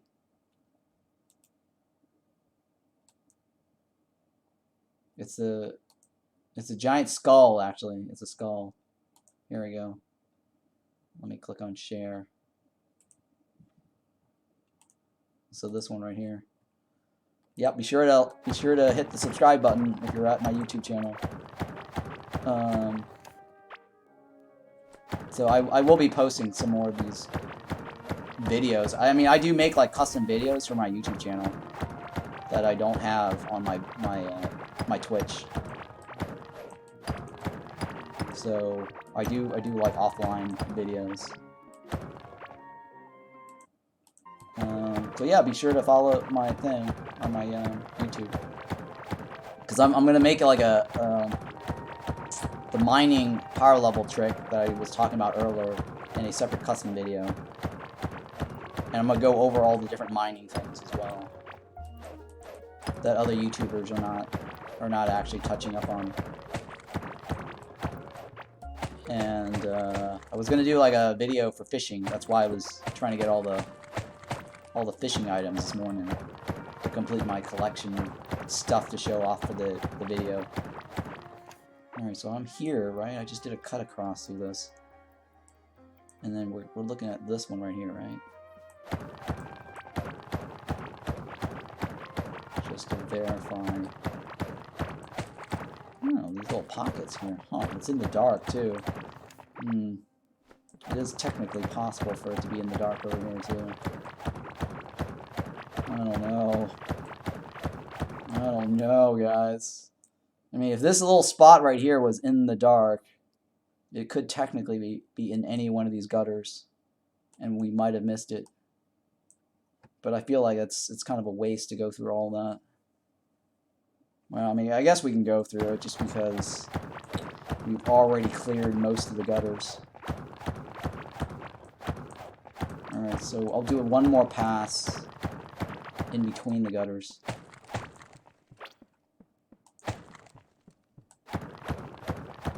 Oh, oh my goodness, I do have a lot on this, don't I? I have 300 hours, 303 hours on this.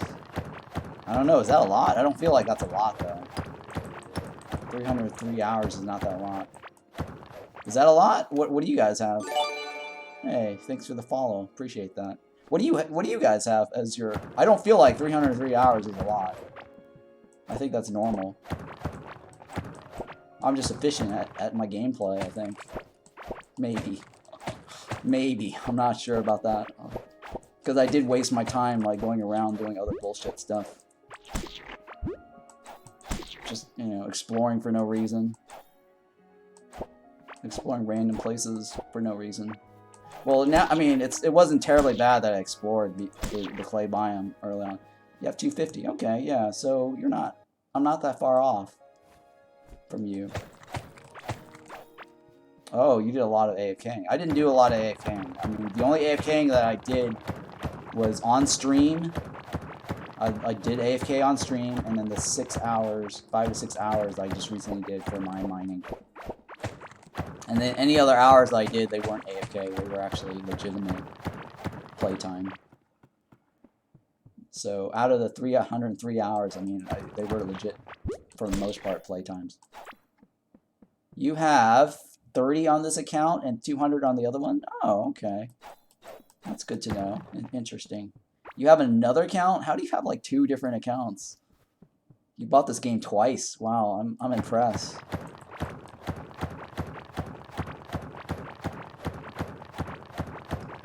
You have like 2 different accounts. You bought this like twice.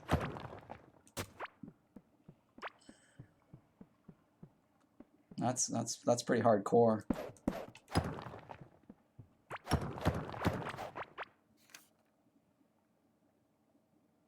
Oh, I get you. I get you. Family sharing. Oh, okay. That's a good idea. That's cool. That's a good idea. You're not home. You're at your parents' place, so that's why you're on her. Oh. Got it. Got it. Got it. Makes sense.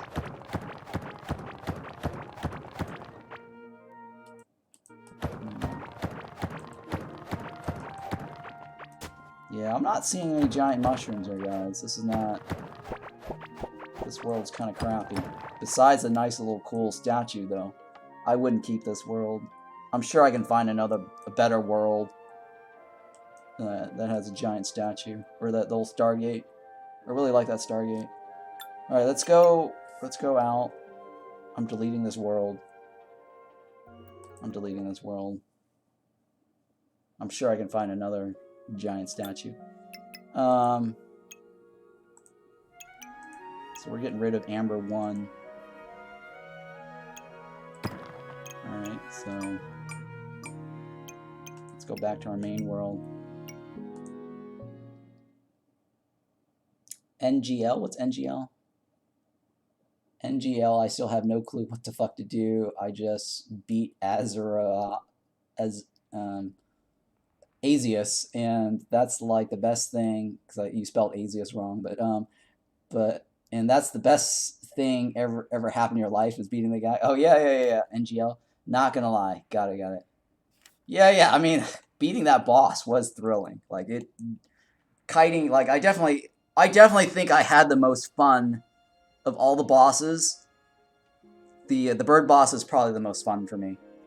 Just kiting the beams, dodging it, because there was like two different patterns, like the one that goes towards him and it spreads out, and then the beams going left and right. I really think that the bird boss was the most fun to actually play, right? Because it was thrilling just getting like a perfect run where I don't get hit by the beams. That was kind of thrilling. I don't think any of the other bosses was as fun. I mean, the Hive Mother was okay. It was too easy. Like, every time, all the other bosses that I've beaten was kind of, like, too easy. The other one that was kind of hard, I think, was the Skull boss. But he wasn't as fun, right? It wasn't thrilling. Like, it was just kind of, like, it was annoying. Like, it was slightly frantic. Like, oh, I got random fire here. And there wasn't, like, a real way to, like, dodge him to make you feel like you had skills. You know what I mean? So, I don't know. Yeah, the bird boss I think was the most fun. The Hive Mother was so easy though, right? Not knowing. Oh, I didn't know what was going on with the Hive Mother. I don't know if you watched that one video that I beat her for the first time. I was like overthinking, and I'm like, screw this. Like, I'm just gonna go rush in and whack at her and just dodge all the mobs, right? And dodge the asses, and that's it, right? The one video that I had where I beat the Hive Mother for the first time, I didn't even like use traps. I didn't even know traps worked. I didn't even know walls worked. That was like early, the demo version. I just went in straight up, just whacked at her. And I realized the reason why I went straight at her was because, like, okay, I was like, oh, hey, she doesn't move. So since she didn't move, I was just like, okay, well, I'm just going to go straight up and attack her and not even worry about anything else.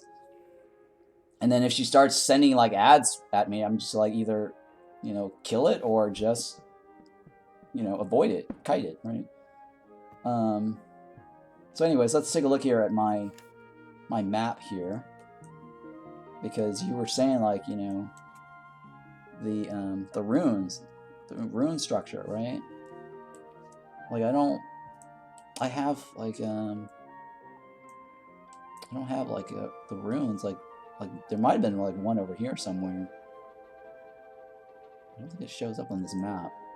Let's go take a look again. So I think there was, like, one rune and two runes, right? I think I only had, like, two different runes.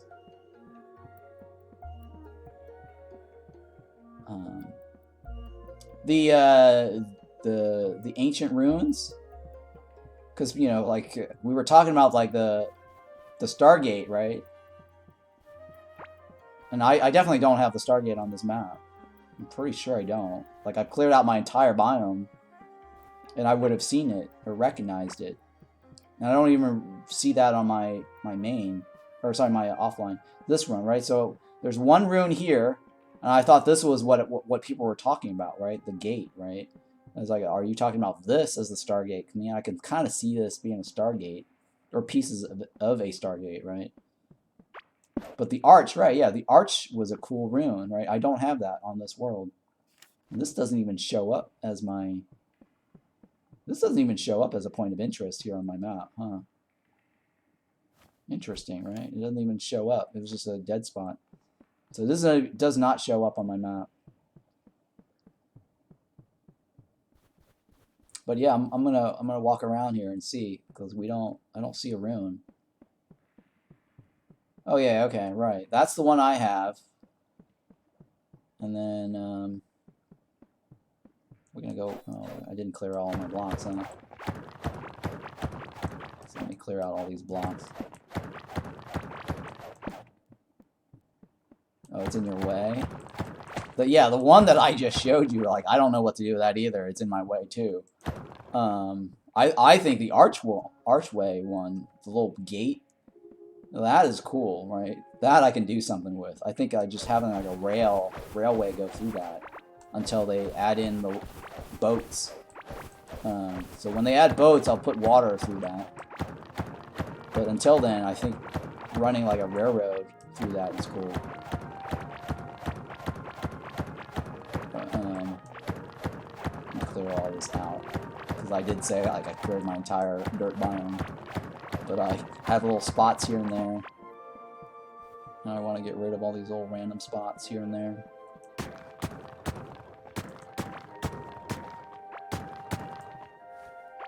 Put this little here.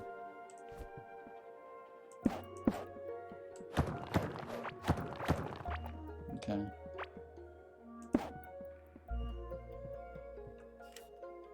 I don't know if I looked at that spot, but it's not important. Oh, there is another guy here. Oh. Nah, I'll leave him, because he does wander around killing shit for me. So we'll leave him there. He's kind of like the Murlocs from that movie, the Time Machine, with Guy Pearce, where he goes back in time and he's trying to like save his girlfriend or his wife or whatever, and she keeps dying, and and so he ends up going into the future, and then if he learns that the future humans turned into Morlocks, or they became like Morlocks, or they became like villagers or whatever, right? There was like two different species, but the Morlocks were also human. Just a variation. Oh, you watched my video? Nice, thank you. Did you follow? I hope you followed. Or subscribed. Oh, did you subscribe? I hope you subscribed. Hopefully people are watching. Yeah, appreciate that. Totally appreciate that. Yeah, so that one guy, the little, you know, he's the one that's been killing all these guys for me. You see that? Why all my slimes are all dead? That's because I think that Murloc, the little Caveling infected guy, he's been walking around and doing all these killing. And that's why I'm leaving him. It's like a giant field of slime here. I know, right? It's crazy. Like this giant field of all the slime. It's because that one guy, that infected Caveling, he's walking around killing all this stuff for me. And this giant field, I just decided to leave it there.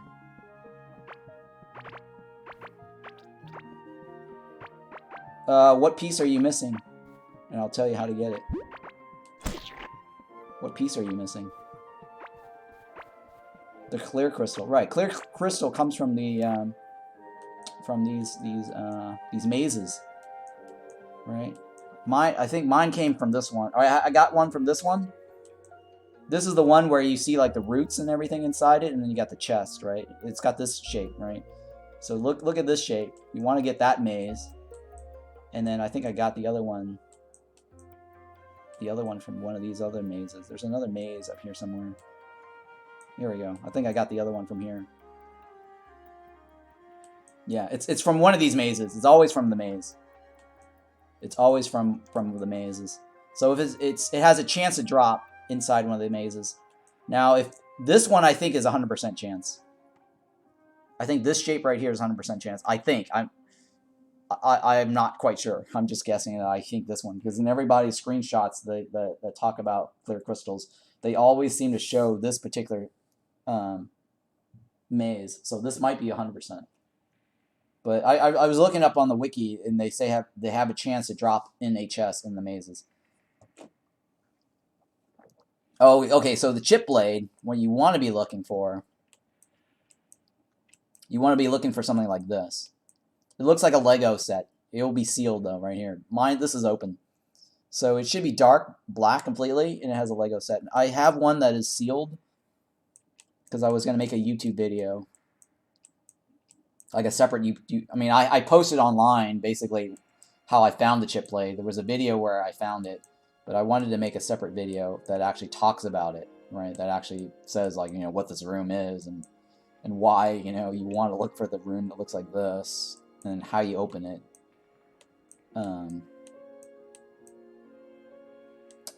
can't find it. It's somewhere over here. It looks like this, but it's black. It's completely black. It's not down this way, I don't think. I don't think it's down this way. I'm trying to find it for you. There's one that I did not open.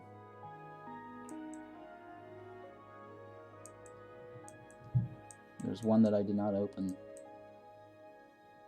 I keep forgetting where it is, too. I'm always scrolling through this. I'm always scrolling through this, trying to look for it. There was another one over here that's already open. Okay, yeah, this one right here is already open. I actually did dig around this. This is already open as well. And then there's one more that looks like that is already that's not open. Oh, here we go. So you want to look for something like this on your map, right? This is not open because it's all black here, right? And the corners here you can kind of see through it, I think. But yeah, so you look for something like this, and then once you get to it, use a tulip in hand. Right? So it looks like a Lego piece, right? Like the top notch of a Lego piece. And then it's got little spikes on the side or whatever. Right? The one that I did already open. Yeah, see, it's got the same formation, right? Lego piece. The little columns on the side. I already went through this, I opened this door. So that I got 2 chip blades on this world, and I knew from that other formation over here, I knew that was also a chip blade room. So I was saving this. I didn't open it yet. I was gonna save that for a YouTube clip, so I could talk about it. And then my other one was here, right? And this is the other one I've broken. I actually broke the pillars here. I cleaned out all the pillars on this room. This is the first time I discovered it, was over here. So I ended up just clearing this out just so that it doesn't show up on the map. Or at least show up as available. So yeah, that's what the chip blade room would look like. Alright, so I'm going back here and I'm looking for that ruin. Like I don't have that archway ruin. And I've never seen that in my other biomes.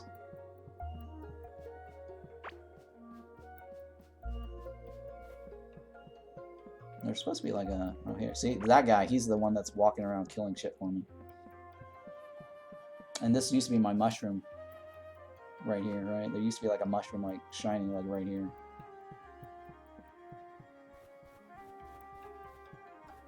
And that guy is the one that's been going around killing all these slimes.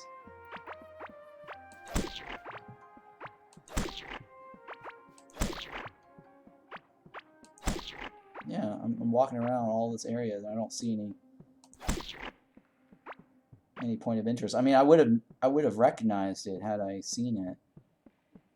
And I guess all worlds aren't the same, which kind of like leads me to believe like I should explore more worlds just for the different point of interest. Like there was a point of interest that actually had grass and it had like seeds in the box. I've never seen that one either.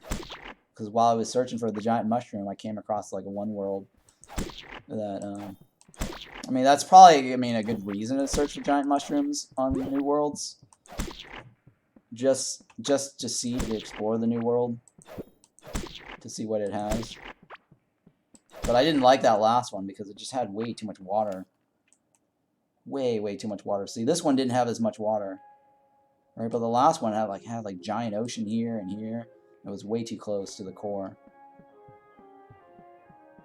I don't have that. I don't think I have that one structure with a broken column that looks like it toppled over. That one I have on my my alt world. Yeah, I don't see that here. It might have been over here. I don't know. No, right? It's on my alt world. But then again, I didn't fully explore my alt world's dirt area, so it might actually be on that. Which I should spend some time searching on that and see.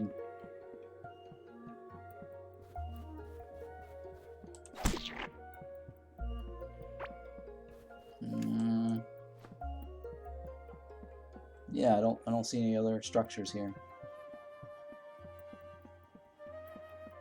I think that was it, right? I only got one structure. I'm walking around my entire dirt biome. Yeah, I'm walking around my entire dirt biome. I don't see any other random structures. It's kind of weird, huh?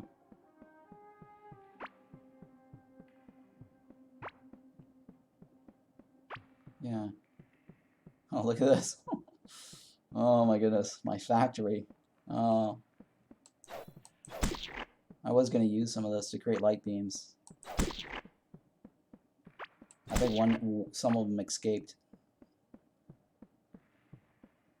Yeah, I know, right?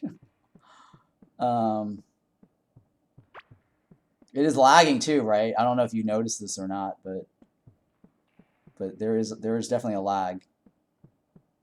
Right, there's a lag right here. Like it's lagging right now. Yes, there's a lag right here. Like there's definitely a lag right here. Just so you know. I should probably kill these. Let me take this off. Yeah, it is off.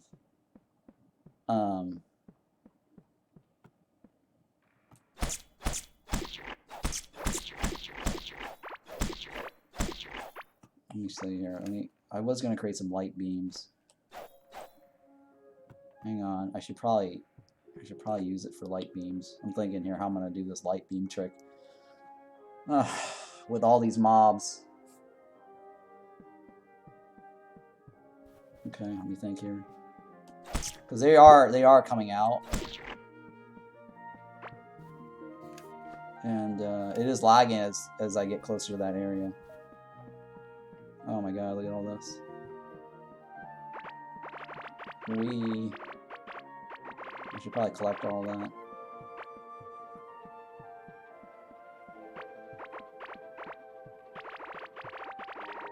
Nice, got it all. Boom.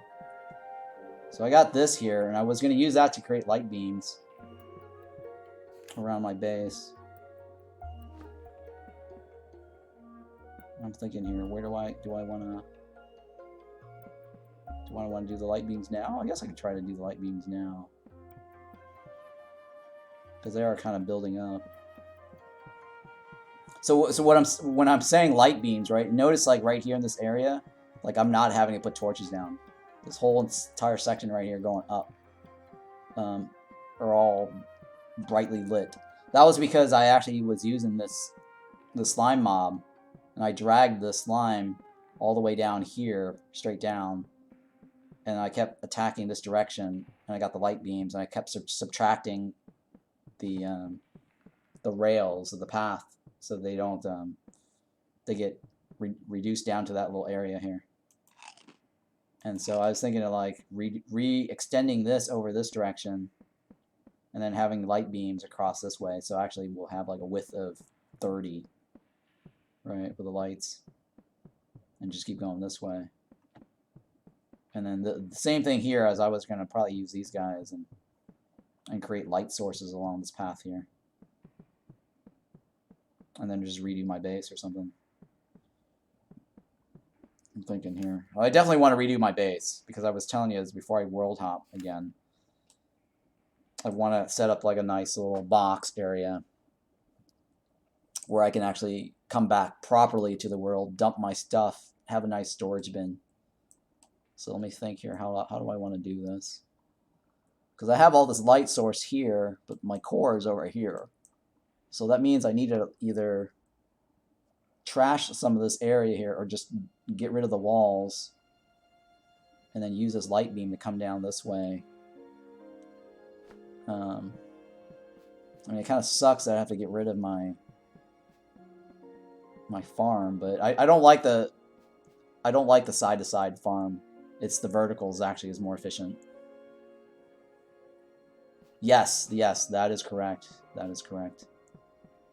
So to do that light beam, I would wear these sets here. So I'll show you in a little bit. I'm just deciding how I want to do this. If I want to just continue from this corner here, Or do I want to just redo my base and actually have it properly space out this way? Right? So if I do that, I need to relocate some of my my crap here in this little box here, and I need to redo my island and everything, and then redo this whole thing here. I mean, this I could probably stick that in this area here, or I was thinking of using this area right here as my mob farm. And I got these little extra rows here. That's dark spots. I don't know. I should, because everywhere here it's perfectly lined up, right? Because I skipped over one.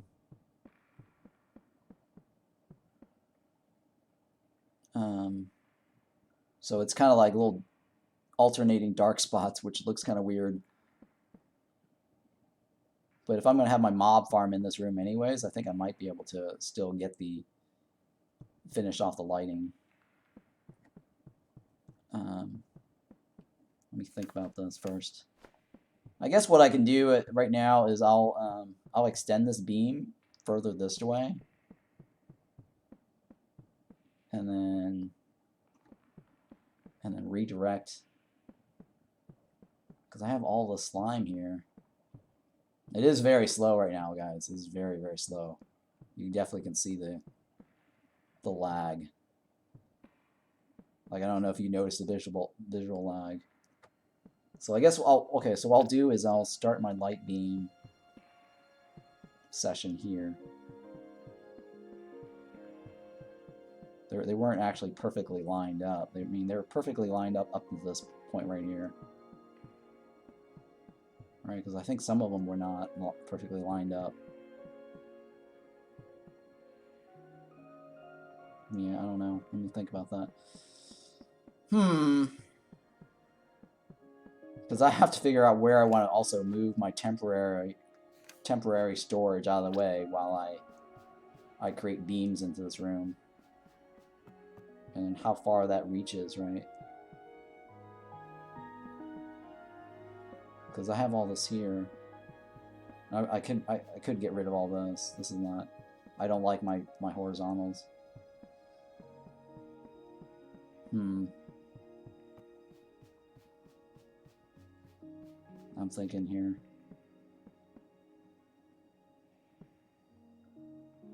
Well, let me go ahead and just dig up all this. It might be faster to dig it up than hoe it. I don't know.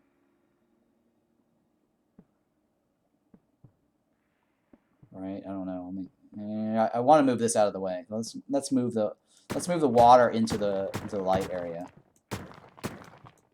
Right? That'll be fine.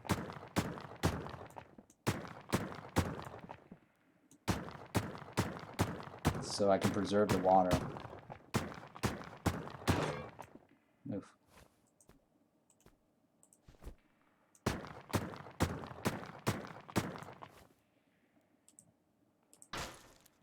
Jesus Christ. It is definitely lagging, guys, like ridiculously. Let me go ahead and just kill some of this.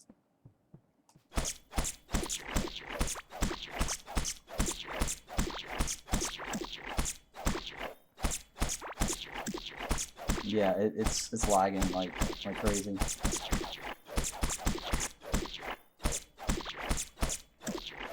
Oh, hey, I got a necklace there. Oh, I got a ring right there too.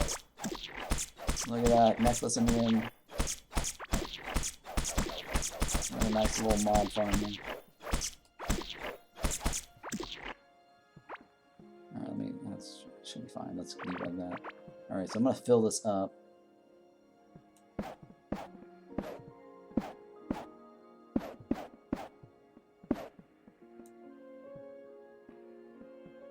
Okay, it's definitely lagging like crazy. Holy shit.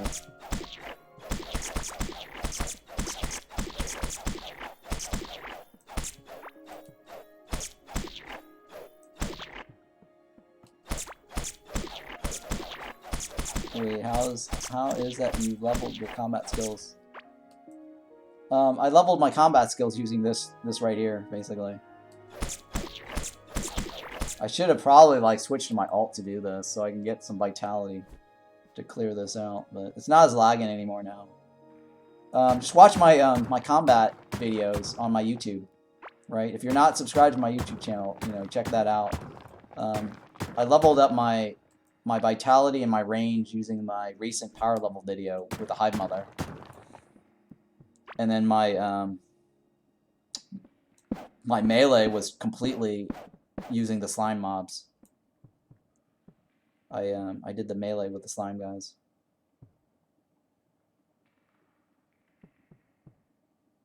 Oh yeah, all right. I'm glad that helped you. Great, I appreciate that that you letting me know that you are letting me know that it helped you, because it's always good to know that people actually, you know, got something of value out of my videos. Let me dig some of this out so I can get water in this little spot here. So this water here is actually cave biome water. You don't actually have to go to the cave biome to do fishing. You can just drag this water from the biome back, and that's why I'm trying to preserve this.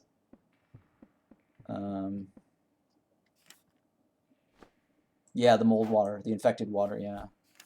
But all the other waters you cannot drag back. They are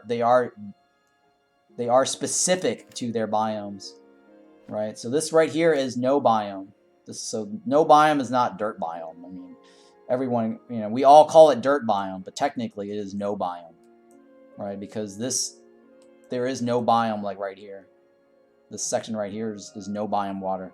Even though it's got green grass here, whatever, like the scarlet wilderness grass here, but this is no biome like right here. This is also no biome right here. And this segment right here is no biome.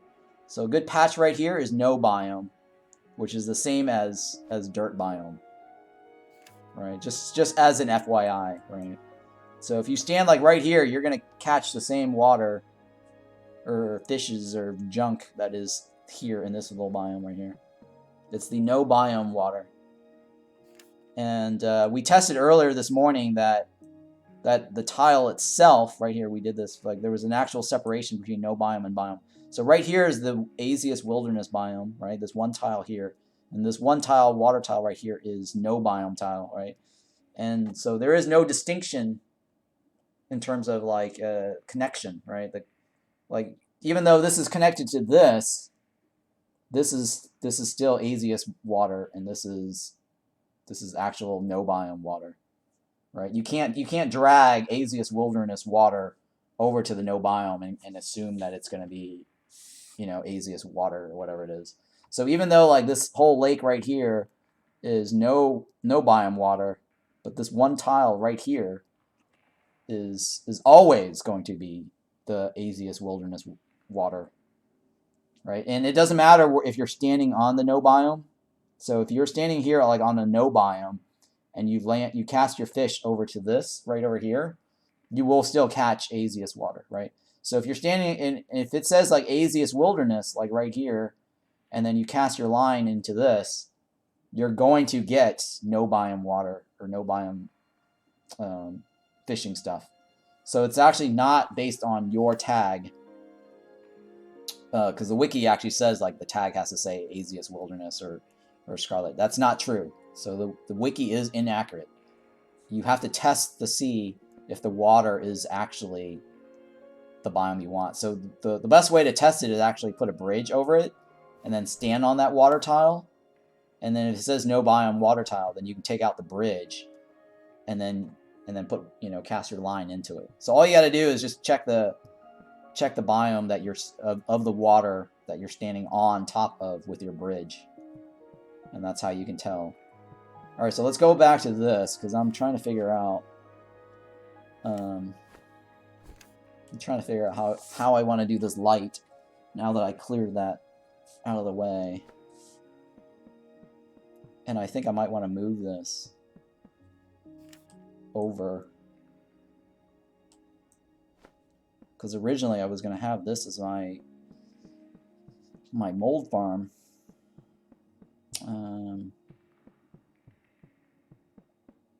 But I'm thinking here how I want to do this, because I know I definitely want to get light into this area right here. I just got to figure out where I want to relocate all my junk temporarily, and then relocate it back, right? Or maybe or maybe not. I'm not sure yet. So I guess what I should just do is just suck it up and place a bunch of stuff over there in that corner, or set it aside somewhere.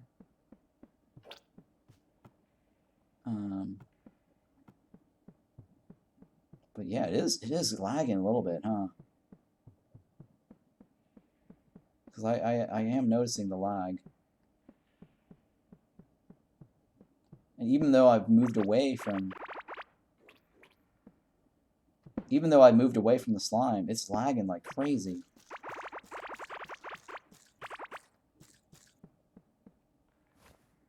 Yeah, it's lagging like crazy right now. Just because I walked by that area.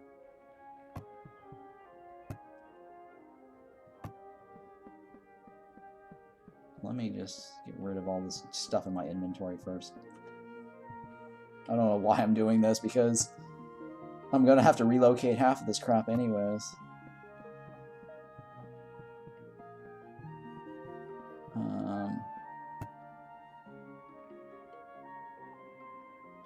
Okay.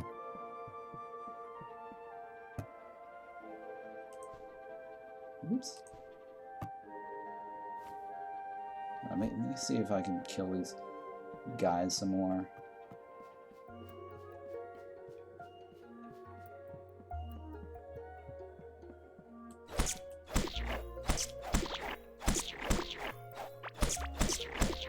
I don't think the lag is associated with this. I mean, I've killed most of it already. It shouldn't lag anymore from here. But for some reason, I'm still lagging.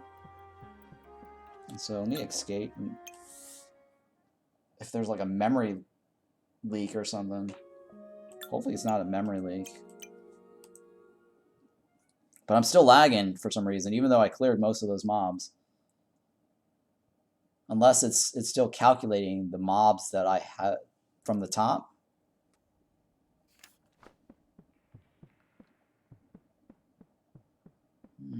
It still feels kind of laggy. All right, let me see if exiting the game and coming back makes a difference. Otherwise, I have to go to the top and clear out that top. So be right back. Let me see here. If it's like a memory leak. Because right now it's definitely lagging. Like, I'm walking around and I kind of feel it's not responding as quickly as it should on my oh my god, it's actually taking forever to exit. It says it's not responding. I'm trying to exit the game. Yeah, it's not responding exiting right now. So I think I'm having a memory leak. I'm trying to close this game right now. It's not closing. Yeah, I'm getting the not responding on exiting. Yeah. I'm getting exactly the same 100% of the time. Wow. Well, it usually does not. It doesn't do this. Like, almost every time I log off or exit the game, I don't get this. This is like the first time I've actually noticed like a significant long wait on exiting this. It says not responding, and it's still sitting there on the not responding. I mean, you guys can see it on the screen, right? It's still on the stream.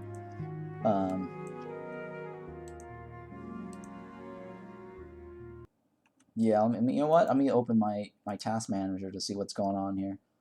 Okay, there we go. It finally closed. It finally closed. Okay, let me reload it now. Yeah, I have that as my my default. My default background screen. Okay. Let me resize this window here. Hopefully it's not gonna lag as much. Alright, well, hopefully this is the right size.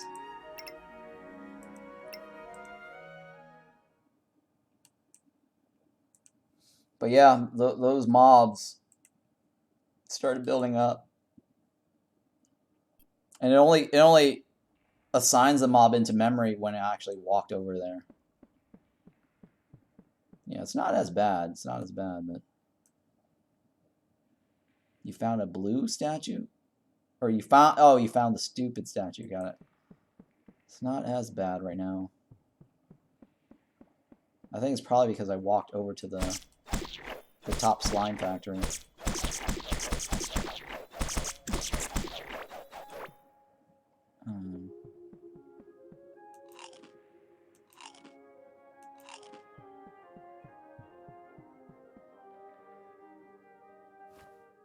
You know what? I should probably use my alt because I wanna take advantage of that. I want to take advantage of all the. No, I should have dropped my. I should have dropped my rune sword down. Oh, this guy's way too far out too. Because he was in here trying to power level up the vitality. Let me see if my other alt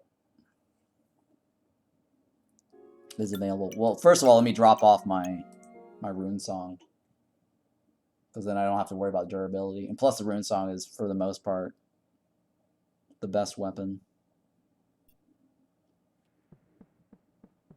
Oh, it's actually moving a little faster now. A little bit. It's not as bad. So let me put it right.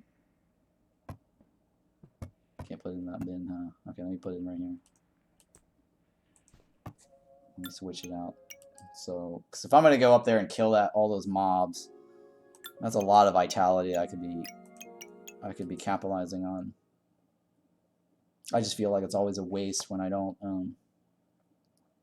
use my alt, because I've already maxed out my skills. Oh yeah, here we go. He's still standing here.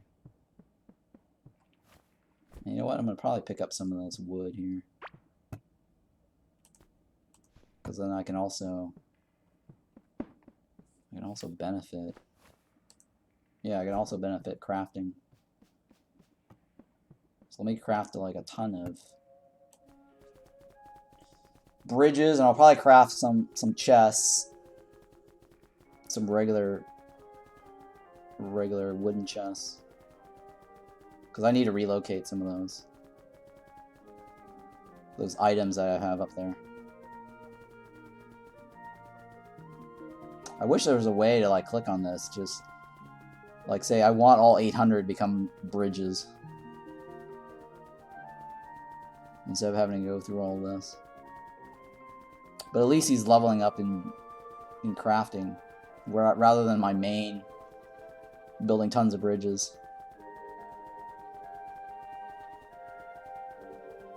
So yeah, the best way to really level up your crafting is just dump as many of your wood farm into bridges. Because if you notice, like I went through like a ton of bridges exploring for the Amber Larva, and so you can't go wrong creating a shit ton of like bridges and stone walls. If you want to level up your crafting, just craft stuff that's useful, right? This is not the best in terms of, I don't think, EXP gains, but it's at least something that you're gonna use, right? And you're gonna do anyways, right? You're gonna at least craft bridges anyways. You might as well just craft it before you. Here, I'll show you. Like before you get to here, right?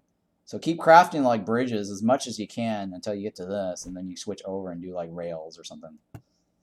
And yeah, I agree. Like if it wasn't for that, like, especially like the vitality and the melee, right? Vitality and melee were the two that, I mean, even with the range, there's just not enough mobs, right? There's not enough mob generation, and the Hive Mother is the only one that can actually generate enough mobs for you to level up vitality.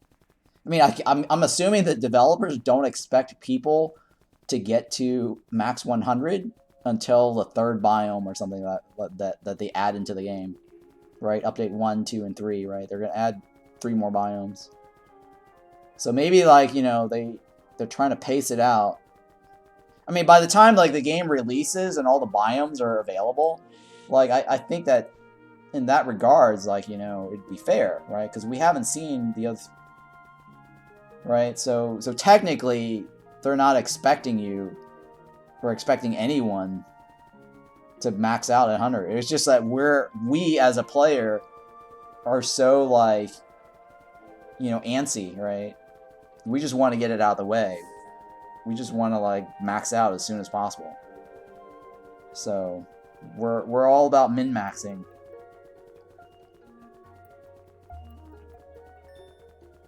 Oh, hey, I got a new crafting point, right? I don't think that's enough, though. It's 50. That's still not. I mean, I could use more.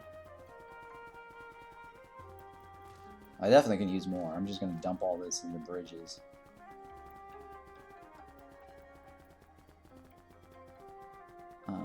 For now. Okay. And I think I have more wood over here. Let me go collect all the wood.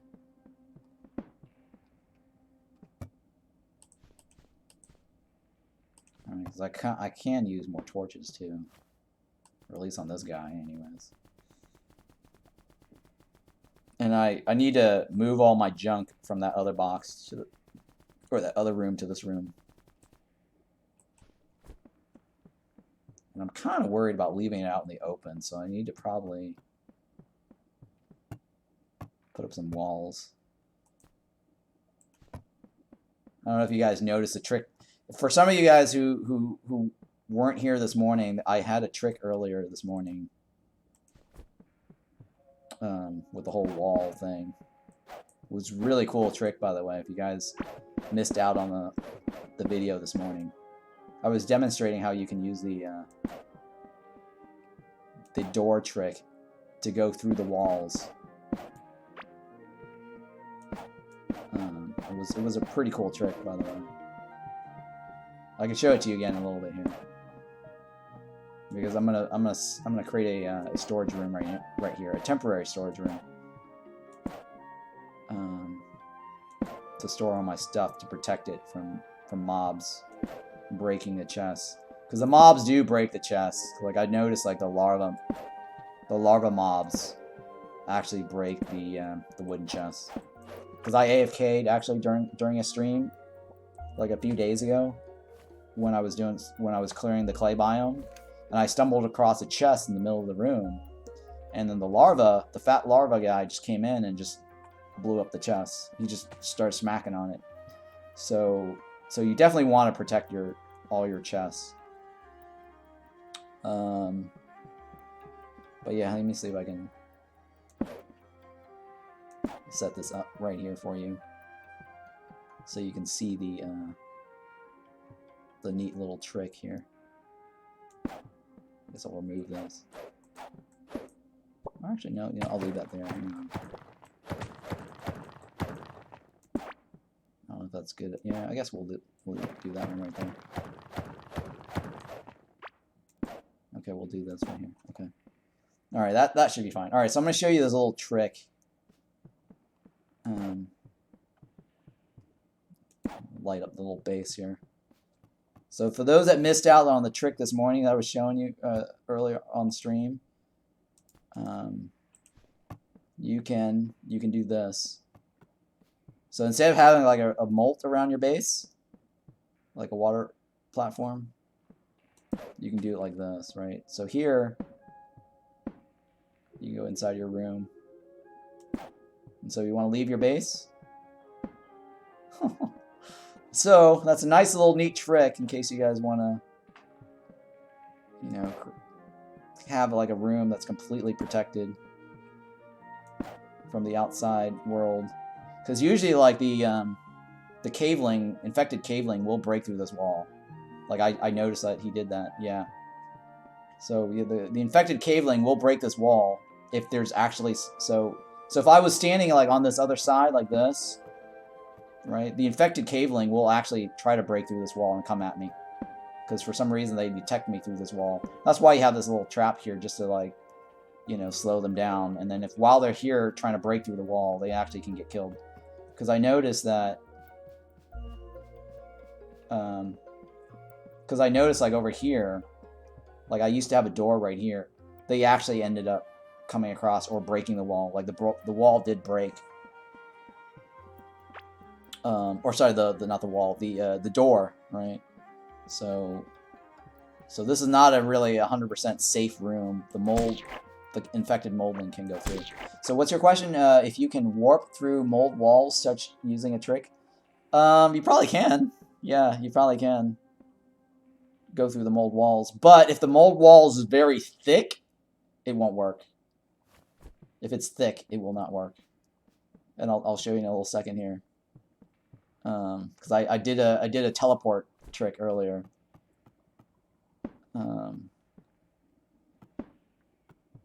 There's a teleport trick I can show you. I have to create a new bed though, unless I have another bed over here somewhere. I don't think I have another bed. But you can kill yourself basically doing that. So if there's right now what it's doing is it's just popping you over to this side, right? But if this side is actually sealed off, it will kill you instantly, and then it will teleport you back to your bed, right? But right now this guy has no bed. So since he has no bed, I think it might put him inside the center core. But anyways, let's go back. I mean, I don't know if I want to do that on this guy right here. It's kind of risky. I guess I can sleep on this guy's bed maybe. I don't know. Yeah, I guess I'll sleep on this guy's bed for now. Okay, so I slept on that guy's bed. Okay, so I'll show you in here what would happen.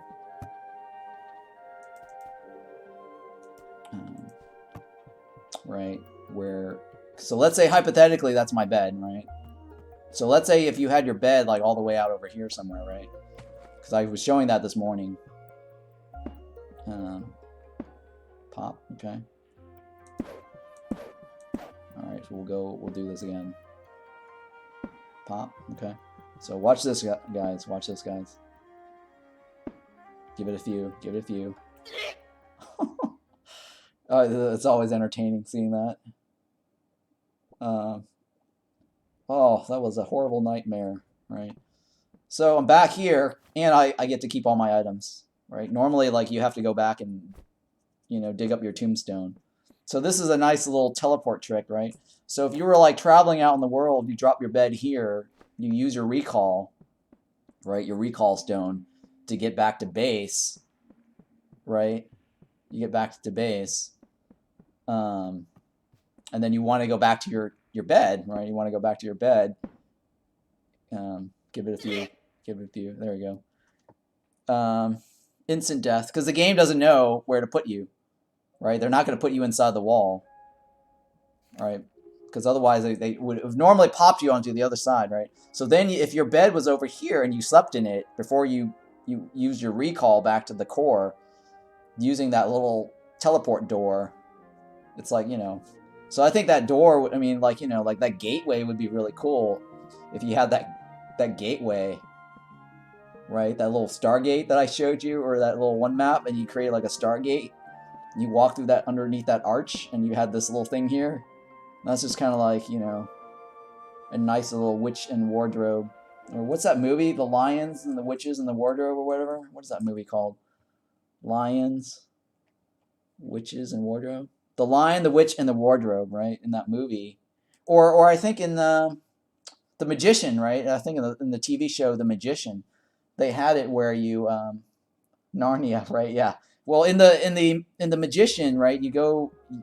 They actually had it where the guy walks through a wardrobe, right? And he just closed the door, or a closet or something like that, right? And then it just takes you to another area.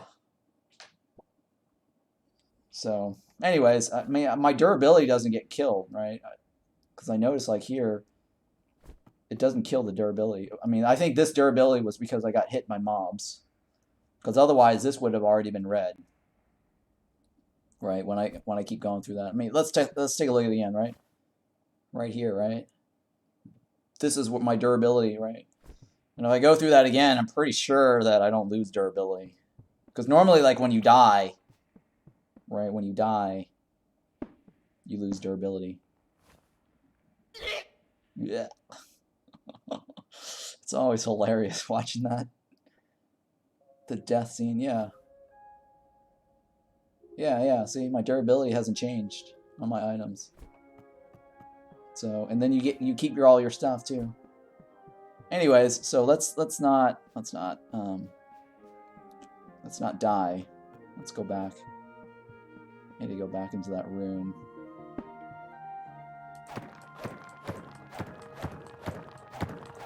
Collect my walls here.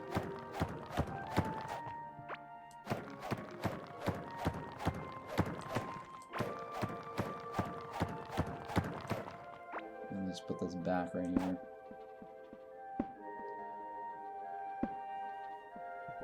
Well, I guess I should leave the door open like that.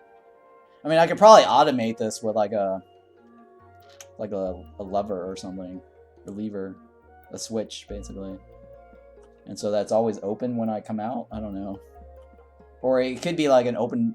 It could be like on a timer, right? Open, close, and so whenever it opens, I just go in here and wait for it to close. Right. Well, I mean, you could always hit the E key. I guess that's not that big of a deal. So what am I doing? Okay, I'm crafting some more chests.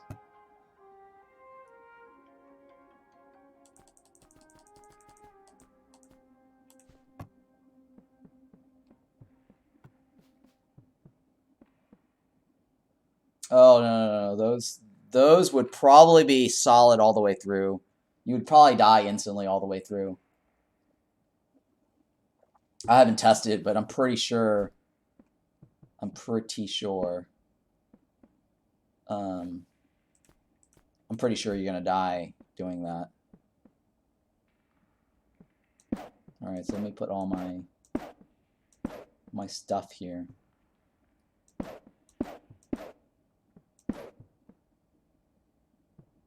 I have an extra box right here too. Alright, so I need to remember. It's kind of cool, right? Popping in and out. I was gonna put all my bridges. Let me put all my bridges here for that other guy to take, right? Or at least my 2 bridge stacks.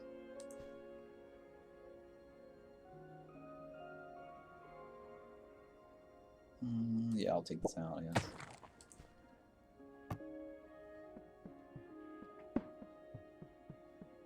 Alright, so I need to take some paintbrushes over here. I guess I need to empty this whole box anyways. Okay, so this is my purple box, right? I need a purple box. I should probably take all of this with me. Yeah. Because I'm recreating this in this other room for now.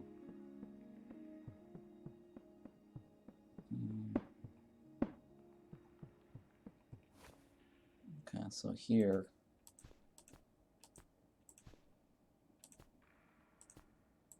Alright, so here I'm going to stick in my... I think that was my cooked ingredients, right? Or cooked food? Or ingredients box. And this is my cooked food box right here. I guess my cooked food. I'll stick it right. Oops, no. Not that one. That one.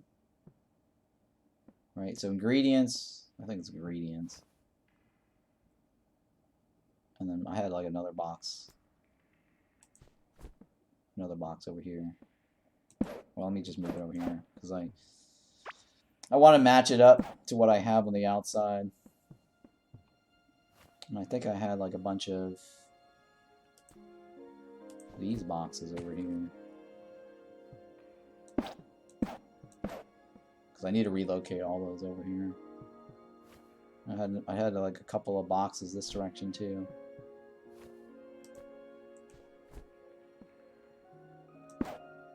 Nice, congrats.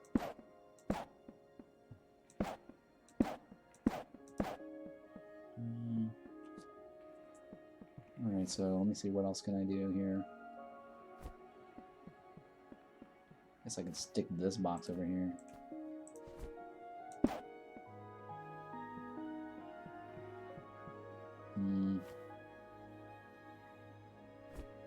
Let's see. Let's move them one at a time first, so I don't.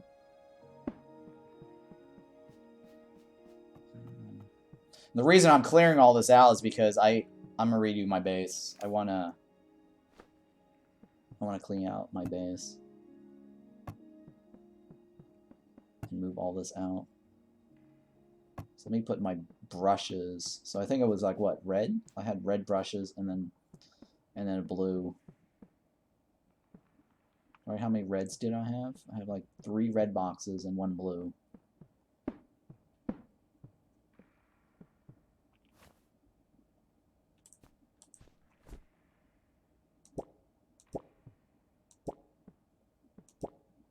Oops, there, okay, and then 1 blue.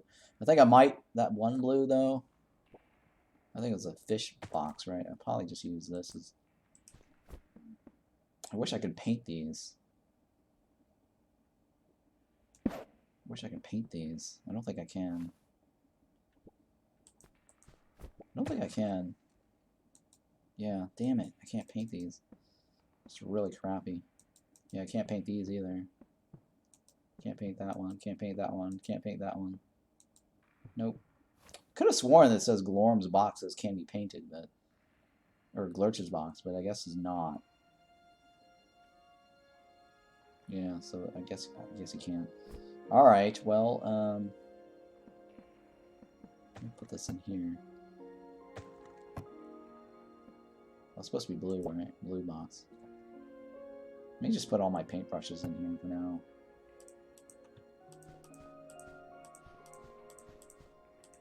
Alright, so let me put all these boxes here. This is basically for organizing. So that's my organized box. This is supposed to be for my food box here.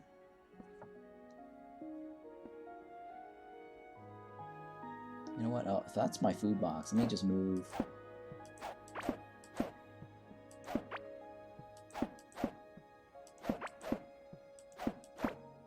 Let me move my food box up. Because that top row is supposed to be my food box. So this is ingredients. This is food.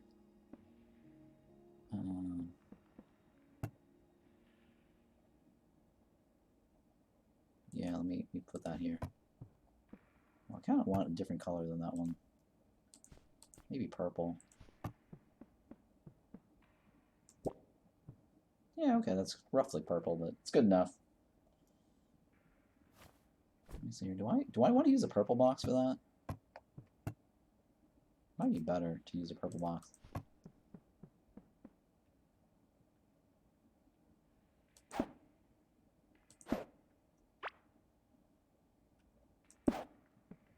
Okay, yeah, roughly. Okay.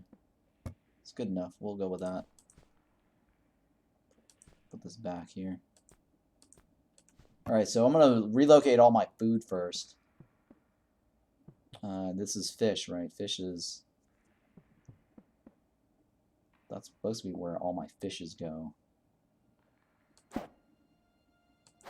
Let me move this out. And switch it up. So my fish goes right here for now. I mean, it's just for now, anyways. I'll stick this here.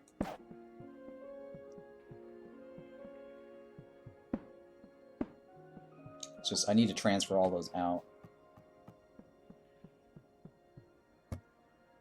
Okay, so all this is ingredients, right? Put that here. Put that here. This is all ingredients, right? So the wood... Okay, I mean, I should be able to figure this out. Like that.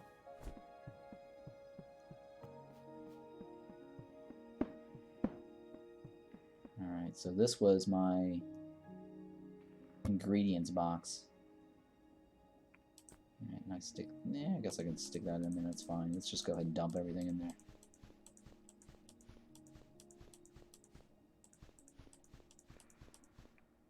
And then sort it.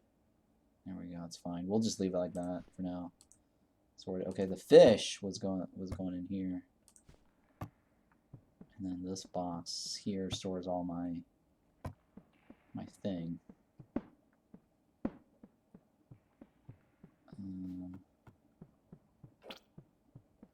Right, and this was all my...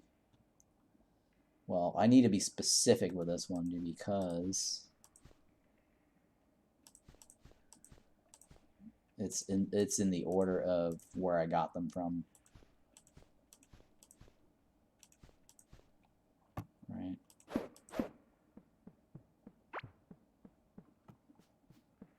I don't want to lose track of that. Okay, so 1, 2, 3, 4. 1, 2, 3, 4. Yeah, 1, 2, 3, 4. 1, 2, 3, 4. Yep. And then this is the last two right here. These are from the moldy. All right, so that works. We'll store that there for now. You know what? We'll probably just store this here for now.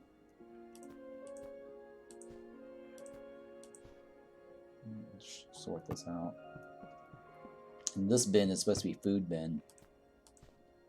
Let me put that there for now.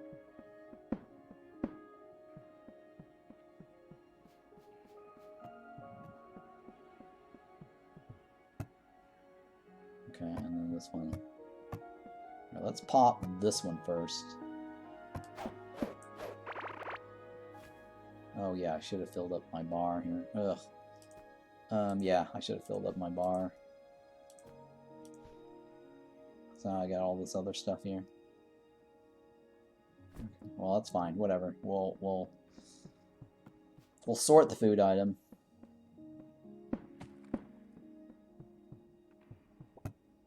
Okay, so this is the top row. This is the mushy wrap right here, right? Alright, yeah, mushy wrap. And then this was the middle row. The glowing berry, right? Yeah. And this is the rare item of that. The mushy pudding. Let's stick that there. The spicy tulip right here. This is like, I don't know, some rare item here. This is rare item. Rare item. Mushy tulips. What's the difference between this one and this one? Oh, one is armor and one was something else. Oh, yeah, that's fine. Whatever. Let's stick that in there. Mushy tulips, right? Okay, that was in there because I was just kind of like storing it. Okay. I had another slot for food. Let me take this.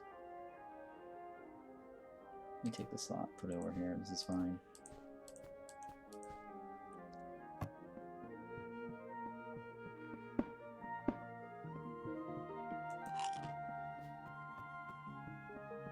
Okay, so now this one. There's 1,000 different types of food in this game? Well, no, it's not. This is for the most part all you got. Well, there's a little bit more than this because it's not being shown in the recipe. I don't think I have anything selected, right? Yeah, it's nothing selected. I haven't cooked all my fishes yet either, so it could actually be more than this. Yeah, it could be more than this. I haven't, yeah, and then it's not including these rare boxes right here. And this is why I'm like, okay.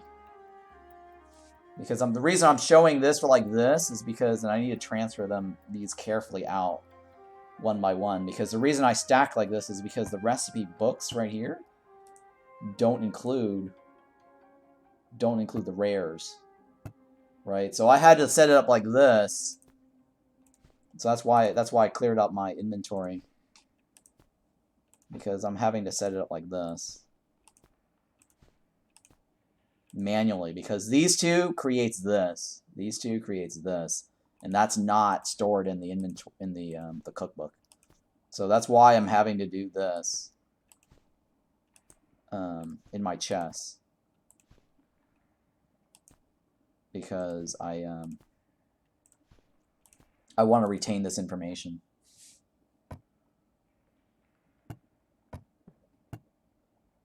Right, that's 5. That's 4. Okay, yeah. So I'm manually moving these around.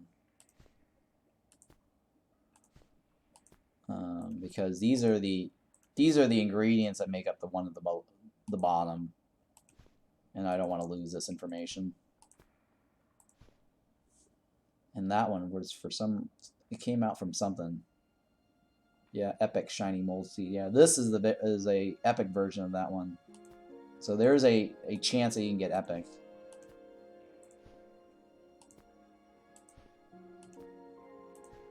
And that's why I'm manually moving this around. I'm gonna stick this here for now.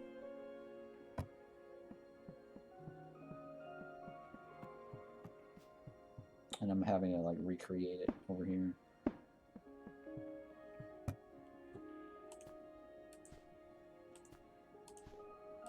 And I have to like redo this again later. This is very tedious. It's annoying because this information is not in the cookbook.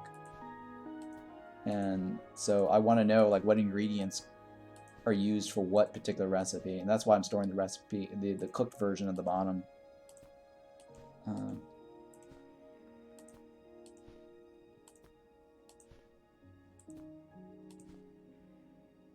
So we're moving this over here. I'm having to manually do this because I can't shift click, because shift click will add on to this. And I can't, auto sort or whatever, because otherwise I'll lose the combinations. And the reason why there's more of one type is because I figured out which one was the best. So I end up just storing the best in the same box, like this. And this moldy cheese. I think this moldy cheese is the best, right? Let me switch this around. Like that, yeah, there we go. So it goes in like right next to this. Because I got an epic from making a ton of this.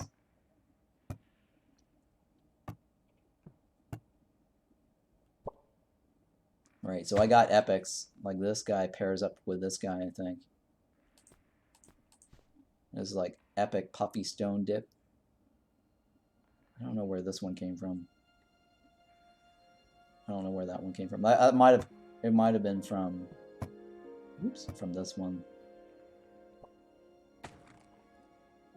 Wait, what did it say? This puffy stone dip.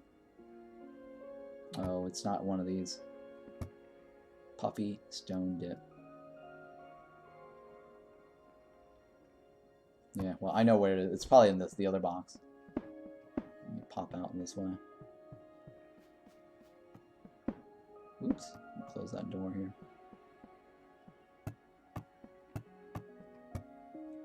Okay, yeah. Yeah, it's Pafungi, it's probably this one right here. Yep, it's this one right here. I just don't have space to stick it in this box. That's probably why it was like that.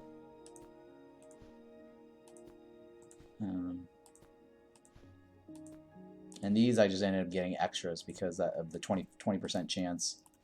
20% chance of getting extras. So that's why you see like a one item. But I know it came from this one over here. It was an epic version of this right here because I made a lot of this.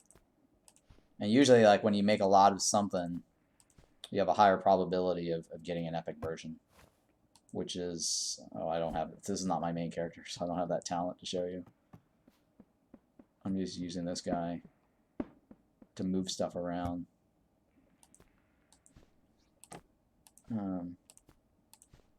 So yeah, this is the reason why you're seeing me moving stuff around, is because the ingredients are not stored in the cookbook, which is very annoying, and I'm having to store this information inside my boxes, because otherwise I would just normally like dump it in and be done with it. I should probably just swap these, but no, that's fine, whatever, we'll leave it.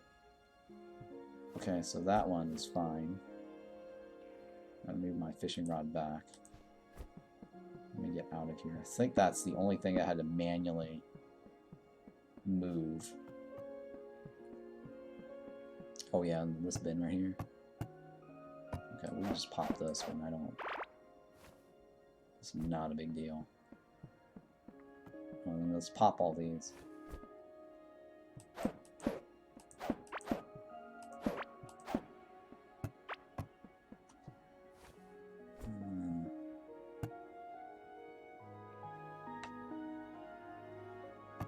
Well, if I loot it with this guy, he at least gets the cooking experience, right?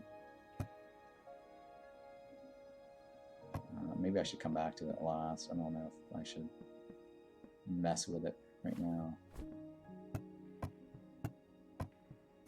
Okay, I know what this one is. So let's do that. Oh yeah, I have to come back for it. Yeah, that's fine. And this was the middle item, right? This is the middle item. And that's all the food here.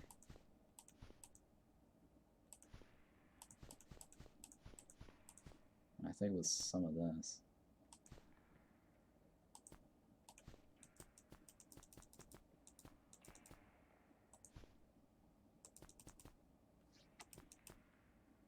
Right, I'm storing it here because that's just kind of like, hey, you know, I at least have it. Now the weapons. So what am I going to do with those weapons? I think this is the weapon box right here, right? Those are just random weapons. Fill all this out. I might actually scrap all these, but we'll see. Because I'm waiting for them to change the nerf, to change the repair mechanics. So those might actually get changed, and I won't have to worry about it.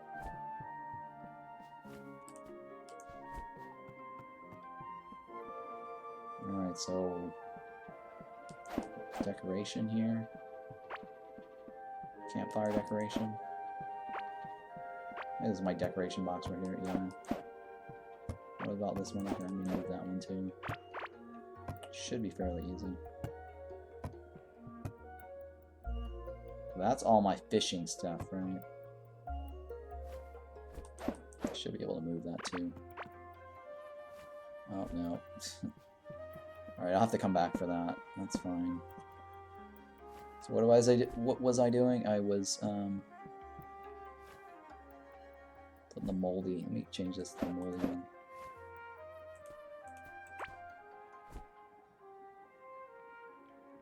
Oh my goodness. Let's throw this over here.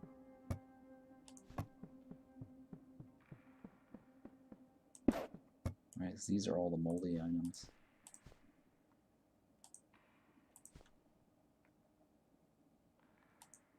Okay. And then what was there was like a weapons chest right here. Yeah.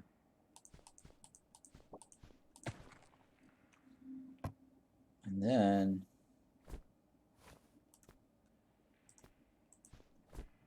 I think I had a box right here. Let me just put these items here. I can't remember what else I had in there. Yeah, I can't remember. I think this was a moldy box too, but that's okay. I'll reuse it. It's basically for that. What else was in this? Oh, yeah, no, it was on the outside. I know what it was. There's all this junk here on the floor. Well, wait, was it? I feel like there was more to that box. For some reason. I feel like there was more to this box.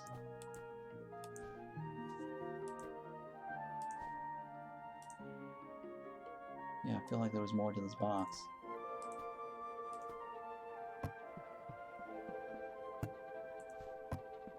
What else was in this box? Can't be just that. That's just decoration.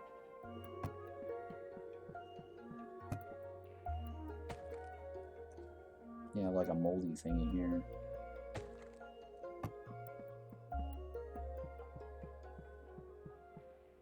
I can't remember what was in that box. Well, let's just stick this moldy box over here in the corner. For now.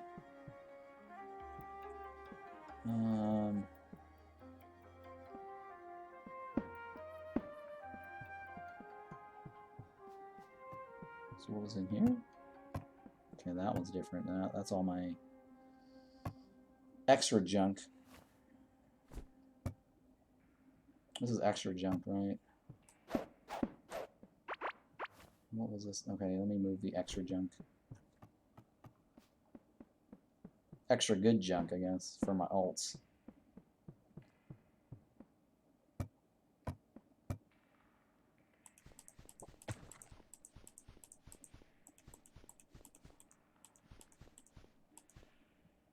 Oh yeah, here we go, the one extra slot.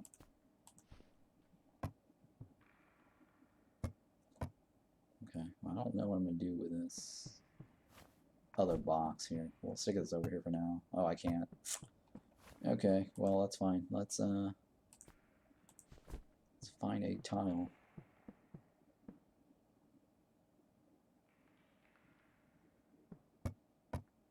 Let's just stick it here for now, I guess. I have no idea what I'm going to do with that, but we'll see. So this one, I already know.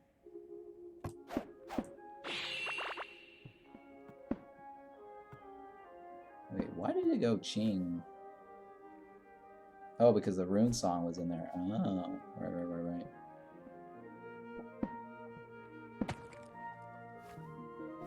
Oh, I know what I was gonna do with that rune song too. Let me stick this here for now.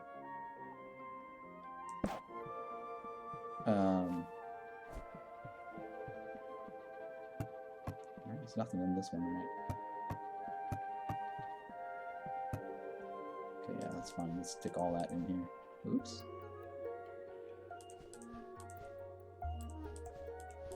Was there a potion in that room? Oh, I don't know why there was a potion there.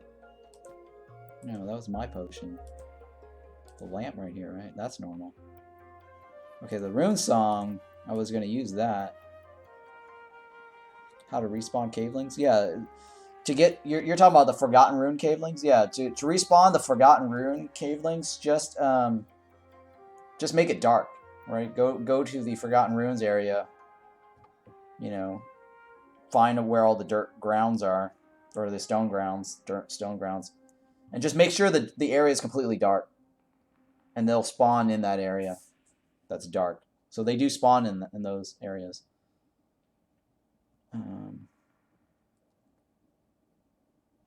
Oh, okay, I remember that one wall tile. Let me stick it over here, I guess, for now.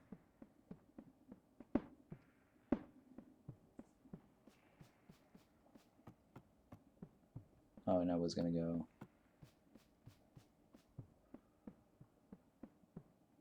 Yeah, it has to be dark. They spawn when it's dark. So I was gonna kill all these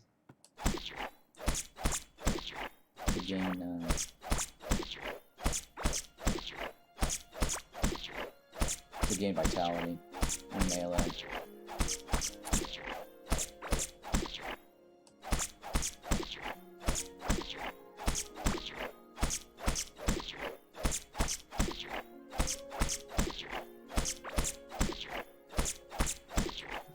So that should trim it. And then I'm going to go over here and trim this down by a lot.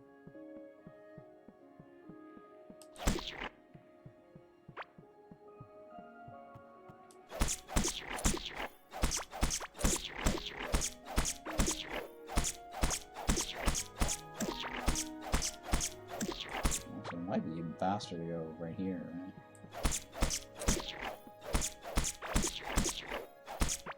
This is a lot, too. Holy shit, look at all this. There's a lot of vitality right here. I think if you set up like a large mob farm like this, I do want to get the damage. And you just leave it and come back, like you could level up your vitality like this.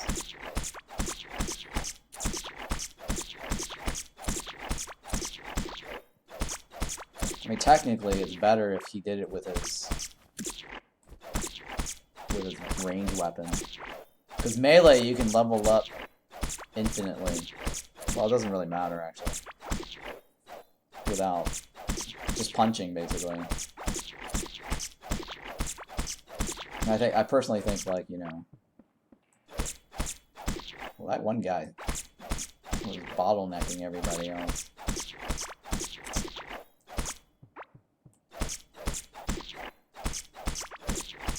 So the reason I'm doing this is so that I can, A, not have to pay durability costs. That's why I gave my rune song to this guy.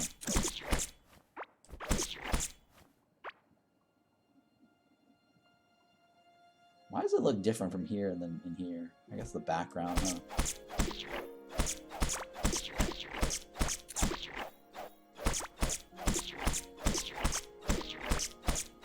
Yeah. Well, right now I have a large farm of these guys. And see how, like, he spawned over here, even though there's no... You see how they just spawned, like, over here. So I think there's, like, spawns. And if they don't know where to place it, they just place it on the outside. The next nearest tile. So that's probably why I got, like, random purples over here. Because there were spawns in here, and then it's like, oh, I don't know where to put it. So they place it over here. So that's one of the things you want to be careful about, is if you clog up the whole thing, and they spawn right here, and they're like, oh, where can I spawn it? I'm clogged, I can't do it here. The nearest available tile will be over this side. And that's why we probably got random spawns here. Because see how, like, we got a random purple over here? And it was because all this was clogged, and then when it was time to spawn here, it's just like, oh, I can't figure out where to place it. I'm gonna place it over here. But the respawns for the Caveling is you gotta delete all your not delete, but clear out all your torches. Anything with light source, so the Cavelings can spawn. They only spawn in the dark. That's what I read.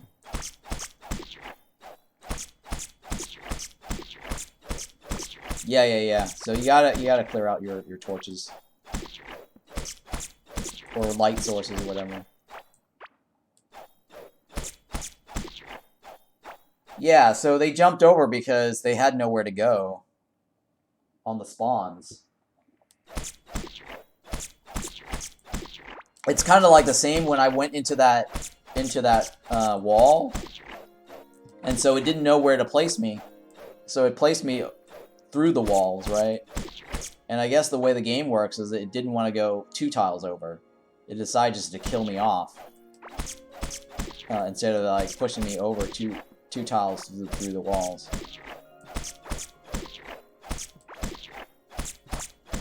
Yeah, I don't think they're... Well, I mean, you can sort of make a Caveling farm, but you can't make it back at your base. It has to be within the Forgotten Runes. It's got to be, like, in the Forgotten Runes biome. It's not related to the tile.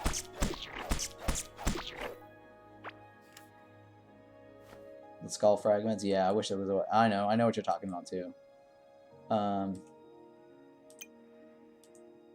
Yeah, I definitely know what you're talking about. Alright, okay, I got some of these little extra necklaces. So we'll come back for that guy later at some point. And see how like this guy's on the outside? That's probably because of the... They don't know where to spawn it.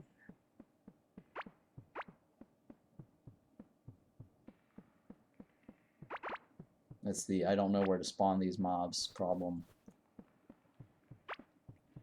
Which is probably the same thing as this clog right here.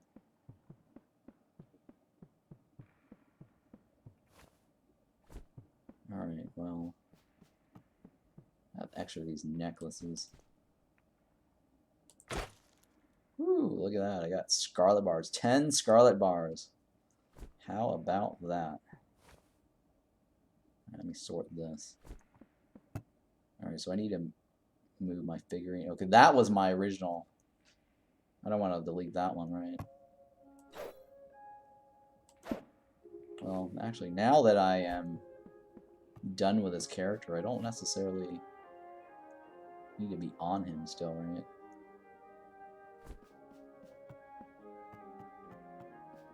First of all, let me see here.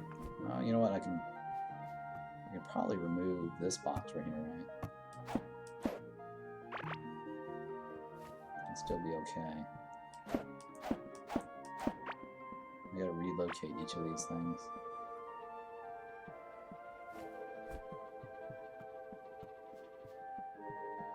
So I'm temporarily moving all my storages over here so I can clear out my base, or clean up my base.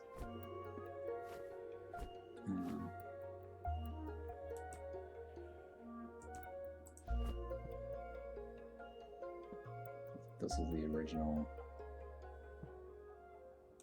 purple box. Of all my crap here.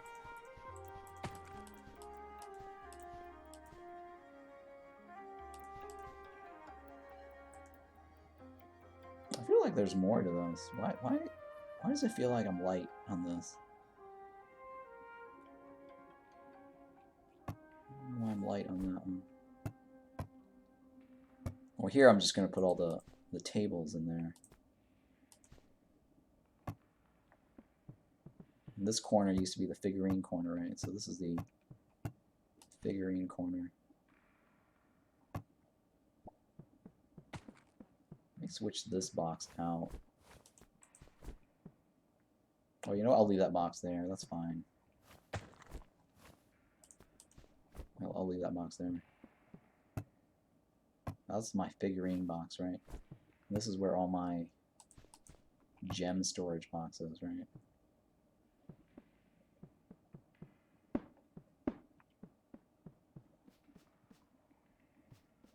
Or no, I should probably move it, but I'll do that in a little bit here. Like this is right here, right?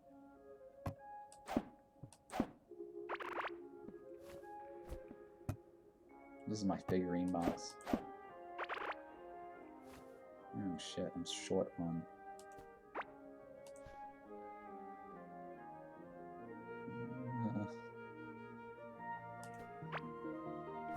Okay, so I'm still short on this, but that's okay. Oh, I might not be able to close the door with this. Because I can't interact. Can I interact with this in my hand? I don't know. What if I can interact with this in my hand? Oh, I can. Oh, I guess I can. Okay, that works. That's nice. Let me just move this over here. So this is all my figurine box.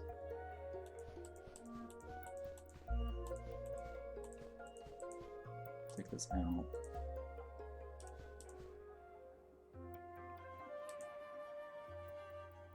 So I did auto sort that. This was my ring for my other guy. I don't want to lose that.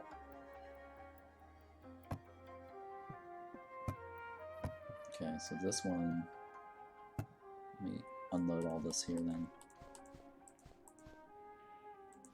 Let me move that there.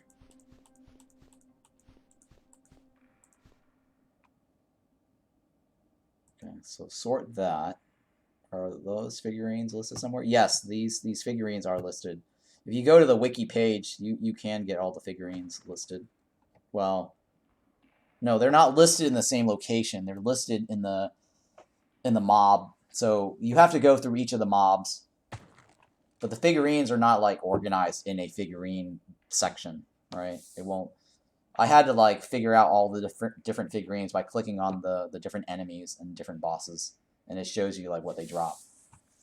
But yeah, they should organize like an all figurines list or something.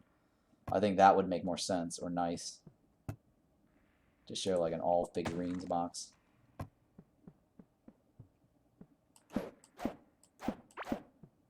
Let me stick that back in here since I don't.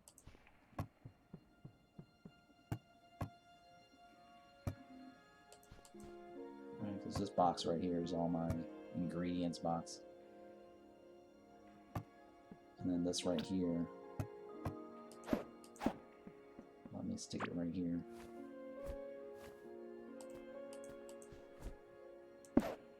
Oops. Stick that there.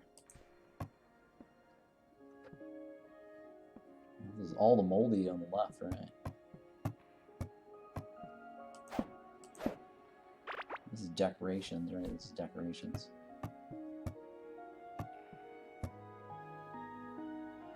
Yeah, I'll move the decorations somewhere else, but we'll see.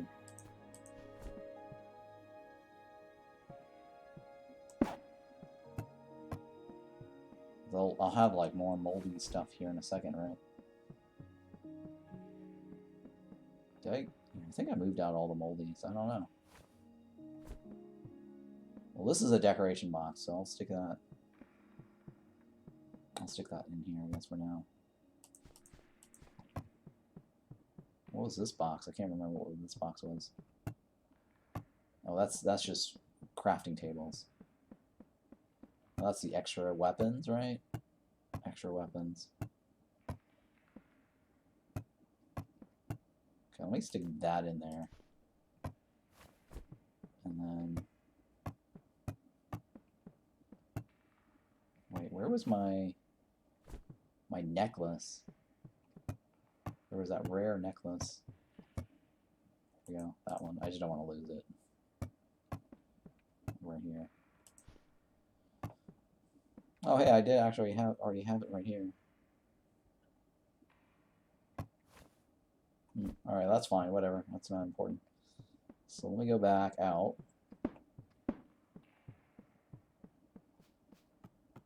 And pick up all my thing. Okay, so this box was supposed to be like a junk box I was supposed to clear out.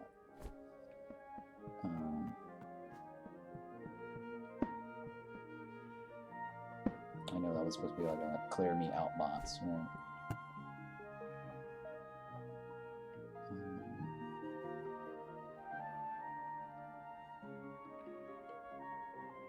Okay. Well, I mean, I can replace it here. This is my figurine box, right? Let me go ahead and empty that out. Well, let me fill this back up. And then we'll fix that up a little bit. Oops, the food are we...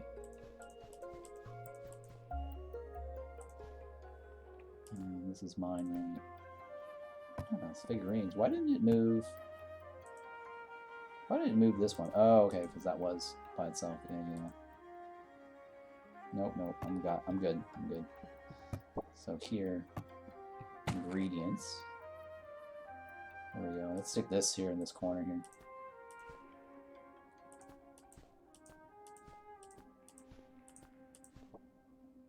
I didn't want to do the auto sort. I want to keep track of my items over here. This is a rare one, right?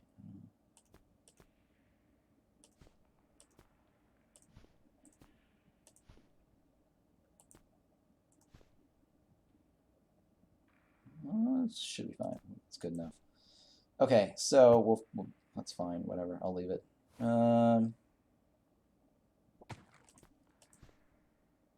Supposed to have like a pickaxe, but I forgot what I was doing with my pickaxe. Yeah. Well, no, you have to play multiplayer You just create a new world.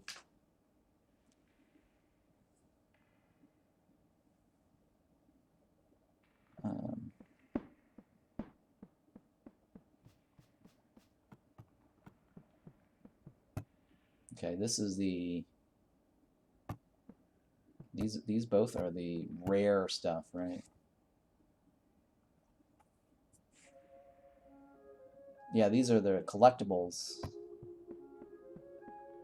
I think there's 4 slots there, right? I think it fits evenly, yeah, perfectly 4 slots right here. So I'll take these down.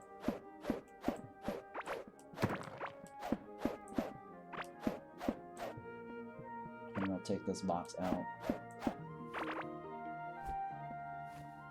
And that last box, I'll have to manually move something. So the collectibles are on my left-hand side right here.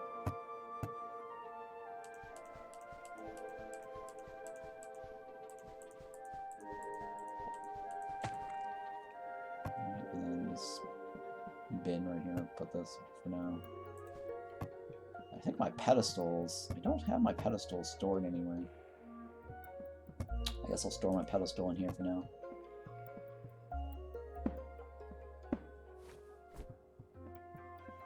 Yeah, you don't need multiplayer. You just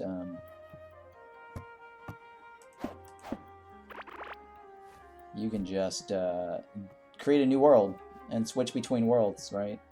Just world hop, basically like what I've been doing. I've been doing this on stream, right? You've noticed like how I've been doing this, right? I just world hop.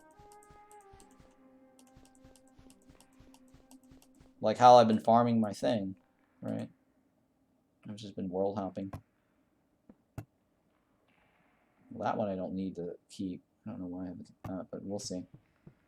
I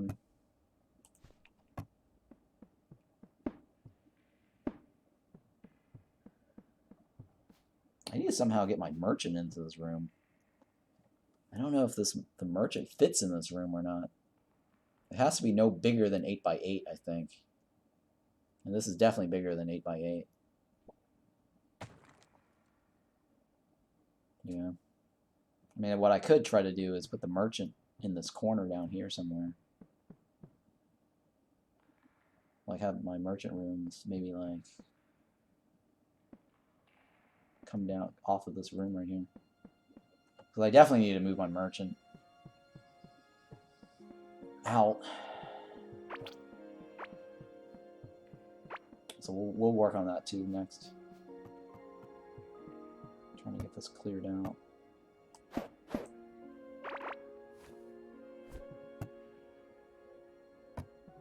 Oh hey, the pedestal was on that one. God, it's so tedious having to like move stuff around.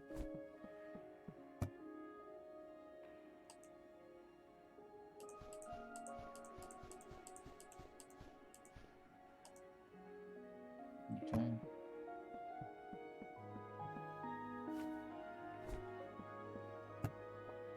Do I have? I think I have moldy in this box too, right?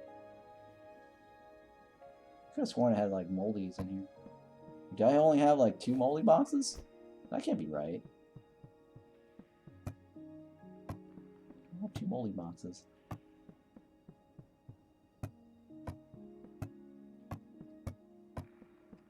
Yeah, maybe I do only have 2 moldy boxes.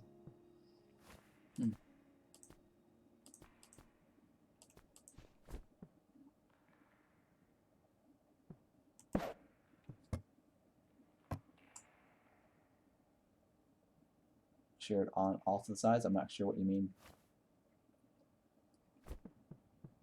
I don't know what you mean.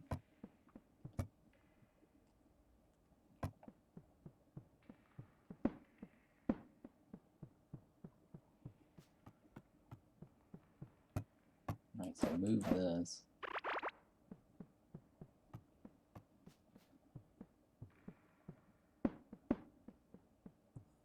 That one was in this box, right? Yeah, this box.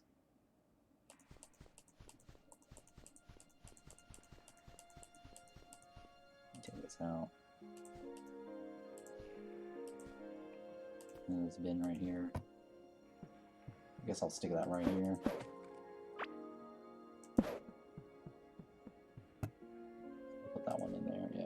That's fine. We'll do that. Alright, so I've managed to move all my stuff. It's so tedious having to move all my stuff.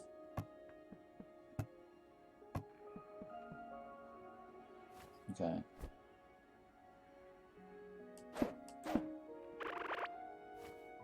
Yeah, I have to manually move that too.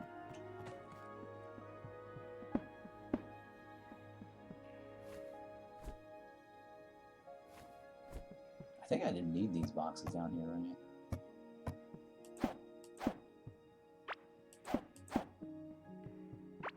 That's empty, right? Yeah, okay. So let me put this in there. And then this right there, right? So this is all my weapon box, right? Or my personal gears. So this is my personal gear. Okay, so that was my personal gear. I need to move this out. Yeah, this is my personal gear.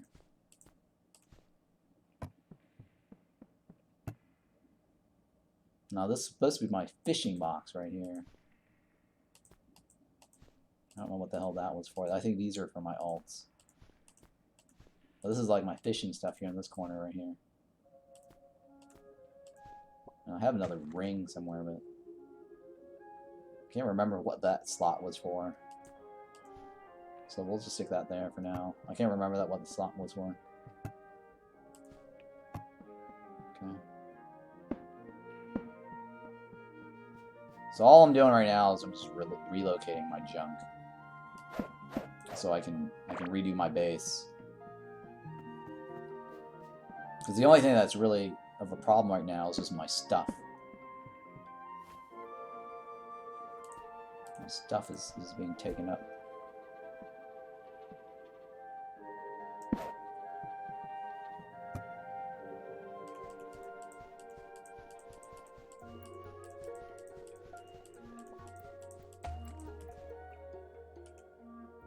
Okay. So I'll stick that right there in the first lot.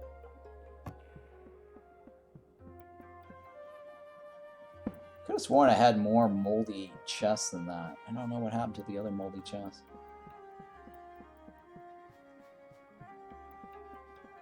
Maybe I'm wrong. Okay, these I need to like manually sort somehow. 1, 2, 3, 4, 5, 6. 1, 2, 3, 4, 5. That's fine.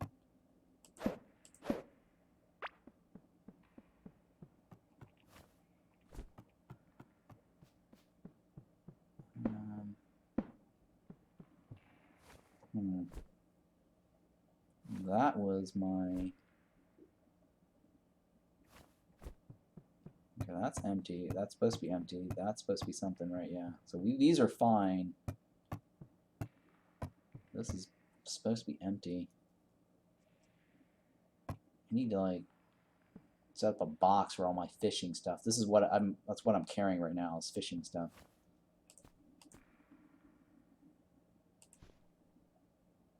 Right. So yes, I will stick that here for now. It's supposed to be like this. 1, 2, 3, 4, 5, 6. Yep. 1, 2, 3, 4, 5. Yep. Alright, that's fine. We'll go with that.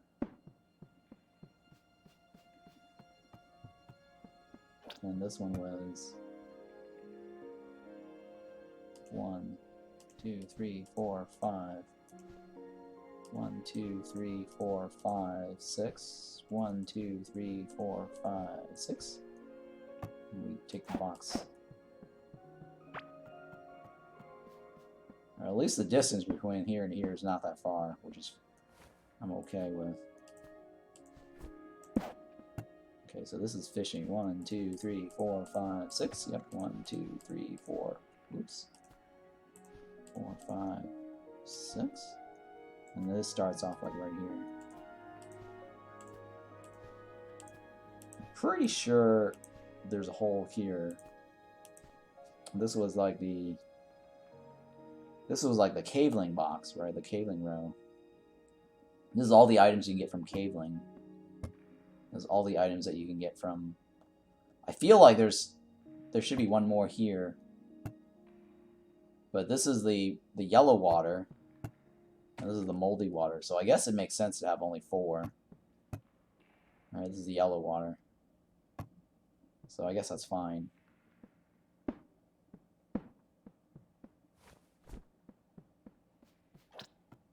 And then this was just a collectible junk that's duplicated. Which I should just sell this, but... And the reason I left that there was because I might need that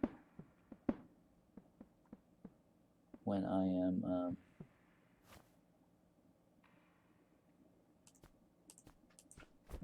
when I'm power leveling again, I think. Right. Because when I'm power leveling, I just want to dump all my stuff there.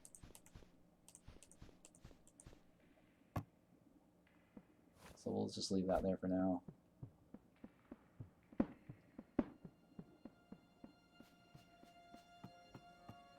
Alright, so I cleared out all of that. And then all these.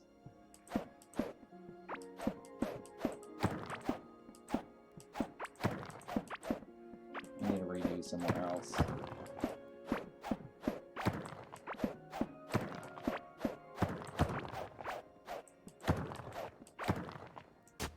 It's easier to dig it up than punching it.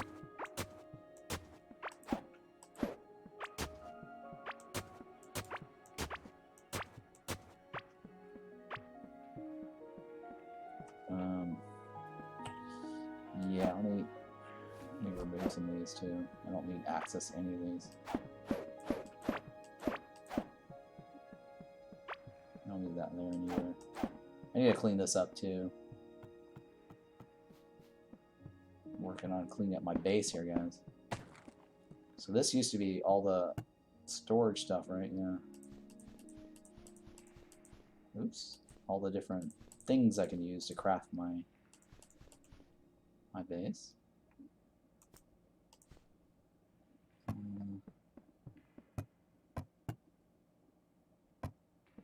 Okay.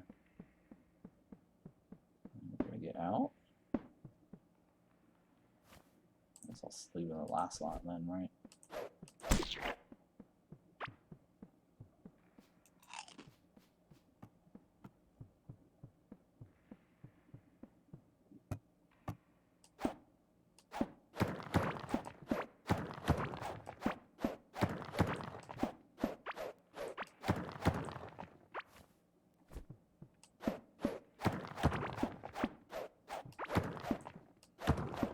Now I also have to relocate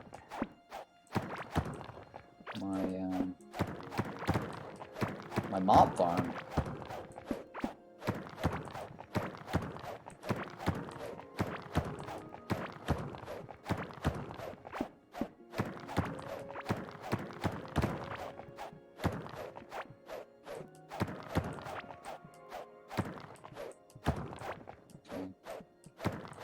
It's just easier to do this than punching this. They should make the floors be punchable. They definitely should not make the bridges. Anything floor related, they need to make it so that you shoveled it up. I really don't think, you know, the floors should be something that you punch.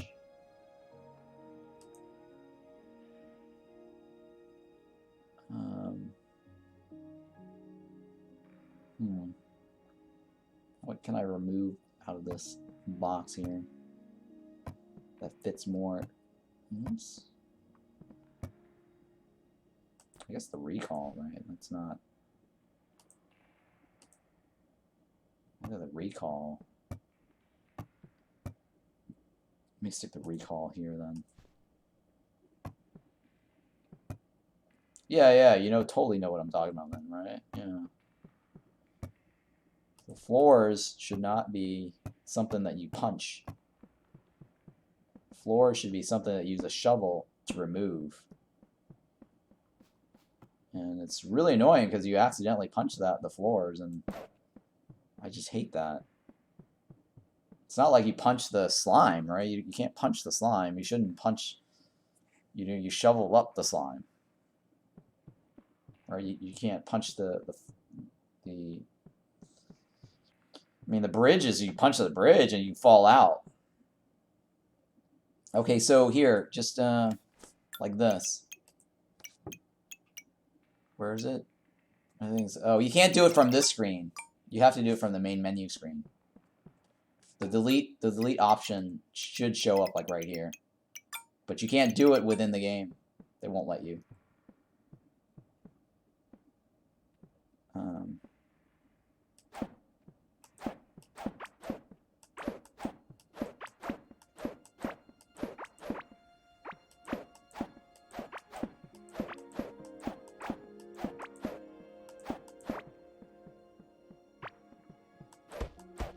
Oh, I can't remove that.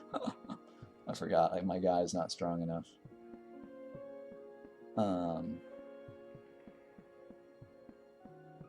Yeah, I forgot my guy's not strong enough for that.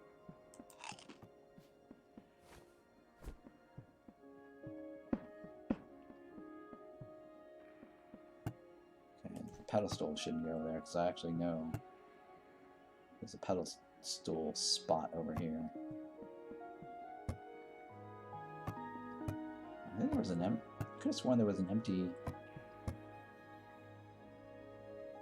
Oh no, there was an empty thingy. Okay, well, let's stick in the oracles over here then. Petrified egg. I guess I'll stick that in there.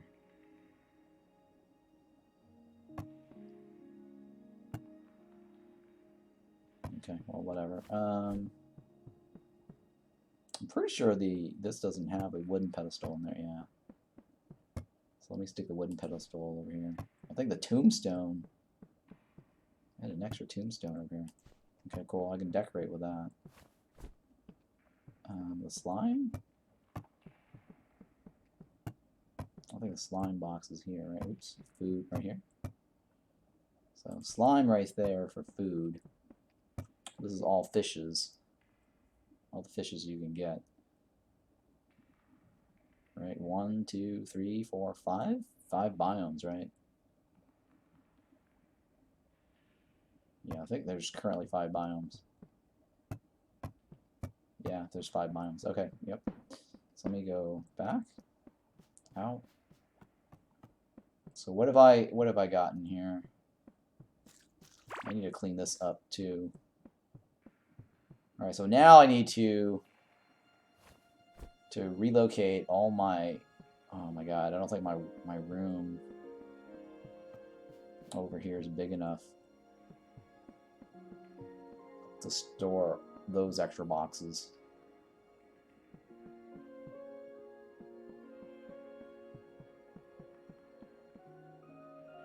All right, so let me I guess make the walls bigger.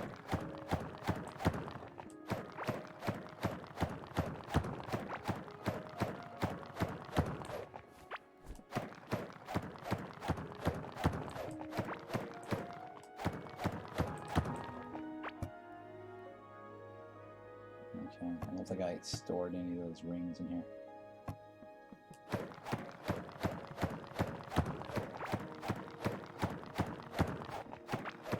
So I need like another section for my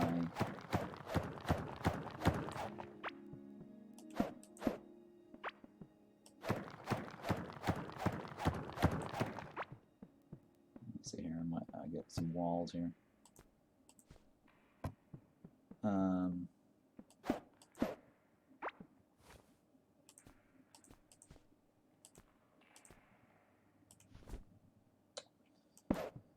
For the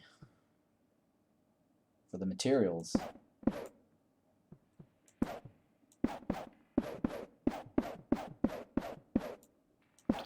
My box for all the materials. I need to like also temporarily move my vendors or my traders as well. Alright, so why don't I do have a room here and one across over here like that. Let me kill this guy again. He's in the way. I think, you know, they only need like what, 3 by 3 roughly.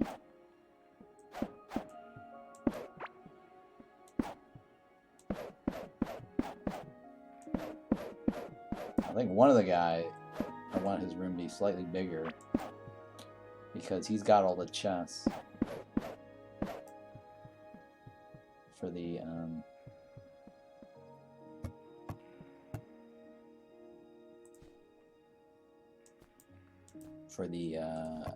for the coins. I don't think this. Yeah, this is a 3 by 4 right there. That's 3 by 4. That's fine. Whatever. Okay, so we'll do that temporarily for that guy, and then I need. I don't know how many I need, but we'll try to work through it.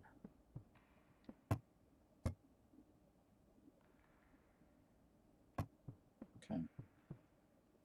So yeah, I don't know how many I will need here for this.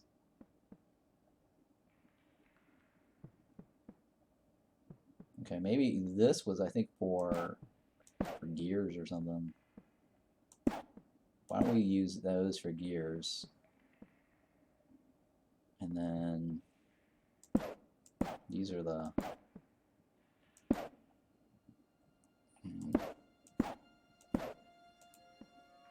wall tiles.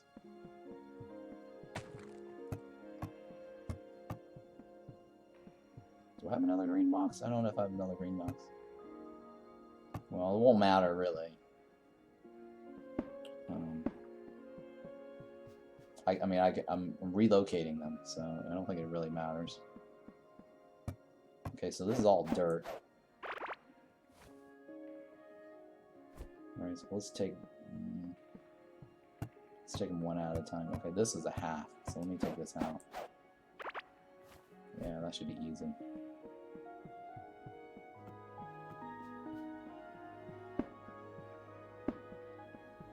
Okay. So this is my dirt tile. Let's move this over here.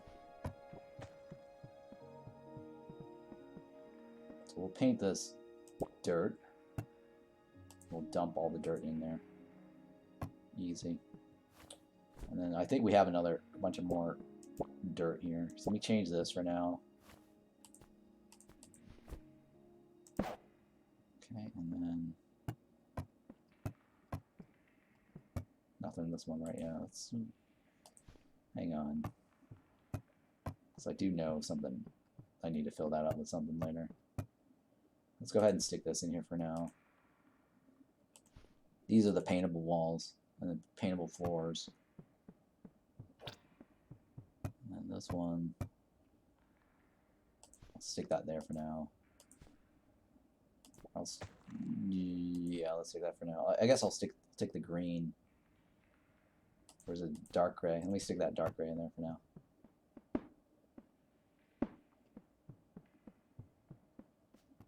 Oh my goodness, so much to move. Alright, so this was the dark gray, right? This is the... That's dirt. I'll take the dirt. Move the dirt here. So let's break this one. That's all the scarlet walls.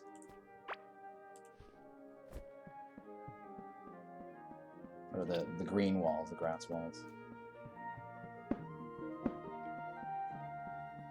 Okay, so all the dirt goes in this one. I don't know what's going in that one, but we'll see. So this is the... I guess I'll put the scarlet wall in this one.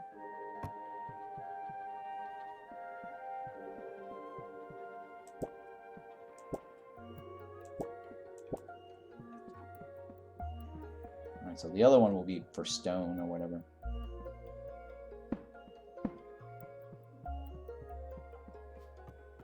So I'm reorganizing all my wall tiles, or wooden. And this one I already know where this is going, because I actually have a room for this. Oh my god, there's more on the floor. Oh, I should have taken that one instead, but that's okay. We'll come back to it.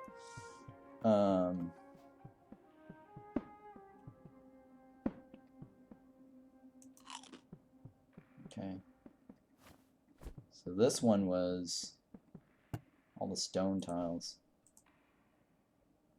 And then this one is basically a variation of this one right here. So I should just probably fill up this like that.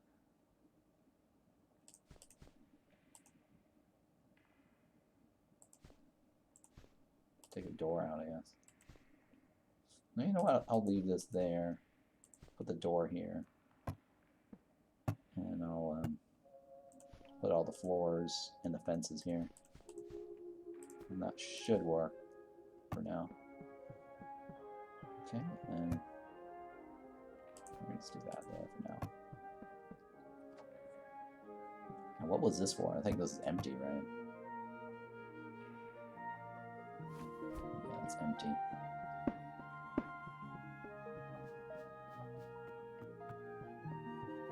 Alright, and this one we're going to pick up. This is also ground tiles. So that should be easy. I think these were empty, right?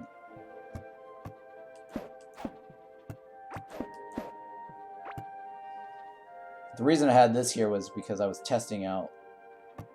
I was going to make a video for mining, and I was going to use all this as mining related stuff. So I'll come back for that last. That's my extra stuff. Okay, I guess I can take this one. Should have take all that. 1, 2, 3, 4, 5, 6. Yeah, that should fit in this slot right here. Easy. Yep. And this is dirt. Okay, we know where that can go. It's all clay. Okay. So hopefully I'll have enough placements for that.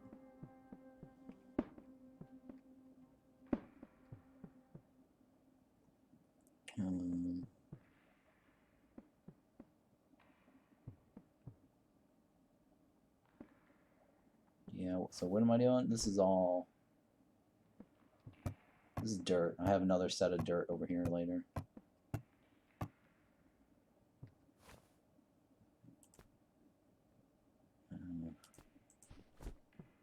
I think this one was...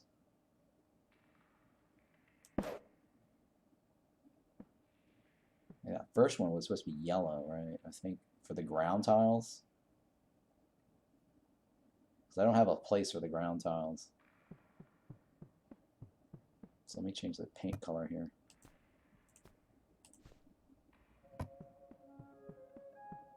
This is ground tile right here. Let me move this out, I guess. Stick this in here.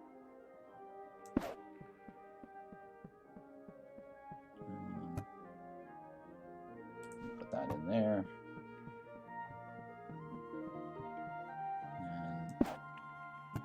And this one was all the, there we go, the turf walls. We didn't have a whole lot of hives, so I'll stick the hives in here. It's all extra clay. Stick the extra clay in here for now. And then this one was all ground stuff.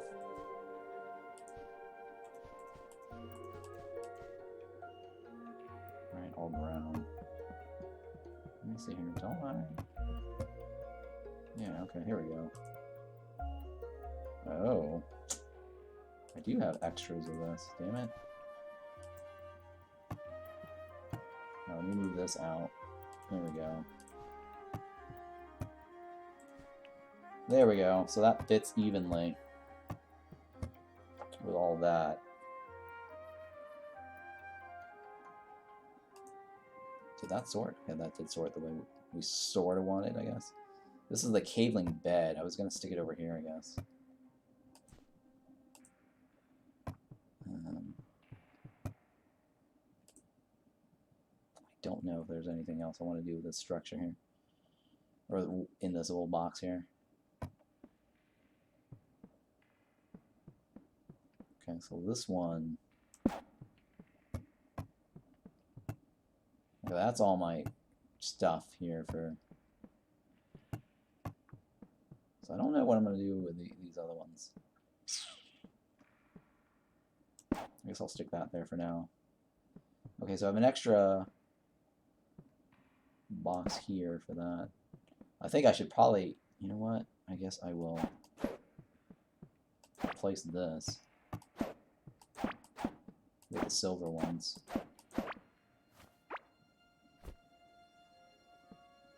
In this corner here.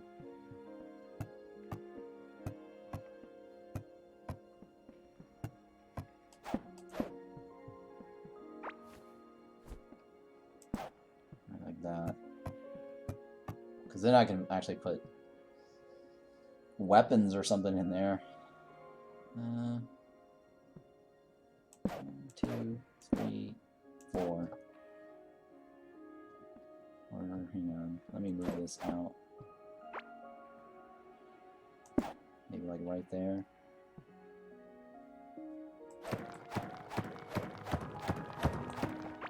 Let me stick this right here and this wall right here. And then I'll stick this right here, I guess.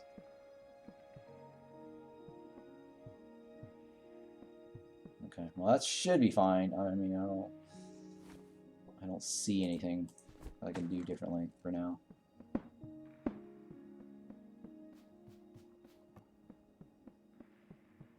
Alright, so I'll come back to this chest set later. Okay, this one was the what? The dirt, right? I think this is the dirt one. Pretty sure this is dirt also, or I don't know. This is the sand one, right?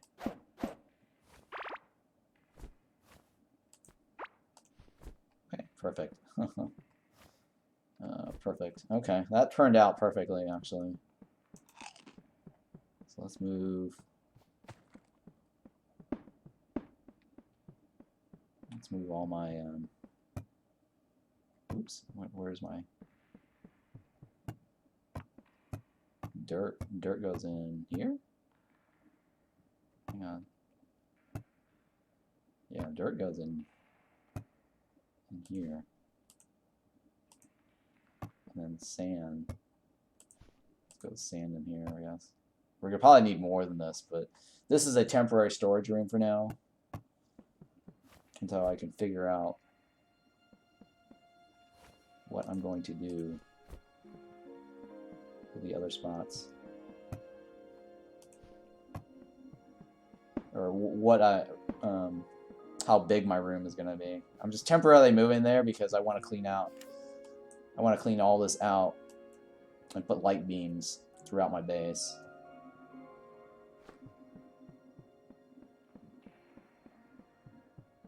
Because I didn't realize I had to spend some time doing this. Alright, well, I'll have to come back to that. That's all clay. God, it's so tedious moving all your stuff. Can you imagine, like, moving that between worlds? Holy cow. And so I need to extend this along the bottom here. It is very tedious. Yeah, hey, thanks for following today and hanging out. Appreciate that.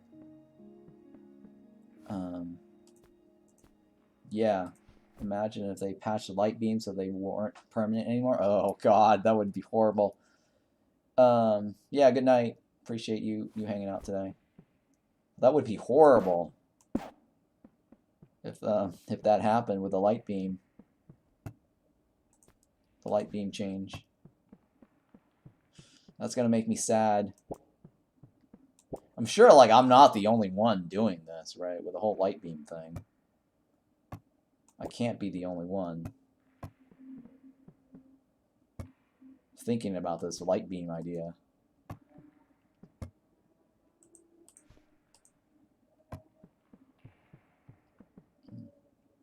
And I don't think they're gonna fix this door trick. I really doubt they'll fix the door trick. Maybe they will. Who knows? I don't know. Where the door closes and you can't be on the you can't be pushed over. I mean, it is entirely possible for them to fix it where you can't kill yourself or get pushed to the other side. Because technically, what it should be doing is it makes you half stuck or something, right? I don't know. So I feel like they might fix that door trick, but I don't know. Who knows? They might not. I mean, it should theoretically push you back to the side that you came through. And that's the only logical thing. But for now, it is a neat trick. And I like doing little cool tricks. I don't want to mix anything up with that. But we do want to, let's take this idol, take the bed, let's take this. Okay, let's take this too. I'm pretty sure that fits perfectly. I'll leave that there for now. I have to tear down the whole wall too. But yeah, I mean, if they fix this little door trick, I mean, you know, you'd have to like go back to like traps and water pools just to protect your base, which was what we were doing before.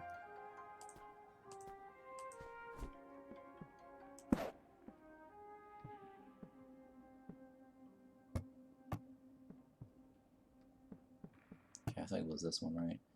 And the reason I had this here was because I was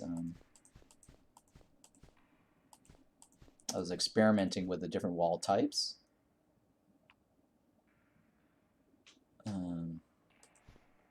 And all everything that's related to mining, basically. That's the whole thing that I was trying to do here, is show a little test. Like, this actually gives you like mining damage.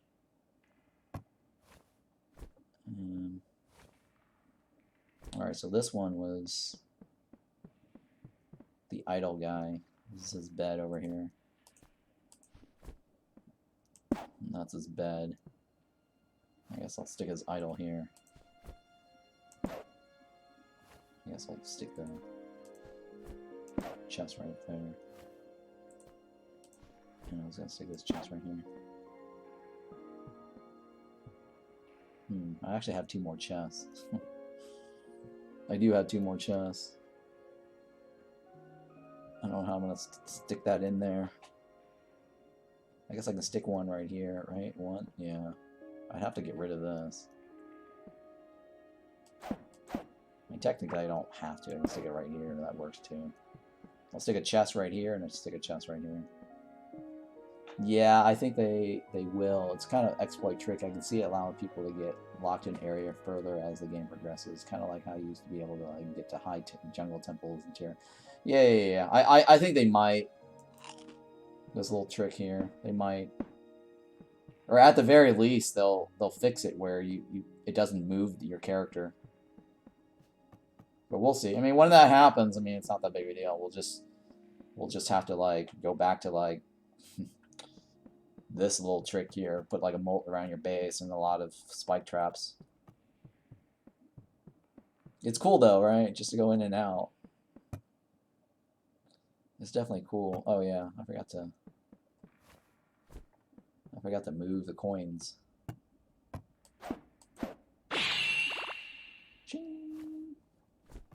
Alright, well, we'll come back for the coins.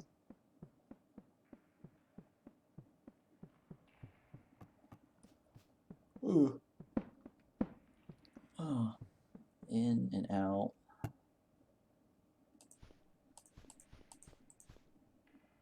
So we'll dump this here. We'll sort this. Alright, and then this one right here is coins. This is coins. Alright, and then this will be the other chest. So he gets a little tiny room there.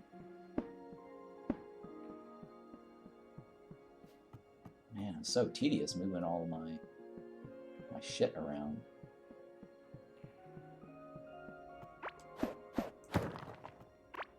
Alright, cool. I actually went in there. I don't have any more spaces, right? So I'll have to come back for the wall teardown. I'll probably do that on my main. For now, I'm just using this character to move my junk back and forth.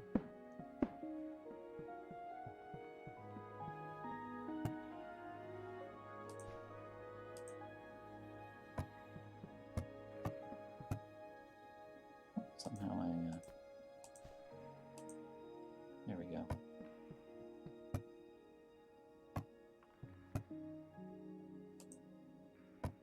Okay, my other thing right here.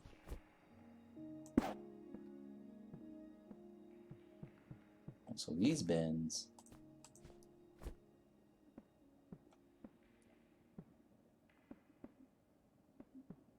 what are in these?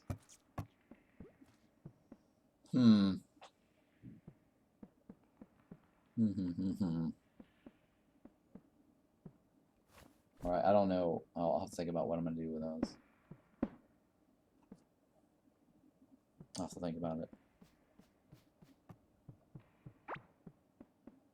Because I have all these boxes here of stuff.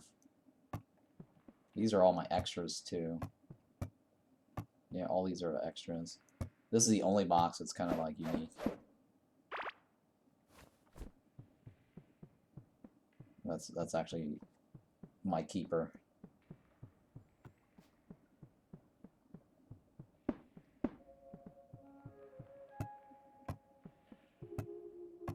So those I don't want to remove, right? I want to accidentally pop those. Those are my just empty box. I'm thinking here. Alright, so let me move that out. So that was my lurch box right here.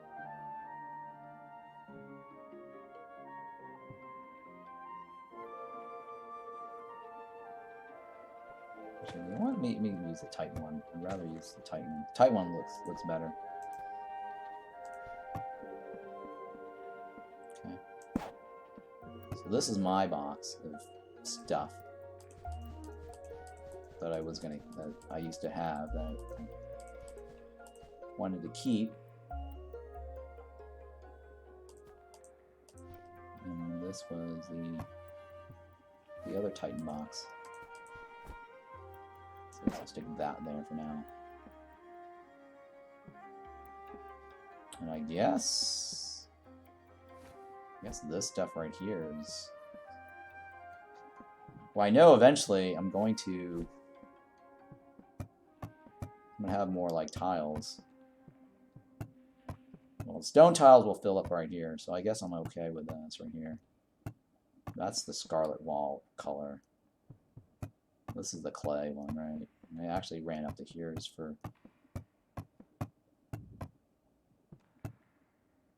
Yeah, so I know probably gonna end up more dirt and sand. So let me go ahead and paint these then. And let me take this out here because I think I'm going to end up having more dirt and so I'm probably going to have more dirt there. I'm going to place all the dirt in the far left. And then this right over here, I guess is my generic stuff.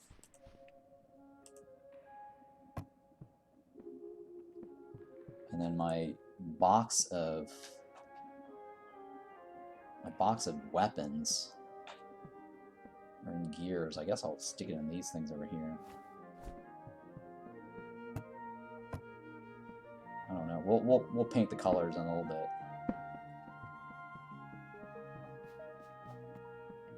Yeah, I mean there's just way too many stuff going on here. Like all this, like, you know, I have like 2 full chests full of this.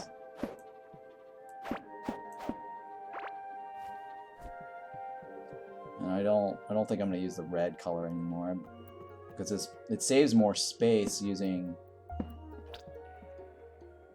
I'm pretty sure I save more space using these things here. Or line it up like right along here or something. Right, I think I'm better off using this.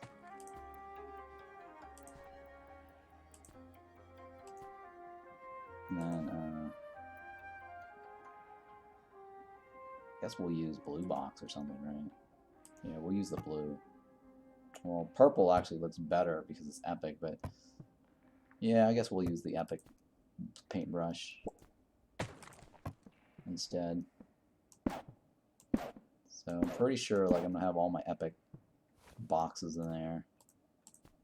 Oops, shit, I lost my purple brush. It's like all my epic items here. And the thing is, I can't even like auto sort this, right? It doesn't even auto sort. It's ridiculous. Maybe I can just fill up like all rings on one, and then all necklace on another. I'll do it in between. It's annoying how I actually have to click through this, right, or shift click. I'm shift clicking all these.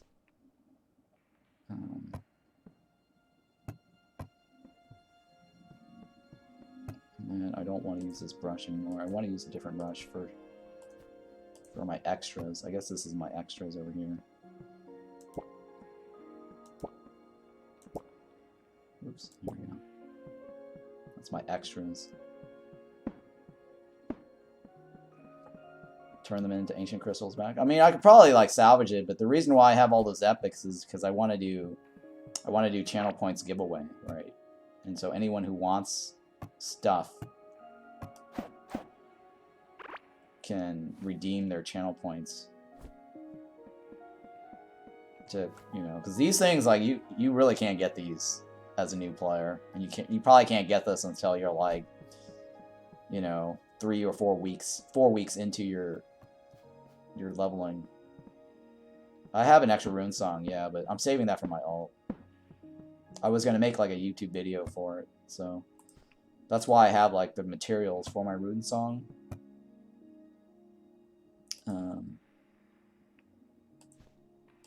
In that other chest, you'll see it in a little bit. I think I cleared it out, right? Like this chest over here. Yeah, this chest here has the materials for the rune song. I just need to get the parchment and the other junk. Right, I think it was by the thingy, and then the ancient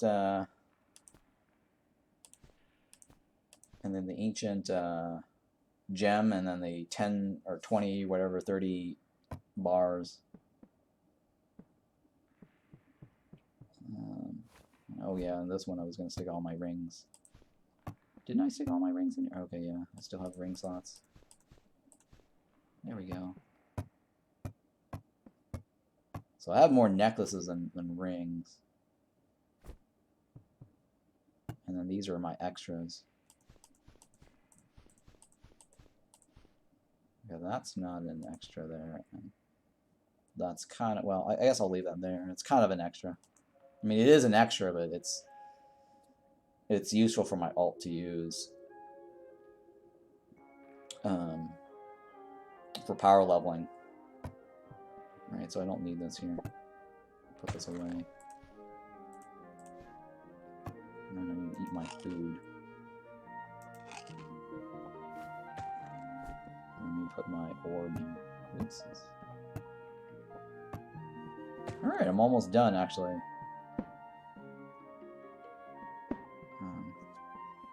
Clearing out all my random crap.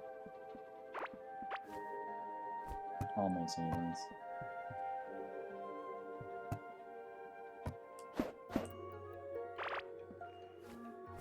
Okay, I'll come back to that one last.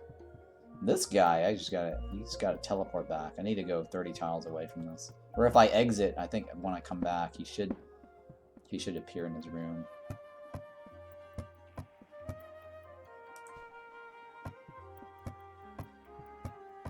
Okay.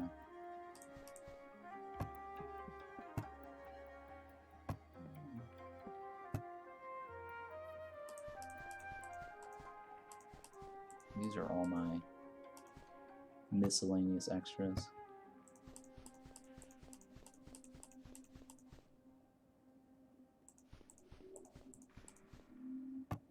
And this should go in this box too.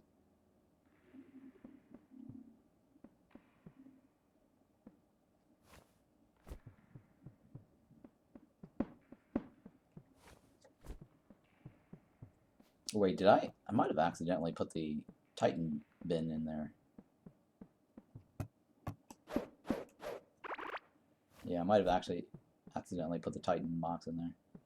So now I'm clearing all this out so I can actually redo my base. And hopefully this is a good distance away, right? It's a decent distance. I feel like I should have like extended it to the left more, but hopefully not. Yeah, I knew I accidentally put my Titan in there.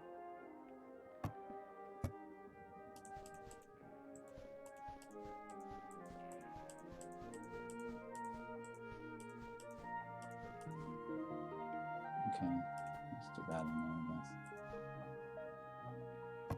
And that way I can stick it. Is that? Okay, yeah, I did have an extra one there. Let's stick it over here instead. Move this out. Oops, shit. There we go. Because I actually had the hilt in this one too, right? Yeah, I did have the hilt in that one.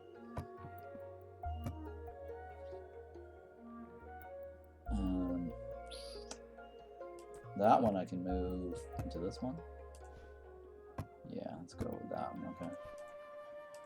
So I have extra broken handles too. This is like my extra junk box, extra item junk box. These are all my epics over here. That has nothing, right? Those two has nothing. And that's my main miscellaneous junk box. And this is my miscellaneous valuables that I should be selling, and these are the unique valuables on this side here. So everything along this column right here is unique valuables. And these are my actual unique weapons that I'm not selling. Right, and this is also my extra unique here too. Huh. I need to figure out, I guess I should move it over to these over here. Yeah, those are also my uniques. But I guess I'll remember it. It's not that big of a deal. So this here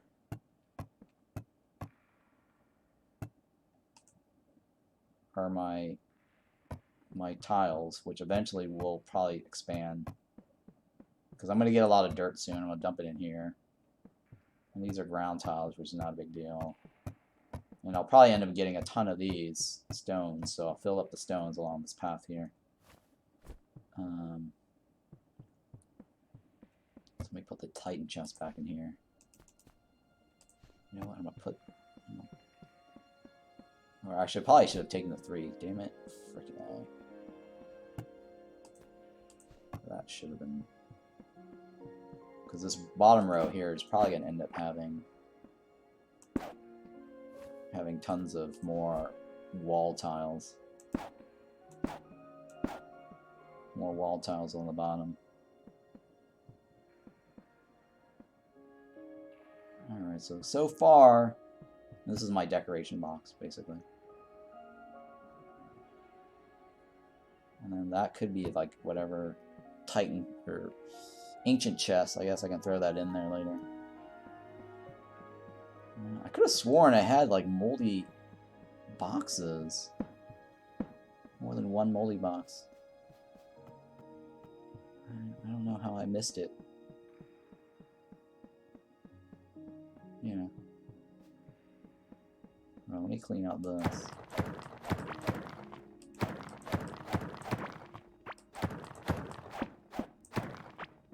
need to come back with my main and clear out all that. Let me remove.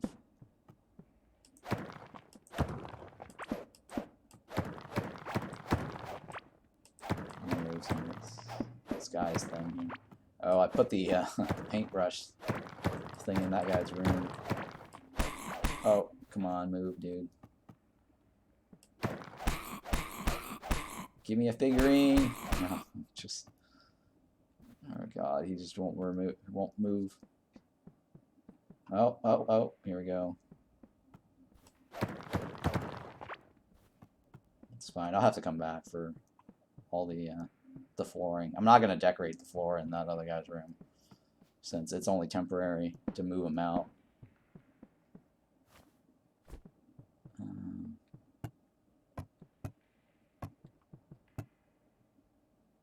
Yes, actually, that doesn't fit anywhere in that, huh?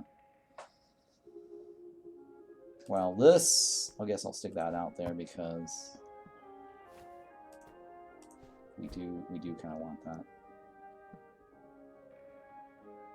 I'll stick that here for now. Actually, no. Maybe like right here.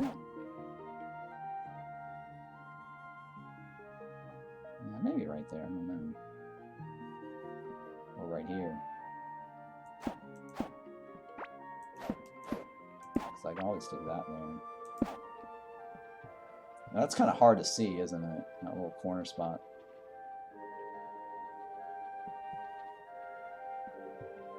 I'll have to remember that repair station's right there. Oh, he did pop over here. Look at that. He did pop over there.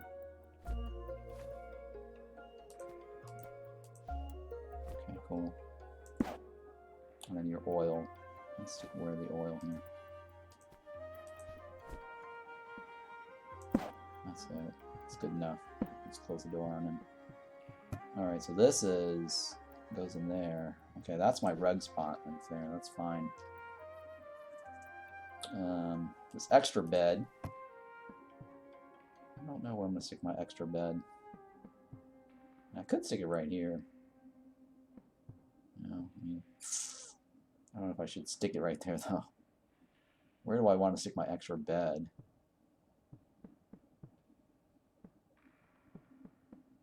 Where do I want to stick my extra bed? I mean, if I stick it right here, it's like he's gonna die. I mean, I guess I could stick it right here. Yeah. Well, that's I need to not sleep in it because that's the other guy's bed. This is like decorations right here. Alright, so we're good. I think I can switch back to my main character now. I think for the most part I took care of everything.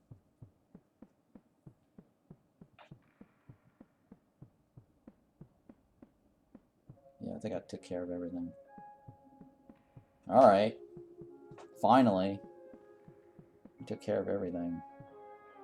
So all the stuff I have to like terraform and clean out. So we're good.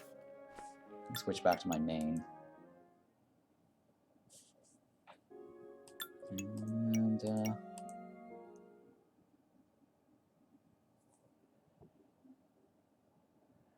so now we're gonna clean out our base and then begin the process of fixing up our base. I think the only thing I need to like do is fix this up.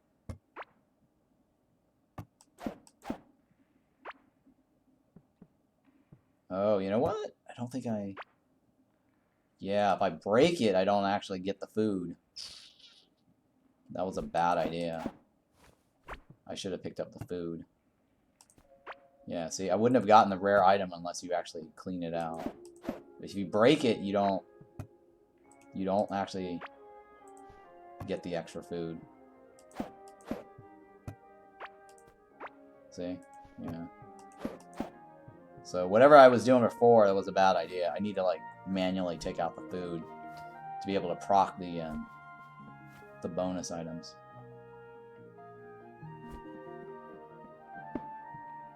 Well, I'm not gonna be doing a whole lot of cooking anymore. I mean, the only thing I need to cook is just my one larva thingy. Alright, so let me move that there. Titan chest, right? Let's do that Titan chest in there.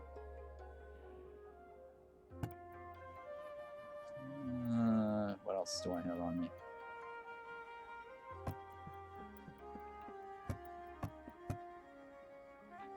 Okay, well, what of this item? I guess it doesn't matter. I'm gonna stick it in here then.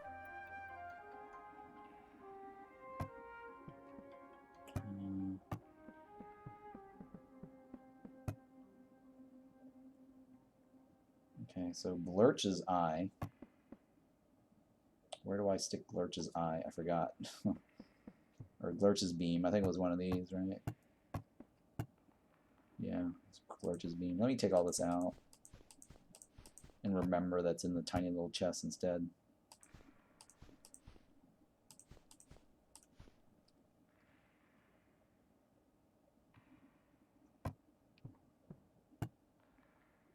Yeah, okay. Take some of these out, I guess.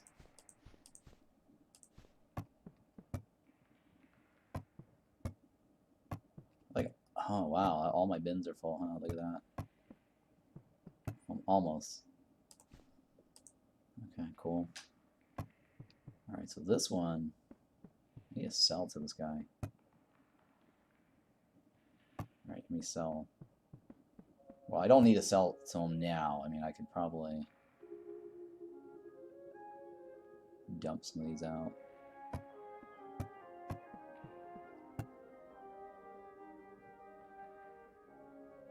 Let me see, this was, I was going to clean this up. Yeah, these are the things I was going to clean up. Because that was my cleanup box. That was also my cleanup box. This is like these purple boxes here. I need to like move. Oh, I can't move it because this is my fishing stuff on this side. Because I needed this to be closer towards. Oh, I should have switched these two over. Because I need this to be closer towards the door, so I can get it in and out easily. All right, yeah. So I'm gonna stick my dirt in here. This is my dirt box. This is my ground tile box. This is my sand box. This is my green box. Yep, that's... and then this one I was supposed to destroy. Wow, this little place is getting tight here to move around in. Oh my goodness.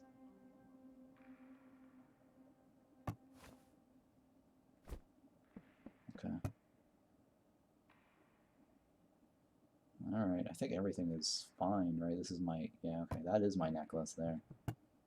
So whatever is in here is extra. That's extra. This Ivy's ring. How do I have an extra Ivy's ring here? Oh, that's because I looted it from the slimes. I know exactly why that's there. Okay, then let's sell all this junk to this guy, I guess.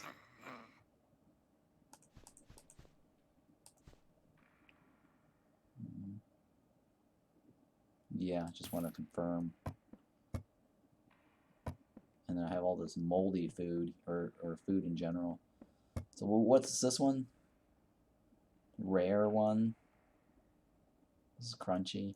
Okay, that did go pop in right there easily. Glowing berry pudding. I think it goes in this one. Yep. Alright, we sort that. And that goes in this spot right here. Okay, that worked out. And this is my stuff item.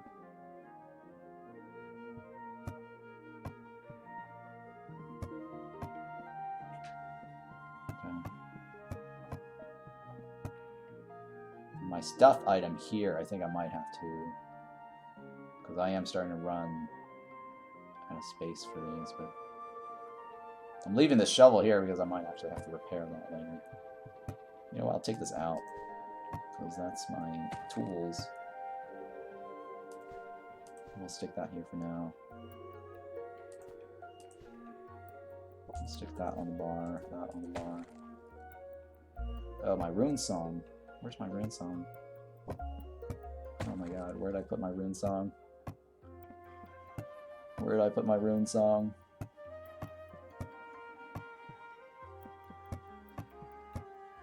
Oh no.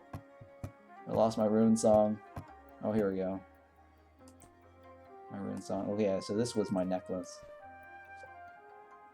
My poison necklace for my character. Which is the same as this one, I guess.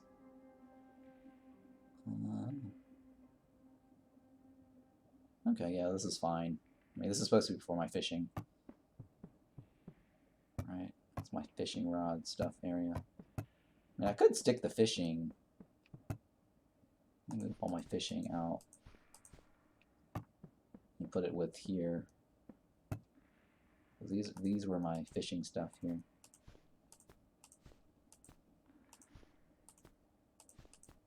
Alright, because this is all my fishing gear. I don't think there's anything else that adds fishing points. Okay, so I think I've organized everything.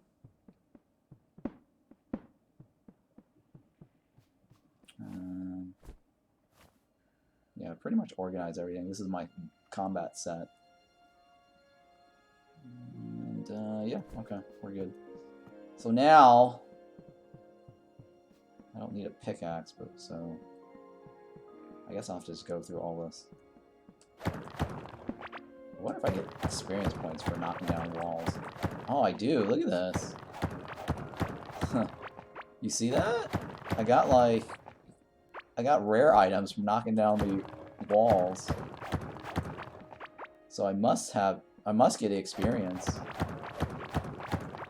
Isn't that crazy? I can actually get epic probably from these walls.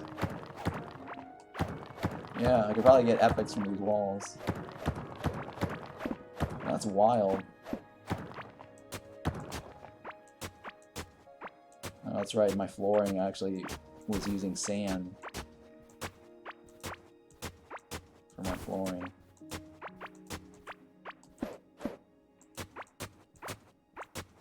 Well, I'll fix that later. I don't.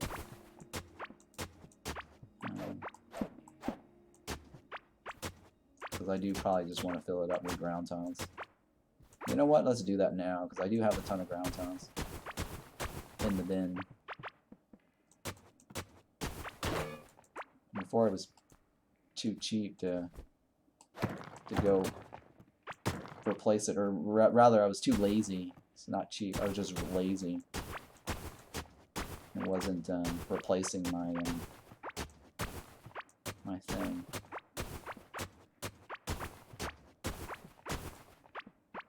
But I do have a lot of ground tiles now.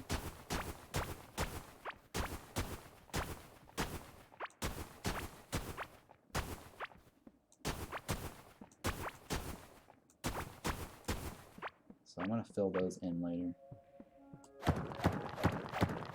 It's kind of funny though how I got rare valuables off of knocking over these walls. That's crazy. Valuables are hidden in any walls, basically. And I probably get EXP from... I think I do. I have to test that on like a brand new character. But I think you get experience points breaking down walls. If that was giving me valuables. Alright, so this I'm gonna tear down as well.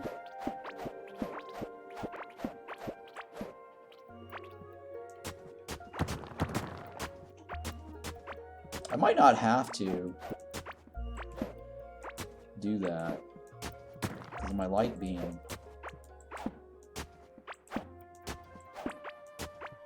Might not affect these other than maybe the fence.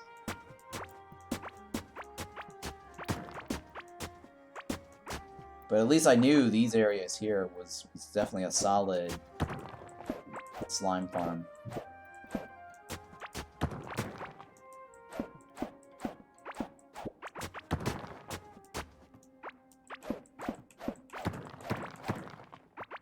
Yeah, see, I think I made a mistake of just doing the the bridges around my base on the inside, because I can actually accidentally hit them and uproot them. I think before I did this was because I was needing the ground tiles, the dirt ground tiles, and that's probably why I did it.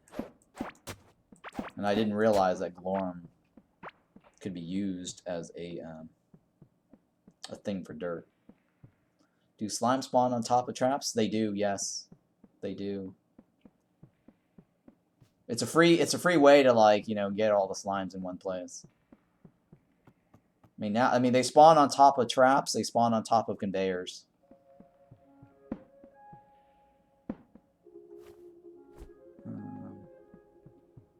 So now I just gotta reorganize or readjust to where all my shit's located.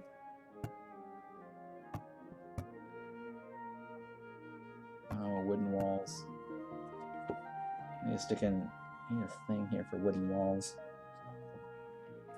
Are any of these things? I mean, this is a Caveling chair and a Caveling table, right? Let's take this Caveling thing out. Broken stone pillar.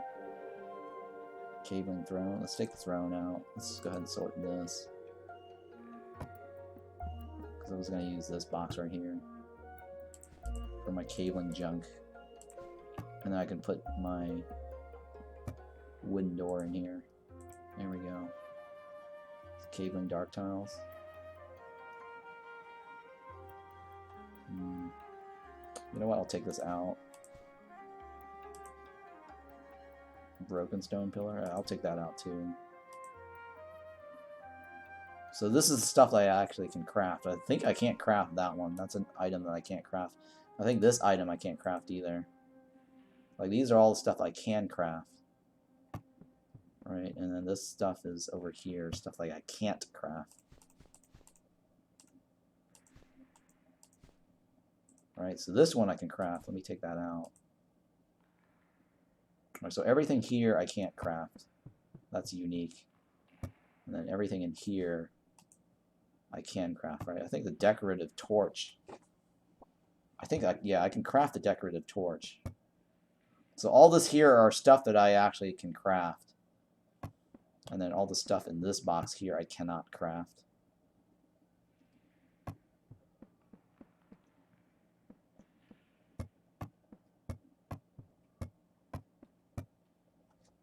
Okay, and then all the stuff in here are basically my rail construction. Oh, you know, let me take that out.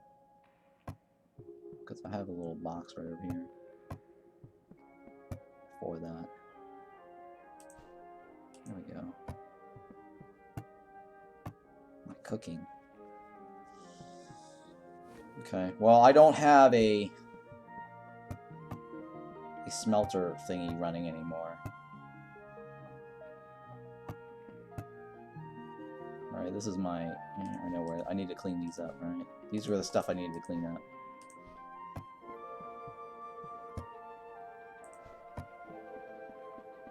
Because that box was my go-to dump everything out. While I'm focusing on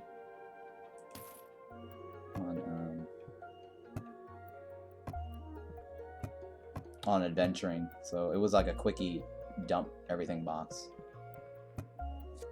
Empty out. Okay. And this was ground tiles right now. Okay, so I need some of this. I don't know how many I need, but I'll take all of them for now. And these here are supposed to be for stone tiles. And this is for grass tiles later, once we dig up more grass. Or I mean, yeah, grass. Alright, I think we got everything organized now. So I'm happy with the organization for now. I don't have any stations. Oh, that other guy. Wait, I think I put all my bridges over here, right? I did put all my bridges over here. Yeah, okay.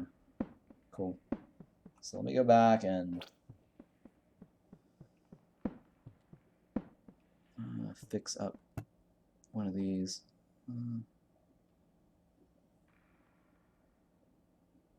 Guess I'll take one of these.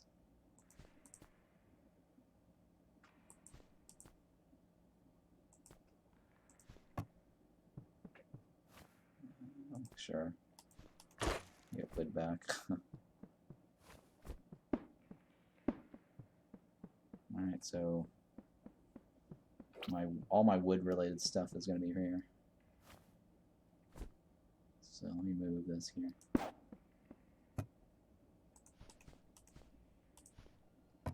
That's my bridges. Alright, so we'll put that there. I have wood there.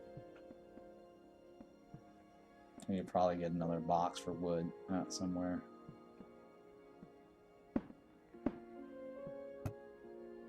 Where do I want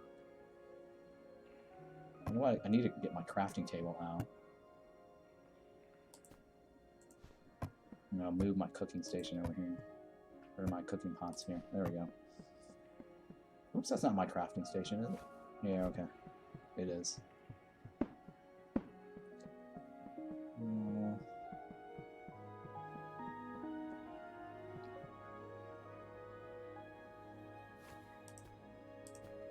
Because that way I can come in here whenever I want, and then just get more wood out. Oh, yeah, you know what? I can craft another box here. I don't want to just do that. Forgot about that. Just dump the wood box here. Transfer all my wood here.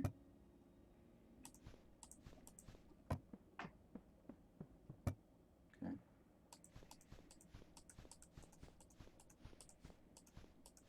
I might take this out actually.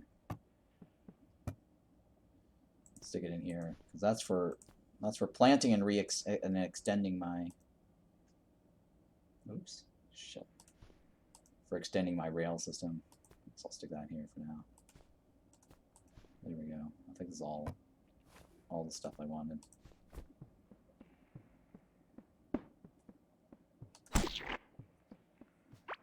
Okay. And then I gotta loot all my crop and clean that out. So then I'm totally emptying out my base right now.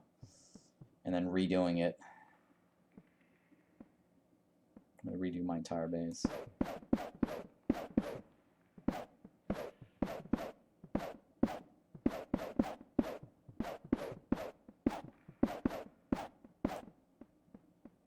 Well, now that I've organized my storages to be really close to each other and compact, I might not actually have to immediately redo my base.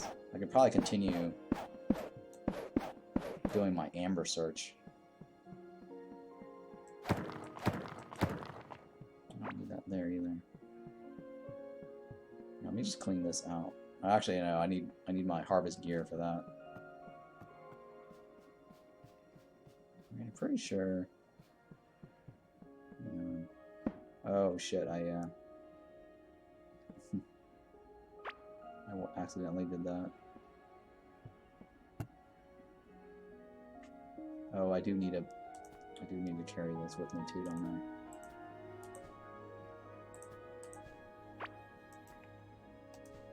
I? I need at least a little bit. Okay. Yeah, I was gonna expand my rail system to get more wood.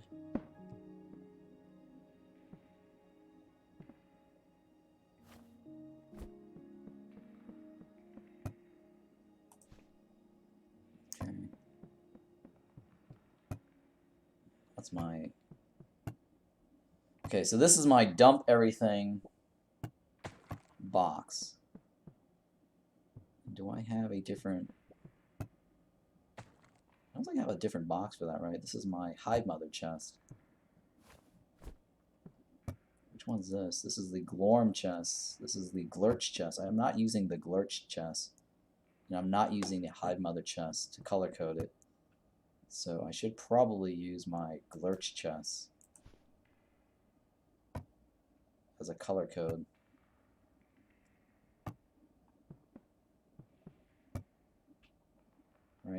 in my hive mother as a color code. So let me remove this because this is easier. This first one. And that is going to be my dump everything box, right? Yeah, so it's it's a different color here. So whenever I come back from my adventure, I just dump all my stuff in here. And then deal with it later. And same with this one right here. Let me put my ground tile away. Oops. Okay.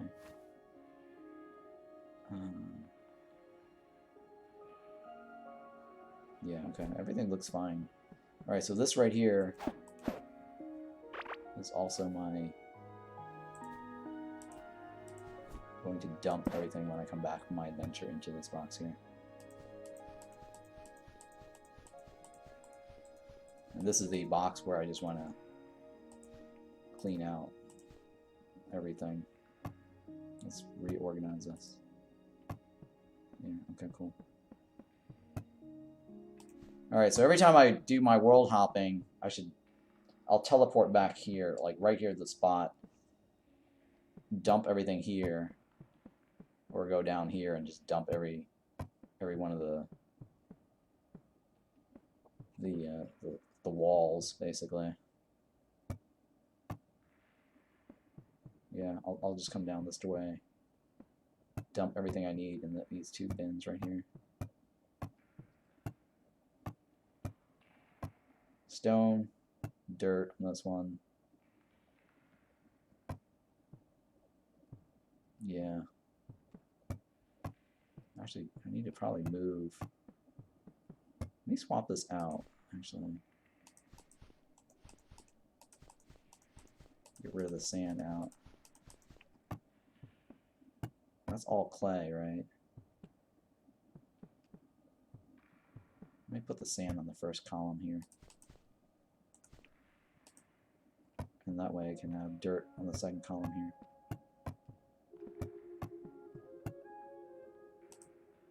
Yeah, this is my dirt spot right here. That will be dirt. This will be dirt, right? So this will be also stone, so I'll just come straight down this way. Unload all my crap that's necessary in this column, like this. Yeah, okay, this kind of makes sense. This is also my crap to unload. Okay, that kind of makes sense. So I'll use this column as my unload. And if I have extra rings and necklaces, then I have to go around a little bit. Okay, so this is fine. So I can start. This is a really good column right here to work with. And I actually don't need to take this ring with me. I'll leave that there back at home.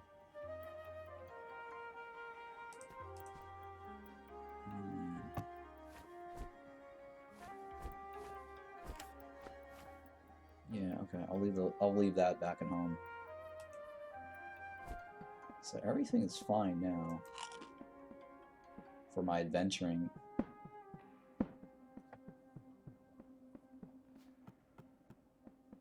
So the nice thing about popping out or popping in like that, I don't actually have to worry about closing the door behind me. There's a little trick here, right?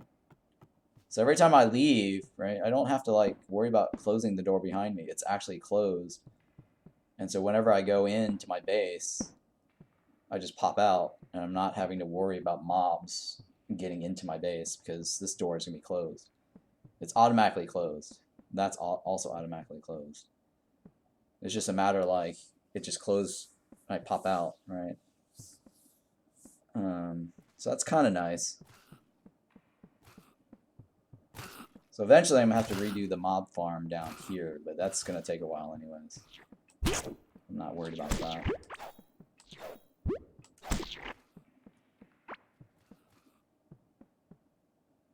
Yeah, I'm not worried about that. Okay, this guy right here, though. You know what? I'm going to take him out. I need to redo this in here as well, but I'm not in a rush for this. It'll be a while till I get to that.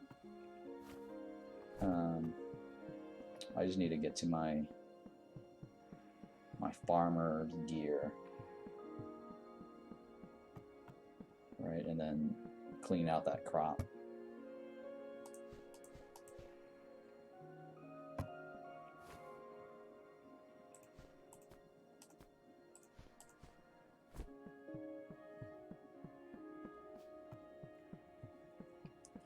Yeah, so let's go ahead and clean this out. Oops.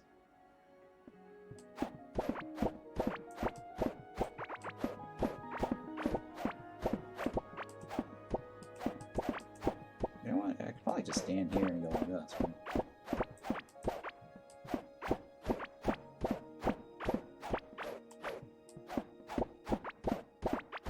No, it still might be faster just to go row by row. We'll see.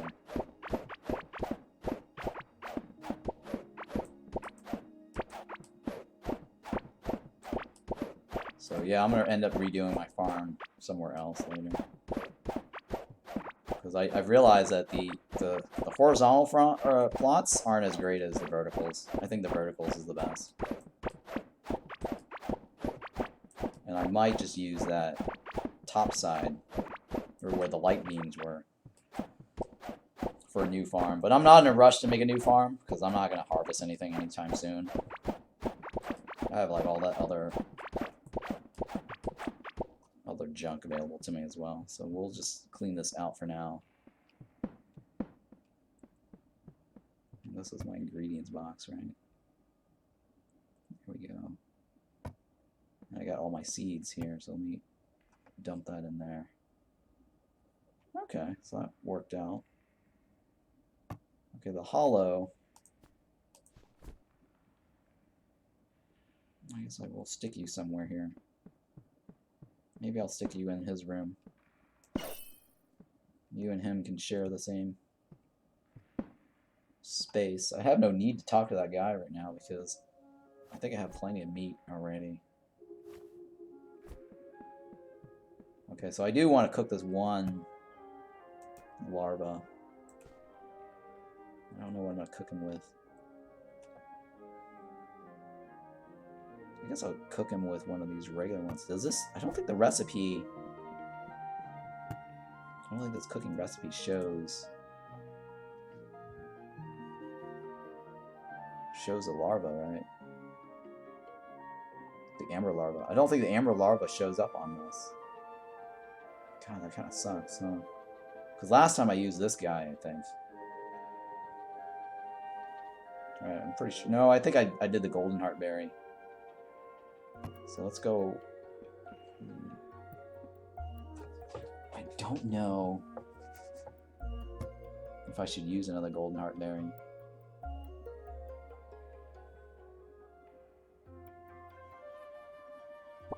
Sure, why not? Let's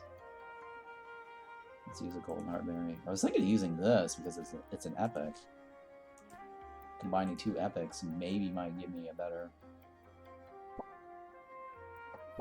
version that pops out. I don't know. Like a higher chance of food quality? I don't know. Let me take a look at this. No, that's nothing. That's well-fed buff, right? This is cooked food, lasts longer, well-fed. Okay, it's this one right here. 15% chance for additional food gained from cooking to be rare. Okay, no, that doesn't really affect anything. It just makes it more rare. But the question is, does more rare...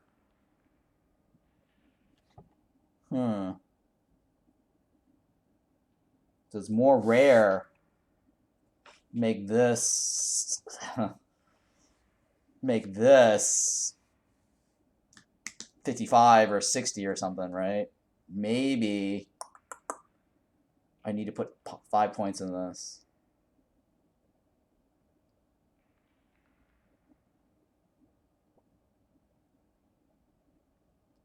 I'm thinking I need to move this over here. Well, let me reset this because I think I might technically could get more health points in theory. right? In theory. This is only, I'm theory crafting here, guys. So I'll dump all the points here for sure. Okay, that one I need to go to this for sure. So I need 5 in this. So I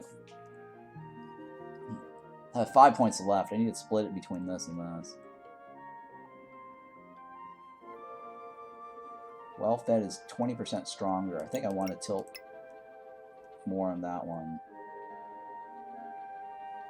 And longer cooked food buffs duration, right? It's kind of split between this and this. I mean, technically, this is better. Right? Well-fed food are 80% stronger. But this one is also longer duration. I don't know. I'll just split it between these two. Alright. Let's try this. Because this is an epic item. Right? And you would think like an epic and an epic could get another epic. Here it goes.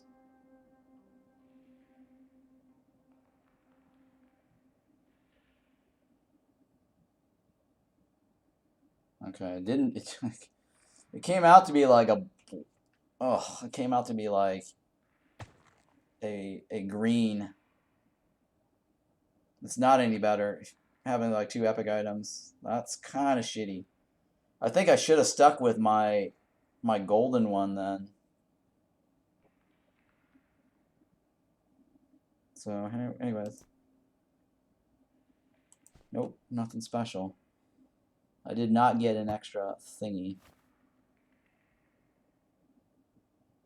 Yeah, I did not. Alright, I'm just going to eat this then. That did not give me anything. More or less. Oh, hey, that actually showed up over here. Look at that. That actually showed up. Last time that did not show up. So I think the goldens don't show up.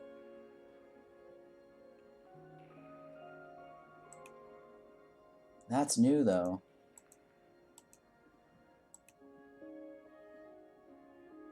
You know what? This might be the first time that I've actually cooked Amber Larva, so that might be why. Because last time I actually cooked giant mushrooms with the, yeah. This is the first time I've actually cooked an Amber Larva. So that might actually show up. Interesting. Yeah, that. But golden has never showed up on anything before.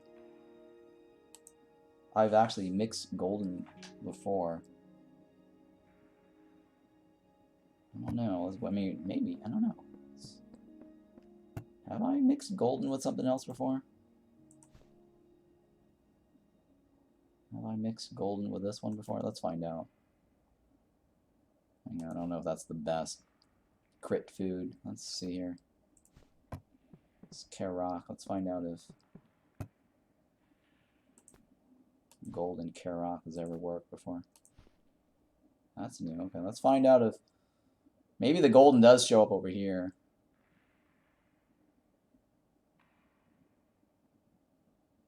Okay, that does show up over there. Huh, okay. So golden, I've always mixed the Did I get my food buff? Did I eat my thing? I can't remember if I ate my thing. Oh no, I didn't. Okay, yeah, let me take this out. That's new. So that's new. Let me put this over here. Pretty sure it's new. Yep, alright, let me eat this to get my 50. Alright. So let me put my stuff away, and then we will go on an adventure again. I'd like to just go back on that larva adventure. I don't have to like do my room anymore. I mean, I basically did my base. This is my base right here. Yeah, that technically is my base. Because before, like, my stuff was all over the place, and I didn't have a place to dump my stuff really quickly. And now that my base is a little bit more organized. I can go back and resume my Amber search, my Amber Larva search. Put this back in here.